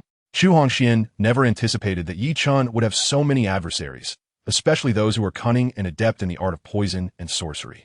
The practitioners of mystical arts from Yaojiang are not to be trifled with. They excel in covert ambushes and treachery. Yi Chun, exercise utmost caution, and should peril arise, do not hesitate to reach out to me. This is a talisman. Cast it into the sky, and I shall arrive post-haste. Chu Hongxian handed a talisman to Yi Chun. Ah, Senior Chu, you possess a communication talisman? Yi Chun exclaimed, astonished as he gazed at the talisman in his hand. It was a gift from a friend. Chu Hongxian replied, Thank you, Senior Chu. Brother Yi, the Shuli divine brush has arrived, Chu Shirhan announced, approaching with a rectangular brocade box. Chapter 42, The Paper Craft Shop. Chu Hongxian accepted the brocade box and lifted the lid. Out emerged a brush emanating an ancient aura of ferocity, with arcs of faint lightning and flames dancing upon its surface. What an extraordinary brush! This ancient Shuli divine brush surpasses those crafted from wolf and fox fur by thousands of times in power. The talismans drawn with it possess unparalleled potency. Yi Chun, this is the Shuli divine brush, Chu Hongxian said with a smile, handing the brush to Yi Chun. Thank you, Senior Chu. Yi Chun expressed his gratitude, tucking the Shuli divine brush away with care. Yi Chun, I have a friend who specializes in selling talisman papers and vermilion. He possesses various types of divine brushes. Allow Shirhan to guide you there, Chu Hongxian suggested.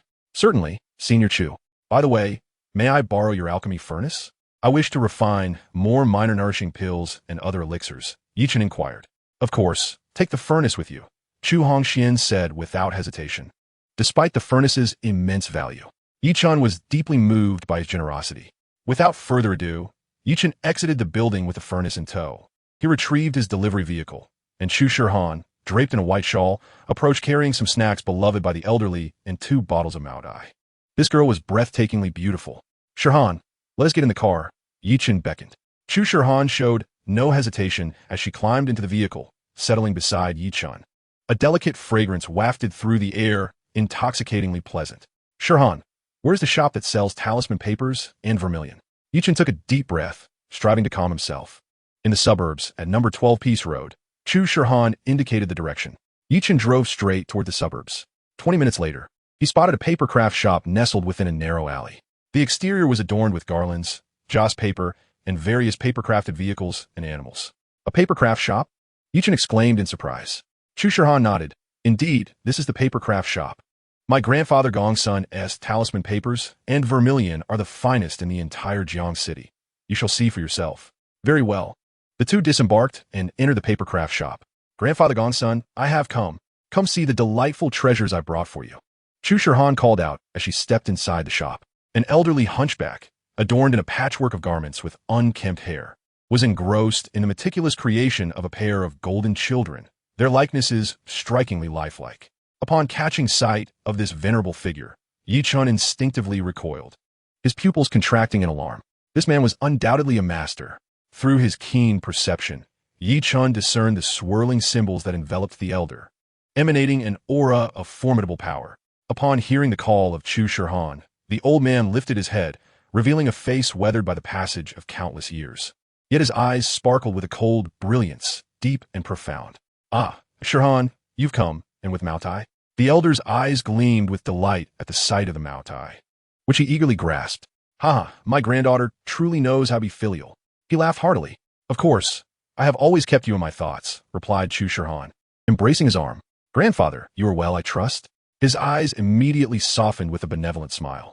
Grandfather Gongsun, my grandfather is in good health, and he has sent me with a friend to request some talismanic brushes, special paper, and cinnabar. Please do not be stingy. Chu Shirhan playfully shook the elder's arm before introducing Yi Chun. Yi Chun, this is my grandfather Gongsun. Greetings, esteemed elder. I am Yi Chun, he said, bowing respectfully. A handsome young man indeed. Gongsun smiled warmly at Yi Chen. The aura of the Shuli divine brush? My dear, has your grandfather bestowed the divine brush upon Yi Chen? Gongsun gazed at Chu Shirhan in astonishment. Yes, grandfather Gongsun. Yi Chen helped my grandfather repair the alchemical furnace. And in gratitude, my grandfather gifted him the Shuli divine brush. Besides being an instrument craftsman, he is also an alchemist and a talisman master, Chu Shirhan proclaimed proudly, her eyes shimmering with admiration. Gongsun glanced at her and chuckled. Your grandfather regards Yi Chen as a potential grandson-in-law. He understood the immense value of the Shuli divine brush. He had requested it from Chu Hongxian several times, but to no avail. That old fellow insisted on reserving it for his granddaughter's suitor. You've chosen well, my dear. Oh, grandfather Gongsun, what nonsense. Chu Shirhan's cheeks flushed as she vigorously shook his arm. Yi Chen mused silently, appreciating the elder's playful humor. Haha, enough of that, or my granddaughter will surely dislocate my arm. Come, Yi Chen, follow me. The elder, having no descendants of his own, had always cherished Chu Shirhan as his own granddaughter. Very well, esteemed elder, Yi Chen replied, stepping forward, with Chu Shirhan trailing closely behind. Upon entering the inner chamber, Gongsun produced exquisite talisman paper, rich crimson cinnabar, and an array of materials for crafting talismans. It was evident that Gongsun was also a master of talismanic arts. Yi Chen requested a batch of talisman paper and cinnabar. Grandfather Gongsun, please bestow upon Yi Chen a dozen of your cherished divine brushes as well. Chu Shirhan began to shake Gongsun's arm once more. A dozen? Gongsun's mouth twitched slightly. These divine brushes were no ordinary tools. Each one was a rare treasure, invaluable and hard-earned. Gongsun had treasured them for decades. Gongsun Tua chuckled and said, Shirhan, I intended to reserve these divine brushes for your future husband, but they are now bestowed upon Yi Chen. What shall your future husband do? He blinked and gazed at Chu Shirhan. Ah, Grandpa Gongsun, not again. I shall ignore you. Chu Shirhan's face reddened like a ripe apple. This Gongsun Tua certainly had a knack for jesting. Haha, dear girl, I shall fetch some brushes for Yi Chen. Gongsun Tua slowly opened a box from a safe. Before Yi Chen appeared a collection of over a dozen ancient brushes, each imbued with a formidable aura. Each brush was of the finest quality. Such an abundance of divine brushes. Yi Chen exclaimed in astonishment. Each of these brushes shimmered with distinct, powerful attributes: fire, ice, wind, lightning, and earth. Utilizing different brushes would enable the crafting of varied talismans. Yi Chen was dazzled by the array. You little rascal, quickly confess. Do you fancy my granddaughter, Shirhan? The voice of Gongsun Tua reached Yi Chen's ears, low enough that only he could hear. Chu Shirhan remained oblivious. This was a method of secretive communication. Who wouldn't he be enamored by such a beautiful Chu Shirhan? Yi Chen thought, but liking and loving are different things. It's evident my granddaughter Shirhan has taken a liking to you. If you reciprocate her feelings, then these divine brushes shall be yours. Gongsun Tua's voice echoed once more in Yi Chen's ear. Chapter 43. The First Kiss Lost. Yi Chen pondered for a moment, and, with a wry smile, replied through thought, Senior, Shirhan is indeed beautiful. No one could dislike her. However, I have only just met her today. Would it not be rather hasty to profess my affection? I cannot utter insincere words merely to obtain divine brushes. Yi Chen spoke his truth, unwilling to make reckless declarations for the sake of acquiring the brushes. What? You just met today? Gongsun Tua gasped in surprise. Yi Chen nodded affirmatively. Indeed, we have just become acquainted. Gongsun Tua contemplated for a moment, then looked at Yi Chen and said, Perhaps it is fate. I can see that this girl has developed feelings for you. I do not wish for you to let her down, given that you have not lied. I shall grant you these divine brushes. Having said this, Gongsun Tua placed the collection into Yi Chen's hands. Ah, thank you, Senior. Yi Chen could hardly believe that Gongsun Tua had gifted him his treasured brushes. Ah, Grandpa Gongsun, thank you so much. You are too kind, Chu Shirhan exclaimed. Her smile wide as she witnessed Gongsun Tua's generosity towards Yi Chen. Yi Chen then produced a jade vial and offered it to Gongsun Tua, saying, Senior, this is a token of my respect for you. Elixirs? Gongsun Tua opened the vial to reveal a radiant, fragrant small Peiyuan Dan, glimmering with 9 intricate patterns, resting within the container. Ah, a 9-pattern special grade Peiyuan Dan. Gongsun Tua exclaimed in joy. How is this possible? It has been decades since a 9-pattern special grade Peiyuan Dan has appeared in the cultivation world. My old friend, Chu Hongxian, was only able to produce a low-grade 1-pattern elixir. Is this crafted by your master? Gongsun Tua gazed at Yi Chen in astonishment. What master? Grandpa Gong's son. This was concocted by Yi Chun himself. Chu Shirhan interjected, scrunching her little nose. Ah, Yi Chun made this himself? Is that true? Gongsun Tuo stared at Yi Chun in utter disbelief, his expression one of incredulity. Yi Chun managed a wry smile, saying, Senior Gongsun, it is of my own concoction. A sharp, sinister laugh echoed from outside. Suddenly, the space around them darkened, and the temperature plummeted. A chilling mist enveloped the entire paper shop. Buzzing and rustling filled the air, as if countless venomous insects were scuttling towards them. Miao Zhang's witch, Miao Ho Hot, gasped in alarm, her face paling dramatically. Protect Shirhan. You must leave quickly. Gongsun Tuo thrust Chu Shirhan into Yi Chen's arms and raised his hand with a swift motion. With a resounding crash, the back door was shattered open by his palm. As he stepped through the doorway, Gongsun Tuo forcefully pushed Yi Chen forward. Yi Chen, clutching Cheushian, dashed toward the exit. A thunderous roar erupted as swarms of scorpions, venomous snakes, and wasps surged in like a tempest through the back door. Oomph. Attempting to escape through the back door is but a foolish dream. A cold, sinister snicker resonated within a mist. Yi Chen shouted, Beware of the poisonous insects at the back door. Creation Divine Seal. Yi Chen unleashed a powerful strike. With a muffled thud, his Creation Divine Seal slammed into the oncoming swarm of venomous creatures. The insects emitted horrific shrieks, bursting into a gruesome rain of blood and flesh. Gongsun Ta, Yi Chen, you are surrounded. Your demise is inevitable, came another chilling scoff. Yi Chen was taken aback. How could that old woman outside know my name? I am not acquainted with you. It turned out that after Yi Chen had shattered Miao Renjier's manhood, Miao Ho Hot and Mr. Jia had been relentlessly tracking him, waiting for the opportunity to strike. Little did they know, during their pursuit of Yi Chen, Miao Ho Hot had stumbled upon her nemesis, Gongsun Tuo. 5 years prior, Gongsun Tuo had encountered a snow fox in the snowy mountains of Miaojiang. He had eagerly pursued it, and, in the process, discovered a 1,000-year-old snow lotus. Such a treasure. Just as he was about to harvest it, Miao Ho Hot arrived on the scene. Driven by greed, she immediately sought to seize the snow lotus from Gongsun Ta. They battled throughout the day until Gongsun Ta, employing a talisman, sent Miao Ho Hot tumbling down a cliff. Remarkably, she survived the fall and gained a fortuitous increase in her powers. For years, she scoured Miao Jiang seeking revenge on Gongsun Tuo, but to no avail. Her efforts were fruitless. Yet, through relentless pursuit of Yi Chen, she fortuitously discovered her adversary, Gongsun Ta. Overjoyed, she summoned Mr. Jia, surrounding Gongsun Tuo's paper shop. A surge of pink toxic gas rushed in through the front door. This is terrible. It's the peach blossom miasma, highly poisonous. Hold your breath. Gongsun Tuo sotet. The peach blossom miasma is a deadly fog native to Miaojiang. Even the most formidable expert can succumb to its toxicity with just a whiff, leading to a gruesome demise. Yi Chen and Chu Shirhan immediately held their breath. With a swift motion, Gongsun Tuo hurled the talisman toward the miasma. With a resounding boom, the talisman erupted into a fiery blaze, reducing the encroaching peach blossom miasma to mere ash. Gongsun Ta, no matter how formidable your fiery talisman may be, can it obliterate my peach blossom miasma? I intend to ensnare the entire house within it. Let's see how you will explode it, unless you wish to perish alongside it. As Myogu's words faded, a terrifying wave of peach blossom miasma surged through the front and back doors, windows, and roof, swiftly enveloping Yi Chen, Gongsun Tuo, and Chu Shirhan.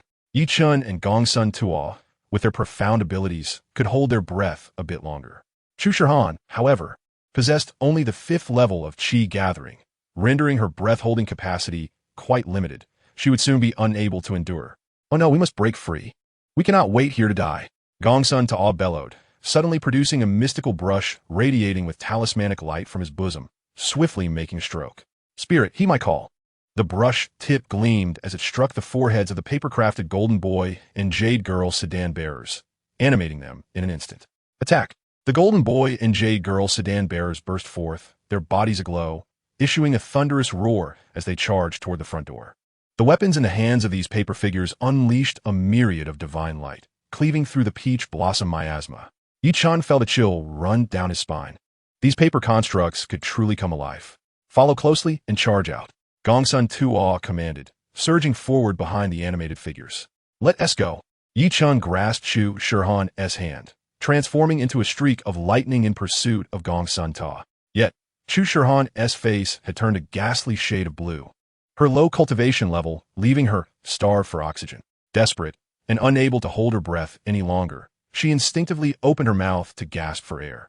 Yi Chen, fearing she would inhale the toxic fumes, swiftly pressed his lips against hers, transferring a breath of true energy. Muffled gasps escaped Chu Shirhan as her eyes widened in shock. My first kiss, she thought, suddenly feeling a wave of relief wash over her, her complexion brightening as she regained her breath. Chapter 44. The Treacherous Old Hag. Yi Chen had resorted to this emergency measure solely to save Chu Shirhan, not to take advantage of the situation. Her mind was a flurry, her heart racing. Yet, she understood that Yi Chen acted out of a desire to rescue her, and a sense of gratitude blossomed within her. Quickly, don't dawdle. Yi Chen released her lips and pulled Chu Shirhan as they dashed toward freedom. Boom, boom. The outside world erupted with earth-shattering detonations, shaking the very ground and sending debris flying. Gongsun Ta, you dare to employ dark sorcery. What can your paper figures do against me? The piercing roar of Maya Oguihua echoed amidst the violent explosions. Maya Oguihua wielded her obsidian staff, her claw-like fingers flicking with intent. A hissing green flame shot in from outside, striking the paper figures and deities of Gongsun Ta. With a thunderous roar, they ignited into flames, violently burning to ash. However, by this time, Gongsun Ta and Yi Chen had already burst forth into the exterior of the house. Spirit, heed my call. Gongsun Ta shouted once more, making another stroke with his mystical brush. Within the confines of this house, a multitude of paper figures, men, horses, cows, and deities, emitted a resplendent radiance, unleashing a thunderous roar as they surged forth. Among these paper deities, there were, astonishingly, the 8 immortals. With a resounding crash, the divine light radiated from these 8 beings, emanating a formidable aura that collided fiercely with the dense mist and the intoxicating fragrance of peach blossoms surrounding Miao Hohat. An explosive sound reverberated, as if the heavens and earth were fracturing. The mist and the peach blossom miasma surrounding Miao Hohat were obliterated. The shockwave from the explosion caused the outer wall of the shop to collapse entirely. Amidst the cacophony of the blast, Miao Hohat emitted a muffled groan and swiftly retreated. What formidable powers the 8 immortals possess! Seizing the opportunity, Gongsun Ta, Yi Chen, and Chu Shirhan dashed forth. Instantly, the sky cleared, the clouds dispersing to reveal a brilliant blue. Gongsun Tuo's complexion turned ashen, and he coughed up a jet of blood. Summoning the 8 immortals had nearly exhausted his strength, resulting in a backlash. Grandfather Gongsun. Chu Shirhan quickly steadied the unsteady Gongsun Tua. Yi Chen's gaze fell upon the disheveled Miao Hohat and the grim-faced Mr. Jia. Huh, Gongsun Tua, you are injured. This time you're doomed. Upon witnessing Gongsun Tuo's bloodied condition, the wicked Miao Hohat immediately broke into a sinister grin. With glee, Miao Hohat and Mr. Jia advanced, flanking Gongsun Tua, Yi Chen, and Chu Shirhan. Gongsun Tuo's expression shifted, and he whispered, "You two go ahead. I will hold them off." Yi Chen shook his head resolutely. "Senior Gongsun, take care of Chu Shirhan. I shall vanquish this old witch." Yi Chen's aura surged dramatically as he took a decisive step forward. "Yi Chen, be cautious. She is the most formidable witch in Miaojiang," Gongsun Tua urgently warned. "You little rascal, how dare you harm our Miao family members?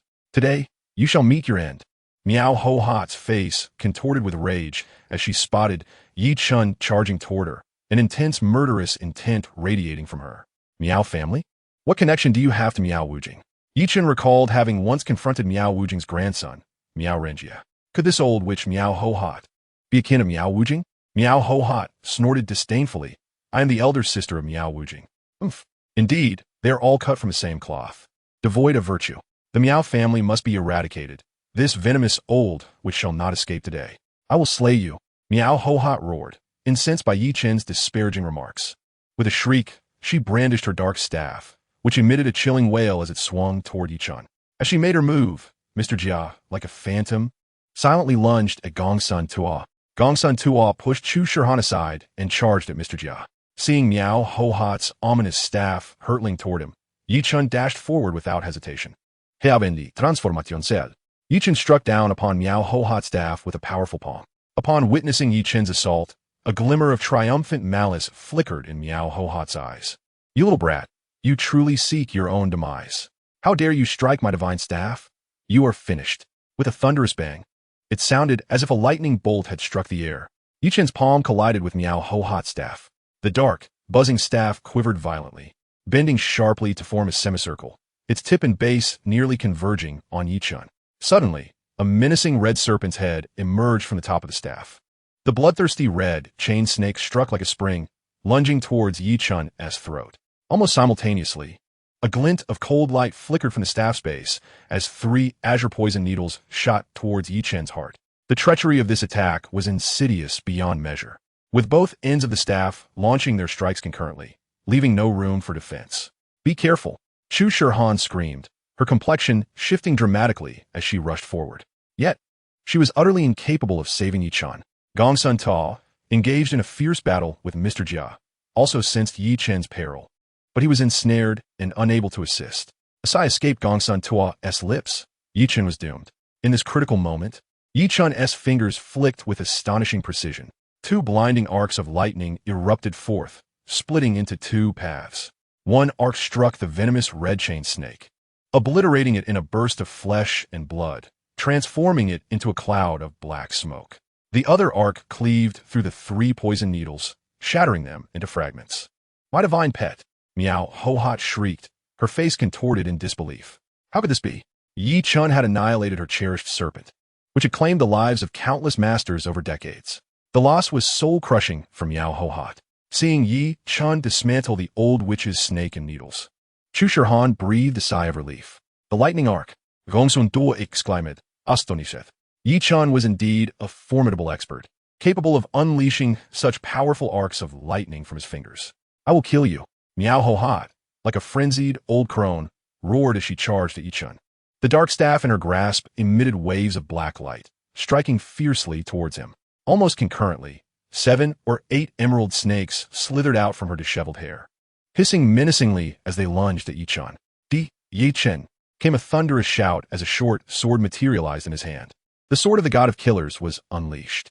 With a resounding boom, the Yuchang sword erupted with dazzling divine light, its terrifying sword energy sweeping through the snakes before cleaving down upon Miao Ho-Hot's staff. With a series of sickening splatters, all the snakes were shredded by Yi Chen's sword light, exploding into a mist of blood and a nauseating stench. The sharp crack of metal fracturing echoed as the old witch's black staff was cleaved in 2 by the divine sword. "My staff!" Miao Ho-Hot shrieked, hastily retreating. Little did she dream that her prized staff would be severed by Yi Chen's short sword. In a flash, the shimmering blade of the Yuchang sword pierced through the bisected staff, darting like lightning towards Miao Ho-Hot's throat. The flash of the sword was blindingly swift, surpassing even lightning. Miao Ho-Hot was so terrified that her soul seemed to flee her body. With a startled cry, she desperately twisted her form in an attempt to evade the strike. However, her speed was no match for Yi Chen. Although the old hag narrowly avoided a fatal blow to her throat, she was unable to escape the path of the sword. And with a chilling crack, the blade sliced through flesh and bone. Miao Ho-Hot emitted a piercing scream as blood gushed forth from her severed left arm. Upon witnessing the gruesome sight of Miao Ho-Hot's arm cleaved by Yi Chen, Mr. Jia's eyes blazed with fury, and he let out a howl, intent on rushing to her aid. Yet, Gong Sun Ta would not allow him to advance. A flurry of fiery talismans exploded like a tempest, raining down upon Mr. Jia. The cacophony of thunderous explosions erupted, enveloping Mr. Jia in a torrent of scorching flames, leaving him charred and staggering backward several paces. Miao Ho-Hot, having lost her arm, succumbed to madness. "I shall slay you," she shrieked, transforming into a visage of malevolence, brandishing a jade gourd. With a swift motion, a cloud of pink poison erupted toward Yi Chen. Peach blossom poison. Should he inhale even a trace of it, he would be reduced to mere bones. This old hag was insidious beyond measure. She could not be spared. With a flick of his finger, Yi Chen summoned the ethereal fire, Shao Qing. A resounding roar filled the air as Shao Qing burst forth like a lightning bolt, morphing into a brilliant azure flame that surged toward the venomous miasma in Miao Ho-Hot. Upon contact, the dreadful poison instantly dissipated into a wisp of black smoke, carried away by the wind. "You possess Yi Hua!" Miao Ho-Hot shrieked in terror, turning to flee. She knew all too well the dread that Yi Yaolo instilled. Yet it was too late. With a swift strike, Shao Qing enveloped Miao Ho-Hot, transforming her into a colossal fireball. Her anguished screams echoed, and within moments, she was reduced to nothing but a cloud of ashes, vanishing without a trace. A living being had been rendered to naught in an instant. The power of the Yi Elo was terrifying. Ho-ha! Mr. Jia gasped in shock, his complexion paling. He, too, recognized the might of Yi Chen, yet remained oblivious to its true horror, the ability to turn a living soul to ashes in mere seconds. I will kill you, Mr. Jia bellowed, charging at Yi Chen. Seizing the opportunity while Mr. Jia was momentarily stunned, Gongsun Tuo unleashed a thunder talisman that struck Mr. Jia with tremendous force. A deafening explosion resounded, leaving Mr. Jia shattered into countless fragments. Yi Chen turned to Gongsun Tuo, a smile gracing his lips. Esteemed elder, your thunder talismans are truly formidable. Ha, Yi Chen, I never anticipated you to be such a powerful adept. Your Lihu and Yao are extraordinary, indeed. It seems Chu Hongxian has bestowed upon you the Yao he treasures. Gongsun Tuo chuckled, observing Yi Chen with newfound admiration. It appeared that Chu Hongxian truly regarded Yi Chen as a worthy son-in-law, and Gongsun Tuo felt he had struck gold in finding such a remarkable match. Yi Chen, are you unharmed? Chu Shihan rushed over, seizing Yi Chen's arm, her eyes scanning him with evident concern. Why are you so worried about me? Yi Chen detected genuine care in her gaze. Chu Shihan shot him a glare. I fear that old woman might harm you. Ha, my dear girl, fear not for your husband.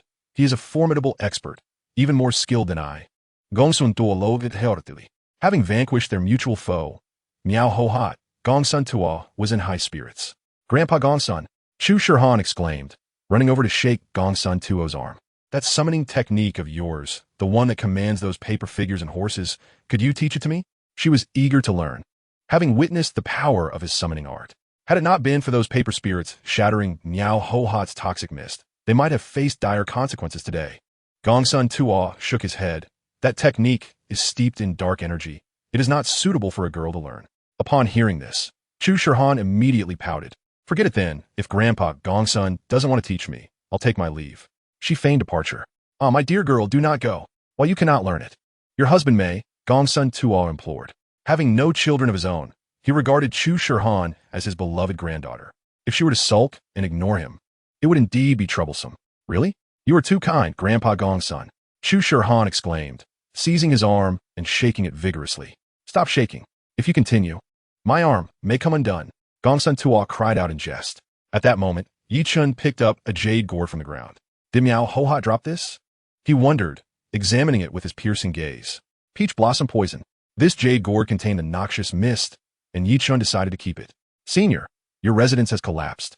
It seems this place is no longer safe. The Miao family will surely come for you, Yi Chen remarked, aware that after slaying Miao Ho Hot, Mr. Jia, Miao Wujing would not let the matter rest.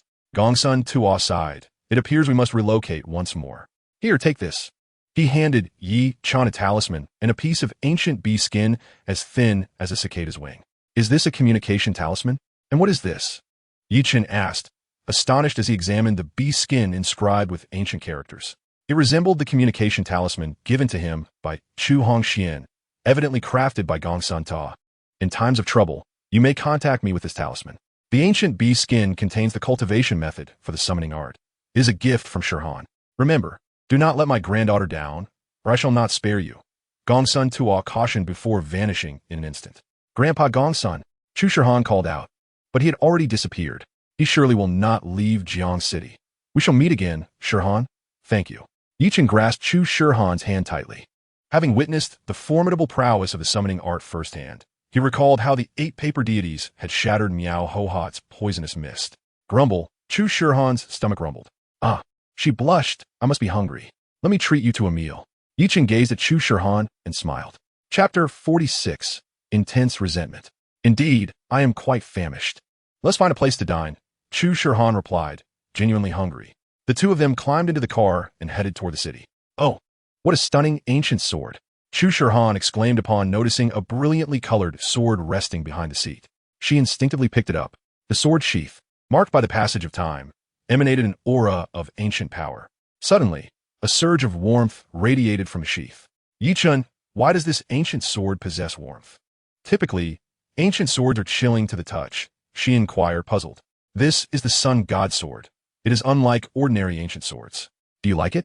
If so, I shall gift it to you, Yi Chen replied, as he had no use for the Sun God Sword, possessing instead the fish intestine sword, which was short and dagger-like. Easily concealed. You're truly giving it to me? Thank you. Chu Shirhan felt a wave of sweetness in her heart, utterly delighted by Yi Chen's generosity. With a gentle motion, she unsheathed the sword, and a brilliant beam of light shot forth, illuminating the surroundings. Be careful. When we have the time, I shall teach you the sword techniques of the Sun God Sword. With the divine sword, the techniques must also accompany it. Thank you. Chu Shirhan's lips curled into a joyous smile. Before long, they arrived at a clean and beautiful restaurant. The establishment boasted a 5-star hotel on its upper floors, radiating luxury and operating on a membership basis. In his more prosperous days, Yi Chen often brought clients here for meals. Sir, may I see your VIP card? The waiter inquired with a respectful bow. Yi Chen presented his silver VIP card. Please come in. He led Chu Shirhan into the restaurant, finding a seat by the window. Shirhan, please order, Yi Chen offered, handing her the menu. All right, let me take a look, she replied. Chu Shirhan selected 2 dishes, while Yi Chen chose 2 dishes and a soup. In no time, their meals arrived. As they dined and conversed, Yi Chen remarked, I possess several ancient prescriptions that could be developed into traditional Chinese medicines. I wonder if your Jiangnan Pharmaceutical would be interested in collaborating? Yi Chen aimed to revive his Xingchen pharmaceutical company. Oh, you have ancient prescriptions? That sounds promising. What conditions do they treat? Chu Shirhan eagerly inquired. Yi Chen explained. One is a skin regeneration and hemostatic ointment. Another is a blemish-reducing and skin-nourishing facial mask. One specifically enhances immunity and inhibits cancer cells, and another treats heart disease. Yi Chen, these are all highly sought-after medications on the market. Have you produced any samples? Once samples are available, we can verify their efficacy, she responded. Yi Chen retrieved a bottle of the skin regeneration and hemostatic ointment, one of the few remaining from its use by Ouyang Jian. This is the skin regeneration and hemostatic ointment. Currently, it is the only sample I possess. Let me see, Chu Shirhan said as she took the bottle and opened the cap. A fragrant aroma and rich spiritual energy surged forth, invigorating her senses. Ah, such an excellent medicine. It even contains spiritual energy? She exclaimed in astonishment. Yi Chen then drew the fish intestine sword and lightly grazed the back of his hand, causing a small wound to appear with a drop of blood seeping out. Yi Chen, what are you doing? Chu Shirhan gasped in shock. Yi Chen smiled and said, Allow me to demonstrate the efficacy of this medication. Upon completing his words, he applied the ointment to the wound. Instantly, Bo's injury ceased to bleed, and the healing commenced at a remarkable pace, visible to the naked eye. Yi Chen gently wiped away the thin layer of ointment, revealing skin that was as pristine as ever, as though it had never been marred. How extraordinary! Is this an elixir? Chu Shirhan exclaimed, her astonishment evident. Once this remedy is produced, it will undoubtedly be snatched up as soon as it hits the market. On the battlefield, this could be a life-saving medication. Yi Chen chuckled. It is not an elixir, merely a medicinal ointment with exceptional results. Just then his phone chimed. Yi Chen glanced at the screen and saw an unfamiliar number, but decided to answer nonetheless. Dr. Yi, this is Ouyang Zhanjia. A voice resonated from the other end. Hello, Brother Ouyang. How is your father's recovery progressing? Yi Chen inquired, addressing Ouyang Zhanjia, who was older and thus referred to as brother. Dr. Yi, my father is recovering splendidly. Thank you. Ouyang Zhanjia expressed his gratitude. You're welcome, Brother Ouyang. Dr. Yi, I would like to propose a collaboration. Ouyang Zhanjia revealed his intention. Collaboration? What do you have in mind, Brother Ouyang? Yi Chen responded, momentarily taken aback. I own a pharmaceutical company called Dagua Medicine, and I'm very interested in your wound healing and scar-removing ointment. If you can produce it, I will purchase as much as you can supply, at a price of your choosing. Ouyang Zhanjia, a commercial prodigy, had already recognized the vast market potential for the ointment, which had long occupied his thoughts. Hearing Ouyang's interest in exclusively distributing the ointment, Yi Chen replied with a smile, Brother Ouyang, I'm currently discussing the production of the ointment with a friend. Once we have it ready, I will reach out to you. That is excellent news, Dr. Yi. I eagerly await your good tidings. Ouyang Zhanjia, confident in Yi Chen's integrity, felt reassured by his words. Very well, Brother Ouyang. Yi Chen ended the call. What is this? Someone wishes to purchase your wound healing and scar-removing ointment? Zhu Sihan Yin Guit, a friend from Yanjing, named Ouyang Zhanjia, whose company is Dagua Medicine, is interested in exclusively distributing the ointment, Yi Chen explained with a smile. What? The Dagua Medicine Group? The Ouyang family? Chu Shirhan's expression shifted dramatically. Yi Chen, observing her astonishment, inquired with a smile, Are you familiar with the Dagua Medicine Group? Chu Shirhan replied. The Dagua Medicine Group is the largest pharmaceutical conglomerate in our country, established by the Ouyang family, one of the 5 prominent families of Yanjing. Goodness, the largest pharmaceutical group. Yi Chen exclaimed in surprise. Although he was aware of Ouyang Jian and Ouyang Zhanjia being from Yanjing, he had not realized they belonged to one of the 5 influential families, or that the Dagua Medicine Group was theirs. With a smile, Chu Shiran added, "Once you produce the medications you listed, you can collaborate with the Dagua Medicine Group. You must expedite the creation of the samples. My 4th traditional Chinese medicine production facility will soon be completed, perfectly suited to manufacture these medications." Understood. I shall work swiftly to produce the samples.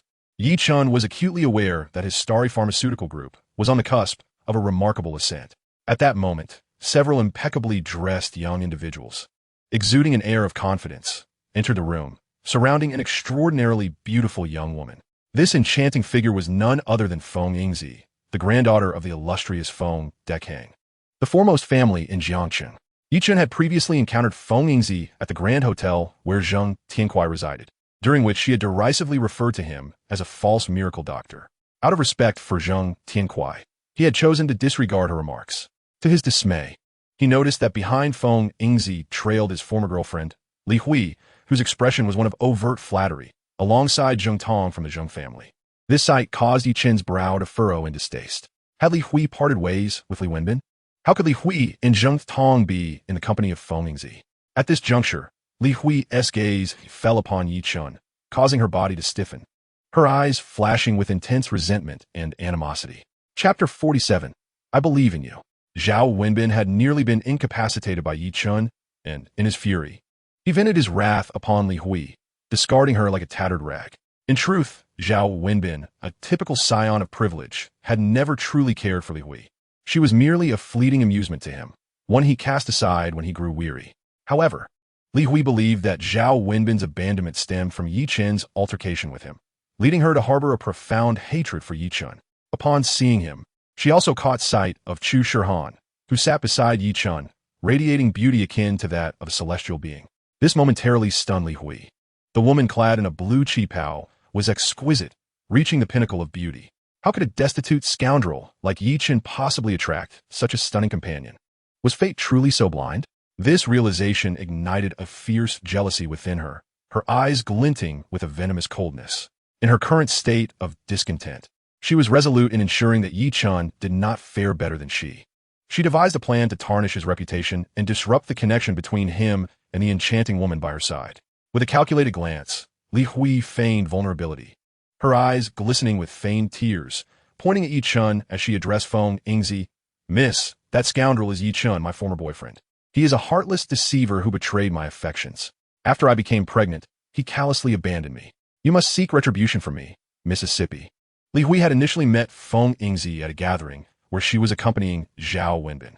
Upon discovering Feng Yingzi's esteemed lineage, she had eagerly sought to ingratiate herself with her, thereby gaining Feng Yingzi's trust.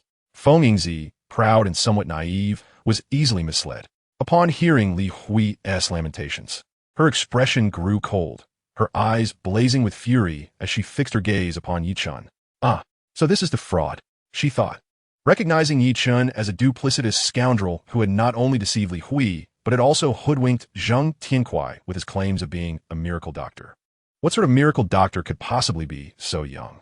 Beside her, Zheng Tong also spotted Yi Chun, her eyes seething with hatred, her teeth clenched in rage. The Zheng family's downfall lay squarely at Yi Chen's feet, due to Yi Chen's influence. Her husband Jiangxing had his hands and feet brutally broken by the tyrant Li Batian of Jiangsheng and was subsequently cast into the Yangtze River, never to be seen again. At long last, an opportunity for vengeance had arisen, and Zheng Tong wasted no time in seizing it. "Young miss, this man is nothing but a deceiver. He has tricked me before, and I have fallen victim to his lecherous ways. Young miss, you must avenge us." Zheng Tong shamelessly began to slander Yi Chun. "Very well, I shall take matters into my own hands. Capture this fraudster, this pretty boy, and ensure he can no longer deceive anyone." Feng Yingzi remarked with a cold laugh, striding purposefully towards Yi Chun. "Yes, young miss." Both Li Hui and Zheng Tong were not to be trifled with, and with Feng Yingzi backing them, they charged at Yi Chun with reckless abandon. Yi Chun, now a formidable expert at the second level of Jin Hai, possessed keen senses, and had already overheard the shameless accusations from Li Hui and the reckless Zheng Tong. He scoffed in disdain. Li Hui was indeed a woman of extreme malice. Not only had she betrayed Yi Chun, but she had also colluded with Zhao Wenbin to orchestrate his downfall. Even more infuriating was that Zhao Wenbin had nearly beaten Yi Chun to death before discarding him by the riverbank. Had it not been for a fortuitous encounter, Yi Chun would have perished at her hands long ago. Now, this woman dared to ensnare him once more, igniting a fierce desire for revenge within him. Zheng Tong was similarly unrepentant and utterly shameless. Yi Chun had already spared her twice, yet she continued her wicked ways, truly despicable. You scoundrel! You deceived me, Li Hui, and tricked Zheng Tong, leaving us pregnant and abandoned. Now you dare to prey on innocent girls? You wretched scoundrel! I will have your life. Li Hui screamed maniacally, her fingers curling like claws as she lunged at Yi Chen's face. The sudden turn of events startled Chu Shihan, prompting her to rise quickly. Many patrons in the vicinity, having heard Li Hui's outburst, cast disdainful glances at Yi Chun, eager for the unfolding drama. Who would have thought this pretty boy was such a scoundrel? Preying on innocent young women? My goodness, to abandon a woman after getting her pregnant. He's inhuman. The crowd, relishing the spectacle, joined in the uproar, clamoring for retribution against Yi Chun. He swiftly dodged Li Hui's grasp. Get away! Yi Chun bellowed, his voice echoing like thunder, his aura erupting like a volcano. The sheer force of his presence caused many to wince in pain, instinctively retreating. Li Hui, momentarily stunned by Yi Chen's roar, felt the weight of his menacing aura, compelling her to back away. Zheng Tong, equally intimidated by his furious shout, hesitated, her gaze shifting to the beautiful Chu Shihan. This woman is stunning. I shall ruin her and mar her beauty. Zheng Tong shrieked, redirecting her attack towards Chu Shihan's face. Seeing this malicious woman shift her target, Yi Chen's fury ignited.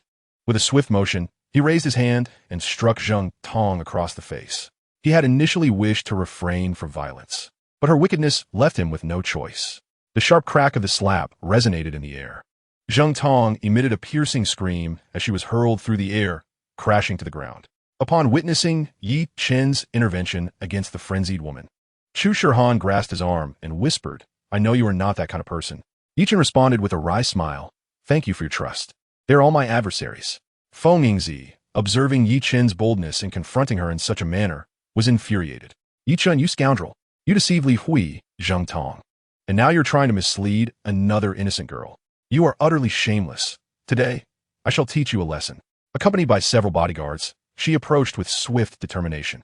Yi Chen shot a glare at Feng Yingzi and retorted, You brainless woman. What do you mean I deceived them? These two women are my enemies. They are conspiring against me. You claim I deceived Zheng Tian Kuei, but the elder Zheng is the head of the 3 prominent families in Jinling, even in his sleep. He is wiser than you, this presumptuous woman. Do not provoke my wrath. Step aside. Feng Yingzi, incensed by Yi Chen's insult, turned a shade of deep fury. As the granddaughter of Feng Dekeng, the patriarch of Jiangxing's foremost family, she was accustomed to being greeted with smiles and deference. The fact that Yi Chun dared to insult her in front of so many left her seething with rage. Yi Chun, uninterested in further engagement with her, took Chu Shihan's hand and said, Let us depart. Yi Chun, you cannot leave. Miss, do not be deceived by this scoundrel. Feng Yingzi interjected, attempting to grasp Chu Shihan. With a swift motion, Chu Shihan evaded her grasp and coldly replied, I trust Yi Chun. He is not what you claim. Feng Yingzi, I advise you to mind your own business and not be misled. Unbeknownst to Feng Yingzi, the beautiful woman stood unwavering in her conviction. The Chu family of Jiangnan Pharmaceuticals was a lineage of practitioners, shrouded in mystery and little known to outsiders. While Chu Shihan recognized Feng Yingzi, the latter was oblivious to Chu Shihan's identity. Let us go, Chu Shihan urged, leading Yi Chen away. Himepe, Yi Chen, I command you to kneel and apologize to Miss Feng. A chilling voice pierced the air as a sinister young man stepped forward. He was tall, appearing to be in his mid-20s, clad in a meticulously tailored designer suit. His hair was impeccably styled, and his features, though handsome, were marred by a cold and violent glint in his elongated, slanted eyes. The icy gaze of this young man bore down on Yi Chun, evoking an unsettling sensation akin to being hunted by a demon from the depths of hell. Who was this individual with such a venomous stare? The sinister youth advanced, positioning himself directly in front of Yi Chun, flanked by 2 burly bodyguards, their eyes fixed on Yi Chun, poised for aggression. The audacity of this man to demand Yi Chen kneel and apologize to Feng Yingzi elicited a sardonic smile from Yi Chen as he regarded this oblivious fool. Suddenly reminded of a name, Miao Wujing. The eyes of this individual bore an uncanny resemblance to those of Miao Wujing, the head of the second most prominent family in Jiangcheng. Judging by the age of this scoundrel, he must be a descendant of Miao Wujing, perhaps even a grandson. Oomph. The Miao family is truly insufferable. Having already crippled Miao Renjia, they now present another audacious and unruly brat.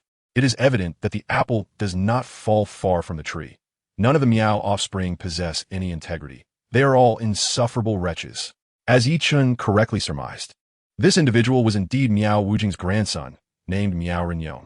Miao Renyong had been pursuing Feng Yingzi, the granddaughter of Feng Dekang, the head of the foremost family in Jiangcheng. Should Miao Renyong succeed in winning Feng Yingzi's affection, it would signify a formidable alliance between the first and second families in Jiangcheng. If these two families were to unite, they would dominate the entire Jiangcheng, and none would dare to provoke them, not even the formidable Wang Litian. Thus, despite Miao Renyong's lack of genuine affection for Feng Yingzi, he relentlessly pursued her for the sake of familial advantage. Regrettably, Feng Yingzi did not reciprocate his feelings. Her heart belonged to Shi Yongji, the son of Shi Dingjie, the elder brother of Shi Mulan, and a man who covertly pursued Shi Mulan with nefarious intent. Now, upon witnessing Yi Chen insult Feng Yingzi, Miao Renyong sensed an opportunity and boldly stepped forward to confront Yi Chen. Yi Chen shot a disdainful glance at the man and coldly retorted, "Who do you think you are? Get lost." Miao Renyong's expression darkened at Yi Chen's dismissive tone. "You insolent fool.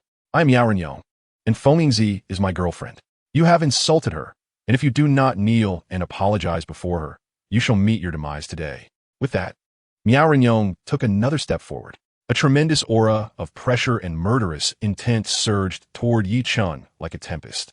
The Miao clan hailed from the remote Miaojiang, a mysterious lineage of cultivators, distinct from the mundane warriors of the secular world. This fellow had already attained the latter stages of the gathering Qi realm. Miao Renyong was a prodigy of cultivation, unlike Miao Renjia, who had been bested by Yi Chen and lacked the fortitude to endure the solitude of training, resulting in his stagnation. Under Miao Renyong's overwhelming pressure and murderous aura, an ordinary individual would undoubtedly find themselves crippled and kneeling on the ground. Miao Renyong, with his malevolent heart and poisonous intent, sought to incapacitate Yi Chen on the spot. However, Yi Chen was at the second level of the Golden Sea realm, far surpassing Miao Renyong's capabilities. Recognizing Miao Renyong's treachery, Yi Chen discerned that this scoundrel was a cunning and malicious individual. Had Yi Chen not been a cultivator himself, he would have surely met his end today. "You seek death," Yi Chen declared, delivering a swift and forceful kick to Miao Renyong's abdomen. The strike was both rapid and vicious, employing the art of transformation. Miao Renyong was taken aback to find that Yi Chen had not succumbed to his overwhelming pressure and murderous intent, leaving him momentarily stunned. How could this be? Even a formidable martial artist would struggle to withstand his immense aura. In that moment of distraction, Yi Chen's foot had already reached him. With a piercing shriek, Yi Chen's kick bore an intimidating force. Miao Renyong's expression shifted dramatically, realizing that Yi Chen was indeed a formidable expert. This individual has perpetually looked down upon his cousin, Miao Renjia, unaware that it was Yi Chen who had rendered him powerless. Miao Renyong desperately twisted his body, attempting to evade Yi Chen's formidable foot. However, given his limited prowess, it was an unattainable feat. With a resounding thud, Yi Chen's foot landed squarely upon Miao Renyong's dantian. A sound reminiscent of a bursting balloon echoed, as Miao Renyong's dantian was shattered by Yi Chen's kick. A piercing scream escaped Miao Renyong's lips, his body soaring through the air like a tattered sack, before crashing against the wall and then plummeting to the ground, nearly losing consciousness. You bastard! You shattered my dantian? I will kill you!" Miao Renyong howled, his eyes glinting with venomous fury as he rose from the ground, brandishing a gleaming dagger and charging towards Yi Chen. For a cultivator, having their dantian destroyed is tantamount to becoming a cripple, forever barred from the path of cultivation. Yi Chen's strike obliterated Miao Renyong's aspirations of becoming a formidable practitioner. This wretched creature was indeed ruthless. Even after suffering such a grievous injury, he still sought to eliminate Yi Chen.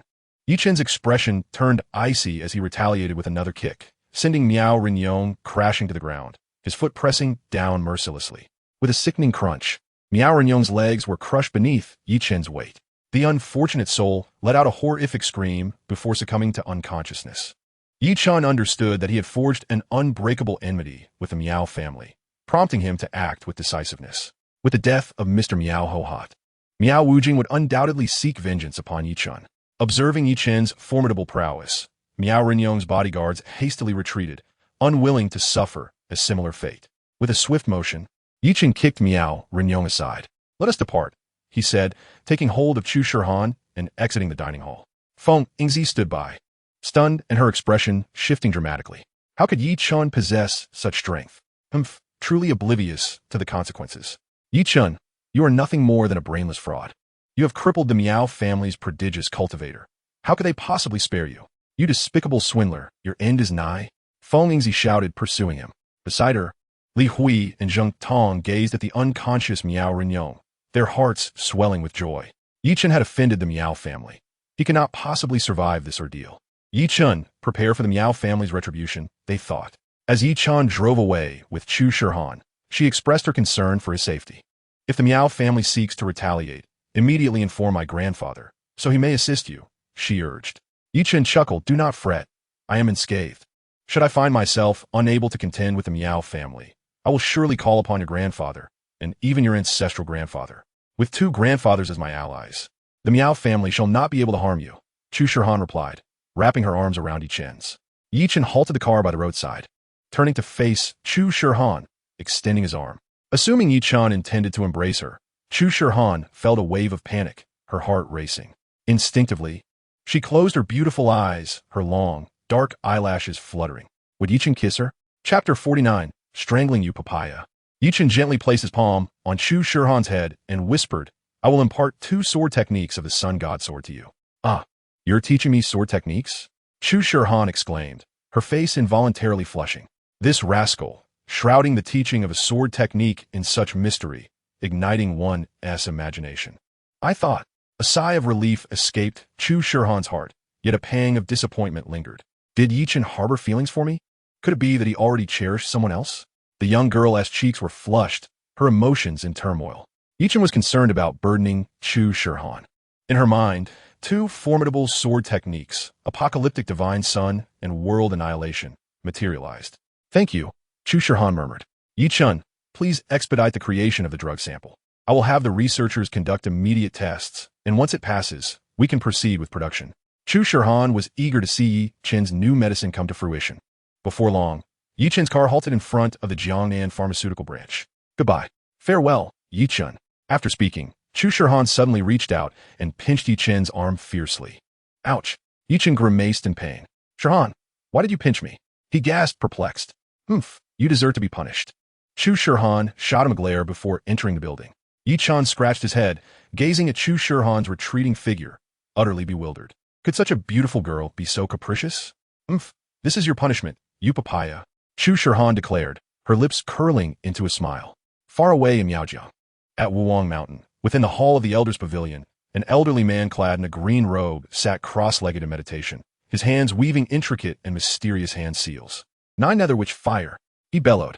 With his thunderous shout, 2 streams of green flames erupted from his nostrils. A thunderous explosion reverberated, shaking the earth. The twin torrents of green flames struck a massive boulder, obliterating it into fragments, reducing it to ashes. Ha! After 50 years, my 9 Netherwitch fire is finally perfected.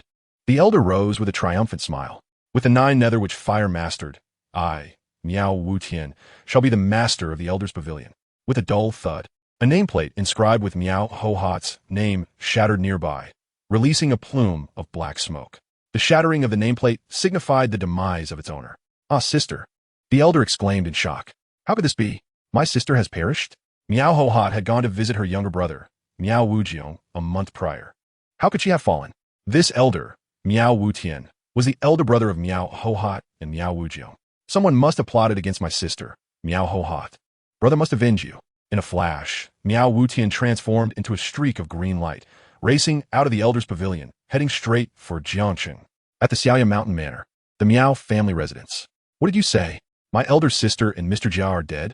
Miao Wujiang's eyes widened in disbelief as he stared at a cloaked figure. his complexion turning pale as he grasped the figure's collar tightly. How could this be? Miao Wujing was acutely aware that his elder sister had attained the first level of the Golden Sea realm, while Mr. Jia had reached the second level. Furthermore, his sister possessed the unparalleled treasure of Miaojiang, the peach blossom poison miasma, along with various divine insects she had nurtured for decades.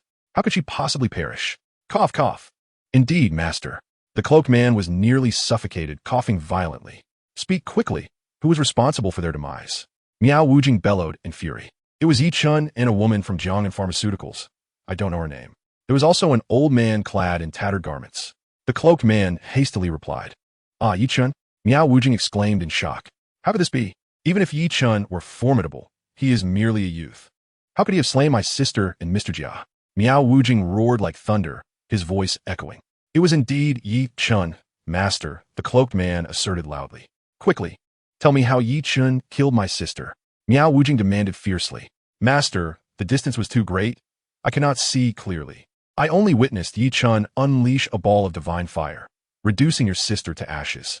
The cloaked man trembled at the mere recollection of that terrifying divine fire.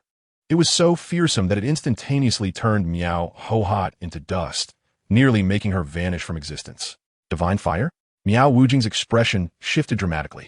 What kind of formidable divine fire could incinerate my sister? Where did Yi Chun acquire such a dreadful flame?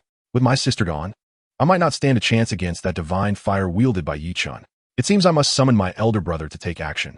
Bad news, master. Young Master Rinyong has had his dantian shattered by Yi Chun and his legs crushed. A bodyguard rushed in, rolling and crawling. What did you say? Rinyong's dantian was shattered by Yi Chun? Miao Wujing roared, his body trembling with rage. Miao Rinyong was the most talented cultivator of the Miao family. At just 26 years old, he had already reached the late stage of qi gathering. Now, he had been reduced to ruin by Yi Chun. Regardless of whether one is a martial artist or a cultivator, once the dantian is destroyed, they become a cripple, unable to practice martial arts or cultivation ever again. That vile wretch Yi Chun has destroyed another genius of the Miao family. 5 or 6 bodyguards rushed in, carrying Miao Rinyong. Miao Wujing hurried over and grasped his grandson's hand tightly. Upon regaining consciousness, Miao Rinyong shouted, Grandfather, avenge me. You must kill Yi Chun. Puffed. Miao Rinyong coughed up a mouthful of blood, staining Miao Wujing in crimson. Miao Rinyong fainted once more. Quickly, take him to the quiet room to heal. Miao Wujing commanded loudly, his eyes glinting with intense, murderous intent. At Fengming Lake Villa, in Villa Number 8, Ling had prepared a meal and stood at the villa's entrance, gazing into the distance. Where has brother Yi Chun gone? Ling served her mother a plate of food, placing it before her.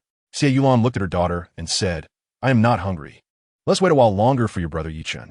Xie Yulan affectionately gazed at her daughter, patting her hand. The peaceful life they enjoyed was all thanks to Yi Chun, for which Xie Yulan felt immense gratitude. All right, mother. Ling sat beside Xie Yulan, patiently awaiting Yi Chun's return. Not far away, on the hillside, Jia Tukan stood with a sinister expression, brimming with a palpable aura of malice. His snake-like eyes fixated on Ling and Xie Yulan. Humph, with Yi Chun absent today, I shall make an example of this young girl and the old woman. With a swift flick of his sleeve, a flurry of vibrant, rune-embellished, terrifying insects surged silently toward Yi Chun's villa. Chapter 50. The Secret Deployment of Poisonous Insects. Xie Yulan felt a wave of fatigue wash over her and yawned.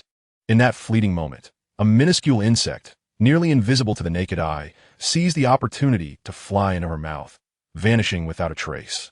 Several other rice-sized bugs burrowed into her skin. In the kitchen, Ling was busy preparing the meal.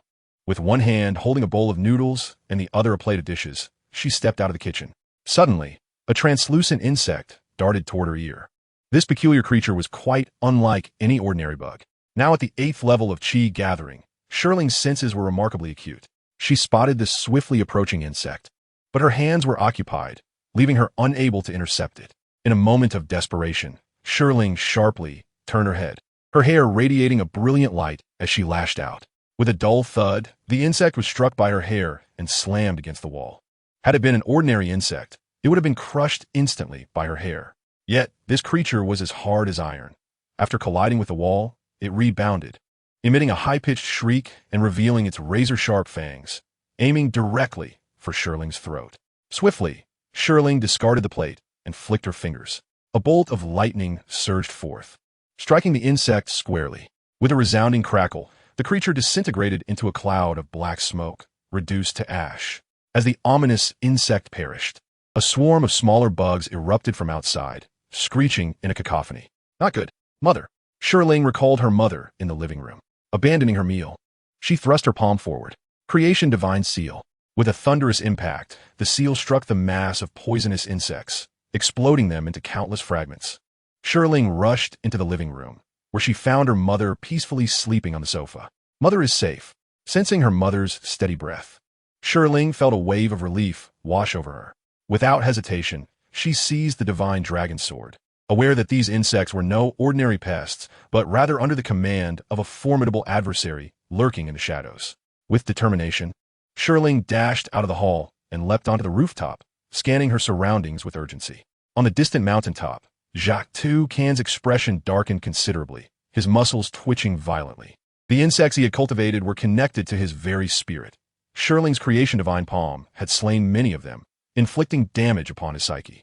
With a spurt of blood, Jacques Toucan spat out a blood arrow. That girl is formidable. She has managed to eliminate so many of my insects. The soil demon swiftly concealed itself and silently retreated. Humph, wretched girl, even though you have slain so many of my cursed insects, that old hag is doomed. The spirit of stone detected the presence of the soil demon. In a flash, the spirit leaped down from the rooftop, racing towards the hill where the soil demon had once stood. Yet, the demon had already departed, leaving the mountaintop devoid of life. With only a trace of its essence lingering, the spirit pursued for a while, but failed to catch up with the demon. At that moment, Chen had arrived at the entrance of the villa. You went out, spirit? Chen sensed a foreign aura around the spirit. The soil demon. Chen exclaimed in shock. The soil demon is here? Instantly, he recognized the presence of the necromancer. If the soil demon had indeed arrived, the spirit might not stand a chance against this old fiend. The spirit hastily replied, while I was cooking, I was besieged by numerous venomous insects. I just chased after him, but could not find this person. Is his name the soil demon? Ah, a venomous insect attack. Is your mother all right? As Chen spoke, he rushed into the villa. My mother is fine. The spirit quickly followed behind. Upon entering the living room, Chen found Xie Yulan collapsed on the floor, blood trickling from her mouth, her complexion a ghastly hue. Oh, mother! The spirit shrieked, her face turning ashen, tears streaming down her cheeks as she embraced her fallen mother. Just moments ago, her mother had been perfectly well. What had happened now? Do not panic. Place your mother on the sofa. I will take a look. Chen commanded in a low voice. The spirit assisted Chen in laying her mother, Xie Yulan, onto the sofa. Chen's keen vision pierced through the veil of reality. Several horrifying white cursed insects were voraciously consuming her blood, crawling along her veins towards her brain and heart. Should these dreadful creatures infiltrate her heart and brain, they would ravenously devour her very essence. Cursed insects! Chen gasped in horror. What? Cursed insects? The spirit's countenance shifted. Are they the ones from the soil demon? Is my mother in danger? Chen nodded. Indeed, they are the cursed insects he secretly unleashed. Fear not. With me here, your mother shall be safe. Hearing Chen's words, the spirit finally felt a sense of relief, secretly exhaling a sigh. Her eyes filled with gratitude towards Chen. With a swift flick of his finger, Chen launched several silver needles that darted like lightning and pierced Xie Yulan's skin, directly impaling the cursed insects. As the insects perished, Xie Yulan's complexion brightened, and her breathing steadied. Chen extended his palm, channeling his energy to push the lifeless insects away to a safe distance. In a swift motion, a small knife appeared in Chen's hand, and with a gentle slice, he extracted the repulsive white insects, discarding them onto the ground. With a swift kick, the spirit crushed the insects into oblivion. Chen applied a healing ointment to Xie Yulan's wounds, hastening their recovery. Ah, Brother Chen, what kind of medicine is this? It's so miraculous. This is a hemostatic and scar-removing ointment, specifically formulated for wound healing, which I prepared today. I'm giving this bottle to you. Chen placed the vial into Shirling's hands. Thank you, Brother Chen. Shirling responded eagerly as she accepted it. Chen quickly added, Thank you, Auntie. You fell from a sofa while you were asleep, but it's nothing serious. He chose not to reveal the truth to Xie Yulan, fearing it might alarm her. All right, I'm indeed a bit hungry. Chen, let us dine together, Xie Yulan said with a smile. Certainly, Auntie, Chen replied. The three of them entered the dining room, where Shirling served steaming dishes.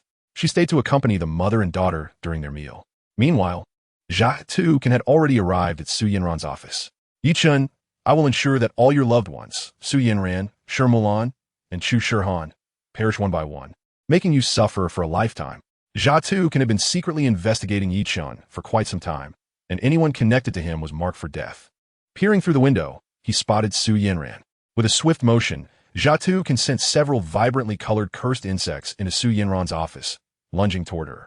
Chapter 51, The Old Pervert. Su Yinran was in her office, perusing information about the antique market in Jiangqing. A large shipment of jade rough stones ordered by merchants had just arrived, and she planned to go see them with Yichun the following day. Hoping to procure a batch. It had been 2 days since she last saw Yichun. Where could he be? The mere thought of him brought a smile to her lips, as images of his sunny visage and deep, clear eyes filled her mind. She picked up her phone to call him, but before she could complete dialing, a nearly transparent insect burrowed into her skin. Su Yinran felt dizzy, collapsing on her desk. Jia Tukan, witnessing her fainting, wore an utterly malevolent expression. In an instant, he slipped into Su Yinran's office, lunging toward her. Suddenly, Jia Tukan felt a surge of dizziness and his blood boiling. It was bad. He had suffered a backlash, and the cursed insects he sent to attack Xie Yulan had been killed. With a startled exclamation, he nearly stumbled. It was Yichun who saved Xie Yulan and destroyed my cursed insects. Jia Tukan seethed with rage, his face turning pale. Humph! You have killed so many of my divine insects. Today, I shall take the life of your beloved. Jia Tukan brandished a sharp dagger and charged toward the unconscious Su Yinran, seizing her with one hand as the blade approached her neck. Wow, this woman is stunning. Although Su Yinran had already lost consciousness, her breathtaking beauty remained striking. A glimmer of astonishment and greed flickered in Jia Tukan's eyes. Haha, Yichun, your girlfriend is in my clutches. You must be in unbearable agony. He laughed maniacally as he sheathed the dagger and vanished into the distance with Su Yinran. At that moment, Yichun had finished his meal. He turned to Shiling and said, You stay here with Annie Xia. I need to step out for a moment. Shiling hurried after him, offering the Shenlong sword. Brother Yichun, take the Shenlong sword with you. Shiling understood that Yeching was certainly seeking out the necromancer, Zatukan. Yeching smiled and declared, I possess the divine sword. With that, he produced the legendary Yuchong sword from his bosom, brandished it briefly, and then dashed out of Villeneuve. 8. Without a vehicle, Yeching propelled himself forward, following the lingering aura left by Zatukan. After a short pursuit, he realized that Zatukan's trajectory led ominously towards Su Yinran's office. A wave of dread washed over him.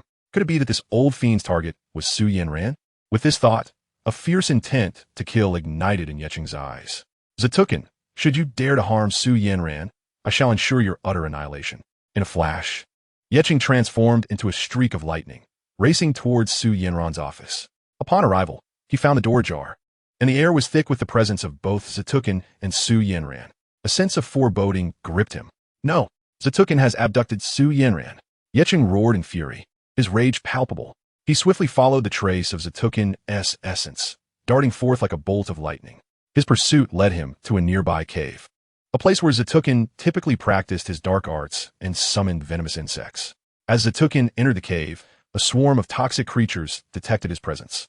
Countless venomous insects, shrieking in a high-pitched chorus, scurried forth from the crevices of the cave, surrounding Zatukan. He placed Su Yinran upon an altar. In an instant, the myriad of venomous insects leapt onto Zatukan.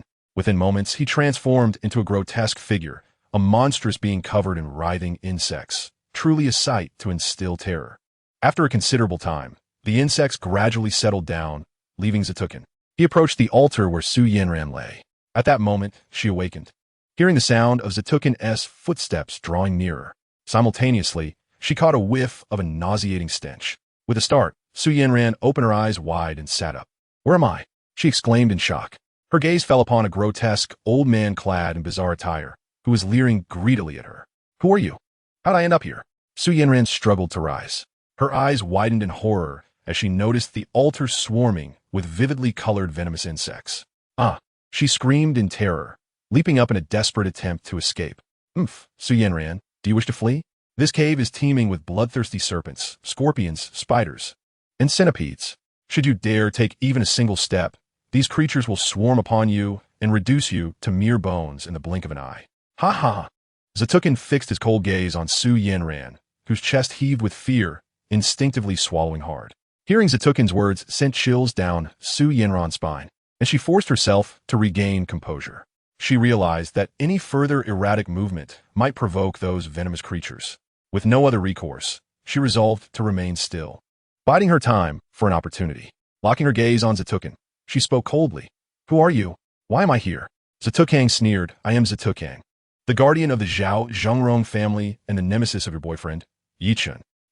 Today, I have captured you, and I intend to toy with you before delivering your lifeless body to Yi Chen.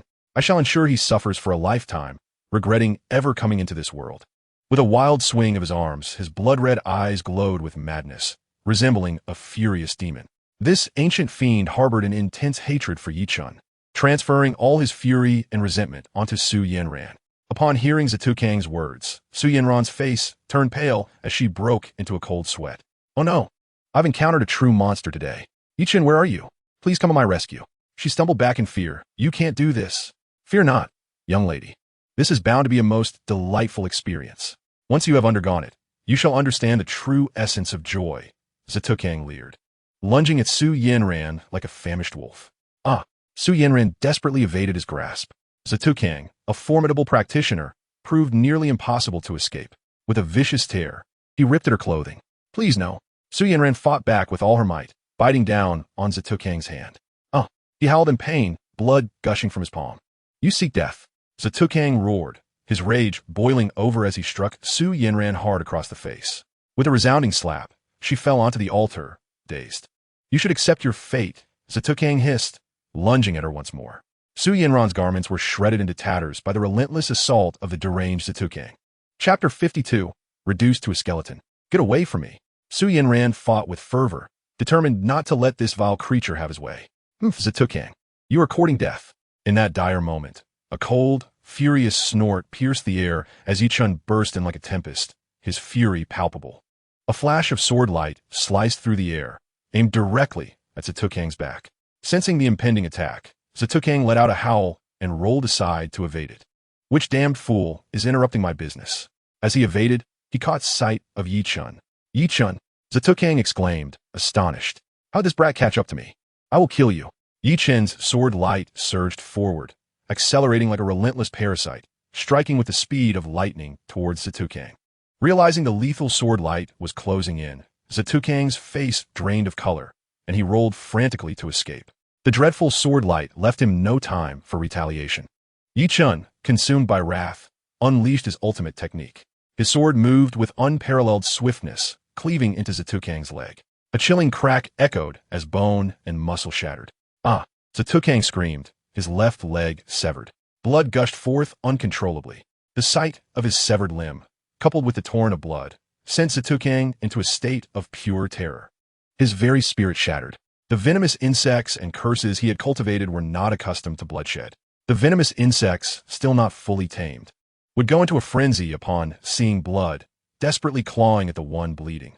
Zatukang gritted his teeth against the pain, opening his mouth to chant incantations to quell the madness of the venomous creatures. Yet Yi Chen afforded him no opportunity. A flash of sword light grazed his cheek.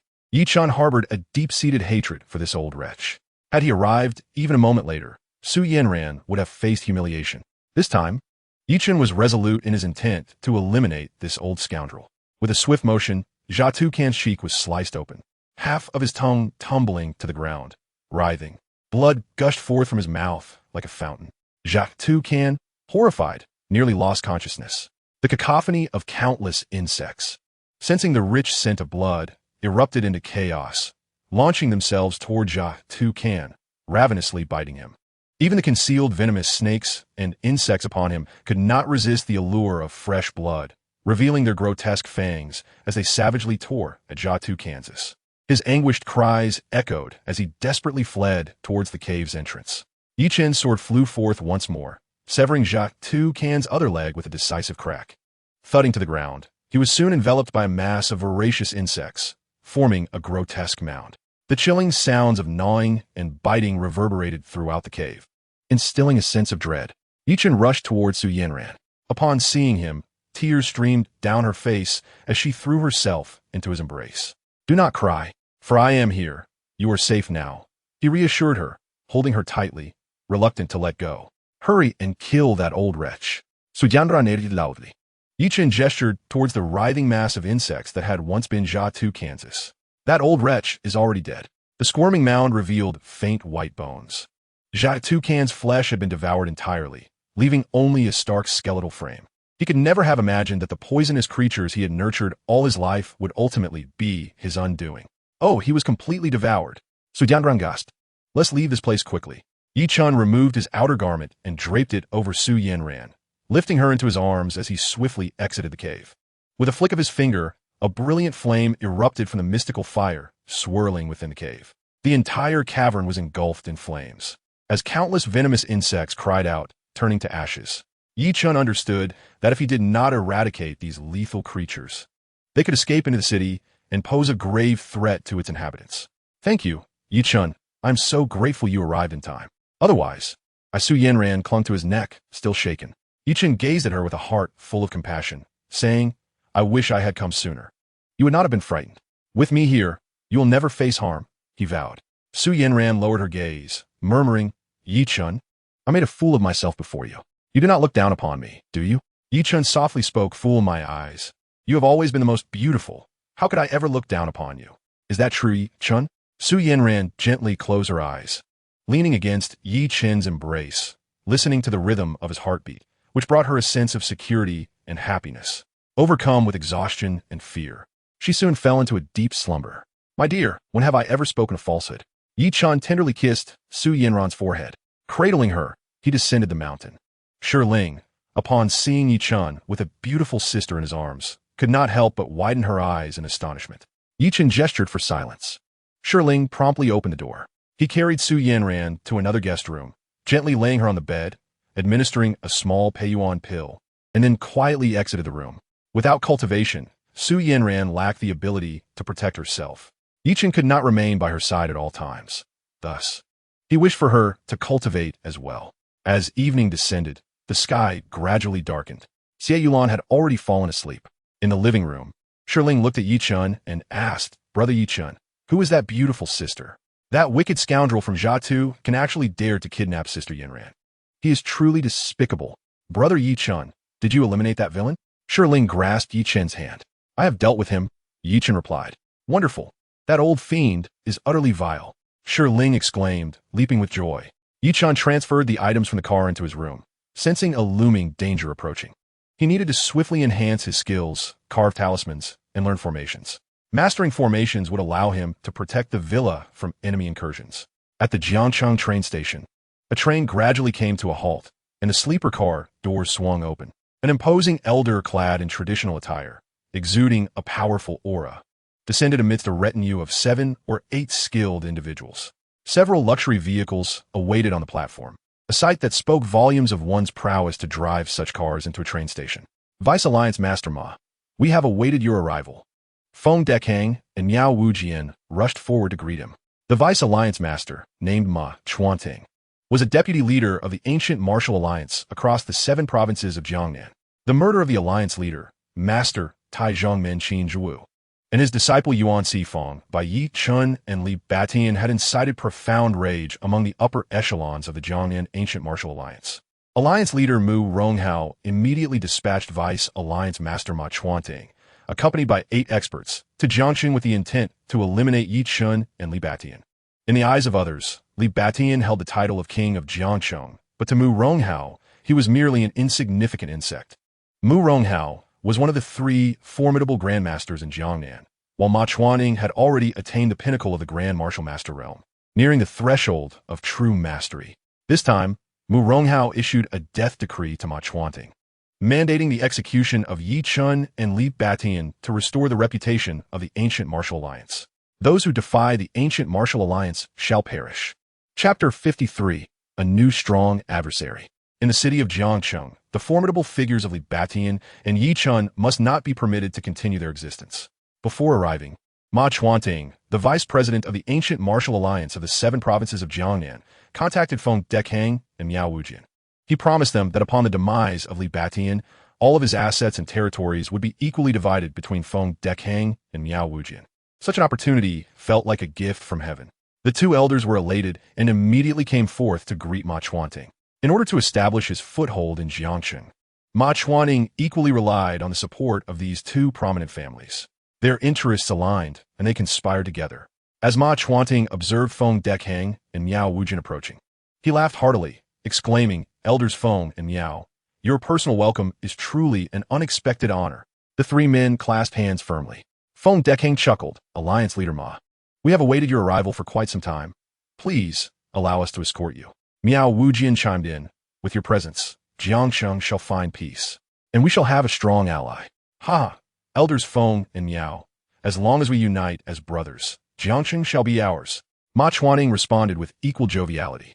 They proceeded to the vehicle, ready to host a celebration for their esteemed guest. Meanwhile, in the Zhao family residence at Fengming Lake, Zhao Jingrong sat in the living room alongside his son, Zhao Shuhai. "Father, the Emerald Rough Stone Trading Conference in Jiangcheng is about to commence, and a substantial quantity of rough stones has already arrived. We must acquire a considerable amount to replenish our supplies," Zhao Shuhai remarked to his father. The Zhao family's business interests are vast, encompassing real estate, pharmaceuticals, and notably lucrative jewelry enterprises. This trading conference presented a lucrative opportunity. Zhao Jingrong replied, "Bring along several appraisers. We must procure a significant quantity of emerald rough stones this time. Rest assured, father, I have engaged a highly esteemed appraiser from Myanmar and prepared 20 billion for this venture. We will make a grand effort," Zhao Shuhai declared, filled with ambition. "Very well. Shuhai, the Zhao family is counting on you." Zhao Zhengrong expressed his profound satisfaction with his son.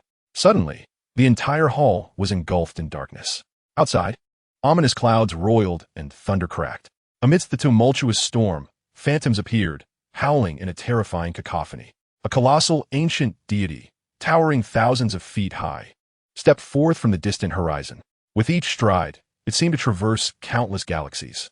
In an instant, the ancient god approached the hall, shrinking dramatically as it penetrated through the doors, manifesting before Zhao Zhengrong and his son, as radiant beams of divine light flickered. An elderly figure clad in a yellow robe emerged. "Ah, Master Watutin, you have arrived," Zhao Zhengrong exclaimed, his heart swelling with joy upon recognizing the celestial being. This man was none other than Watutin, the master of the illusionist Ugaluan and his father. With Yichun having slain Ugaluan, Watutin had come to seek vengeance. Zhao Shuhai, seeing Watutin's arrival, was likewise elated.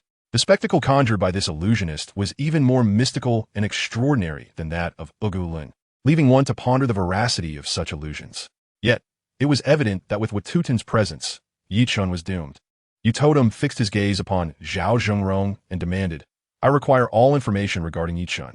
"Of course, master," Zhao Zhengrong replied eagerly. "I have already prepared the materials." He promptly handed over all the documents concerning Yichun to Yutotem. "Prepare a quiet room for me," Yutotem instructed in a deep voice. "Certainly, Master Yutotem," Zhao Zhengrong said, hastily leading him to the secluded chamber at the back. "Father, the commotion caused by Master Yutotem is truly overwhelming. The thunder and lightning outside, the swirling dark clouds, and the eerie howls. Are they real?" Zhao Shuhai was momentarily taken aback by the spectacle conjured by Yutotem. "Ha! Master Yutotem is a master of illusions. These visions are, of course, deceptive. However, I must inform you that the thunderclouds, lightning, and ghostly apparitions he summoned earlier are indeed lethal." Zhao Zhengrong chuckled with delight. The old fellow was in high spirits. With you, Totem's arrival, Yi Chun and Li Batian were destined for ruin. "Sir, we have received the latest news. Ma Chuanting, the vice leader of the ancient martial alliance of the 7 provinces in Jiangnan, has arrived with numerous skilled fighters." A man in black swiftly entered to report to Zhao Zhengrong. "Ah, the experts from the ancient martial alliance have finally arrived. Haha, Jiang City is about to undergo a transformation. Shuhai, prepare ample manpower to seize Li Baishan's territory." Zhao Zhengrong exclaimed, his eyes gleaming with excitement. Zhao Shuhai replied with a smile, "Very well, father. Once the members of the ancient martial alliance arrive, we shall benefit from their conflict." Zhao Zhengrong spoke in a low tone. "Let them fight to their heart's content. He, treat Master Yutotem with utmost respect. Ma Chuanting is but an ant before him." "Ah, father, I understand your intentions," Zhao Shuhai realized. His father, Zhao Zhengrong, aspired to become the king of Jiang City. "Then let us devise a plan to have Master Yutotem eliminate Ma Chuanting." Suddenly, a black-clad figure burst in, breathlessly reporting, "Master, There's bad news. Zhatukan has died. What? Zhatukan is dead? Zhao Zhengrong exclaimed in shock. Who killed Zhatukan? The black-clad man replied in a hushed tone. Yi Chun. Once again, it was Yi Chun. Zhao Zhengrong's face darkened, his muscles twitching in fury. Zhao Shuhai was startled as well, but after a moment's thought, he whispered, Father, Zhatukan's death is inconsequential. He was merely a minor sorcerer. Now, we can take this opportunity to notify the Southern Sea Sorcerers Alliance and request more skilled fighters to deal with Yi Chun. We can harness their strength to bolster our own. Upon hearing this, Zhao Zhengrong's expression softened. Haha, splendid. Let us proceed as you suggest. Immediately inform the Southern Sea Sorcerers Alliance. This son is indeed more capable than I. Zhao Zhengrong laughed heartily. At Villa Number 8 by Fengming Lake, Yi Chun produced a small Peiyuan pill, skillfully refined in his alchemical furnace. The moment the tiny Peiyuan pill was revealed, the ethereal flame, Little Qing, became utterly exhilarated, darting from Yi Chun's fingertip and transforming into an adorable feline-like creature. It approached Yi Chun, wagging its tail and displaying its charm. Its little eyes fixated intently on the Peiyuan pill in Yi Chun's hand. This left Yi Chun quite perplexed. You, a mere flame, wish to consume the Peiyuan pill? Could it be that the Peiyuan pill holds some benefit for you, Little Qing? Yi Chun contemplated this and directly handed the small Peiyuan pill to Xiao Qing. With a swift motion, Xiao Qing opened her petite mouth and swallowed the pill whole. Suddenly, the outer golden flames enveloping her intensified, radiating a much greater heat. Chapter 54, Thunderbolt Talisman. Remarkably, after consuming the Peiyuan pill, Xiao Qing began to evolve. This extraordinary fire, Xiao Qing, was indeed Yi Chun's formidable trump card. The defeat of the ancient witch, Miao Ho Hat, was solely attributable to Xiao Qing's prowess. Should Xiao Qing grow even stronger, her offensive capabilities would become increasingly terrifying. This would grant Yi Chun an even more potent advantage. After consuming a single Peiyuan pill, Xiao Qing's bright little eyes remained fixated on the jade vial in Yi Chun's hand. Yi Chun produced another Peiyuan pill and offered it to her. This little creature consumed 5 consecutive pills, her golden aura shimmering more brilliantly, the heat emanating from her becoming almost unbearable. It appeared that she had reached her limit. Disregarding Xiao Qing for the moment, Yi Chun swallowed a Peiyuan pill himself. Indeed, the potency of the pills refined in the alchemical furnace far surpassed that of those concocted in a medicinal pot by 100-fold. As soon as he ingested a Peiyuan pill, his cultivation level began to ascend. 1 pill, 2 pills. Yi Chun advanced to the 3rd level of the Golden Sea realm. Ultimately, he consumed several first-grade 8-pattern Peiyuan pills. An hour later, his power soared to the 4th level of the Golden Sea realm. With no more pills left, Yi Chun retrieved the alchemical furnace and prepared to concoct more pills. At that moment, Shi Ling entered. Brother Yi Chun, here is some water for you. She had not slept, having been diligently cultivating. Shi Ling possessed acute sensory abilities. Sensing that Yi Chun had completed his training, she brought him a cup of water. Thank you. Shi Ling Yi Chun accepted the cup and took a sip, then began to inspect the medicinal materials. Brother Yi Chun, are you going to refine pills? Shi Ling's eyes sparkled as she sat beside him. Yes, I'm going to concoct pills. If you wish to learn, please remain silent and observe closely. Upon hearing Yi Chun's words, Shi Ling's face lit up with joy. Thank you, Brother Yi Chun. She promptly closed her mouth. After speaking, Yi Chun flicked his fingers, summoning the extraordinary fire, Xiao Qing. At that moment, a significant portion of the originally blue flames had transformed into a brilliant golden hue, their potency and heat magnified. Boom! The furnace heated up. One by one, the medicinal materials were tossed into the alchemical furnace, where they were heated, purified, and stripped of impurities. The pill patterns began to emerge. Yi Chun's movements flowed seamlessly, captivating Shi Ling's attention, her eyes sparkling like stars. She held Yi Chun in the highest regard. Pill complete, Yi Chun exclaimed, striking the alchemical furnace with vigor. 26 pills soared from the furnace. Yi Chun extended the jade plate in his hand, and with a delightful clatter, all the pills landed upon it. The 26 pills, exuding a fragrant aroma, were round and plump.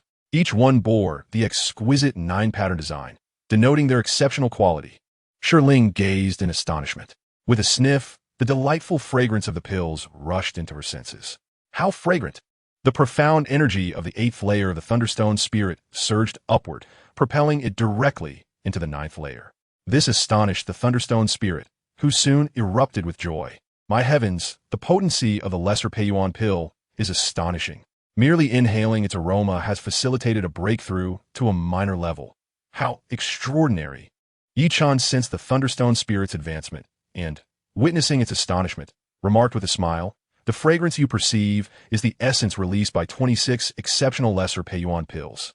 What is so remarkable about advancing a minor level?" As he spoke, Yi-chan produced 5 lesser Peiyuan pills and presented them to the Thunderstone spirit, saying, "Here, take these. You must expedite your own advancement. I anticipate formidable foes will soon arrive." "Ah, thank you, Brother Yi-chan." The Thunderstone spirit gratefully accepted the pills and promptly stored them away. Yi-chan placed his hand gently upon the Thunderstone spirit's head, declaring, "I shall impart to you my knowledge of alchemy, medicine, artifact forging, and talismans, along with the 2 techniques of the Sun God Sword I recently acquired." He understood that mastering these skills would be immensely beneficial for her. With a thunderous rumble, all of Yi-chen's accumulated knowledge surged into the Thunderstone spirit's consciousness. Before long, she had completely absorbed his wisdom. "Brother Yi-chan," the Thunderstone spirit exclaimed, deeply moved, "I shall now commence inscribing various attack talismans. Please observe closely." After stating this, Yi-chan retrieved an array of divine brushes and vermilion talisman paper he had obtained from Gong Sun Ta. The Thunderstone spirit seated herself beside Yi-chan, watching intently. "The Shelly brush," Yi-chan proclaimed, grasping the brush. "This divine instrument is forged from the fur of the Shelly, capable of inscribing both thunder and fire talismans for offensive purposes. I shall begin with the Heavenly Thunder Talisman. Creation Divine Art," Yi-chan shouted, elevating the Creation Divine Art to its zenith. Waves of golden light flickered from his palm as he tightened his grip on the Shelly brush, activating its properties. Boom! The tip of the Shelly brush erupted with resplendent arcs of thunder and flames. Yi-chan directed his formidable consciousness to prevent the lightning and fire from igniting the talisman paper. Focusing intently, he dipped the Shelly brush into the vermilion talisman material and commenced inscribing the Heavenly Thunder Talisman. The task demanded unwavering concentration, devoid of distraction. With swift strokes, the Shelly brush danced across the talisman paper, inscribing intricate and mysterious symbols. The entire sheet shimmered with dazzling arcs of lightning, filling the space with a fearsome aura of thunder and fire. After 10 minutes, Yi-chan successfully inscribed the Heavenly Thunder Talisman. "Seal," he commanded, executing a sealing technique with the Shelly brush. Boom! The arcs of lightning on the Heavenly Thunder Talisman rapidly contracted, drawing into the talisman itself, where Yi-chan sealed them away. "Ah, Brother Yi-chan, you succeeded," the Thunderstone spirit exclaimed in excitement, overwhelmed by the accomplishment. "You achieved it on the first attempt, without failure." Yi-chan held the first Heavenly Thunder Talisman he had inscribed, sensing a powerful surge of thunderous energy pulsing within it. "Indeed, it is quite remarkable. With the formidable Thunder God's rune, my life possesses an added layer of assurance." Without delay, Yi-chan resumed inscribing the Thunder rune. With the experience gained from the first inscription, the second was completed much more swiftly, taking only 5 minutes. The third took merely a minute. Half an hour later, Yi-chan had inscribed over 20 Thunder God runes, as well as the Divine Flame rune that merged with the Thunder Goddess Flame. He then retrieved the assortment of attribute-specific divine brushes given to him by Gong Sun Ta and continued his work, creating ice runes, phoenix runes, and mountain runes, among others. The stone spirit watched in awe. Brother Yi-chan is truly impressive. He managed to inscribe so many runes in one go without showing any signs of fatigue. After 2 hours, Yi-chan paused, having inscribed several hundred potent runes. "Follow me," he said, gathering some runes and stepping outside. The stone spirit hurriedly followed. "Brother Yi, what are you planning to do with all those runes?" The stone spirit inquired curiously. "I intend to arrange a protective grand formation using these runes to prevent enemies from entering this villa. Once the formation is set, both you and your mother will be safe," Yi-chan explained as he ascended to the rooftop. "A protective formation? That's wonderful, Brother Yi-chan," the stone spirit exclaimed, filled with both surprise and joy at the prospect of enhanced security, alleviating her worries about her mother's safety against formidable foes. She joined him on the rooftop. Yi-chan looked at the stone spirit. "I have already imparted the knowledge of formation to you. These runes can be utilized to establish a protective grand formation. So pay close attention." Then, muttering an enigmatic incantation, he began to cast the powerful runes. One by one, the runes were hurled into predetermined positions around the villa. In no time, all the runes were arranged. Yi-chan formed a hand seal and proclaimed loudly, "The formation is complete." A resounding roar echoed as the entire formation radiated brilliance, enveloping the villa in a dazzling dome of lightning. With a swift gesture, Chen activated a concealment spell, causing all the runes and the radiant shield to vanish from sight. Done. The formation is set. If enemies attempt to ambush us, these runes will immediately retaliate. Chen assured the stone spirit. Brother Chen, this is fantastic. With the protection of the grand formation, my mother will be safe. The stone spirit rejoiced, deeply appreciative of Chen's efforts. Indeed, Aunt Cs' safety is assured. Now let us descend. I shall inscribe additional defensive runes. He handed the stone spirit some runes. Keep these safe. You can activate them with your true energy when it comes time to confront foes. Thank you, Brother Chen. The stone spirit carefully tucked away the runes. Chen then inscribed several more runes that did not require true energy activation, designed to strike first should they be attacked. After completing this task, he produced the spirit summoning technique manual given to him by Gongsun Ta and began to study it intently. As dawn began to break, Chen had already comprehended the intricacies of the spirit summoning technique. Slowly, he opened his eyes and beheld the stone spirit seated beside him, gazing intently at him. With a gentle smile, Chen inquired, "Why do you stare at me, stone spirit?" The stone spirit replied with a grin, "Brother Chen, you should first observe how I utilize the spirit summoning technique." Upon finishing her words, she pointed towards an ancient painting on the wall. Suddenly, the figures within the artwork sprang to life, stepping down and standing before the stone spirit.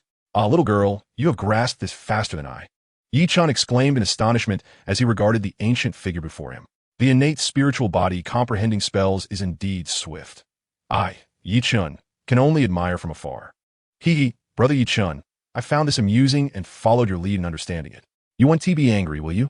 The stone spirit had observed the manual in Chen's hands and had endeavored to comprehend it alongside him. Silly girl, how could I possibly be angry? I'm mastering this. Not only can you protect yourself, but you may also assist me in the future. Chen was aware that in the not-too-distant future, the stone spirit's achievements would surely surpass his own. This girl would undoubtedly become a formidable ally for him. Wonderful. From now on, wherever you go, I shall follow you. I will be your protector, the stone spirit declared joyfully, her delight evident as she felt that aiding her brother was the most gratifying endeavor. Agreed, Chen affirmed, giving her a gentle pat on the head. Recalling the need to concoct several ancient medicinal formulas for testing by Chu Shirhan, Chen promptly retrieved the herbal materials prepared by Xiao Jiao and began to formulate the first beauty-enhancing mask. This particular mask was remarkably simple to prepare.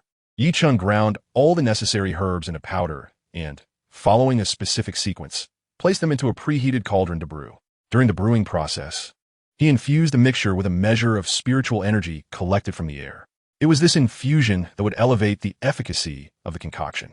In other words, even if the formula were stolen, those who lacked an understanding of spiritual energy would produce an ineffective balm.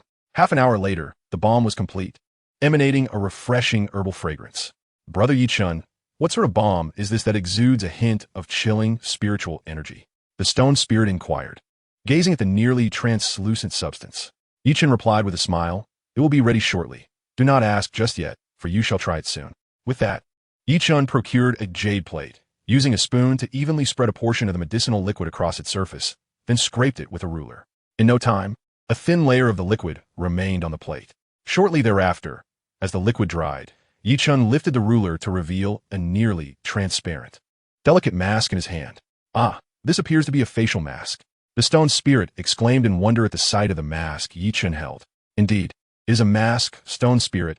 Apply it to your face and give it a try," Chen said, moistening the mask slightly before placing it upon the stone spirit's face. "Ah, how refreshing. A cool sensation envelopes my entire face. It feels delightful." The stone spirit exclaimed with glee. 10 minutes later, "Remove it." "All right, Brother Chen. Dawn is approaching. I must go prepare breakfast." The stone spirit, adorned with the mask, made her way to the kitchen. Meanwhile, Chen continued to create more beauty-enhancing masks, and before long, he had crafted dozens of them. "Ah, Brother Chen." The exclamation from Shi Ling echoed in the washroom, startling Chen. What could have happened to Shi Ling's face? An allergic reaction, perhaps? Chen hurried over to find Shi Ling, gazing at the mirror with overwhelming excitement. Shi Ling was already breathtakingly beautiful, resembling a delicate fairy. But after applying a rejuvenating facial mask, her complexion transformed into a flawless, jade-like visage. The few small blemishes had vanished, and her skin appeared even more refined. akin to the translucent white of a peeled egg white, radiating a lovely rosy glow. How does it look? Yi Chen inwarded. Brother Yi Chun, this mask you made is extraordinary. The little pimples on my face have disappeared, and several small blemishes have faded away. My skin is now luminous. Ling exclaimed, gently caressing her cheek in astonishment. Oh, silly girl, look at how happy you are. You've always been beautiful. Yi Chun chuckled, affectionately patting Ling on the head.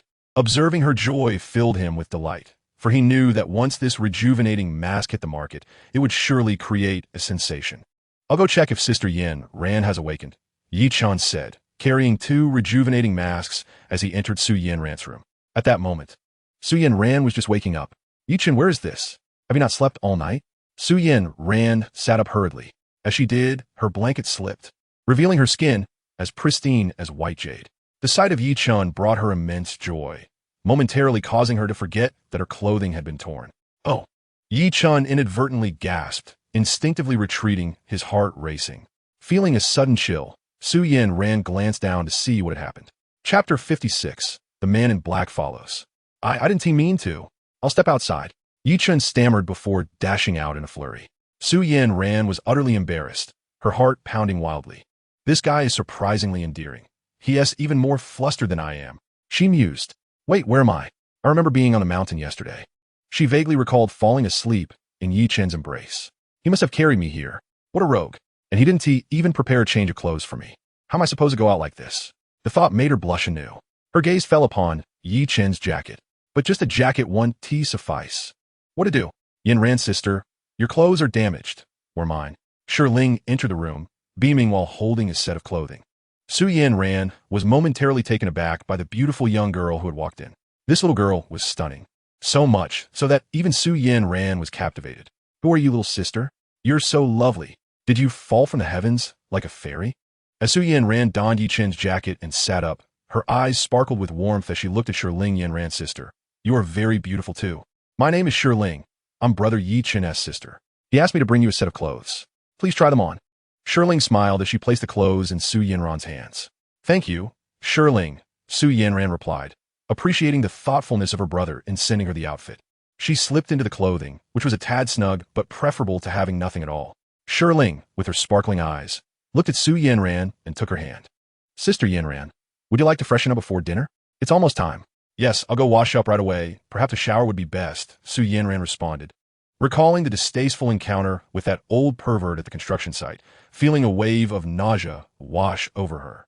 Sister, let me show you to the bathroom. The two chatted as they entered the restroom, where Su Yin Ran first took a shower. Afterward, she emerged, toothbrush in hand, ready to brush her teeth. Just then, Yi Chen knocked lightly and entered with a cheerful grin. Yin Ran, you should try this facial mask, he said, offering her a rejuvenating beauty mask. Sister Yin Ran, this mask, invented by brother Yi Chun, works wonders.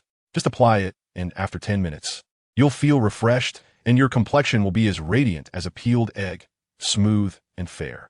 Ling, grinning, helped Su Yin Ran place the mask on her face. It feels so refreshing, almost as if it's emitting coolness, Su Yin Ran exclaimed. Yi Chun chuckled. That's the detoxifying effect at work. After 10 minutes, Su Yin Ran unveiled her face in the mirror. She gasped at her reflection. In the mirror, her complexion appeared delicate and rosy, akin to exquisite jade. Particularly striking were her large eyes, now even darker and clearer, shimmering with vitality, truly breathtaking. Is this really me? Su Yin Ran Bandiv. Unaware that Yi Chun had given her a small cultivation pill that transformed her physique. Coupled with the beauty mask, it accentuated her already stunning features. Sister Yin Ran, you look stunning. How do you feel? This mask is incredible. I senti it? Ling marveled at Su Yin Ran's reflection. It's truly remarkable. This mask surpasses anything available in the market by 1,000-fold, Su Yin Ran beamed. Just then, Yi Chun announced dinner is ready. Yi Chun, if you were to mass-produce this mask, it would surely be a blockbuster hit, Su Yin Ran remarked, looking at him with admiration. Yin Ran, I've already secured a manufacturer and will be collaborating with Jiangnan Pharmaceutical to produce it. I plan to reopen my Yi Chun Pharmaceutical Company in the coming days, Yi Chen declared, aspiring to establish his pharmaceutical enterprise. Jiangnan Pharmaceutical? That's impressive. It's one of the top 10 pharmaceutical groups in the country. Partnering with them will surely elevate your Yi Chun Pharmaceuticals, Su Yin Ran affirmed, clasping his hand in support. Thank you. The group then made their way to the dining room, where Xie Yulan was already seated, waiting for them. Yi Chun introduced everyone. Su Yanran, this is Shirling's mother, Aunt Xie. Hello, Aunt Xie, Su Yanran greeted promptly. Ah, Yohong, you are truly beautiful, Xie Yulan exclaimed, taking Su Yanran's hand in awe of her beauty. Su Yanran's cheeks flushed as she replied, Aunt Xie, Shirling is the one who is truly beautiful. With a playful giggle, Yanran remarked, Oh, how could I ever compare to your beauty? As the group engaged in conversation, they settled down to dine. After the meal, Yi Chun accompanied Su Yanran to her workplace. Once inside the cargo vehicle, Yi Chun presented her with several facial masks and 2 meticulously folded talismans, instructing her, keep the masks for your use and guard these talismans closely. Gratefully, Su Yanran tucked the masks away, placing the talismans in her inner pocket against her chest. The vehicle headed towards the Xianya group. Not long after their departure, Yi Chun noticed a sedan trailing them. Someone was following. It seems some individuals are eager to court their own demise. I shall oblige them, he thought, sneering as he activated his divine sight. Within the vehicle, he discerned 2 masked figures clad in black. One of these figures was the very same elder who had previously attacked him with the devastating golden destruction and jade severance technique at the dock on Lake Heart Island, warning him to keep his distance from Su Yanran. Yi Chun inquired if Su Yanran recognized the black-clad elder, but she claimed not to. The emergence of yet another pursuer infuriated him. He chose to disregard the 2 black-clad figures for the time being and dropped Su Yanran off at the foot of the Xianya group building. As she exited the vehicle, Su Yanran turned to Yi Chun and said, A large batch of jade raw stones has arrived at the antique market. Let us go see them together tomorrow. Yi Chun nodded, replying, All right, I will pick you up. Su Yanran gazed at him and softly expressed her gratitude. Thank you. Yi Chun understood the deeper meaning behind her words. If she truly wished to express her thanks, a warm embrace would suffice. With a gentle smile, he opened his arms, inviting her in. Momentarily taken aback, her cheeks flushed crimson, Su Yanran extended her arms and embraced Yi Chun. He held her tightly, and in that fleeting moment, the distance between them diminished significantly. Both could hear the rapid beats of each other's hearts. From a distance, the black-clad elder, witnessing their embrace, let out a cold snort, his face darkening with fury as murderous intent surged within his eyes. Elder, let us eliminate this insolent fool at once. The masked figure growled softly. The other elder scoffed. First, we must ascertain why this Yi Chun is proficient in our sacred golden destruction and jade severance technique. This elder, known as Wen Xingyu, was a master from the Sacred Palm sect, while the other, Ding Yizhang, served as an elder of the same sect. The sect leader, Tai Wuji, had dispatched Elder Ding to investigate this matter. Chapter 57. Threat to Family. The golden destruction and jade severance technique was a closely guarded secret of the Sacred Palm sect, forbidden from dissemination. Yi Chen's unauthorized acquisition of this technique was tantamount to suicide. He must be eliminated to prevent future repercussions. With a blush adorning her cheeks, Su Yanran murmured, I must head to work now. Releasing Yi Chun, she hurriedly entered the elevator of the office building, her heart fluttering with warmth from their embrace. He is truly delightful. His hug is so comforting, she thought, a smile unconsciously gracing her lips. Yet, a lingering question remained. Could she truly find a path to be with Yi Chen? If the Yi family of Yanjing discovered her relationship with him, they would undoubtedly seek to punish him. As she contemplated this, Su Yanran's eyes reddened. Her parents and grandfather were exceedingly selfish. For the sake of the family's interests, they intended to marry her off to the debauched scion of the Yi family. Did they care nothing for my lifelong happiness? I, Su Yanran, would rather perish than acquiesce to such a fate. Yi Chun, observing Su Yanran dash into the elevator, couldn't he help but smile. Her acceptance of my embrace signifies her affection for me. Yi Chun, how splendid and blissful it would be to wed Su Yanran. Climbing into his pickup truck, Yi Chun cast a glance at the distant sedan, a cold smirk forming on his lips. If they seek destruction, I shall oblige. With a growl, Yi Chun revved the engine and steered towards the outskirts. The sedan promptly followed, the faces of the 2 men in black revealing an insatiable, murderous intent. When Xingyu had received orders, anyone daring to approach Su Yanran would meet a grim fate. Today, Yi Chun must die. Upon reaching a secluded valley in the suburbs, Yi Chun halted the pickup. The pursuing sedan also came to a stop, and when Xingyu, alongside Ding Yizhang, exited the vehicle, when Xingyu's gaze locked onto Yi Chen's, his voice dripping with menace, I have warned you to stay away from Su Yanran. How dare you embrace her? Today, your demise is assured. As he spoke, the aura of death and malice surged around him. his expression becoming exceedingly fierce. Yi Chen, unfazed, retorted coldly, "Who do you think you are? How dare you obstruct my courtship of Su Yanran? Let me be clear. I intend to pursue her and marry her. What do you do about it?" When Xingyu, taken aback by Yi Chen's defiance, seethed with rage. "I will slay you." With a thunderous roar, when Xingyu transformed into a whirlwind, charging at Yi Chen.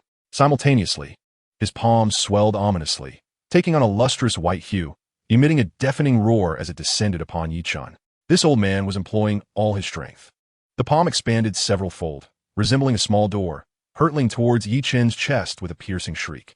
Yi Chen regarded Wen Xingyu's hand with disdain. "Your ruining gold and breaking jade palm is mere childish play before me. Allow me to demonstrate my prowess." With that, Yi Chen lunged forward, shouting, "Ruining gold and breaking jade." In an instant, Yi Chen's palm swelled, becoming nearly translucent, akin to a piece of white jade, its edges flickering with blinding golden light. Yi Chen's hand flipped over, resembling a colossal handprint stone tablet, crashing violently into Wen Xingyu's palm. Ding Yizhong, witnessing Yi Chen's ruining gold and breaking jade divine palm, was struck with disbelief. This is impossible. How could this fellow, Yi Chen, have mastered the ruining gold and breaking jade divine palm to such perfection? Dongji, Wen Xingyu stands no chance against Yi Chen. Retreat, Ding Yizhong shouted, rushing towards Yi Chen. However, it was already too late. With a thunderous crash that reverberated like a clap of thunder, Yi Chen's palm collided fiercely with Wen Xingyu's, akin to two monumental peaks striking together, producing a jarring explosion. Amidst the cacophony of the violent blast, Wen Xingyu emitted a piercing scream of anguish. With a sharp crack, Wen Xingyu's hand and arm were severed by Yi Chen's forceful strike. Yet, Yi Chen did not relent. He propelled Wen Xingyu's dismembered arm directly against his chest with tremendous force. The sound of bones shattering echoed as Wen Xingyu's chest caved in, ribs fracturing under the impact. Blood gushed from Wen Xingyu's mouth as his body was hurled backward, crashing against the stones with a resounding thud. Yi Chen swiftly turned, his gaze fixed intently on the approaching Ding Yizhong, a cold smile gracing his lips. "Do you wish to experience the taste of my divine palm of destruction and jade?" he taunted. Ding Yizhong immediately halted, astonished. "How have you become so formidable?" Wen Xingyu, sprawled on the ground, pointed at Yi Chen, his face a mask of disbelief. Yi Chen's prowess had vastly surpassed what it once was. Before him, Wen Xingyu was utterly powerless. Yi Chen scoffed, "You are simply too weak. Your divine palm of destruction and jade is nothing but a rudimentary skill." With a sputter, Wen Xingyu was infuriated, spewing a mouthful of blood, his eyes rolling back as he succumbed to death. Yi Chen recognized that the presence of this dark-clad old man posed a significant threat to Su Yanran. He would not permit any adversary to endanger someone he cherished, and thus, he resolved to eliminate him. "You dare to slay a member of our divine palm sect? We shall annihilate your entire lineage and ensure your kin regret ever gracing this world." Ding Yizhong thundered, his crimson eyes glaring as he threatened Yi Chen. Ding Yizhong's words ignited a fury within Yi Chen, compelling him to contemplate complete eradication. He harbored an intense disdain for those who threatened his family. Any foe daring to endanger his loved ones was destined for death. With a thunderous roar, Yi Chen surged forth like a bolt of lightning toward Ding Yizhong, who was momentarily taken aback. What manner of person is this, charging forth without uttering a word? Divine transformación seal. Yi Chen struck with a mighty palm aimed at Ding Yizhong. His enormous hand radiated a blinding golden light, resembling a magnificent sun. "What is this divine palm?" Ding Yizhong cried out, his expression shifting dramatically. Realizing the gravity of the situation, the old man unleashed the full extent of his divine palm of destruction and jade with a fierce roar. The ground trembled as Ding Yizhong's palm transformed into a small white shield, gleaming with an edge as sharp as a blade, meeting Yi Chen's colossal hand. "Yi Chen chaklet. Even if you push your divine palm of destruction and jade to its limits, you cannot contend with me. Remember, should there be a next life, take responsibility for your own actions and do not threaten the families of others." With a thunderous explosion, akin to a bolt of lightning striking the sky, Yi Chen's divine transformation palm collided with Ding Yizhong's hand, resulting in a violent detonation. The sound echoed as Ding Yizhong's palm shattered, splintering into fragments that flew in all directions. This old man's divine palm of destruction and jade was utterly no match for Yi Chen's divine transformation palm. A sharp cry escaped Ding Yizhong as he was sent hurtling through the air, akin to a kite severed from its string. crashing to the ground with a resounding thud that sent dust billowing. The mask concealing Ding Yizhong's face slipped away. In a flash, Yi Chen darted forward, his foot firmly planted upon Ding Yizhong's chest. Chapter 58. Perishing by One's Own Blade. Who are you? Why have you been stalking me? Why do you prevent me from contacting Su Yanran? Ding Yizhong glared at Yi Chen with a sinister grin, roaring, I am Ding Yizhong, an elder of the Divine Palm sect. Yi Chen, how dare you associate with Su Yanran? You are doomed. The Su family will not spare you. Ha ha, your end is nigh. The Divine Palm sect? The Su family? This was the first time Yi Chen had heard of either. Not only the Su family, but the clan behind Su Yanran is even more formidable. Yi Chen, you have provoked forces beyond your reckoning. Before them, you are but an ant. Await your demise. Ding Yizhong's cries grew increasingly frantic. What?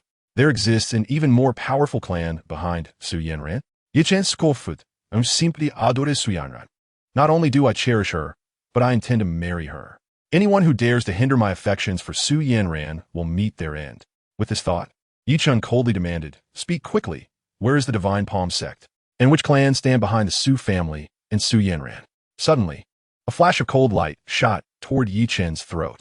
The old man had audaciously attempted a sneak attack. With a deft flick of his finger, Yi Chen deflected the dagger.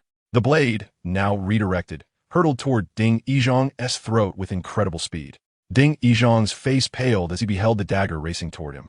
Panic surged through him as he desperately twisted to evade. Yet, Yi Chen's foot pressed down mercilessly upon his chest, rendering him immobile. With a sickening crunch, Ding Yizhong's sternum collapsed beneath Yi Chen's weight. The dagger, now uncontrolled, pierced through his own throat. A final wail escaped Ding Yizhong as his body stiffened, his eyes rolling back in death, having succumbed to his own weapon. With a swift kick, Yi Chen sent Ding Yizhong's lifeless form tumbling beside Wen Xingyu. A flick of his finger unleashed a burst of flames that instantly reduced them to ashes. With another kick, he sent the carriage plummeting into the valley below. Ding ding. Yi Chen's phone rang. It was the formidable Li Batian calling from Jiangcheng. Li Batian, what is it? Yi Chen inquired. Mr. Yi, according to reliable sources, Murong Hao, the leader of the ancient martial alliance across the 7 provinces of Jiangnan, has dispatched his deputy, Ma Chuanting, along with skilled fighters who have already arrived in Jiangcheng. They have proclaimed their intent to slay both you and me. Li Batian's voice relayed through the phone. Upon hearing this news, Yi Chen could not help but let out a cold laugh. What a farcical ancient martial alliance. Nothing more than a swarm of ants. Li Batian, emboldened by Yi Chen's words, laughed heartily. Mr. Yi, let us together eliminate these wretches. Yi Chen nodded. Wait for me at the Yuha Garden Villa. Understood, Mr. Yi. I await your arrival. Li Batian replied before ending the call. Yi Chen climbed into the pickup truck and headed straight for the Yuha Garden Villa. Upon his arrival at the villa's entrance, his phone rang once more. The caller was Geng Jinglei. Yi Chen promptly answered, Brother, I have found 10 brothers. Please arrange a place for them, and we will arrive tomorrow. 10 brothers? That is excellent. Is there enough money? Have their families been taken care of? Yi Chen inquired softly. Yes, everything is in order. Brother, see you tomorrow. Geng Jinglei concluded the call. Setting his phone down, Yi Chen noticed Qinglong and Baihu approaching swiftly. Mr. Yi, you have arrived. They greeted him respectfully. Yi Chen nodded, stating, I am here to see Li Batian. After speaking, he drove the pickup truck into the Yuha Garden Villa, arriving at the foot of Li Batian's building. Li Batian and Ouyang Ji had long been waiting for him downstairs. Mr. Yi, welcome. Please have tea in the living room. Li Batian and Ouyang Ji welcomed him warmly. Following Li Batian into the living room, Yi Chen was served tea by Li Batian himself. Let us discuss the matter concerning Ma Chuanting, Yi Chen said after taking a sip. Ouyang Ji quickly responded, Mr. Yi, Ma Chuanting is a formidable quasi-grandmaster. He has brought along 8 peak grandmasters and those who have reached full mastery. Their aim is to exact revenge by killing our boss and you, and seizing all of our boss's assets and territory. Yi Chen snorted dismissively. A mere quasi-grandmaster. After all, he is not a true grandmaster, just an insignificant insect. Ouyang Ji continued. The head of the first family in Jiangcheng, Feng Dekhang, and the second families Miao Wujing have chosen to ally with Ma Chuanting. They personally went to the train station to welcome him. The Miao family must be thoroughly eradicated. The Feng family is merely fence-sitters, Yi Chen remarked with a scoff. Eradicate the Miao family? Li Batian looked at Yi Chen with confusion. Does Mr. Yi have enmity with the Miao family? I thought your conflict was with Zhao Zhengrong of the Zhao family. Why the sudden desire to eliminate the Miao family? Yi Chen elaborated, I hold a grudge against the Miao family. Miao Wujing's elder sister, Miao Hohat, sought to kill me. So I had no choice but to slay this old witch. Ah, you kill Miao Hohat? Ouyang Ji and Li Batian exclaimed in unison, their faces paling. Both understood that the Miao family, originating from Miaojiang, was a profoundly mysterious clan, renowned for their martial prowess and rumored to practice dark arts. Miao Hohat was particularly formidable, notorious as the Miaojiang witch. Yi Chun had actually slain this old witch. His prowess was astonishing. Yi Chun chuckled coldly, just an old witch. I also happened to eliminate one Mr. Jia. Ah, Mr. Jia?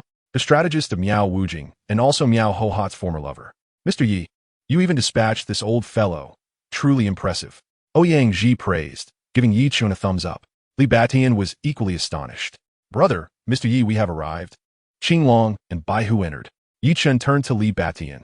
Do you have a secluded place? I need to arrange accommodations for a dozen or so experts. Gung Jinglei will be arriving tomorrow. We must prepare their lodging in advance. A dozen or so experts. Li Batian pondered, having never heard of Mr. Yi possessing a dozen subordinates. Yi Chun nodded affirmatively, stating, Indeed, they are my brothers. Li Batian hastily replied, If they are your brothers, then they're also my brothers. I had constructed a secret villa to safeguard against potential attacks. Not far from here, I would like to bestow that villa upon you, Mr. Yi. Grateful for the life Yi Chun had saved, Li Batian felt a profound sense of appreciation and directly gifted the villa to him. Yi Chun nodded, Excellent. My brothers will arrive tomorrow and will reside in that villa. Li Batian promptly responded, Very well, Mr. Yi. I shall prepare the villa for you. Chapter 59. The Ghostly Hand of the Divine Healer. Li Batian revealed the location of the Longting Villa to Yi Chun. Mr. Yi, shall we pay a visit to Longting Villa now? Li Batian inwidit, Gazink Atyechen. Indeed, let us go. Yi Chun rose to his feet. The group boarded the vehicle and set off for Longting Villa. Ouyang Ji made a phone call, instructing his subordinates to arrange for the essentials at the villa. After a brief journey of several minutes, they arrived at Longting Villa. The villa was nestled against a mountain, surrounded by towering trees, with a serene river flowing in front, creating a tranquil environment. Inside the villa, there were 2 buildings equipped with complete amenities and numerous rooms, capable of accommodating over 100 guests without issue. This is delightful. Yi Chun remarked, clearly pleased with the location. I'm glad to hear you are satisfied. Mr. Yi, Li Batian responded, equally delighted by Yi Chun's approval. Yi Chun glanced at Li Batian, Ouyang Ji, Qinglong, and Baihu. Your skills still require improvement. We are about to confront the entire ancient martial alliance. Here are 4 small Peiyuan pills. Consume them to swiftly enhance your abilities. Upon finishing his words, Yi Chun produced a jade vial and poured out 4 small Peiyuan pills refined in a Dan furnace, handing them to Li Batian. As soon as the pills were revealed, the room became infused with a rich medicinal aroma, invigorating all who inhaled it. These pills are even more remarkable than the last, Qinglong exclaimed, while Li Batian and Ouyang Ji shared a mix of astonishment and joy. Indeed, these pills surpassed the previous batch in quality. Their value immeasurable and unattainable even with great wealth.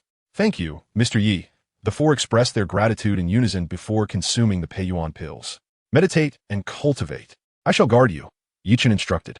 Li Batian and the others quickly sat cross-legged on cushions, beginning to absorb the power of the pills. As they harnessed the medicinal energy, their abilities surged exponentially.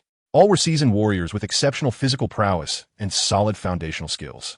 Now, through the refinement of the pill's power, their progress was remarkable. Li Batian's strength soared to the pinnacle of a grand martial master, while Ouyang Ji, Qinglong, and Baihu reached the peak of grand martial master as well. This filled Li Batian with immense joy. Beyond the grand martial master stage lies the realm of the master. With diligent exploration, it would not be long before Li Batian approached the threshold of mastery, entering the quasi-master realm. Once the 4 solidified their newfound strengths, Yi Chun departed from Longting Villa. His thoughts were consumed with the desire to revitalize his pharmaceutical enterprise, and he intended to seek out Chu Shirhan to entrust her with the beauty-enhancing facial masks. In the pharmaceutical factory of Chu Shirhan, a hemostatic scar-removing ointment and a beauty-enhancing facial mask were produced. Yi Chun drove towards the Jiangnan Pharmaceutical Building. Ahead lay a bamboo forest, and beyond it stood the Jiangnan Pharmaceutical Edifice. An elderly man clad in a long robe obstructed Yi Chun's path. It was Wu Dechuan.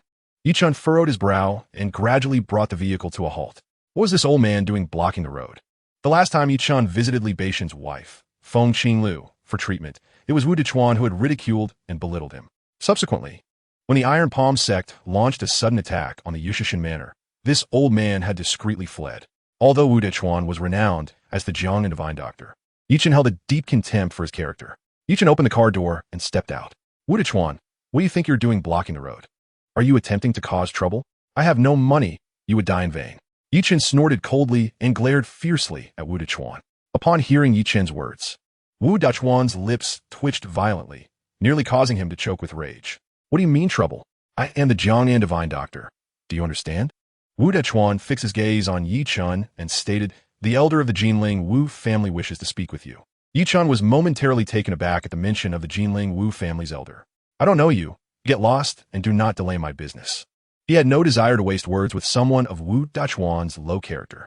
A cold, sinister snort echoed as a menacing elder, draped in a long robe with a twisted face, stepped forth from the bamboo grove, blocking Yi Chen's path. This man had drooping brows, triangular eyes, and a hawk-like nose, exuding an unmistakable aura of malevolence.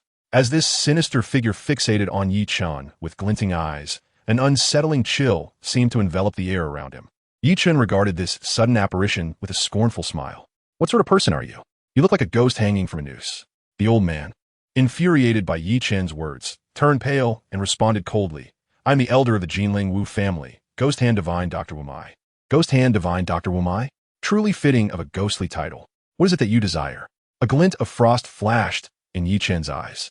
You have stolen the methods of our Wu family's Tai 5 Elements Divine Needle. I command you to return it to me immediately, or perhaps you may spare your life. Otherwise, you shall become the fertilizer for this bamboo grove. Wu Mai glared at Yi Chun with a malicious smile, radiating a palpable aura of menace. Previously, at the Yushishin Manor, Wu Dechuan had witnessed Yi Chun employing the Tai 5 Elements Divine Needle to revive Feng Qinglu, which ignited his greed. He longed to possess this miraculous technique. Upon learning that Yi Chun possessed the long-lost Tai 5 Elements Divine Needle, Wu Mai had stealthily come to Jiangqing. Not only was Ghost Hand Divine Dr. Wu Mai skilled in medicine, but his martial prowess was equally formidable. He was resolute in his intent to eliminate Yi Chun and seize the Tai 5 Elements Divine Needle. Yi Chun, upon hearing Wu Mai's brazen claims, felt a surge of indignation, having encountered shamelessness before, but never to this extent. Yi Chun let out a cold snort and said, Wu Mai, how dare you call yourself a divine doctor? You truly insult the title. Is there anyone as shameless as you? What nonsense are you spouting? When did my Tai 5 Elements Divine Needle become a possession of your Wu family? Truly brazen. Hey, Yi Chen, I advise you to be sensible and obediently hand over the Tai 5 Elements Divine Needle, or else I shall make your life a living hell, Wu Mai declared, his aura and murderous intent surging violently. With a crackling sound, the ghostly physician Wu Mai's palm suddenly shimmered with a green electric light reminiscent of ghostly flames. His sharp nails flicking open. The temperature around them plummeted sharply. The once vibrant green bamboo leaves nearby withered instantly, encased in a layer of pitch-black frost. Yi Chen's pupils constricted, and he immediately went on high alert. It appeared that this old man had cultivated a particularly sinister technique. No wonder he was called the ghostly physician. Seeing Wu Mai about to strike, Wu Dechuan was so frightened that he hurriedly retreated. Yi Chen fixed his gaze on the ghostly physician and sneered. Do you intend to forcefully seize it? The ghostly physician grinned wickedly. Hand over the Tai 5 Elements Divine Needle, or I shall take your life. Yi Chen scoffed. With you, an old relic? You are not even remotely my match. I have no desire to kill, so be gone. Seeking death, Wu Mai howled, charging at Yi Chen. With a crackling noise, his ghostly hand surged forth. Elongated nails glistening with a green chill and electric arcs, emitting a piercing shriek as they lunged for Yi Chen's throat. Chapter 60, Thunderfire Stone. The ghostly physician Wu Mai was notoriously volatile and cruel. He took the initiative to attack, aiming to capture Yi Chen. Once he had Yi Chen in his grasp, he would employ countless sinister methods to torment him, forcing him to reveal the secrets of the Tai 5 Elements Divine Needle. If that failed, he would simply kill him.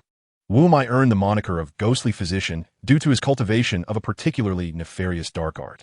Whether living or dead, anyone who fell into his hands would have their memories extracted, his techniques being exceedingly treacherous. With a crackling sound, Wu Mai's ghostly hand shimmered with an eerie green light, swiftly transforming. Amidst the terrifying green glow, the wails of the damned echoed. Each sharp nail trembled violently, conjuring forth a multitude of terrifying spikes that descended upon Yi Chun, targeting his throat, eyes, and heart. What a fearsome, ghostly hand's toxic sting. Oomph. Do you think your ghostly tricks can intimidate me? Taste the might of my creation divine palm. Yi Chun, seeing Wu Mai's early strike, could not help but let out a cold snort and unleashed his creation divine palm. With a swift motion, Yi Chun struck forth. His enormous palm shimmered with resplendent golden divine light, crashing forcefully against Wu Mai's ghostly hand. A deafening explosion resounded. The earth trembled and stones flew. With a loud bang, Wu Mai's conjured ghostly hand shattered, the green light fracturing. The old man's sharp fingers were directly severed at 3 joints, blood gushing forth, leaving several deep cracks. With a staggering step, Wu Mai retreated several paces before finally stabilizing his stance. You are indeed a master. The ghostly physician, both astonished and enraged, fixed a ghastly gaze upon Yi Chun. His countenance darkened to an extreme. Yi Chun's strike had severed 3 of his ghostly nails with a single blow. With a disdainful glare at Wu Mai, Yi Chun coldly remarked, I've already stated that you are nothing but an old glutton, and yet you dare to covet my Tai 5 Elements divine needle? You are merely dreaming. Although Yi Chun spoke with derision, he was inwardly taken aback. This old fellow was indeed formidable. His divine transformation palm had not killed him. Wu Mai's face contorted with rage as he let out a thunderous roar, his hands dancing wildly. With a rumble, the old man's hands began to weave intricate and bizarre seals. Waves of black mist and green light surged violently, instantly enveloping the surrounding space. Amidst the dark mist and green radiance, numerous ghostly figures emerged, unleashing a cacophony of spine-chilling wails. Within the dense black and green haze appeared terrifying, ghastly eyes, their emerald gleam piercing through the gloom. These ghostly eyes suddenly opened wide, emitting thousands of eerie green beams that shot towards Yi Chun like lightning. Simultaneously, countless ghostly hands with razor-sharp claws emitted piercing shrieks as they lunged for Yi Chun's heart. As these dreadful eyes appeared, Yi Chun felt dizzy and disoriented, visions swirling around him. This was perilous. It was sorcery. He bit his tongue sharply, the intense pain jolting him back to clarity. Illusion-breaking divine eye. Yi Chun's eyes emitted 2 brilliant beams of golden light, crashing forcefully into the terrifying ghostly eyes. With a thunderous explosion, the ground shook and dust swirled. Countless ghostly eyes filled with green light were obliterated by the golden rays of Yi Chun's illusion-breaking divine eye, exploding into fragments. Your eyes emit golden light. Wu Mai gasped in shock as he witnessed Yi Chun breaking through his ghostly eye illusion with the radiant beams from his own eyes. Could this Yi Chun be a practitioner? Almost simultaneously, Yi Chun's palm flipped with lightning speed, activating a Thunderfire divine talisman, which he hurled forth. With a resounding boom, the talisman flickered with electric light, enveloped in arcs of flame. The Thunderfire divine talisman.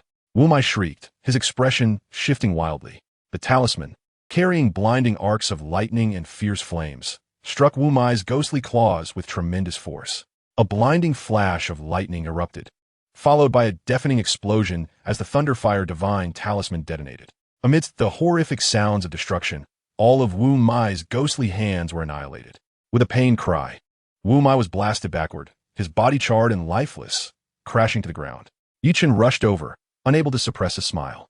The old man had been reduced to a charred husk, twitching in his final moments, surely beyond salvation. Where had Wu Dechuan vanished to? This exceedingly cunning creature had once again disappeared without a trace. Yi Chun immediately activated his X-ray vision to search the surroundings, but found no sign of Wu Dechuan. That old rascal had escaped yet again. Yi Chun rummaged through Wu Mai's belongings and discovered an ancient, tattered tome alongside an ornate box. The Ghost Hand Manual. This was a manual for practicing dark sorcery, a harmful artifact that should not be allowed to exist in the world. Yi Chun flipped through the pages, contemplating destruction, only to discover that the final page contained the secret technique for memory searching, the soul-searching great method. This technique would prove invaluable during interrogations, compelling foes to divulge their memories when they stubbornly refused to speak. Intrigued, Yi Chun meticulously recorded the soul-searching great method and subsequently hurled the manual onto Wu Mai, incinerating both him and the tome into mere ashes with a burst of fierce flames. Curiosity piqued, Yi Chun cautiously opened the ornate box. Inside lay a stone shimmering with arcs of electric lightning, the Thunderfire Stone. Yi Chun gasped in astonishment. Such a treasure was in Wu Mai's possession. Comparable to the energy orbs he had encountered, The Thunderfire Stone was a rare gem of energy, containing formidable lightning and fire energy. He pondered whether his heavenly thunder divine finger could absorb the energy of the Thunderfire Stone. He decided to give it a try. Extending his finger, Chen was about to absorb the energy when a sudden vibration echoed in his mind, startling him. The voice of the nine-eyed divine being resonated within him, urging him to let the Link's divine brush absorb the energy contained within the Thunderfire Stone. What? The Link's divine brush could absorb the energy of this Thunderfire Stone? The brush was nestled in Yi Chen's embrace, while the other dozen divine brushes rested in the villa, where Shi Ling practiced inscribing talismans. Yi Chen retrieved the Link's divine brush and placed the Thunderfire Stone upon it. The brush vibrated intensely, seemingly delighted to have found such a treasure. Could it be that the Link's divine brush possessed consciousness? This seemed implausible, as divine brushes were not magical artifacts. Only true magical artifacts bore awareness. Yi Chen's fish intestine sword, sun god sword, and divine dragon sword, despite their might, lacked consciousness and thus could not be classified as magical artifacts. A sudden thought flashed through Yi Chen's mind. If he could cultivate these three divine swords into magical artifacts, granting them independent consciousness, they could fly autonomously and launch attacks against enemies. In the realm of cultivation, treasures were categorized into magical artifacts, spiritual tools, and treasured items, with each category further divided into levels: low, medium, and high. Though the Link's divine brush was not yet a magical artifact, it harbored a remnant soul of a lynx within its shaft.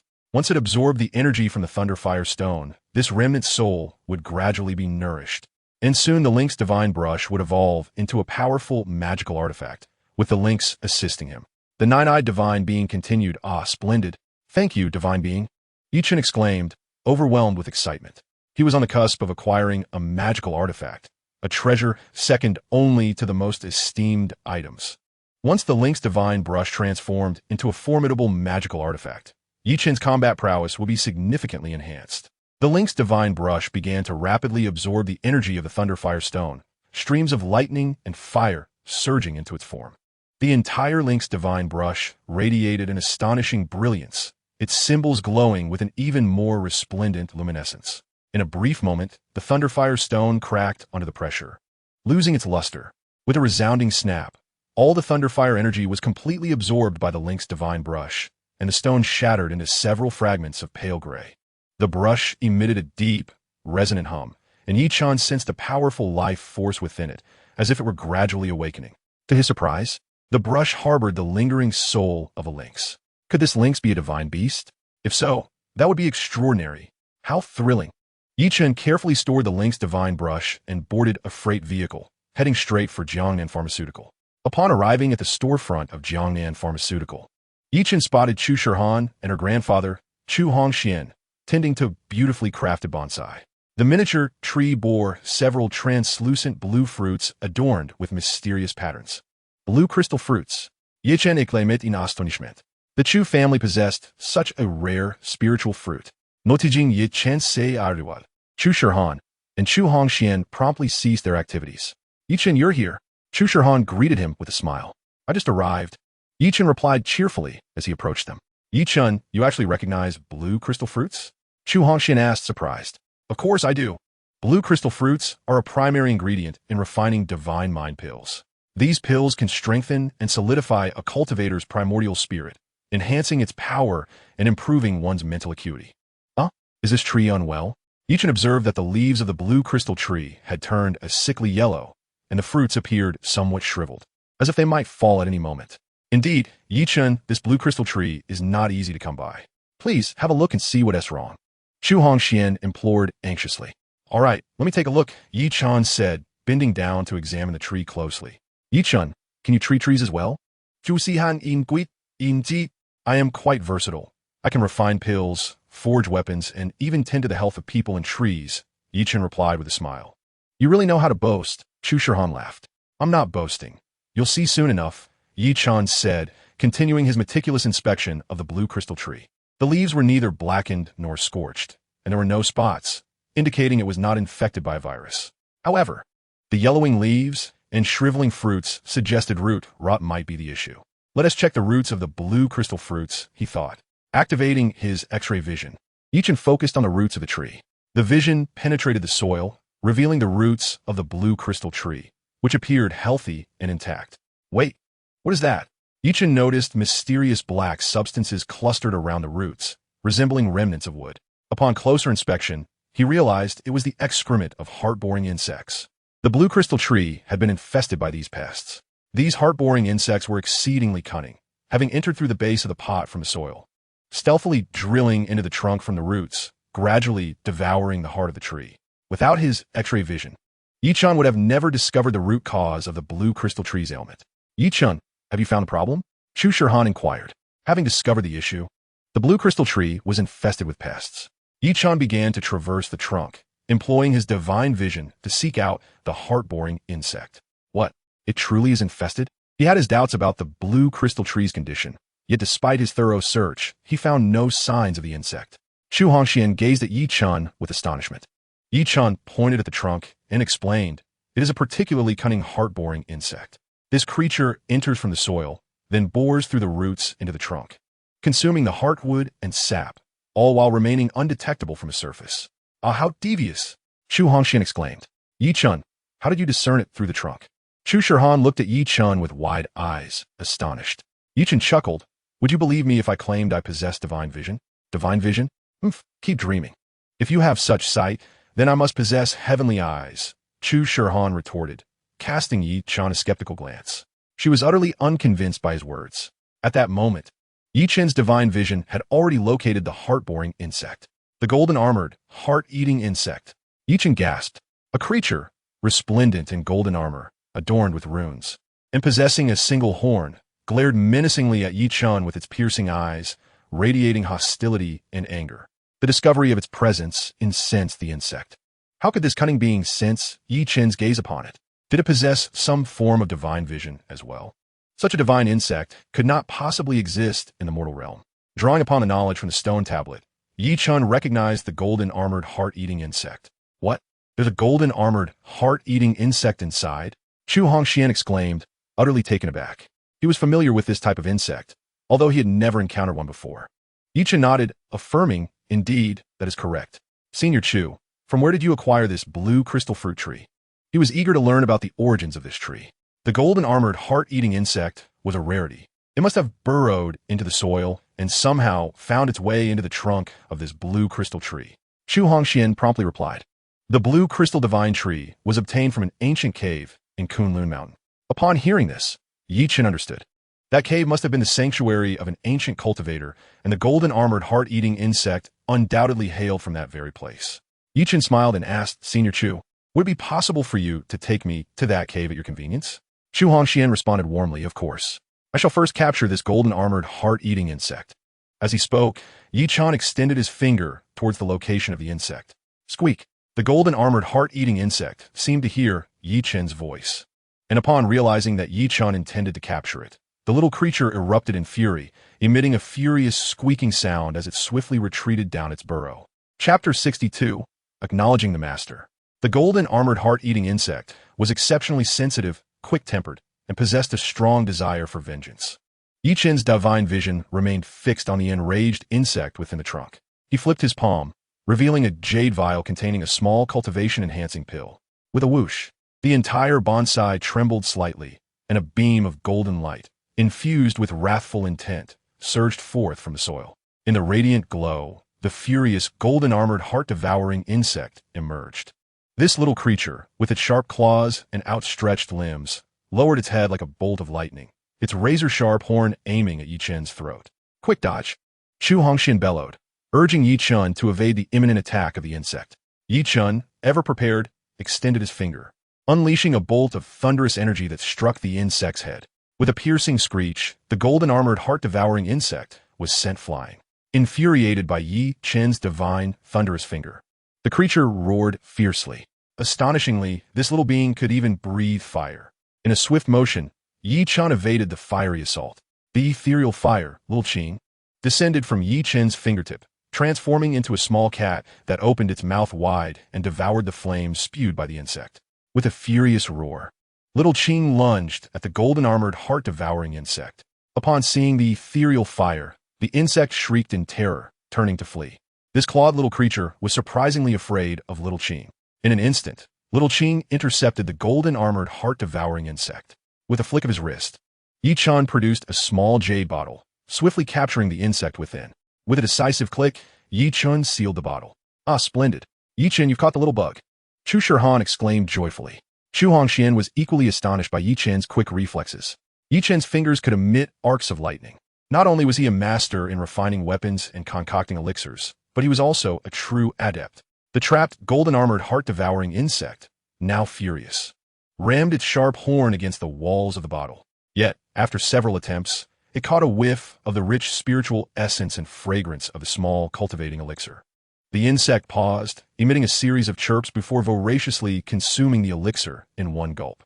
Since departing from the ancient cavern, the golden-armored heart-devouring insect had not tasted a spiritual pill. Coupled with the sparse spiritual energy in this world, it had remained perpetually hungry. Even the heart and sap of the blue crystal tree lacked sufficient energy for its sustenance. Now, finally, it had found nourishment. Observing the insect devouring his small cultivating elixir, Yi Chen realized he could tame this little creature. Its gluttony presented an opportunity. The golden-armored heart-devouring insect had been starving for an extended period. A single elixir would not suffice to fill its belly. As it chirped, its fierce demeanor softened, and its eyes turned gentle as it gazed at Yi Chen. Yi Chen, too, locked eyes with the insect, now certain that its gaze could penetrate the walls of the jade bottle.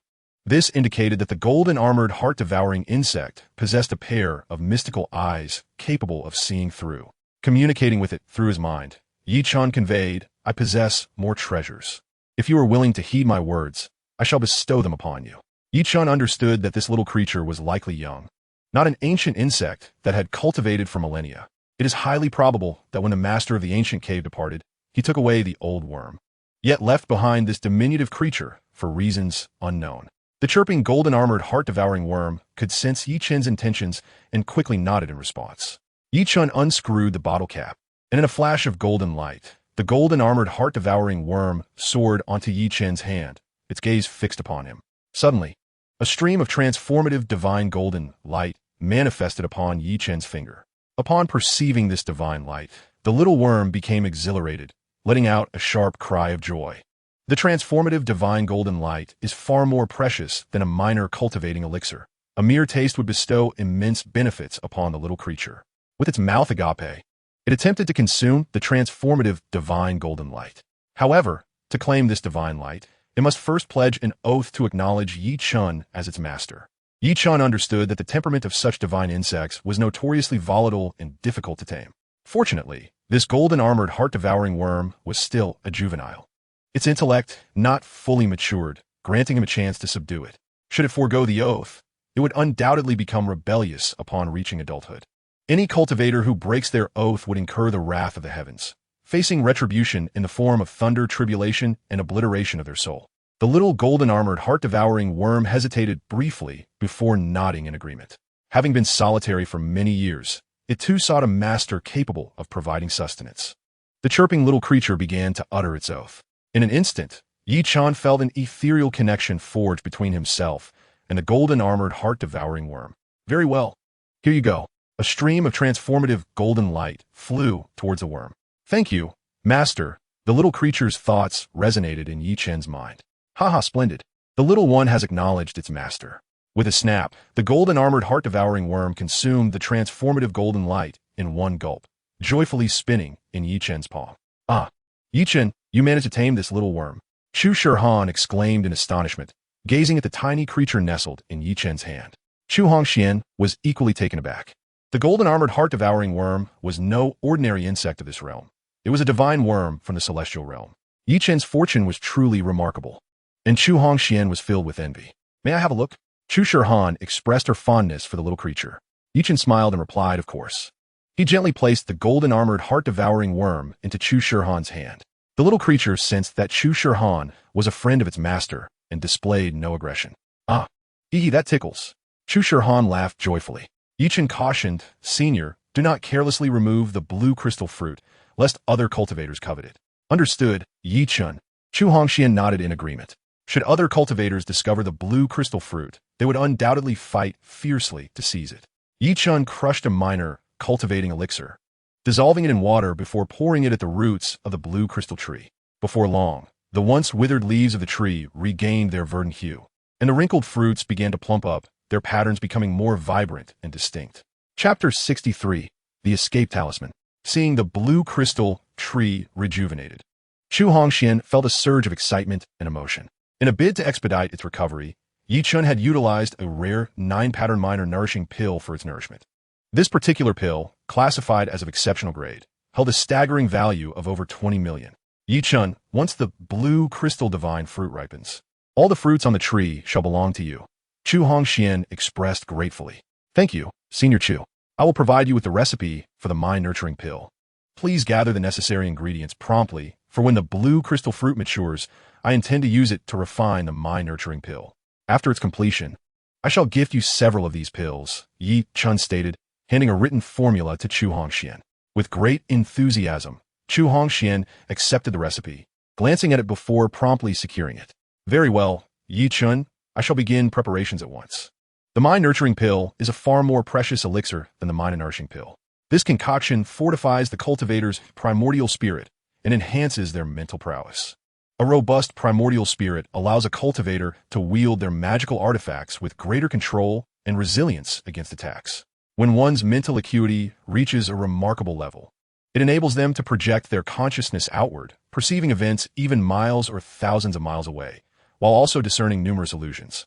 Thus, the mind-nurturing pill is exceedingly valuable. Chu Hongxian swiftly relocated the blue crystal tree to his office. Little one, go find your master, Chu Shirhan said, handing the golden-armored unicorn heart-eating bug to Yi Chun. The small creature promptly nestled into Yi Chen's pocket to rest. Yi Chen, have you concocted those medicinal formulas? Chu Shirhan inquired. Yi Chun produced a facial mask for skin rejuvenation, saying, I have only managed to create one rejuvenating facial mask. Do give it a try, and I shall apply it for you. As he spoke, he gently dampened the mask and carefully placed it upon Chu Shirhan's face. Instinctively, she closed her beautiful eyes. Sensing the warmth of Yi Chen's hands and the masculine aura he exuded, her cheeks flushed with crimson, her heart racing like a startled deer. In 10 minutes, you shall witness the results, Yi Chun said with a smile. All right, Yi Chun, Chu Shirhan replied, her voice barely above a whisper, akin to a mosquito's hum. From a distance, Chu Hongxian observed his granddaughter and Yi Chun, a smile gracing his lips. This mask feels wonderfully refreshing, emanating a coolness that invigorates my mind. As if a gentle spring breeze caresses my face, Chu Shirhan articulated her sensations. Yi Chun chuckled. That is a natural reaction. By the way, what's the typical price for beauty masks in the market? Chu Shirhan responded. Generally, a box contains 10 pieces, priced around 100 yuan. Mid-range masks cost about 1,000, while high-end varieties have no upper limit, starting from 5,000, with some soaring into the tens of thousands, and even exceeding 100,000. Goodness, a single box of masks can fetch 100,000 yuan. That amounts to 10,000 per mask. Yi Chen exclaimed in astonishment. Chu Shirhan laughed. Those are intended for world-class socialites. It matters not if one mask costs 10,000, as long as the results are effective, capable of fading blemishes and wrinkles, and imparting youthfulness. Whether priced at 100,000 or 1,000,000, they would readily part with their money. It all hinges on the efficacy of your rejuvenating facial mask. Upon hearing Chu Shirhan's words, Yi Chun chuckled and remarked, these world-class aristocrats are indeed wealthy. It seems we must produce beauty masks across all price ranges. And I shall personally formulate a premium beauty mask, priced at 10 million per box. Haha, we're bound to strike it rich. Chu Shirhan, amused by Yi Chen's enthusiasm, replied, look at your avaricious demeanor. Is a box priced at 10 million truly excessive? As long as you can rejuvenate the esteemed ladies of 58 to appear as if they are 18, you could charge 100 million and still find clientele.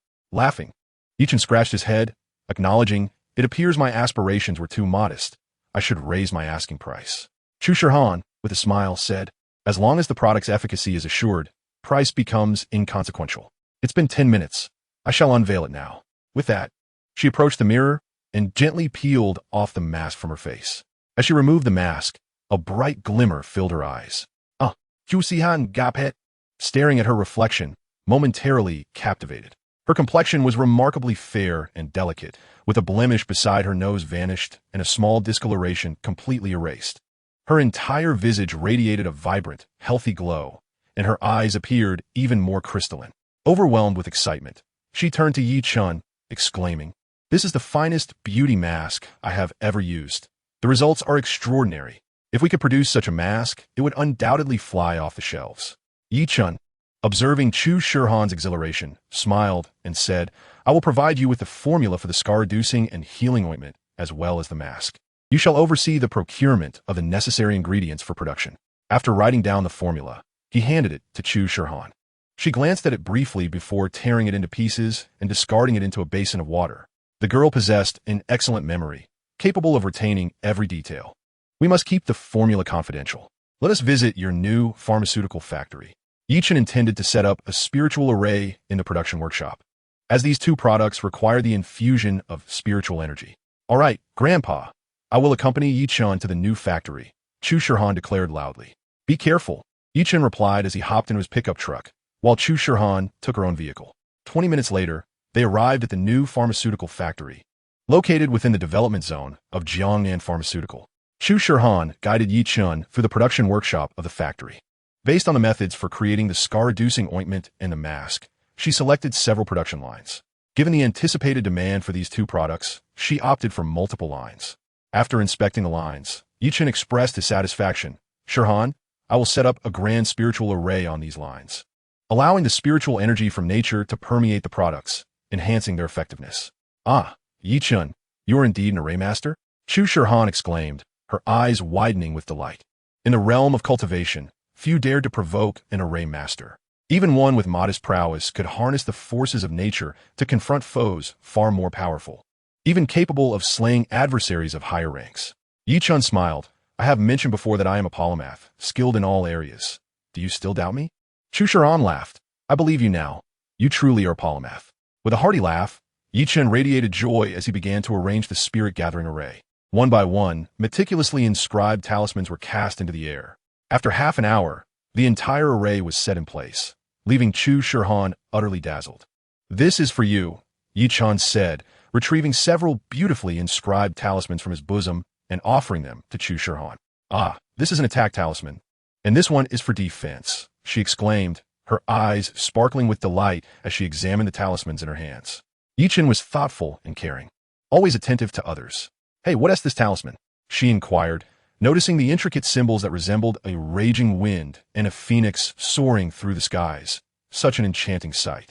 This is a talisman crafted by the Phoenix system, also known as the Escape Talisman. When you encounter a formidable enemy you cannot defeat, throw this talisman, and your speed in fleeing will increase tenfold, making it impossible for your pursuers to catch you, Yi Chen explained. Oh, so it's an escape talisman. Chu Shihan beamed with laughter, her beauty radiant as she smiled, akin to a lotus blooming in water, captivating all who beheld her. Yi Chen was momentarily entranced by her charm. Thank you, Yi Chen, Chu Shihan said, tucking the talismans away with care. Shihan, you'll handle the advertisement for the medicinal products. Yi Chen knew these tasks were well within Chu Shihan's expertise. Rest assured, I'll take care of all the procedures. I'll film the advertisement tonight and send it out immediately. Renowned first-tier actress Xiao Lingling was in Jiangcheng filming, and she happened to be Chu Shihan's close friend. All right, Shihan, thank you for your hard work. With Chu Shihan's assistance, Yi Chen felt a great sense of relief. After bidding her farewell, he turned his attention to preparing for the reopening of Yi Chen Pharmaceutical Group. The pickup truck made its way toward the entrance of the pharmaceutical company. Not far off, atop a building, a distorted figure shifted and morphed. The illusionist Wutong's eyes gleamed with an eerie green light as he fixed his gaze intently on Yi Chen and Chu Shihan. This girl is quite remarkable. Her body is a pure Yin physique. This will greatly benefit my advancement in illusion arts. I must find an opportunity to capture her for mutual cultivation, Wutong thought, his eyes glowing fiercely like a demon. With a sudden twist in the fabric of space, Wutong vanished from sight. As Yi Chen drove the pickup, he instinctively felt a presence and glanced toward the mountain, but saw nothing amiss. The vehicle turned a corner and entered the city. Suddenly, a frantic cry pierced the air. Someone is abducting a child. Help my child. A disheveled woman rushed toward a van. A van sped away at breakneck speed, and Yi Chen's heart raced with indignation at the audacity of such a crime in broad daylight. Without hesitation, he swiftly turned the vehicle around and pursued with lightning speed. The fleeing van made a sharp turn and darted into an alley. Just as Yi Chen's pickup was about to follow, a female driver blocked his path. After the panicked female driver drove away, Yi Chen's pickup truck surged into the alley. The alley twisted and turned, presenting considerable difficulty in maneuvering. Before long, Yichen spotted the van parked by the roadside. Swiftly, he exited his vehicle and dashed towards it. He yanked open the door, only to find the van deserted. It was the frantic woman who had obstructed his path, preventing him from pursuing the kidnappers. With a resounding thud, Yichen slammed the door shut and concentrated on detecting the presence of the kidnappers. As long as he could trace their aura, he would be able to locate them. Ah, the underworld sect! Yichen exclaimed in astonishment, having sensed the mysterious and sinister energy associated with them. These wretched kidnappers were affiliated with the underworld sect. What vile purpose could compel the followers of the underworld sect to abduct children? None among these enigmatic beings could be considered virtuous. Freeze! Raise your hands! A commanding voice rang out from behind. A dark gun was aimed squarely at Yichen. He turned to see a strikingly attractive young woman, her physique formidable, gripping a pistol with an intense glare directed at him. Her finger rested on the trigger, poised to fire at any moment. Her eyes sparkled with resolute fury, a fierce disdain for evil evident within them. The intensity of her rage caused her chest to rise and fall dramatically, suggesting an impending explosion of emotion. Please, beautiful, lower your weapon. You've misunderstood.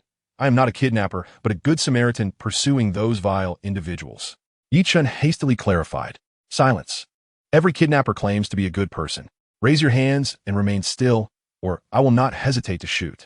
The woman's murderous intent was palpable, her finger gradually applying pressure on the trigger.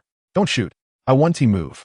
Yichen dare not stir, aware that even the slightest motion could provoke this volatile woman into taking his life. She tossed a pair of handcuffs towards him. Yichen caught them and, with a click, secured them on himself. Observing his compliance, Xiao Yanin felt a sense of relief wash over her. Xiao Yanin was the captain of the Jiangsheng Criminal Investigation Team. Recently, the Jiangsheng Public Security Bureau had received multiple reports of missing children, causing widespread alarm throughout the city. The Bureau's leadership, both shocked and enraged, had tasked Captain Xiao Yanin with overseeing the investigation personally. Over the past few days, Xiao Yanin had been overwhelmed, struggling to uncover any leads. Today, while patrolling the area, she had witnessed a woman frantically pursuing the van, exclaiming that her child had been abducted. This revelation filled Xiao Yanin with elation. She had finally found a lead. She quickly followed suit, only to arrive just in time to see Chen closing the van's door. Mistaking him for a kidnapper, she instinctively aimed her firearm at him and commanded him to cuff himself. Capturing the kidnapper would resolve the case. Xiao Yanin maintained her vigilance, keeping her gun trained on Yichen. Calling headquarters, I have located the kidnappers. My position requires immediate assistance. She urgently called for support. Yichen felt a surge of anxiety.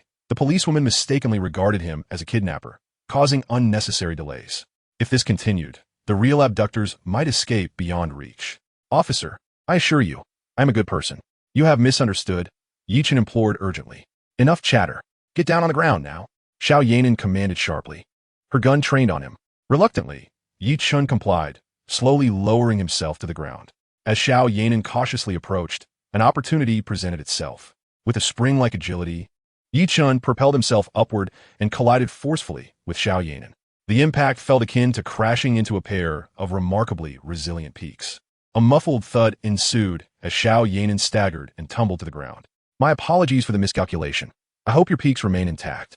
Yichen quipped before swiftly kicking her handgun aside. In a flash, Yichen freed his hands from the handcuffs and pressed down hard on Xiao Yanin. You insufferable wretch. I command you to surrender immediately. She bellowed in fury. Goodbye, resilience, Yichen retorted, kicking open a small door beside the alley and dashing inside. I will kill you. Xiao Yanin, still on the ground, could scarcely fathom Yichen's sudden assault, feeling a searing pain in her chest. She seized the nearby handgun, aiming at Yichen's back and frantically pulling the trigger. Click, click. The firing pin clicked, but no bullets discharged. Here you are, a big-chested, brainless woman. Yichen taunted before vanishing from sight. Stop, you wretched man. Xiao Yanin screamed, her temper flaring as she scrambled to her feet in pursuit. Yet, she could not keep up with Yichen, who darted away like lightning, following the trail left by the sinister cult. After what felt like an eternity of winding paths, Yichen finally arrived behind a towering courtyard wall. The imposing structure loomed over 3 meters high, adorned with moss-covered green tiles, exuding an air of foreboding. An iron gate at the back was firmly locked. To avoid alerting the cultists within, Yichen opted against the main entrance. Utilizing his internal energy, he scaled the wall and leaped down. As he landed, a foul wind assaulted him. Two Tibetan mastiffs erupted from the shadows, their deafening growls echoing as they bared their menacing fangs, lunging at his throat. Chapter 65. A Pack of Beasts. These Tibetan mastiffs were formidable and fearsome, akin to miniature bulls, possessing immense attacking power. Even the fiercest wolves of the steppe would flee at the sight of such beasts. Had it been anyone else, they would have been swiftly torn apart by the two mastiffs. However, Chen was a skilled practitioner, quick to react. With a low shout, he struck the heads of the mastiffs with two swift blows. With a sharp crack, the sound of bones shattering echoed as Chen's palm crushed the head of the Tibetan mastiff. The two dogs stiffened, one collapsing to the ground, convulsing beyond salvation. Chen glanced up and spotted the outpatient building of the People's Hospital not far away. Ah, so this is the grand mansion across from the People's Hospital? Suddenly, Chen realized his location. This mansion was the ancient property he intended to purchase. He understood now why the estate exuded such a sinister aura. Having seen 6 owners perish, it appeared that these malevolent cultists had taken refuge here, establishing a secret stronghold. These nefarious beings would certainly not allow the mansion's owner to uncover their secrets, hence the murders to silence any witnesses. The children they had abducted were likely hidden within these walls. Following the footprints on the ground, Chen hastened his pursuit. Soon, he arrived at the center of the mansion, standing before a 3-story villa. Chen's penetrating gaze quickly scanned the interior. After searching for a while, he found not a single soul within the villa. Where could these cultists have vanished? There were no signs of them in any of the rooms. Could they be hiding underground? Just as Chen's vision was about to delve below, he suddenly caught sight of a figure clad in black emerging from a basement room. Aha! The entrance is right there. Those scoundrels are indeed hiding in the basement. Today, I shall dismantle your lair. In a flash, Chen darted forward. The black-clad figure was startled by Chen's sudden entrance and opened his mouth to scream. Without hesitation, Chen struck, delivering a blow to the figure's neck. The man crumpled, collapsing to the floor. Chen then unleashed a punch to the man's dantian, shattering it completely, ensuring he would never practice evil again. The man let out a muffled groan of pain before losing consciousness, his life force nearly extinguished. Ignoring the fallen figure, Chen charged down the basement entrance. The stairs led downward, and the basement proved to be expansive, containing a dozen rooms. One room was illuminated. Chen silently approached, using his penetrating gaze to peer inside. In that room sat an elderly man dressed in black, flanked by 3 others in similar attire. This old man was Gu Qingxian, an elder dispatched by Fan Jinshuan, the leader of the Jiangchang branch of the cult, tasked with gathering spirit children. After several days of searching, they had finally assembled 10 spirit children. Tonight, these 10 would be secretly transported to the mountain cave of the cult deep in the mountains, to be sacrificed in a sinister ritual. Everyone remained on high alert. Once the 10 spirit children were dispatched, their mission would be complete, and they could finally rejoice. Gu Qingxian sighed with relief, gazing at his 3 subordinates. Elder, the 2 girls we captured didn't last long before perishing. Should I go out and fetch a few more to enjoy ourselves?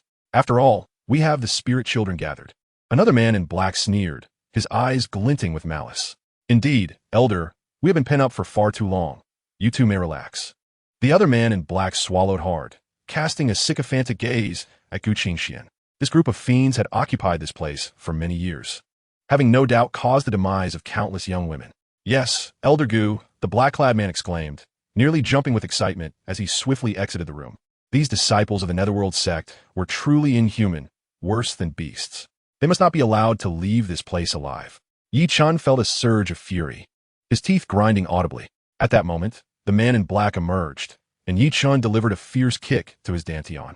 With a flick of his finger, Shaoqing soared through the air, transforming the man into a fiery ball, engulfed in flames. The man let out a horrific scream, writhing on the ground. This startled the others. Not good, we've been discovered. Gu Qingxian exclaimed in shock. With a resounding crash, Chen kicked the door open and charged in. Who are you? Gu Qingxian gasped, recognizing the menacing young man who had entered. The elder's aura and murderous intent surged dramatically. In an instant, Gu Qingxian produced a shimmering blue poison dagger.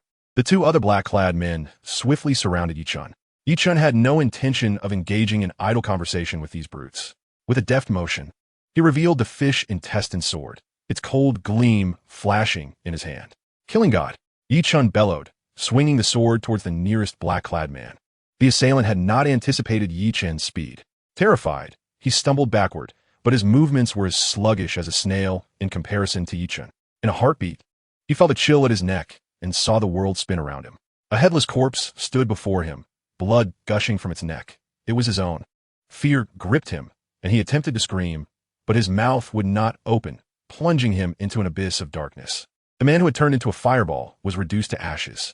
"I will kill you," Gu Qingxian roared, witnessing Yi Chen eliminate his two subordinates without hesitation, sending him into a furious rage. The elder brandished his blue poison dagger, emitting a piercing shriek, its foul scent reminiscent of a venomous snake striking. Aimed at Yi Chen's throat. The dagger was coated with a lethal toxin. A mere scratch on Yi Chen's skin would spell his instant demise. As the elder moved, the black-clad man behind him grinned maliciously and raised his hand. Dozens of dark, swirling poison needles shot toward Yi Chen's back like a torrential storm.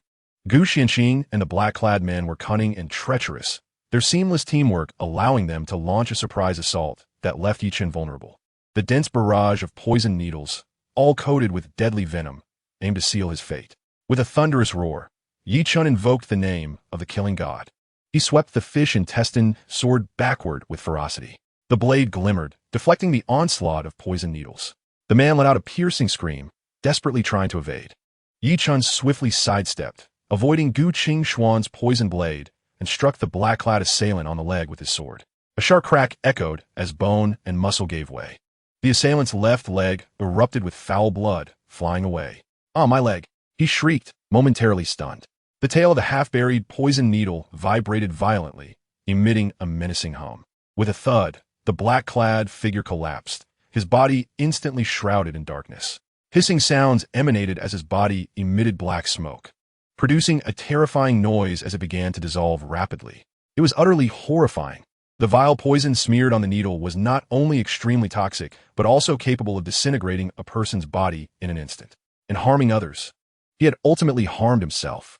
In the blink of an eye, the black-clad man was reduced to a puddle of black liquid. Observing this transformation, Yi Chen coldly snorted and turned to face Gu Qingxian. "Demon of the underworld sect, reveal your name."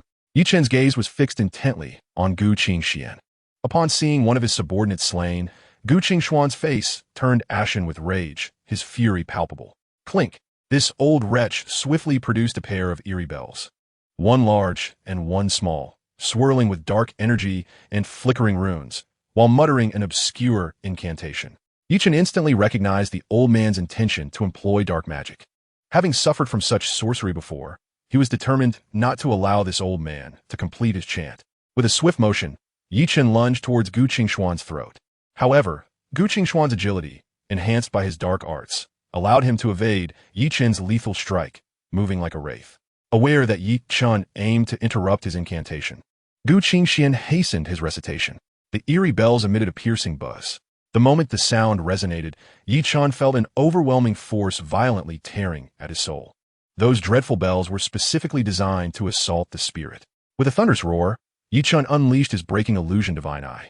A resounding boom erupted as two brilliant golden beams shot from his eyes, striking the bell in Gu Qingxuan's grasp. With a deafening crash, one of the smaller bells was shattered by the radiant light, while the larger bell remained unscathed.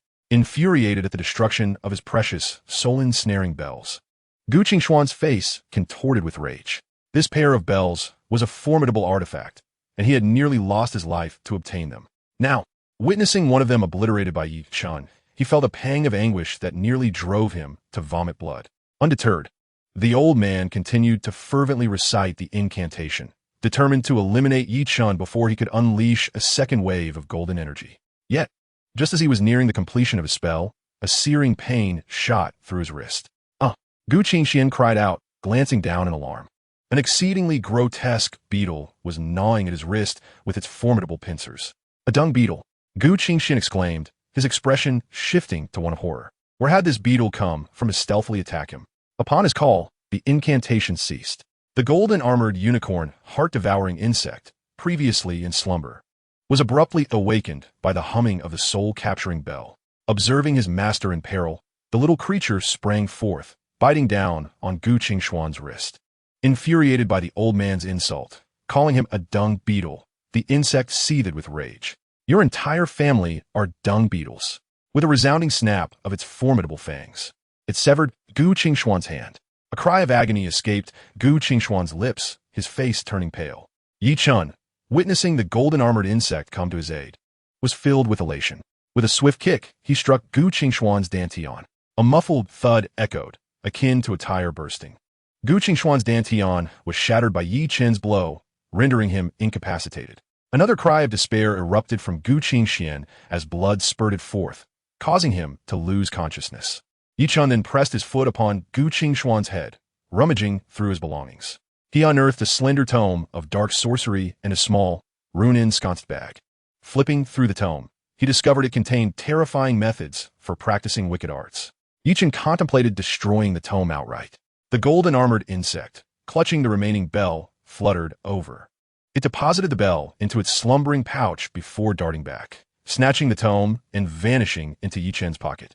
What could this little creature desire with both items? Was the golden-armored insect intending to utilize the soul-capturing bell? Yi Chen chose to set aside thoughts of the insect for the moment and cautiously opened the rune-adorned pouch. What treasures lay within? Upon opening the pouch, he spilled out 5 energy orbs radiating a formidable aura, several bank cards, a few jars, and a wooden plaque inscribed with Gu Qingshuan's name. Energy orbs, Yi Chen exclaimed, overwhelmed with joy. This old fellow possessed 5 energy orbs. What a windfall! To his astonishment, the rune-ensconced pouch effectively concealed the aura of the energy orbs, preventing it from emanating outward. Could this pouch be the legendary Qingquan bag? The Qingquan bag is a wondrous artifact carried by practitioners, possessing a unique internal space that can expand or contract, accommodating numerous items without increasing in size, making it exceedingly convenient. Yi Chun retrieved his fish intestine sword and tossed it into the pouch. The pouch remained unchanged in size. He then heaved a nearby table into it, and, as it crossed the threshold, it instantly shrank to the size of a peanut. It must indeed be a Qingquan bag. Yi Chen exclaimed. Swiftly, he retrieved the table and tossed it onto the ground, where it immediately expanded back to its original size. No wonder the old fellow could produce a large, azure poison dagger from his possession. It must have been concealed within the Qingquan bag. Yi Chen recalled the inscriptions on the steel, detailing the methods for refining and utilizing the Qingquan bag. He immediately said about the refinement process for this extraordinary artifact. 10 minutes later, the ritual was successfully completed, and the Qingquan bag became Yi Chen's treasure. Yi Chen placed his belongings into the Qingquan bag, leaving behind Gu Qingshuan's identity card and bank card, while the remaining items were incinerated by his flames. With the Qingquan bag secured, Yi Chen placed his foot upon Gu Qingshuan's nose. Chapter 67. One's own misdeeds bring ruin. The excruciating pain jolted Gu Qingshuan awake. The old man instantaneously felt a wave of weakness wash over him. This was dire. His dantian had been shattered. The destruction of his dantian signified a lifetime devoid of cultivation, rendering him a mere shell of his former self. You scoundrel! How dare you destroy my dantian? I will kill you. Gu Qingshuan's lifelong dedication to cultivation had culminated in this unbearable reality. His eyes fixated on Yi Chen, his pallor drained, his body trembled uncontrollably, his face contorting into a visage of madness, akin to a demon howling in despair. With a wide-open mouth revealing his ghastly white teeth, he lunged toward Yi Chen's calf. The old man had lost his sanity. Yi Chen's foot shifted, firmly planting itself upon Gu Qingshuan's face. If you seek death, I shall grant it. With a powerful thrust, Yi Chen's foot pressed down, producing a series of ominous cracking sounds as Gu Qingshuan's skull began to deform, on the verge of fracturing. His bloodshot eyes bulged outward, resembling dead fish, threatening to burst under the pressure. With a pained scream, Gu Qingshuan felt the stars swirl before his eyes, dizziness enveloping him. The agony snapped the old man back from his frenzy, a chilling aura of death cloaking his mind. At that moment, Gu Qingshuan sensed the specter of death looming before him. Should he continue to resist Yi Chen, his skull would undoubtedly be crushed without hesitation. A profound fear seized him, making his heart race. He immediately surrendered. Better to live in shame than to die in pride. Even the lowly ant clings to life, and Gu Qingshuan, in his old age, had no desire for death. Spare me, he bellowed, his voice hoarse in desperate pleas. Had the old man not cried for mercy, Yi Chen might have held a modicum of respect for his tenacity. Yet, now reduced to a coward, Gu Qingshuan earned Yi Chen's disdain. Despite his contempt, Yi Chen had no intention of killing him. The old man had become a favorite incapable of further misdeeds. Yi Chen still needed Gu Qingxian to lead him to the children they had abducted. If you wish to avoid death, take me to the children you kidnapped. Yi Chen commanded coldly. All right, they are all imprisoned in the innermost room. Please release your foot, or I shall be crushed. Gu Qingxian capitulated entirely. Yi Chen lifted his foot and barked, hurry and lead me. Struggling from the filthy waters, Gu Qingxian began to guide Yi Chen toward the deepest chamber. After passing through 3 doors, Yi Chen sensed a chilling, mournful aura emanating from one of the rooms. The corridor instantaneously turned frigid, as a sinister wind began to swirl around them. A swirling mass of eerie black mist surged wildly from the chamber, within which the anguished souls of young women, bloodied and with faces contorted in rage, emitted piercing howls as they lunged toward Gu Qingxian with the swiftness of lightning. These tormented spirits were the very victims whose lives had been cruelly extinguished by Gu Qingxian and his accomplices. Now, having had their protective enchantments dismantled by Yi Chen, Gu Qingxian found himself bereft of any safeguard. No longer terrified of the wretched Gu Qingxian, the opportunity for vengeance had finally arrived. In an instant, the vengeful spirits encircled Gu Qingxian, savagely tearing at him. Help! Gu Qingxian shrieked in terror, attempting to flee as he was besieged by the relentless spirits. Yet, the old rogue barely managed a few steps before he collapsed to the ground. With a sickening crunch, the vengeful souls tore him into countless fragments. The chilling sound of their ghastly feasting echoed through the air as a living man was devoured, leaving not a trace behind. This horrific scene left Yi Chen utterly astounded. Truly, one reaps what one sows. Yi Chen had initially contemplated sparing Gu Qingxian, but he could hardly anticipate that the vengeful spirits, victims of the old scoundrel, would rend him apart. Such is the law of karma. The heavens observe our deeds. Does mercy befall anyone? As Yi Chen employed his piercing gaze to peer deeper into the chamber, a shiver ran down his spine, cold sweat trickling down his brow. Beneath the room lay his cellar, packed to the brim with the remains of young women. My heavens!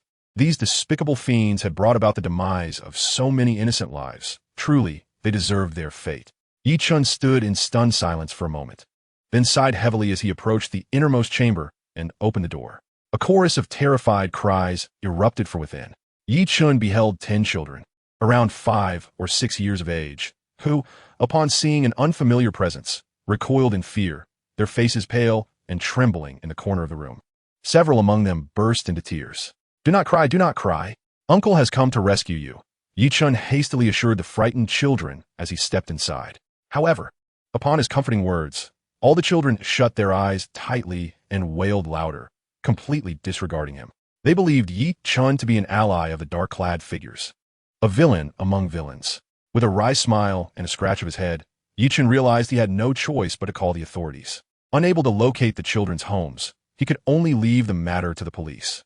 After thoroughly searching the cellar, he found no one else besides a solitary cultist, whom he had knocked unconscious. Yi Chen stowed away Gu Qingxuan's poison dagger and meticulously erased any evidence that could implicate him, awaiting the arrival of the police. Meanwhile, Xiao Yanan, who had pursued Yi Chen but failed to catch him, leaned against a wall, panting heavily, her face a shade of fury. You wretched fiend, do not let me catch you. If I do, I shall make you pay dearly for your transgressions. Once the police reinforcements arrived, Xiao Yanan immediately commenced a search of the surrounding area. After a brief while, she received orders from above. A report was made to the authorities regarding the discovery of a missing child, the remains of a young woman, and a kidnapper at the ancient Ming Dynasty residence.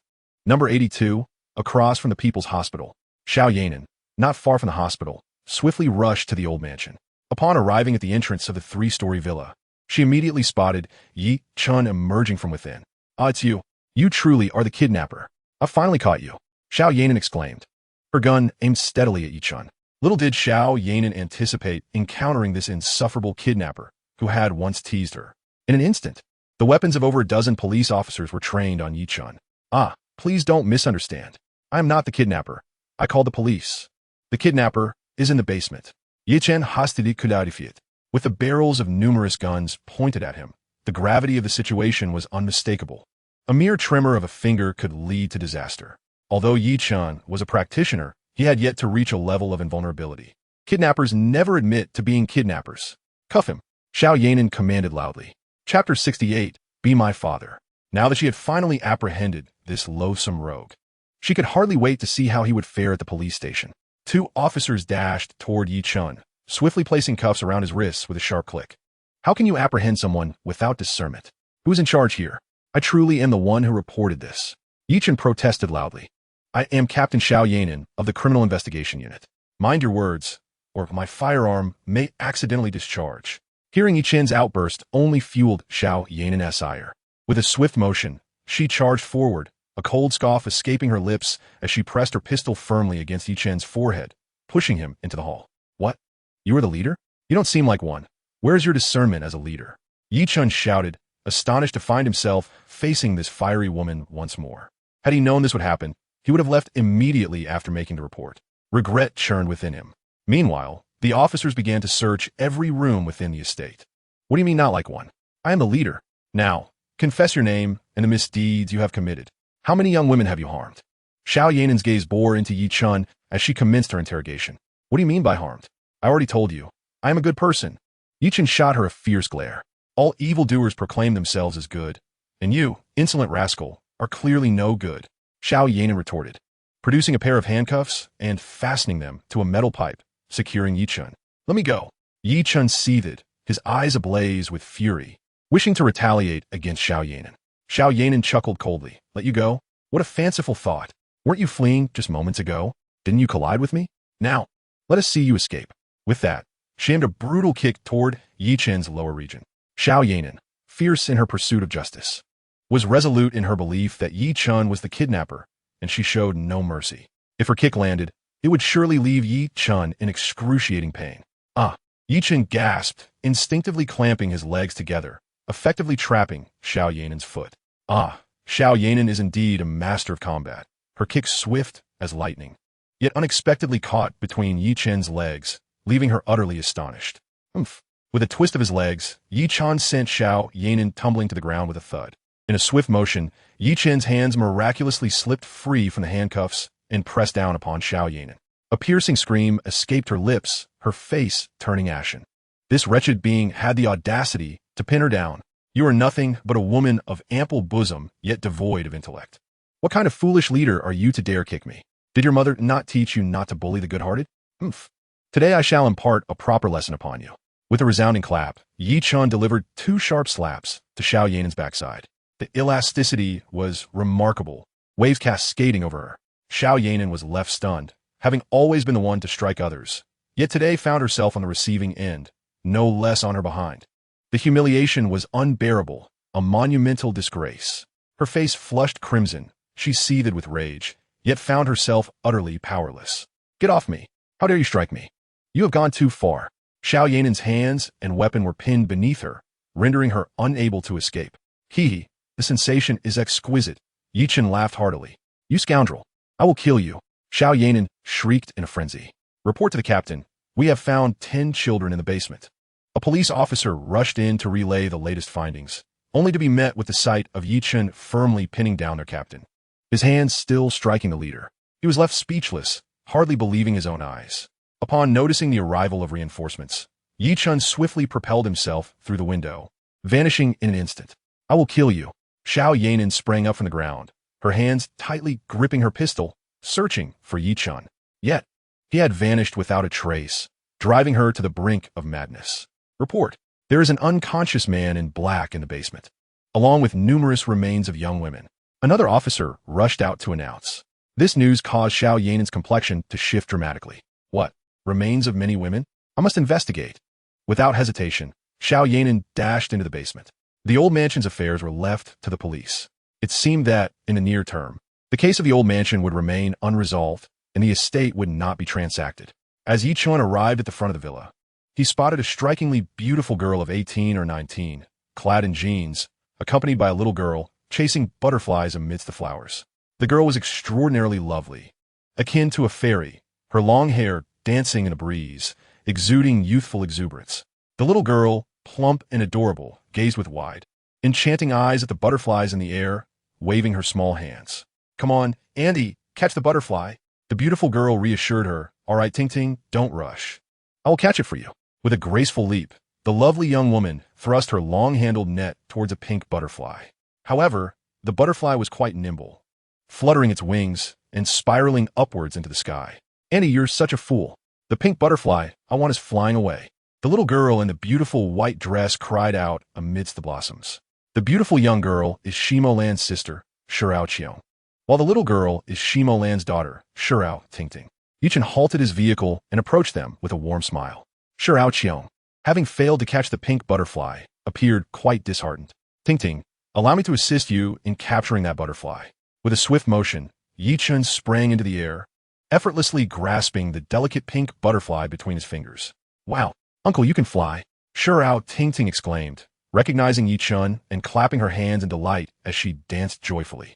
Shirao Qiong gazed at Yichen soaring above, her beautiful eyes sparkling with admiration. Yichen was indeed an expert. He gently descended before Shirao Tingting, lifting her into his embrace. Here, that's the butterfly for you. He placed the butterfly into Tingting's tiny hands. With her sparkling eyes fixed on Yichen, Tingting asked, Uncle, if we catch this little butterfly, will its mother come looking for it? Yichen chuckled at her innocent question. Certainly, the butterfly mother will seek her little one. Then let us release the butterfly, so its mother can find her child and not be sad. Tingting's earnest gaze lingered on Yichen. He affectionately patted her head, replying, then let us set it free. All right.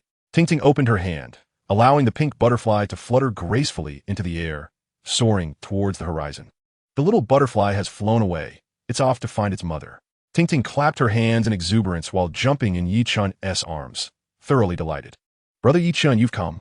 Shirao Qiong greeted him with a warm smile. Shirao Qiong, why haven't you gone to school? Yichen inwaited. Brother Yichen, today is Sunday, Shirao Qiong replied with a chuckle. Yes, uncle, I didn't attend kindergarten today either, Tingting chimed in cheerfully. Today is indeed Sunday. I completely lost track of time, Yichen admitted, having forgotten the day. Uncle, could you possibly be my father? I long for a father. Tingting extended her small hands, cupping Yichen's face, her clear, expectant eyes gazing up at him. Chapter 69. Following Yichen. Yichen was utterly unprepared for Tingting's request for him to be her father, leaving him momentarily stunned. He had long suspected that Tingting was not Shimo Lan's biological daughter. Why would Shimo Lan, an unmarried woman, choose to adopt Tingting? This question had lingered in his mind without resolution. He gently patted Tingting's head, smiling as he asked, Tingting, why do you wish for me to be your father? Tingting looked at him with her big eyes, her little lips pouting, and her eyes began to glisten with tears. Oh, Tingting, don't cry, Yichen exclaimed, suddenly flustered. It's not good to make a little one cry. Wah, Zhang Xiaohu from our class always bullies me, calling me a wild child without a father. If you become my father, he won't call me that anymore, Tingting sobbed. Yichen comprehended the situation. Tingting had been bullied at kindergarten. Oh, I see. Please don't cry. Tingting, I promise to be your father. He looked at her tear-streaked face, feeling a deep pang of compassion. Oh, uncle, are you truly willing to be my father? The little girl quickly stifled her sobs, her tear-filled, misty eyes fixed on Yichen. Of course, I would be delighted to have a lovely and obedient daughter like Tingting, Yichen replied with a smile, gently patting Tingting's little head. Oh, how wonderful. I have a father now. I have a father. Tingting exclaimed joyfully, dancing in Yichen's embrace, her cheeks still glistening with tears. Father, father, she cried out, stretching her little arms around Yichen's neck, unwilling to let go. Yichen felt a warmth surge in his heart, his own eyes moistening. Standing to the side, Shi Xiaoqiong could no longer hold back her tears. Brother Yichen has such a kind heart. I hope my sister can marry him, she thought. However, their grandfather wished to marry her sister off to the Feng family. Yichen held Tingting tightly in his arms. What are you two doing? He asked. Yichen, you're here, came the voice of Shi Mulan from afar. Yichen looked up to see Shi Mulan gracefully approaching along the winding path adorned with blooming flowers.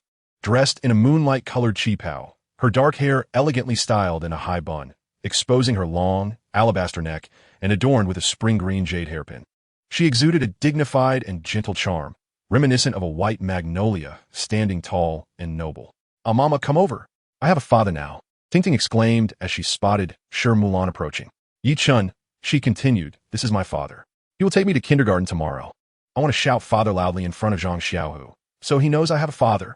Ting proudly clutched Yichen's neck, puffing out her little chest and lifting her chin in delight. I see. Shi Mulan finally understood Tingting's intention. The little girl had acknowledged Yichen as her father to assert herself against Zhang Xiaohu at kindergarten. Yichen, she said, How about you take Ting Ting to kindergarten tomorrow morning? Certainly. I will take Ting Ting, he replied. By the way, their essay gathering tonight. Would you accompany me? Sure, Mulan asked softly. Of course, I will accompany you. Yi Chun answered readily, not inquiring about the nature of the gathering, recognizing that Sure Mulan genuinely desired his presence. Sure Mulan opened her arms. All right, Mama, Ting Ting said as she released Yi Chun and nestled into Sure Mulan's embrace. Goodbye, father. Don't forget to take me to kindergarten tomorrow, she reminded, waving her small hand once more. I won't forget, Yi Chun smiled, waving back. Goodbye, brother Yi Chun, Sure Xiaoqiong said, waving as she followed her sister toward Villa number 9. Sister, are you going to marry Feng Dingsheng? Sure Xiaoqiong asked in a hushed tone. Sure Mulan shook her head. No, I want tea. I also oppose your marriage to Feng Dingsheng. But what if grandfather forces you to agree? Sure Xiaoqiong looked at her sister with concern. Sure Mulan replied firmly. No one in this world can compel me to do something I dislike. Not even grandfather. Sister, I support you. Sure Xiaoqiong nodded, wrapping her arm around Sure Mulan's waist. Suddenly, Sure Xiaoqiong leaned closer to Sure Mulan's ear with a playful grin, whispering, Sister, do you have feelings for brother Yi Chen? Sure Mulan was taken aback and shot a glare at her sister, retorting, such matters are for adults. You, as a child, should not pry. Sister, what do you mean by child? I am 18 this year. Sure Xiaoqiong replied, mischievously, winking. If you don't like brother Yi Chen, I shall take a liking to him myself. Ah, you are in your crucial final year of high school. You cannot be in a relationship, Sure Mulan admonished her sister with a fierce look. Deep down, Sure Mulan was aware that her sister was intentionally probing her feelings. With a cheeky smile, Sure Xiaoqiong continued, So, does that mean you do like brother Yi Chen? If you do, go after him. I shall support you. Sister, look, brother-in-law is still watching you. It seems he likes you too. She teasingly referred to Yi Chun as her brother-in-law. Sure Mulan paused for a moment, then glared at her sister. You silly girl, do not speak recklessly. Sure Xiaoqiong stuck out her tongue and laughed. Yes, sister, I will refrain from such talk. Yi Chun observed as Sure Mulan and her sister walked away before he entered the villa. Oh, you have advanced to the 10th level of Qi gathering? Yi Chun exclaimed in astonishment upon seeing Sure Ling. The speed at which she had progressed was truly remarkable. She had achieved the 10th level of Qi gathering, with the next stage being Golden Sea Realm, while he himself was only at the 4th level of Golden Sea Realm. Sure Ling quickly responded, Yes, brother Yi Chun, I have reached the 10th level of Qi gathering. The little Peiyuan Dan you gave me is truly effective. Thank you, brother Yi Chun. She expressed her gratitude earnestly. Yi Chun smiled and replied, There is no need to thank me. This is the result of your hard work. After saying this, he took out 2 energy orbs and placed them in Sure Ling's hands, which emanated a powerful energy fluctuation. Ah, energy orbs, Sure Ling gasped, her expression shifting dramatically. Such precious energy orbs. Brother Yi Chun had gifted her too. Yi Chun gently patted Sure Ling on the head, saying, These 2 energy orbs will allow you to enter the Golden Sea Realm. Sure Ling carefully stored the orbs and quietly said, Thank you, brother Yi Chun. Yi Chun then retired to his room, settling onto the sofa. What gathering was Sure Mulan attending this evening? Why did she wish for him to accompany her? He decided to set those thoughts aside for now and continue his training. He would find out later in the evening. As he sat cross-legged, consuming a small Peiyuan Dan, he resumed his cultivation. Not far away, atop a mountain, Wu Tuding's eyes were fixed intently on Yi Chen's villa, filled with disbelief. Energy orbs, a congenital spirit body. Wu Tuding was astounded. How could Yi Chun possess energy orbs? That girl in white was a congenital spirit body. Every girl Yi Chun interacted with possessed an extraordinarily rare physique. This girl in white, Wu Tuding must have her. Chapter 70. The Divine Hammer of Creation. Wu Tuding's eyes turned red as he involuntarily swallowed hard. This old fellow was waiting for an opportunity. Once Yi Chun left, he would seize Sure Ling. Yi Chun had continuously consumed 2 small Peiyuan Dan, finally elevating his power to the 6th level of the Golden Sea Realm. Yi Chun felt his entire Dantian transform into a radiant golden hue, with his true energy surging like a tumultuous ocean, generating towering waves filled with formidable power and overwhelming pressure. Within this vast sea of Dantian, a vague, grain-sized, embryonic golden elixir began to take shape. Below the realm of the Golden Sea lies the Golden Elixir Realm. Once Yi Chen's Dantian solidifies the Golden Elixir, his combat prowess will ascend to new heights. Suddenly, a tremor emanated from the stone tablet within Yi Chen's sea of consciousness, revealing the second move of the creation divine palm. The second move of the creation divine palm has finally manifested. Yi-chan was instantly overwhelmed with excitement and joy. The creation divine hammer. The second move is an earth-shattering fist technique. Is a fist technique considered a palm technique? This stone tablet truly defies all conventions. The creation divine hammer possesses immense destructive power. A single strike can annihilate everything. Yi-chan immediately began to comprehend this technique. Buzzing. Half an hour later, Yi-chan's fist emitted a resonant hum, and arcs of golden lightning flickered across its surface. A violent aura capable of obliterating everything filled the entire room. Yi-chan dared not experiment with the creation divine hammer within the confines of the room, fearing it might collapse the entire villa. As dusk gradually descended, Yi-chan stood up, donned a stylish branded suit, and exited the room. "Brother Yi-chan, you look so handsome in a suit. Are you going out?" exclaimed Shi, who was busy inscribing talismans. She quickly stood up. The table was adorned with an array of powerful talismans, each radiating a formidable aura, which astonished Yi-chan. Shi skill in talisman inscription was now on par with his own. This little girl possesses remarkable talent. Am I only handsome in a suit? It seems I look good in anything. Yi-chan puffed out his chest and winked. Puffed. Shi couldn't help but laugh. "Brother Yi-chan, you truly lack humility. Are you going out on a date?" she asked playfully. "My sister Mo-lan has invited me to a gathering," Yi-chan replied, making his way to the underground garage. Brother Yi-chan, do you like Sister Mo-lan?" Shi inquired, her big eyes sparkling with curiosity. Yi-chan paused for a moment. A graceful figure flashed through his mind. Su Yanran. Beep. Yi-chan drove his Maybach towards Villa No. 9. As he arrived, he spotted Shi Mo-lan, elegantly dressed in an evening gown, smiling at him. Noble and graceful, she was truly beautiful. Yi-chan parked the car in front of Shi Mo-lan and got out to open the door for her. "Mo-lan, you look absolutely stunning today, like a regal queen. Please step inside," Yi-chan said, bowing slightly in a gesture of invitation. Shi Mo-lan was amused by Yi-chan's charm and replied with a smile, "I have no desire to be a queen. I am merely an ordinary woman." With that, she lowered her head and entered the vehicle. "To Chaoyang Grand Hotel," Shi Mo-lan instructed. "At your service." "Mo-lan, what kind of gathering are you attending today?" Yi-chan asked as he drove. "In Jiangcheng, there is a monthly gathering for elite young talents, akin to a matchmaking event for the youth." Shi Mo-lan's voice was barely audible. "A matchmaking event? Do the affluent really need to engage in such things?" Yi-chan's heart skipped a beat as he inquired. "Shi Mo-lan is attending a matchmaking event?" "Not entirely. The young participants must hail from the top 10 families of Jiangcheng or the offspring of officials. The ultimate goal is to foster communication among them," Shi Mo-lan murmured. Prior to this gathering, the Shi and Feng families had already conferred with one another. The Shi family intended to betroth Shi Mo-lan to the future heir of the Feng family, Feng Dekang's grandson, Feng Dingsheng. Although Feng Dingsheng was not a debauched scion, he possessed a ruthless and cunning demeanor. Shi Mo-lan harbored a deep-seated aversion towards the treacherous Feng Dingsheng, believing that a man should embody integrity and heroism.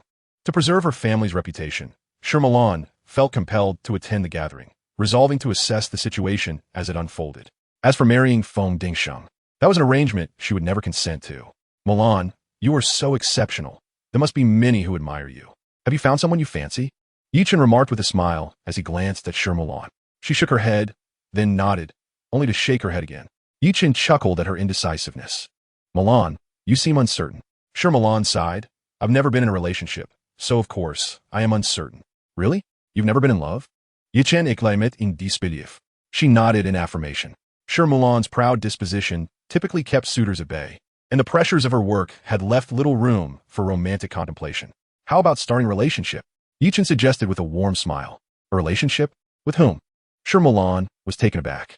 Yi-chan replied playfully, "Whoever you like, pursue that person."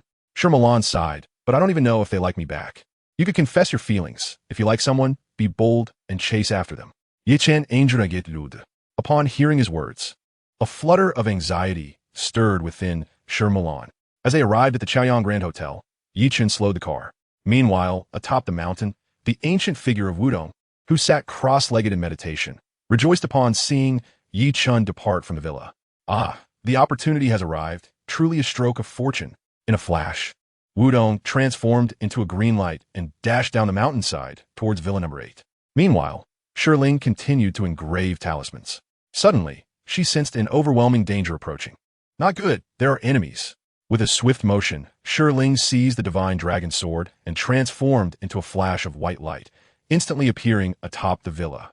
She beheld a bizarre green light rushing towards her like a tempest. Within that green light stood a menacing elder clad in Southeast Asian attire, wielding a peculiar staff, his pale eyes radiating a demonic ferocity. Shi Ling let out a cold snort and raised her hand. Two talismans, crackling with lightning, surged forth, propelled by blinding arcs of electricity towards Wudong. Wudong, moving with incredible speed, fixed his gaze intently on the villa. He could never have imagined that Shi Ling would suddenly appear on the roof of the villa and hurl two potent thunder fire talismans at him. Boom! Boom! These talismans struck the green light of Wu Totem like bolts of divine thunder, causing a cataclysmic explosion.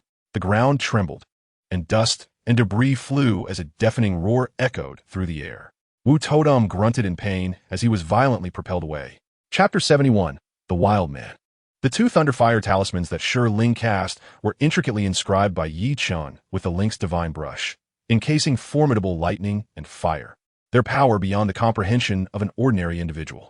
Wu Totem, the old coot, was entirely unprepared for Shi Ling's unexpected assault from the rooftop, and his singular focus on capturing her rendered him oblivious to the impending danger. By the time he recognized the threat of the talismans, it was far too late for him to evade. Boom! Wu Totem was left disheveled and covered in soot from the blast. Fortunately, his profound cultivation spared him from death, though he certainly found himself in a rather embarrassing predicament. What a misfortune! Wu Totem roared as he picked himself up from the ground, searching for the source of the attack. His piercing gaze landed upon Shi Ling atop the roof. Ah, so it is you, that wretched girl, daring to ambush me. I shall capture you. With a furious howl, Wu Totem's body surged with green light, transforming into a bolt of green lightning as he charged toward Shi Ling. However, as he reached the front of the villa, he inadvertently triggered the formation laid by Yi Chen. With a resounding boom, it was as if a thunderclap had erupted in the sky. Several terrifying arcs of lightning, as thick as a finger, hissed and shrieked as they struck Wu Totem. He let out a chilling scream, sent flying like a torn sack, crashing to the ground. Wu Totem, now in a panic, scrambled to his feet. On a bright sunny day, where did that thunder come from? Not far away, patrolling security guards in their vehicle were approaching rapidly, realizing that help was on the way. Wu Totem knew he must retreat empty-handed. Today he had attempted to catch a chicken, but ended up losing a rice grain instead. His face darkened with rage as he limped away into the woods. Shi Ling on the roof did not pursue Wu Totem. The clever girl sensed the formidable aura radiating from him. It was not worth the risk. With a swift motion, she descended from the roof and hurried into the living room. What was that commotion just now? It sounded like thunder. Xie Yulan emerged from a room. Shi Ling quickly replied, Mom, it's possible they are blasting nearby.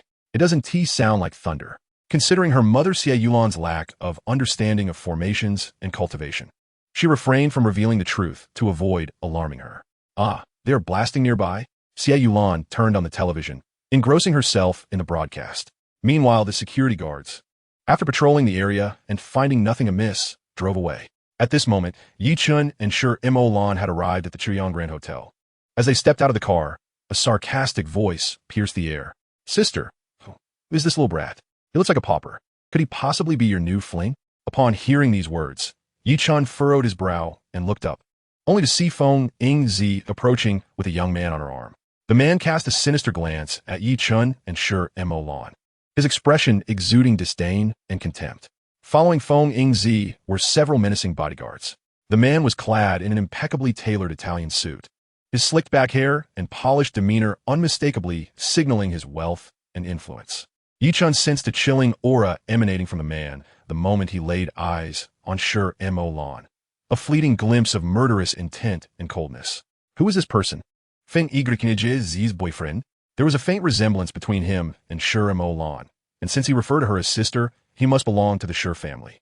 But why did this scoundrel exhibit such lethal intent upon seeing Shi Lan? Unbeknownst to Yi Chun, the man was Shi Lan's cousin, Shi Yongji, the eldest son of Shi Dingjia.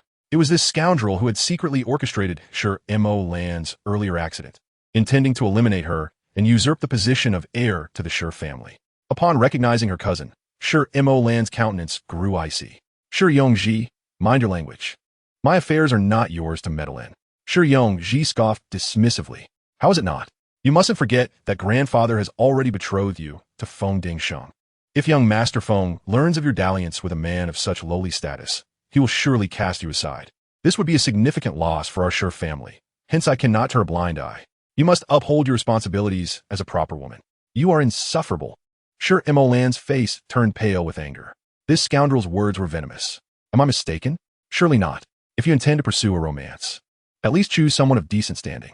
Associating with such a worthless pauper tarnishes our family's reputation.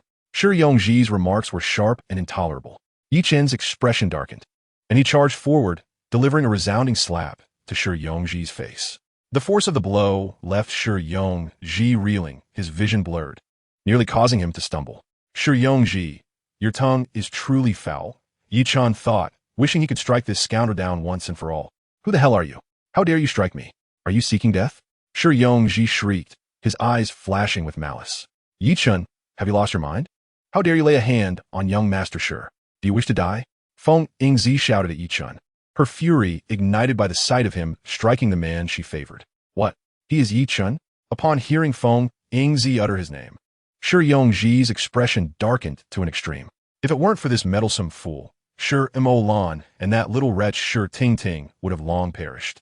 The heir to the Shi family would have been none other than me, Shi Yongji. How dare you sabotage my affairs? I shall devise a means to ruin you.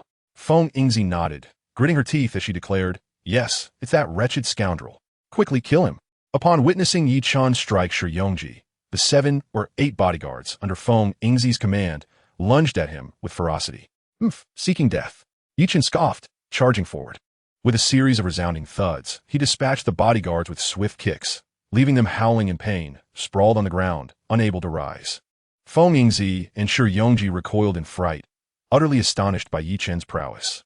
The 7 or 8 bodyguards lay incapacitated, unable to get back on their feet. Casting a fierce glance at Feng Yingzi and Shi Yongji, Yi Chen coldly ordered, get lost and do not let me see you again. With that, he took Shi Mulan's hand and strode towards the Grand Hotel. The revelation that Feng Yingzi harbored feelings for Shi Yongji weighed heavily on Shi Mulan's heart. She sensed trouble brewing. Feng Yingzi was the granddaughter of Feng Dekang, the patriarch of the foremost family in Jiangqing.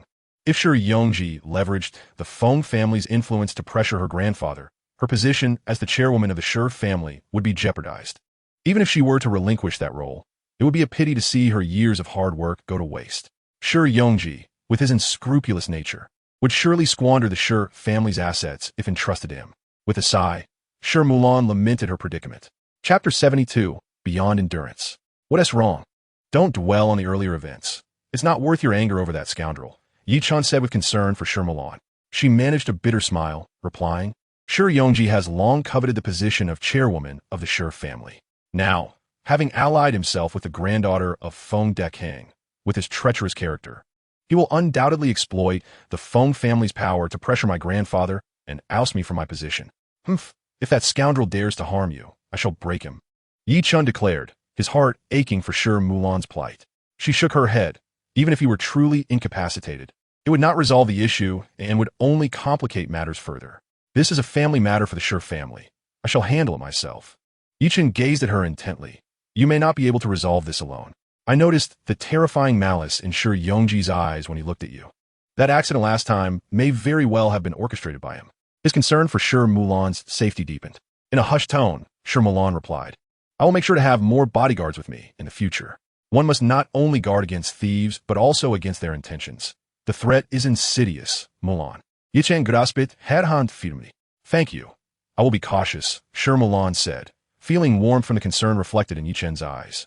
Keep these close, Yi Chen said, producing 2 talismans and placing them in Shi Mulan's hand. Having begun her cultivation, she could sense the potent energy emanating from the talismans. Thank you, Yi Chen, she said, accepting the talismans and stowing them away. The 2 entered the elevator, while Shi Yongji, watching their retreating figures, harbored a sinister, venomous glare, reminiscent of a viper. Shi Mulan, Yi Chen, today marks your demise. With these words, Shi Yongji began dialing Feng Dingsheng's number. Brother Feng, I bear unfortunate news. Just now, I witnessed your Shi Mulan holding hands with a young man named Yi Chen, engaged in laughter and intimate conversation, appearing quite affectionate. After uttering this sentence, Shi Yongji hung up the phone, fully aware that his words alone were sufficient to ignite the volatile temperament of Feng Dingsheng. As the heir to the Feng family, Feng Dingsheng was the beloved grandson of Feng Dekang, the patriarch of the most prominent family in Jiangxing.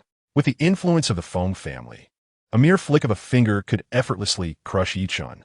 Haha, once Feng Dingsheng learns of Shimo Lan's association with Yi Chun, he will undoubtedly erupt in fury. Yi Chun is as good as dead. Yi Chun and Shimo Lan arrived at the grand hall where the gathering was held. The hall was spacious and radiant, illuminated by brilliant lights. Numerous handsome men and beautiful women raised their glasses of red wine, engaging in polite conversation. A server approached, carrying a tray filled with red wine. Yi Chun graciously took a glass and offered it to Shimo Lan. Thank you. Shimo Lan, blessed with natural beauty, exuded an extraordinary elegance after her cultivation. As she entered the hall, all eyes turned towards her. So beautiful! The gaze of men followed Shimo Lan with fervent warmth, hoping she might notice them.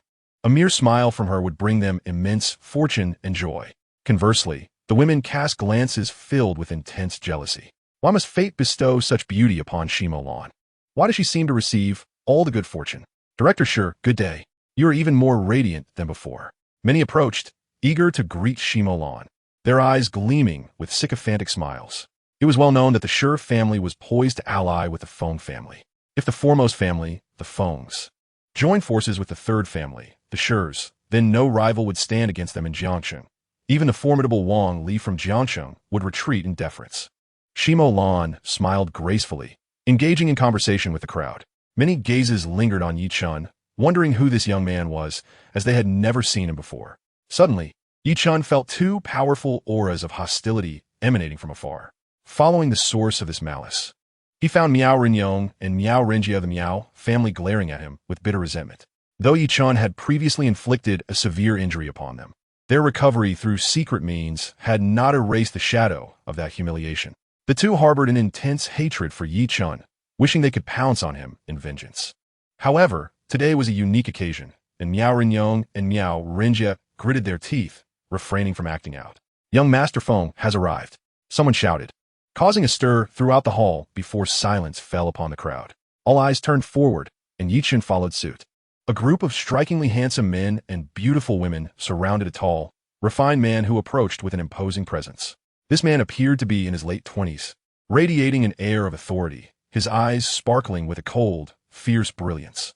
However, his somewhat high cheekbones and thin lips detracted slightly from his otherwise handsome visage. The individual in question is Feng Dingsheng, the eldest grandson of Feng Dekang. Feng Dingsheng had arrived some time ago, seated in the VIP room awaiting the presence of Shi Molan. He had long been captivated by Shi Molan's beauty. However, her haughty demeanor kept her at a distance, leaving his affections unreciprocated. This left Feng Dingsheng feeling frustrated and unfulfilled. Recently, the head of the Shi family, Shi Kunlun, surprisingly proposed a union between their families, intending to marry off Shi Molan to Feng Dingsheng. Upon receiving this news, he was elated as if caught in a dream. Today presented an opportunity. He had prepared a bouquet of fresh roses and candles, ready to propose to Shi Molan. However, a phone call from Shi Yongji ignited a furious blaze within him, as he discovered that the woman he cherished was openly displaying affection with another man. It was common knowledge that Shi Molan belonged to him, and her blatant betrayal felt like a public humiliation. Feng Dingsheng could not allow himself or the Feng family to suffer such disgrace. His countenance darkened with rage, and he immediately dispatched people to investigate all information regarding Yi Chun. Soon after, he emerged with his entourage. Both Yi Chun and Shi Molan noticed Feng Dingsheng. At that moment, was struck by the sight of the elegantly dressed Shi Molan. His eyes gleamed with a flash of intense desire. Having encountered countless individuals and engaged with numerous women, he found himself utterly perplexed by Shi Molan, just as she seemed poised to become his. Another had intruded upon his intentions. This situation was intolerable for Feng Dingsheng. Shi Molan harbored a deep disdain for his greedy, selfish, and arrogant nature. Yet for the sake of her family's interests, she could not overtly disregard him and chose to maintain her distance, though her inner feelings towards him were far from affectionate.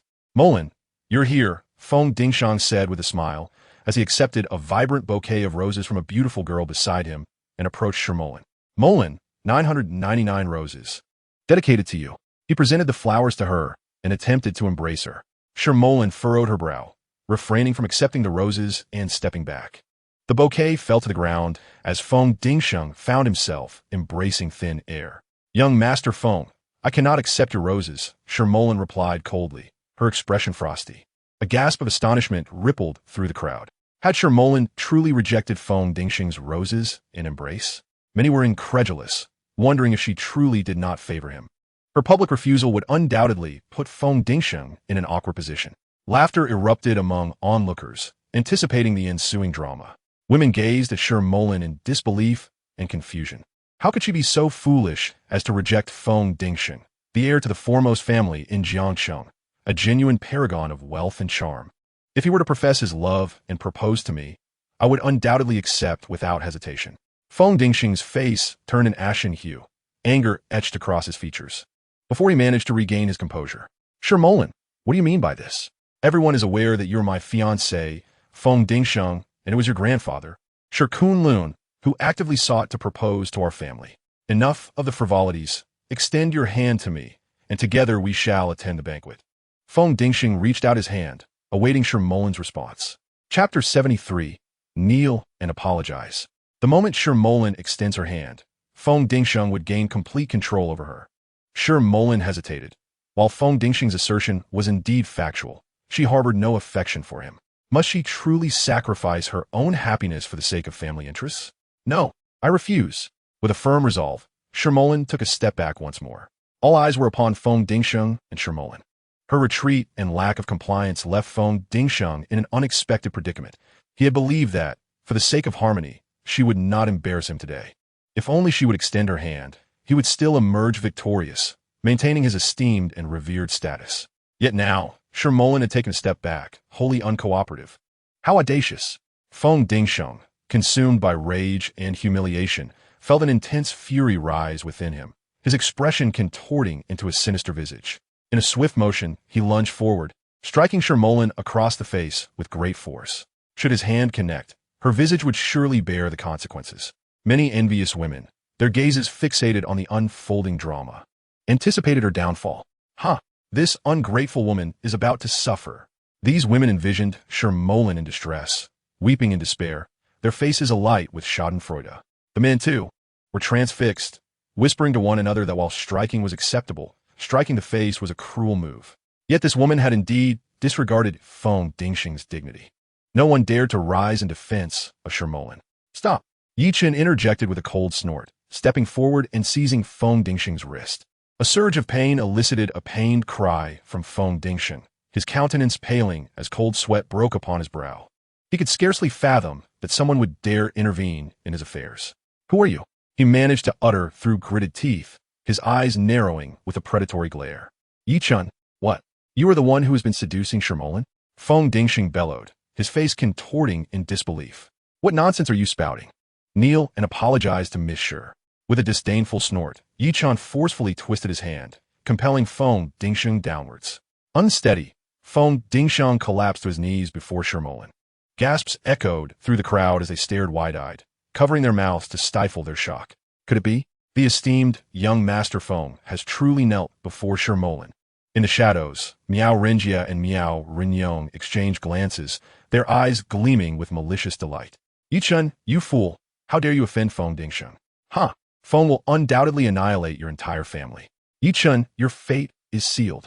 As Shermolin witnessed Yi Chen's fearless defense on her behalf, a wave of gratitude washed over her, filling her heart with warmth. Thank you, Yi Chen. Feng Yingzi and Shi Yongji have arrived at the hall. The two immediately spotted Yi Chen, who had grasped Feng Dingsheng's hand, compelling him to kneel and apologize to Shermolin. Shi Yongji was instantly elated, reveling in the moment. It seems a confrontation has indeed ensued. Yi Chen, you have publicly humiliated Feng Dingsheng. The Feng family will undoubtedly seek retribution. Your demise is imminent. Do not bully my elder brother. Feng Yingzi shrieked, rushing towards Yi Chen, her sharp nails aimed at his face. Yi Chen, with a swift motion, seized Feng Yingzi's wrist and flung her aside. Cease this. Release my young master. A cold voice interjected as a figure clad in black stepped forward. The elder emanated a formidable aura, his eyes glinting with a chilling intensity as they fixated on Yi Chen. Qiu Lao, eliminate this scoundrel, Yi Chen. Upon seeing the arrival of Qiu Hongshan, who was covertly guarding him, Feng Dingsheng immediately cried out in desperation. Xiao Hongshan, a grand martial master, had been employed at great expense by Feng Dekang to serve as Feng Dingsheng's protector. Xiao Lao, Yi Chen has dared to strike my elder brother. You must obliterate him. Feng Ingzi screamed in a frenzy. D. Xiao Hongshan bellowed, launching a punch aimed squarely at Yi Chen's head. As Yi Chen observed the elder's fist hurtling towards him, he scoffed and swiftly maneuvered Feng Dingsheng in front of him as a shield. Ah! Xiao Hongshan gasped in shock as Feng Dingsheng intercepted Yi Chen, hastily retracting his fist. In an instant, Yi Chen delivered a powerful kick to Xiao Hongshan's chest. With a resounding thud, Xiao Hongshan's body soared through the air like a ragged sack, crashing to the ground. You insignificant insect, dare to resort to trickery? I shall end you. Xiao Hongshan screeched as he scrambled to his feet, charging at Yi Chen once more. Yi Chen coldly replied, You are no match for me. Step aside. I will kill you. Xiao Hongshan roared, his fist cutting through the air with a piercing shriek as he struck at Yi Chen again. Yi Chen retaliated directly. Krizi Shun Divine Hammer. Yi Chen sought to test the power of the creation divine hammer he had just mastered. With a swift motion, he unleashed a golden lightning arc from his fist, crashing it violently against Xiao Hongshan's blow. With a resounding crack, accompanied by the sound of shattering bones, Xiao Hongshan emitted a piercing scream as his fist was shattered by the force of Yi Chen's creation divine hammer. A collective gasp echoed among the spectators. Is Yi Chen truly this formidable? They murmured in disbelief, witnessing him send the Feng family's elite flying while breaking his opponent's fist. Yi Chen scoffed, Feng Dingsheng. Do you have any reinforcements? Bring them forth quickly. I suspect they are nothing more than empty vessels. Feng Dingsheng's countenance turned ashen upon witnessing Yi Chen's prowess in dispatching Xiao Hongshan. He had never anticipated Yi Chen's formidable strength. Feng Dingsheng's gaze fell upon the two young men who had accompanied him, one named Ma Wu, the son of the deputy leader Ma Chuanting, and the other Mu Rongha, the offspring of Mu Ronghao, the leader of the ancient martial alliance of the 7 provinces of Jiangnan. These two individuals accompanied Ma Chuanting to Jiangcheng for leisure. Feng Dingsheng was responsible for hosting them, indulging in food and drink. Now that Feng Dingsheng has been assaulted, Ma Wu and Murong, he feel embarrassed to ignore the situation. Yi Chen, you truly court death. Release my friend at once. Ma Wu and Murong, he rush toward Yi Chen, each aiming a punch at him. These two, accustomed to flaunting their authority within the ancient martial alliance, are utterly oblivious to their own insignificance. They have trained in martial arts, and many experts within the alliance defer to them, leading them to believe they are the kings of the world. Get lost. Yi Chen, unfamiliar with Ma Wu and Murong He, retaliates with a swift kick that sends both of them sprawling. With 2 dull thuds, Ma Wu and Murong He are hurled backward, emitting cries of agony. Originally intending to defend Feng Dingsheng, they find themselves on the receiving end of a beating. How dare you strike me? You are truly asking for death. Kill him. Murong He, struggling to rise from the ground, bellows at the bodyguards he brought along. Chapter 74, a challenge issued. Kill him. Kill this bastard. Ma Wu joins in the fray, shouting madly. A group of 7 or 8 bodyguards, wielding rubber batons, rushes at Yi Chen, roaring in fury. Yi Chen's eyes glint with cold light as he scoffs. A bunch of blustering fools. He kicks Feng Dingsheng aside and charges forward. With a flurry of blows, the bodyguards find themselves battered and bruised, howling in pain as they collapse to the ground. Yi Chen strides toward Ma Wu and Murong He, disdainfully inquiring, Who are you? Recognizing their own bodyguards laid low, the 2 men retreat in fright. As Yi Chen approaches, their faces turn pale. Another beating might leave them bedridden for weeks. You don't come any closer. I am Ma Wu, son of Ma Chuanting, the vice president of the ancient martial alliance of the 7 provinces of Jiangnan. This is Murong He, son of the alliance leader, Murong Hao. You bastard. If you dare to strike us today, you are as good as dead. Be wise and apologize at once. I am magnanimous and will overlook this, considering your ignorance. Otherwise, our ancient martial alliance will annihilate your entire family and eradicate your lineage. Ma Wu stammers, revealing his arrogance and intent to exploit his family's influence to intimidate Yi Chen, hoping to compel him to yield. Yet he miscalculates.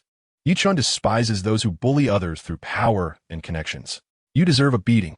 Yi Chen delivers a kick that sends Ma Wu crashing to the ground, his foot landing on Ma Wu's thigh. A sickening crack echoes as Yi Chen shatters Ma Wu's leg. Ah, you bastard. My leg is broken. I will kill you. Ma Wu wails, trembling in agony. Oh, weren't you the one threatening to exterminate my family and lineage? Yi Chun retorts, delivering another kick that breaks Ma Wu's other leg. Ah! Ma Wu screams, succumbing to unconsciousness. A mere fool dares to be arrogant. Yi Chun gazed disdainfully at the unconscious Ma Wu. A collective gasp escaped the lips of those present, their expressions shifting dramatically. How ruthless Yi Chun was, having actually shattered Ma Wu's legs. Did he not fear retribution from Ma Chuanting? Feng Dingsheng observed Yi Chun, a violent twitch manifesting at the corner of his mouth. Yi Chun was indeed a formidable individual. Knowing full well that Ma Wu was the son of Ma Chuanting, he still chose to break his legs. A clear act of defiance against Ma Chuanting. The latter had already declared intentions to eliminate both Yi Chun and Li Batian. It appeared that these two families were on an irreconcilable path. Ah, how delightful it would be to witness the ensuing chaos. Yi Chun's eyes glinted with a frosty light as he approached Mu Ronghe. Ah, Yi Chun, you audacious fool, blind to your own demise. You dare to break Ma Wu's legs? The ancient martial alliance will not let you go. Your death is assured, and your family shall not escape unscathed.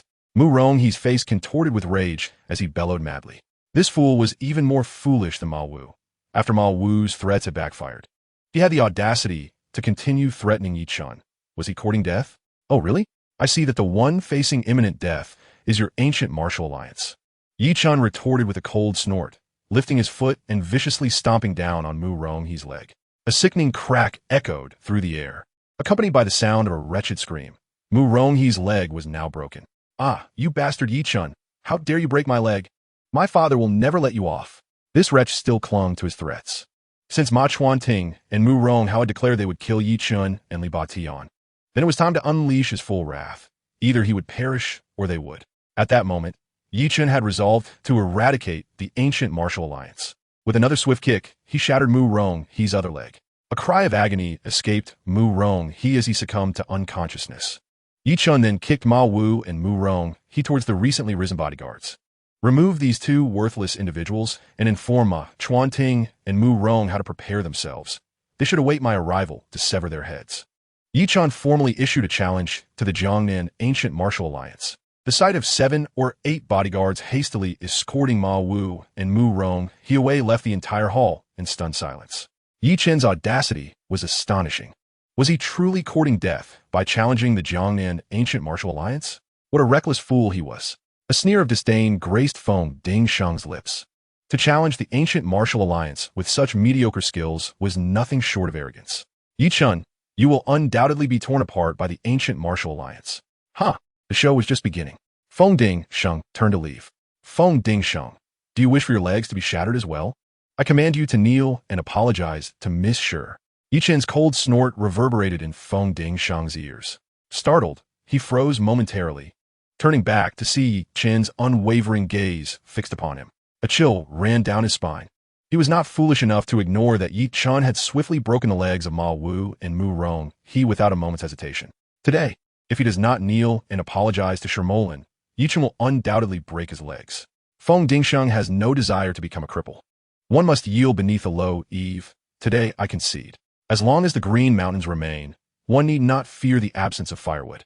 There will be an opportunity to settle both old and new scores.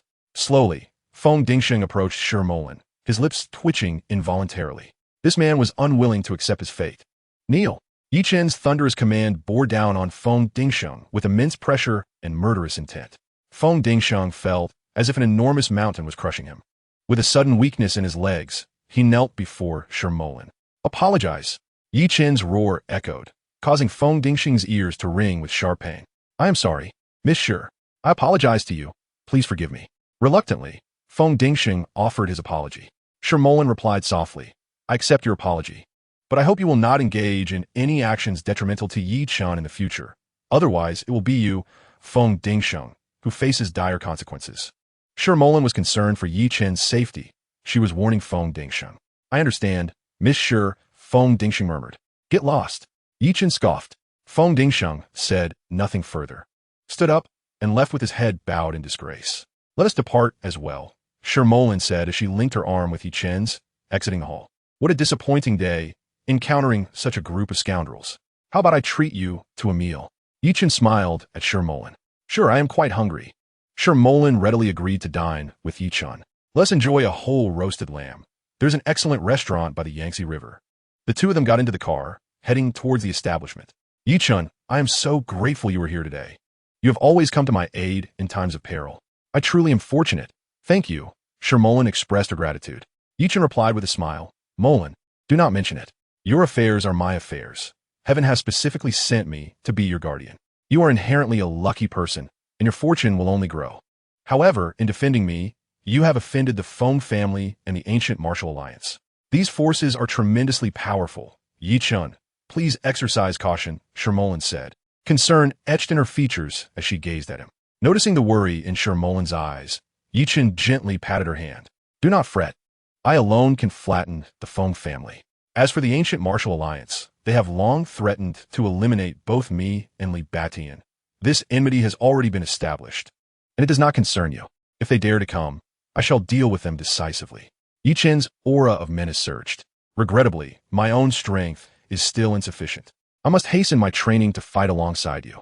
Shermolan reached out and grasped Yi-chun's hand tightly. Here, this is for you, Yi-chun said, producing the remaining 3 energy orbs and placing them in Shermolan's hand. What is this? Such a powerful surge of energy. Shermolan exclaimed in astonishment. This is an energy orb. It will assist you in rapidly enhancing your strength, Yi-chun explained softly. Ah, so this is an energy orb. Thank you, Yi-chun, Shermolan said, her eyes sparkling with excitement as she tucked it away. The energy pearls are exceedingly precious and difficult to obtain. Yet, Yi-chun unexpectedly bestowed upon her 3 of them. The weight of this gesture is profound. In Jiangsheng, at the Feng family estate, Feng Dingsheng was reporting to his grandfather, Feng Dekang, regarding the incident at the Chaoyang Hotel. What did you say? Shermolan publicly rejected you, and that fellow named Yi-chun actually laid hands on you? In the hall, Feng Dechang's beard bristled with rage, his face turning a deep shade of anger. Yes, grandfather, that despicable Shermolan is ungrateful, publicly humiliating our Feng family. And she has even entangled herself with that pretty boy, Yi-chun. That scoundrel Yi-chun, relying on his martial prowess, forced me to kneel and apologize to Shermolan. Had I refused, he would have broken my legs. This time, our Feng family has suffered a great loss. I too feel I have brought disgrace upon you due to my inadequate training, Feng Dingsheng said, his head bowed, gritting his teeth, his entire body trembling. In his lifetime, Feng Dingsheng had never experienced such a significant setback. It is not entirely your fault. For now, enduring this humiliation to preserve your safety is a wise choice. I am familiar with Yi-chun. He is merely a swindler posing as a doctor. His audacity cannot go unpunished, Feng Dekang replied, his heart softening upon seeing his grandson's remorse, reluctant to lay further blame. In Zheng Tiankuai's room, having previously encountered Yi-chun, Feng Dekang's first impression was not favorable. Indeed, grandfather, I have investigated. It is this scoundrel, Feng Dingsheng seethed. Where is Xiao Hongsheng gone? Was he not secretly protecting you? Feng Dekang inquired loudly. What did you say? Xiao Hongsheng was defeated by Yi-chun? This revelation left Feng Dekang astounded. How is that possible? Xiao Hongsheng is a formidable martial artist. Grandfather, the Yi-chun possesses remarkable fighting skills.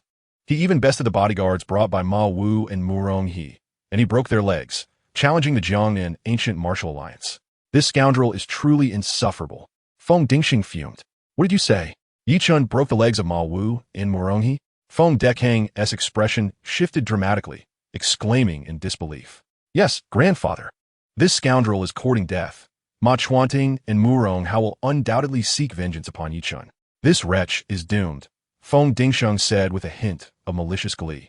Haha, Dingsheng, fortune smiles upon us. Let us remain passive for now.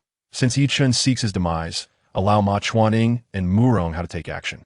We shall wait and reap the benefits, Feng Dekang schemed, having seized considerable territory and business from the ancient martial alliance after eliminating its former leader, Qin Zhiwu, and Yuan Sifeng.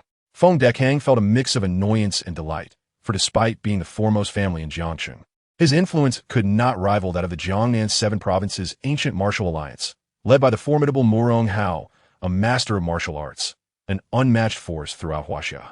Feng Dekang dared not confront a master.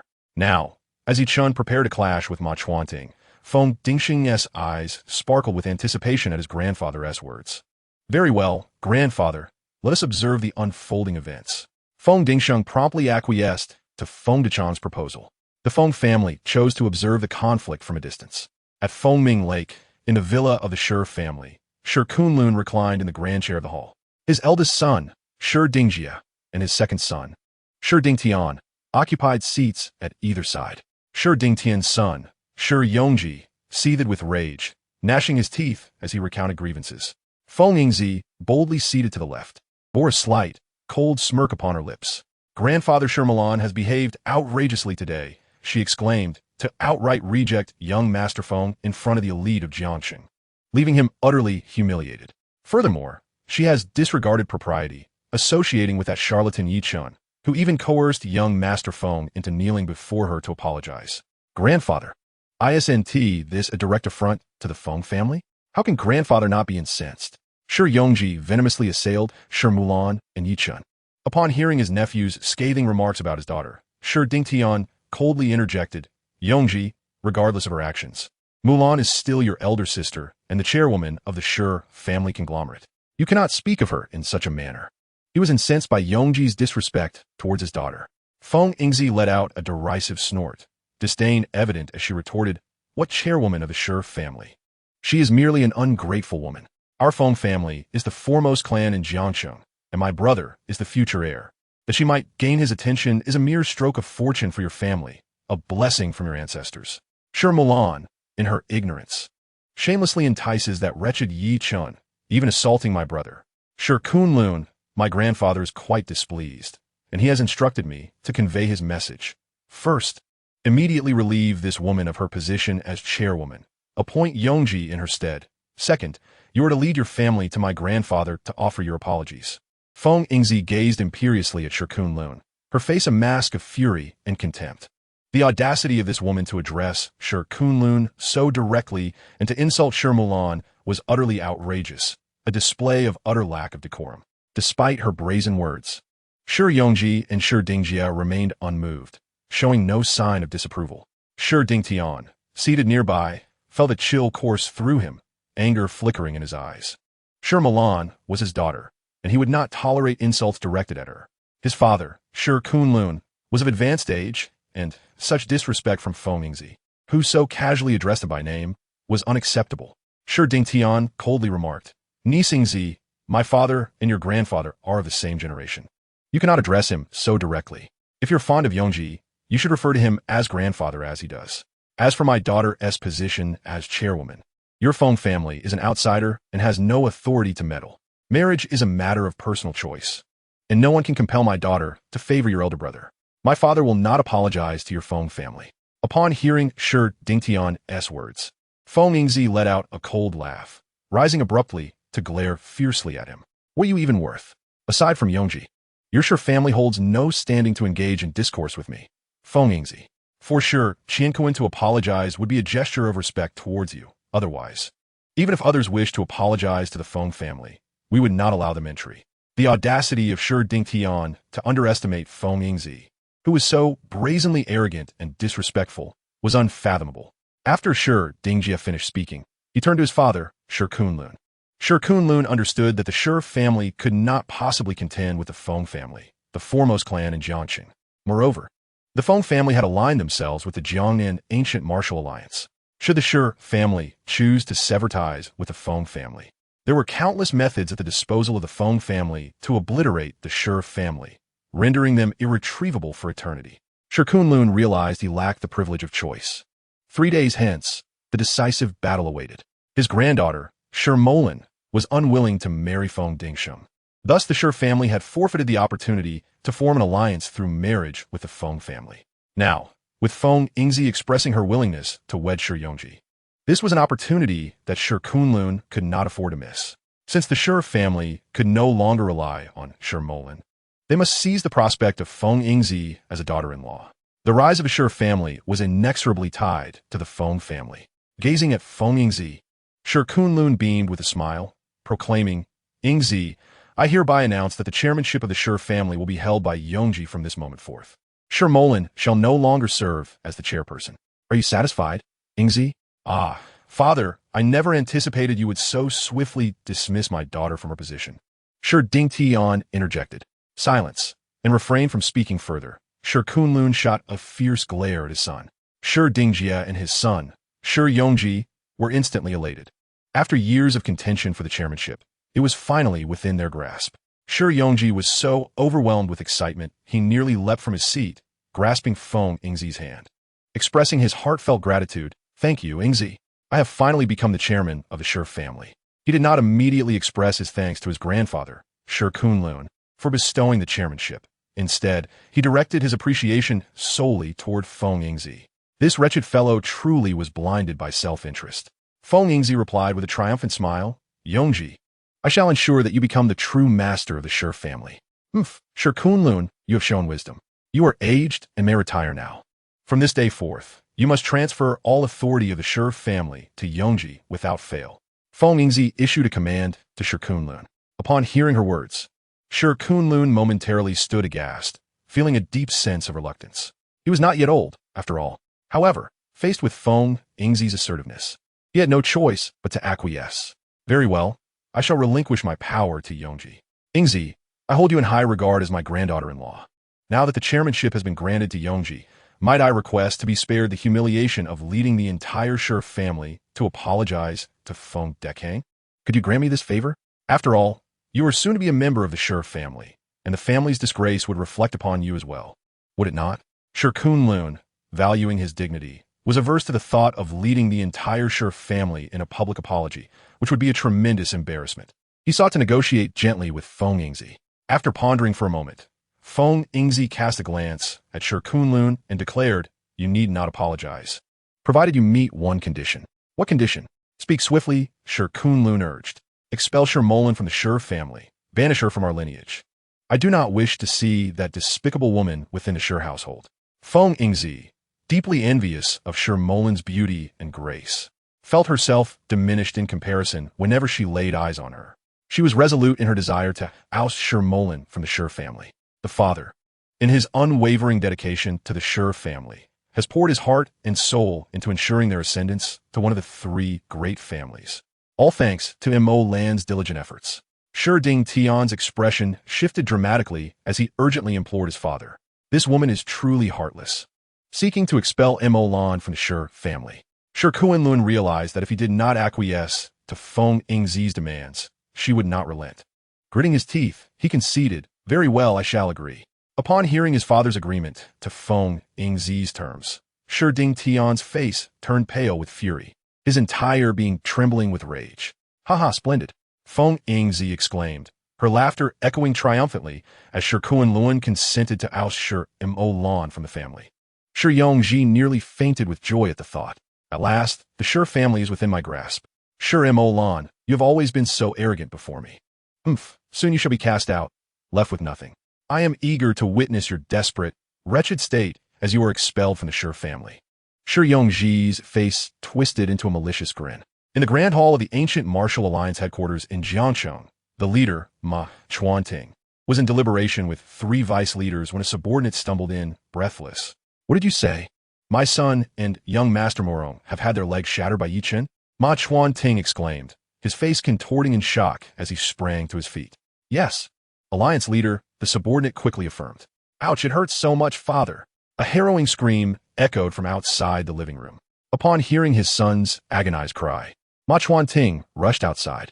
Before he could reach the threshold, two stretchers were brought in by his subordinates. "What has happened to you, Ma Wu?" Ma Chuanting's face blanched as he beheld his son, covered in blood. "Father, avenge me. That scoundrel Yi Chen has shattered my and young Master Morong's legs. You must annihilate his entire family." Ma Wu cried out, his face ashen with pain. Ma Wu recounted, "Young Master Morong and I attended the Jiangcheng Elite Exchange Conference. That rascal Yi Chen bullied Feng Ding Sheng, and we intervened.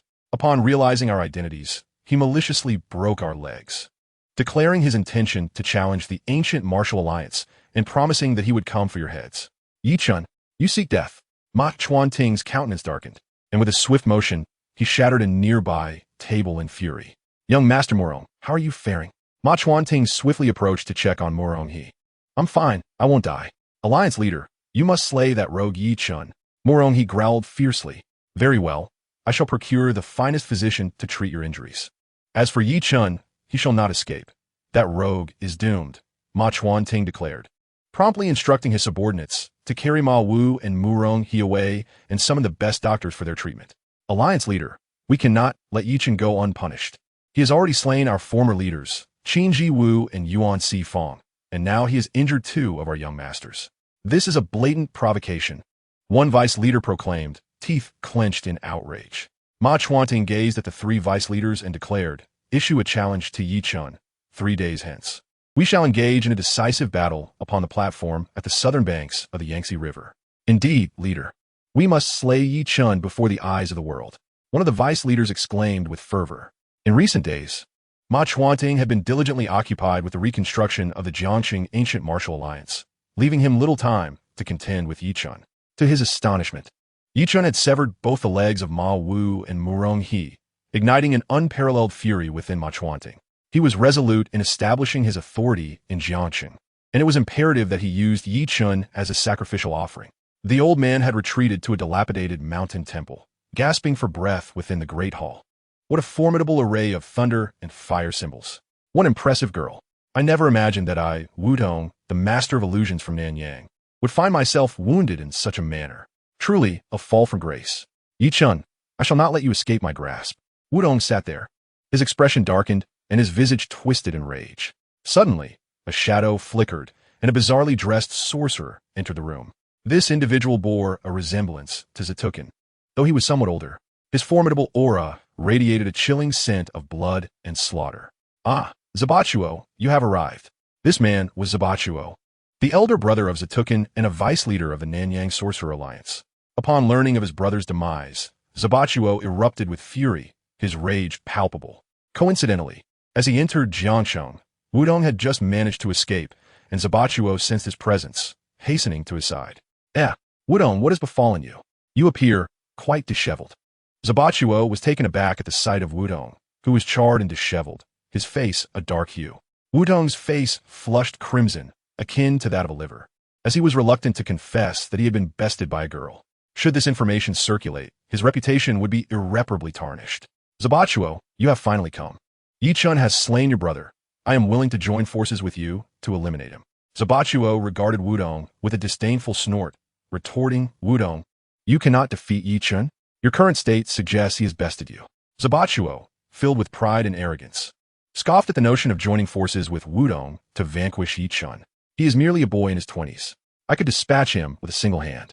Wudong's expression turned icy, and a sneer formed within. This old fool was full of himself, dismissing others so easily. Let him face Chen directly. Perhaps a confrontation will temper his arrogance. With this thought, Wudong hastily added, in my eyes, Chen is but an ant. My desire to assist you in defeating him stems from our friendship. I fear for your safety. Unnecessary. I shall confront Chen at once. I can already sense his aura. With that, Zabachuo vanished from the mountain temple.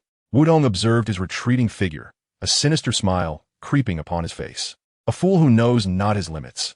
May Chen dispose of you swiftly. The old man is going to assassinate Chen, and now presents a perfect opportunity for me to capture Chu Shirhan. Although the girl in white is formidable, I doubt Chu Shirhan will pose much of a challenge.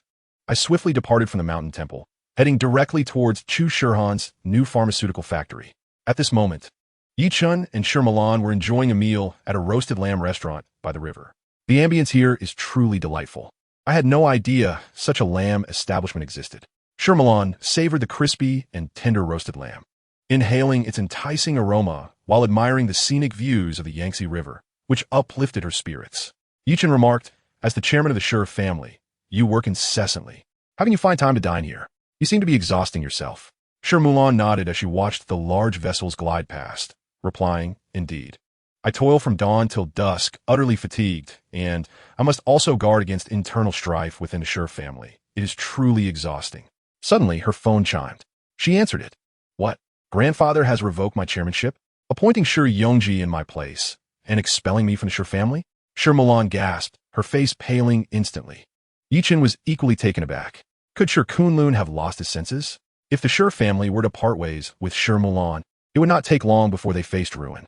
That good-for-nothing Shir Yongji lacked the capability to uphold the Shir family. Shir Mulan sighed, feeling a mix of bitterness and sorrow. Grandfather is truly heartless. The Shir family's business conglomerate, which Sher Milan had painstakingly built over the years, had propelled the Sher family into the rank of the third most prestigious family in Jiangxing. Now, her grandfather had turned his back on her, appointing the wastrel Sher Yongji as chairman and banishing her from the family.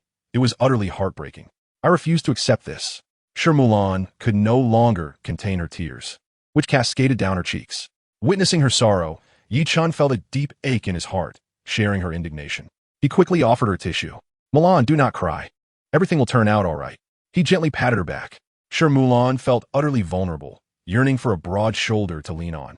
She collapsed into Yi Chen's embrace, weeping freely. "Do not weep. Your grandfather must have been coerced by the Feng family, leading him to revoke your chairmanship. Once I deal with the Feng family, your grandfather will reinstate you." Yi Chen swiftly reassured her. "Yi Chun, it is not the chairmanship that concerns me. Sher Yongji lacks the competence to manage the Sher family's affairs, and I fear the family will perish under his stewardship, rendering all my efforts futile." Sher Mulan sobbed softly. "Mulan, I fully comprehend your feelings, but worrying now will not help. Why not come and assist me as the chairman of my pharmaceutical company?" Yi Chun suggested quietly. "Has your pharmaceutical company reopened?" Sher Mulan lifted her face. "Yes, my pharmaceutical company is set to reopen. It only lacks a chairman." Yi Chun extended his hand, using a tissue to wipe her tear-stained cheeks. Sher Mulan blushed, gently pressing his hand down as she whispered, "I can manage myself." "Does your pharmaceutical company have a flagship product?" Sher Mulan dried her tears, raising her head to inquire. Her face resembled a weeping flower, prompting her to try this mask. "A mask?" "Indeed, this is our pharmaceutical company's latest herbal product, a beauty-enhancing facial mask." Yi Chun gently wet a mask and placed it delicately on Sher Mo Lan's face. Her heart raced. "Ah, it feels so cool," exuding a refreshing chill. "It's like a gentle spring breeze, quite astonishing," Sher Mo Lan remarked. "You must wait 10 minutes before removing it. Only then will you witness the results." Yi Chen smiled. "It feels delightful, so comfortable against my skin," she added, lightly patting her cheeks. Yi Chun chuckled. "My mask requires no padding. It will completely dissolve any blemishes, blackheads, and wrinkles, ensuring you appear several years younger. Like an 18-year-old maiden." Sher Mo Lan whispered, "You're boasting. Your mask isn't made from some miraculous elixir. By the way, is this the only product?" Yi Chun produced a jade vial containing a scar healing ointment, saying, "There's also this miraculous healing remedy. Let me show you its effects." In a flash, he swiftly cut a small incision on his hand with a knife, blood oozing from the wound. "Ah, Yi Chun!" Sher Mo Lan gasped in shock. Yi Chun quickly applied the scar healing ointment, and as soon as it touched the wound, it astonishingly began to heal, ceasing the bleeding. In the blink of an eye, the injury vanished without a trace, leaving no scar behind. "How extraordinary!" Sher Mo Lan exclaimed, grasping Yi Chen's hand and staring in disbelief at the formerly wounded area. Yi Chen remarked, "Once these two products are produced and introduced to the market, I assure you they will become highly sought after." Sher Mo Lan responded, "The efficacy of your scar healing ointment is remarkable. If exported to war-torn countries, it could save countless lives on the battlefield." Her kind-hearted nature led her to think of using this medicine for humanitarian purposes. Yi Chen nodded. "Indeed, this medicine works wonders for bleeding and healing on the battlefield, which is why the Ouyang family's influential medical group in Yanjing wishes to exclusively distribute my ointment." The Ouyang family's esteemed medical group. Sher Mo Lan gasped in astonishment. Chapter 78. The Colorful Silkworm Divine Goo Worm. "Yes, are you familiar with the esteemed medical group?" Yi Chen inquired. "Of course, I know the esteemed medical group. It is the foremost traditional Chinese medicine group in Huaxia. If this group partners with us, our scar healing ointment will undoubtedly sell well both domestically and internationally," Sher Mo Lan said excitedly. She could hardly believe that Yi Chun had ties to the Ouyang family, one of the most powerful families in Yanjing. Yi Chun's pharmaceutical company was destined for greatness. As the time to remove the mask arrived, Yi Chen carefully peeled it away from Sher Mo Lan's face. "Let's see the results," she said, quickly retrieving her makeup box and opening the lid. A delicate, smooth, fair, and exquisite visage appeared in the compact mirror. "Ah!" Sher Mo Lan gasped at her reflection, scarcely believing her eyes. Is the beauty in the mirror truly oneself? The skin appears exquisitely delicate, a flawless alabaster with a hint of rosy hue, reminiscent of exquisite jade. The once pronounced dark circles have vanished entirely, and the blemishes flanking the nose have also disappeared. The entire visage radiates vitality, glowing with a healthy, rosy sheen. My goodness, this facial mask is extraordinary. Sure Mo Lan, brimming with excitement, widened her eyes in utter astonishment. Yi Chen chuckled, surprised, aren't you? I must tell you, this is merely a standard mask. I'm also developing an essence version and an enhanced premium essence version. Is this truly just a standard mask? What will your essence and enhanced premium versions achieve? Will they transform an 80-year-old into an 18-year-old maiden? Sure Mo Lan laughed. Can it genuinely rejuvenate an octogenarian into a youthful girl of 18? Surely you jest? Sure Mo Lan regarded Yi Chen with skepticism. Once I perfect it, you shall see. Yi Chen replied. I eagerly anticipate it. Sure Mo Lan said before raising her teacup to sip. Suddenly, Yi Chen noticed a peculiar shadow of a worm in Sure Mo Lan's teacup. Do not drink, he exclaimed sharply, slapping the cup from her hands. The cup shattered upon hitting the ground, sending shards scattering. Sure Mo Lan, startled, leapt to her feet. Mo Lan, look at the floor, Yi Chen instructed, pointing to the spilled tea. A vividly colored, winged creature resembling a spring silkworm writhed in the liquid. Ah! Sure Mo Lan gasped at the sight of the terrifying creature. Her face paling, trembling as if she might faint. Yi Chen swiftly enveloped her in his embrace, fingers poised to strike. With a flick, a slender needle shot forth like a flash of lightning towards the repulsive creature. The silkworm reacted with astonishing speed, flapping its wings and soaring into the air. The creature collided with Yi Chen's silver needle, astonishingly deflecting it away. What formidable creature this is! Yi Chen inhaled sharply. The silkworm emitted a shrill cry, baring its fangs and lunging for Sure Mo Lan's throat with blinding speed. Shi Montauk Lan screamed in terror. Yi Chen extended his finger, unleashing a bolt of thunderous energy. Heavenly Thunder Finger. With a resounding boom, the silkworm was struck, screeching as it was propelled away. Yet, Yi Chen's thunderous strike did not vanquish the vile creature, causing his expression to shift. It appeared a formidable adversary had arrived, one far more powerful than the previous sorcerer. A terrifying burst of colorful flames shot towards Yi Chen. This fearsome little creature could breathe fire. As the flames surged forth, the temperature in the space soared dramatically. Yi Chen's hair singed instantly. Such potent flames, he thought, retreating hastily. In a flash, a golden light and a green light darted into the fray. The fire spirit, Little Qing, and the golden-armored heart-eating insect rushed forth like lightning. With a snap, Little Qing transformed into a charming little cat, wide-mouthed, swallowing the colorful flames emitted by the silkworm. The chirping Tsitsungucheng, upon sighting the golden-armored Dujag Shushincheng, emitted a piercing shriek, trembling in fear, before hastily retreating. This Tsitsungucheng was evidently terrified of the golden-armored Dujag Shushincheng.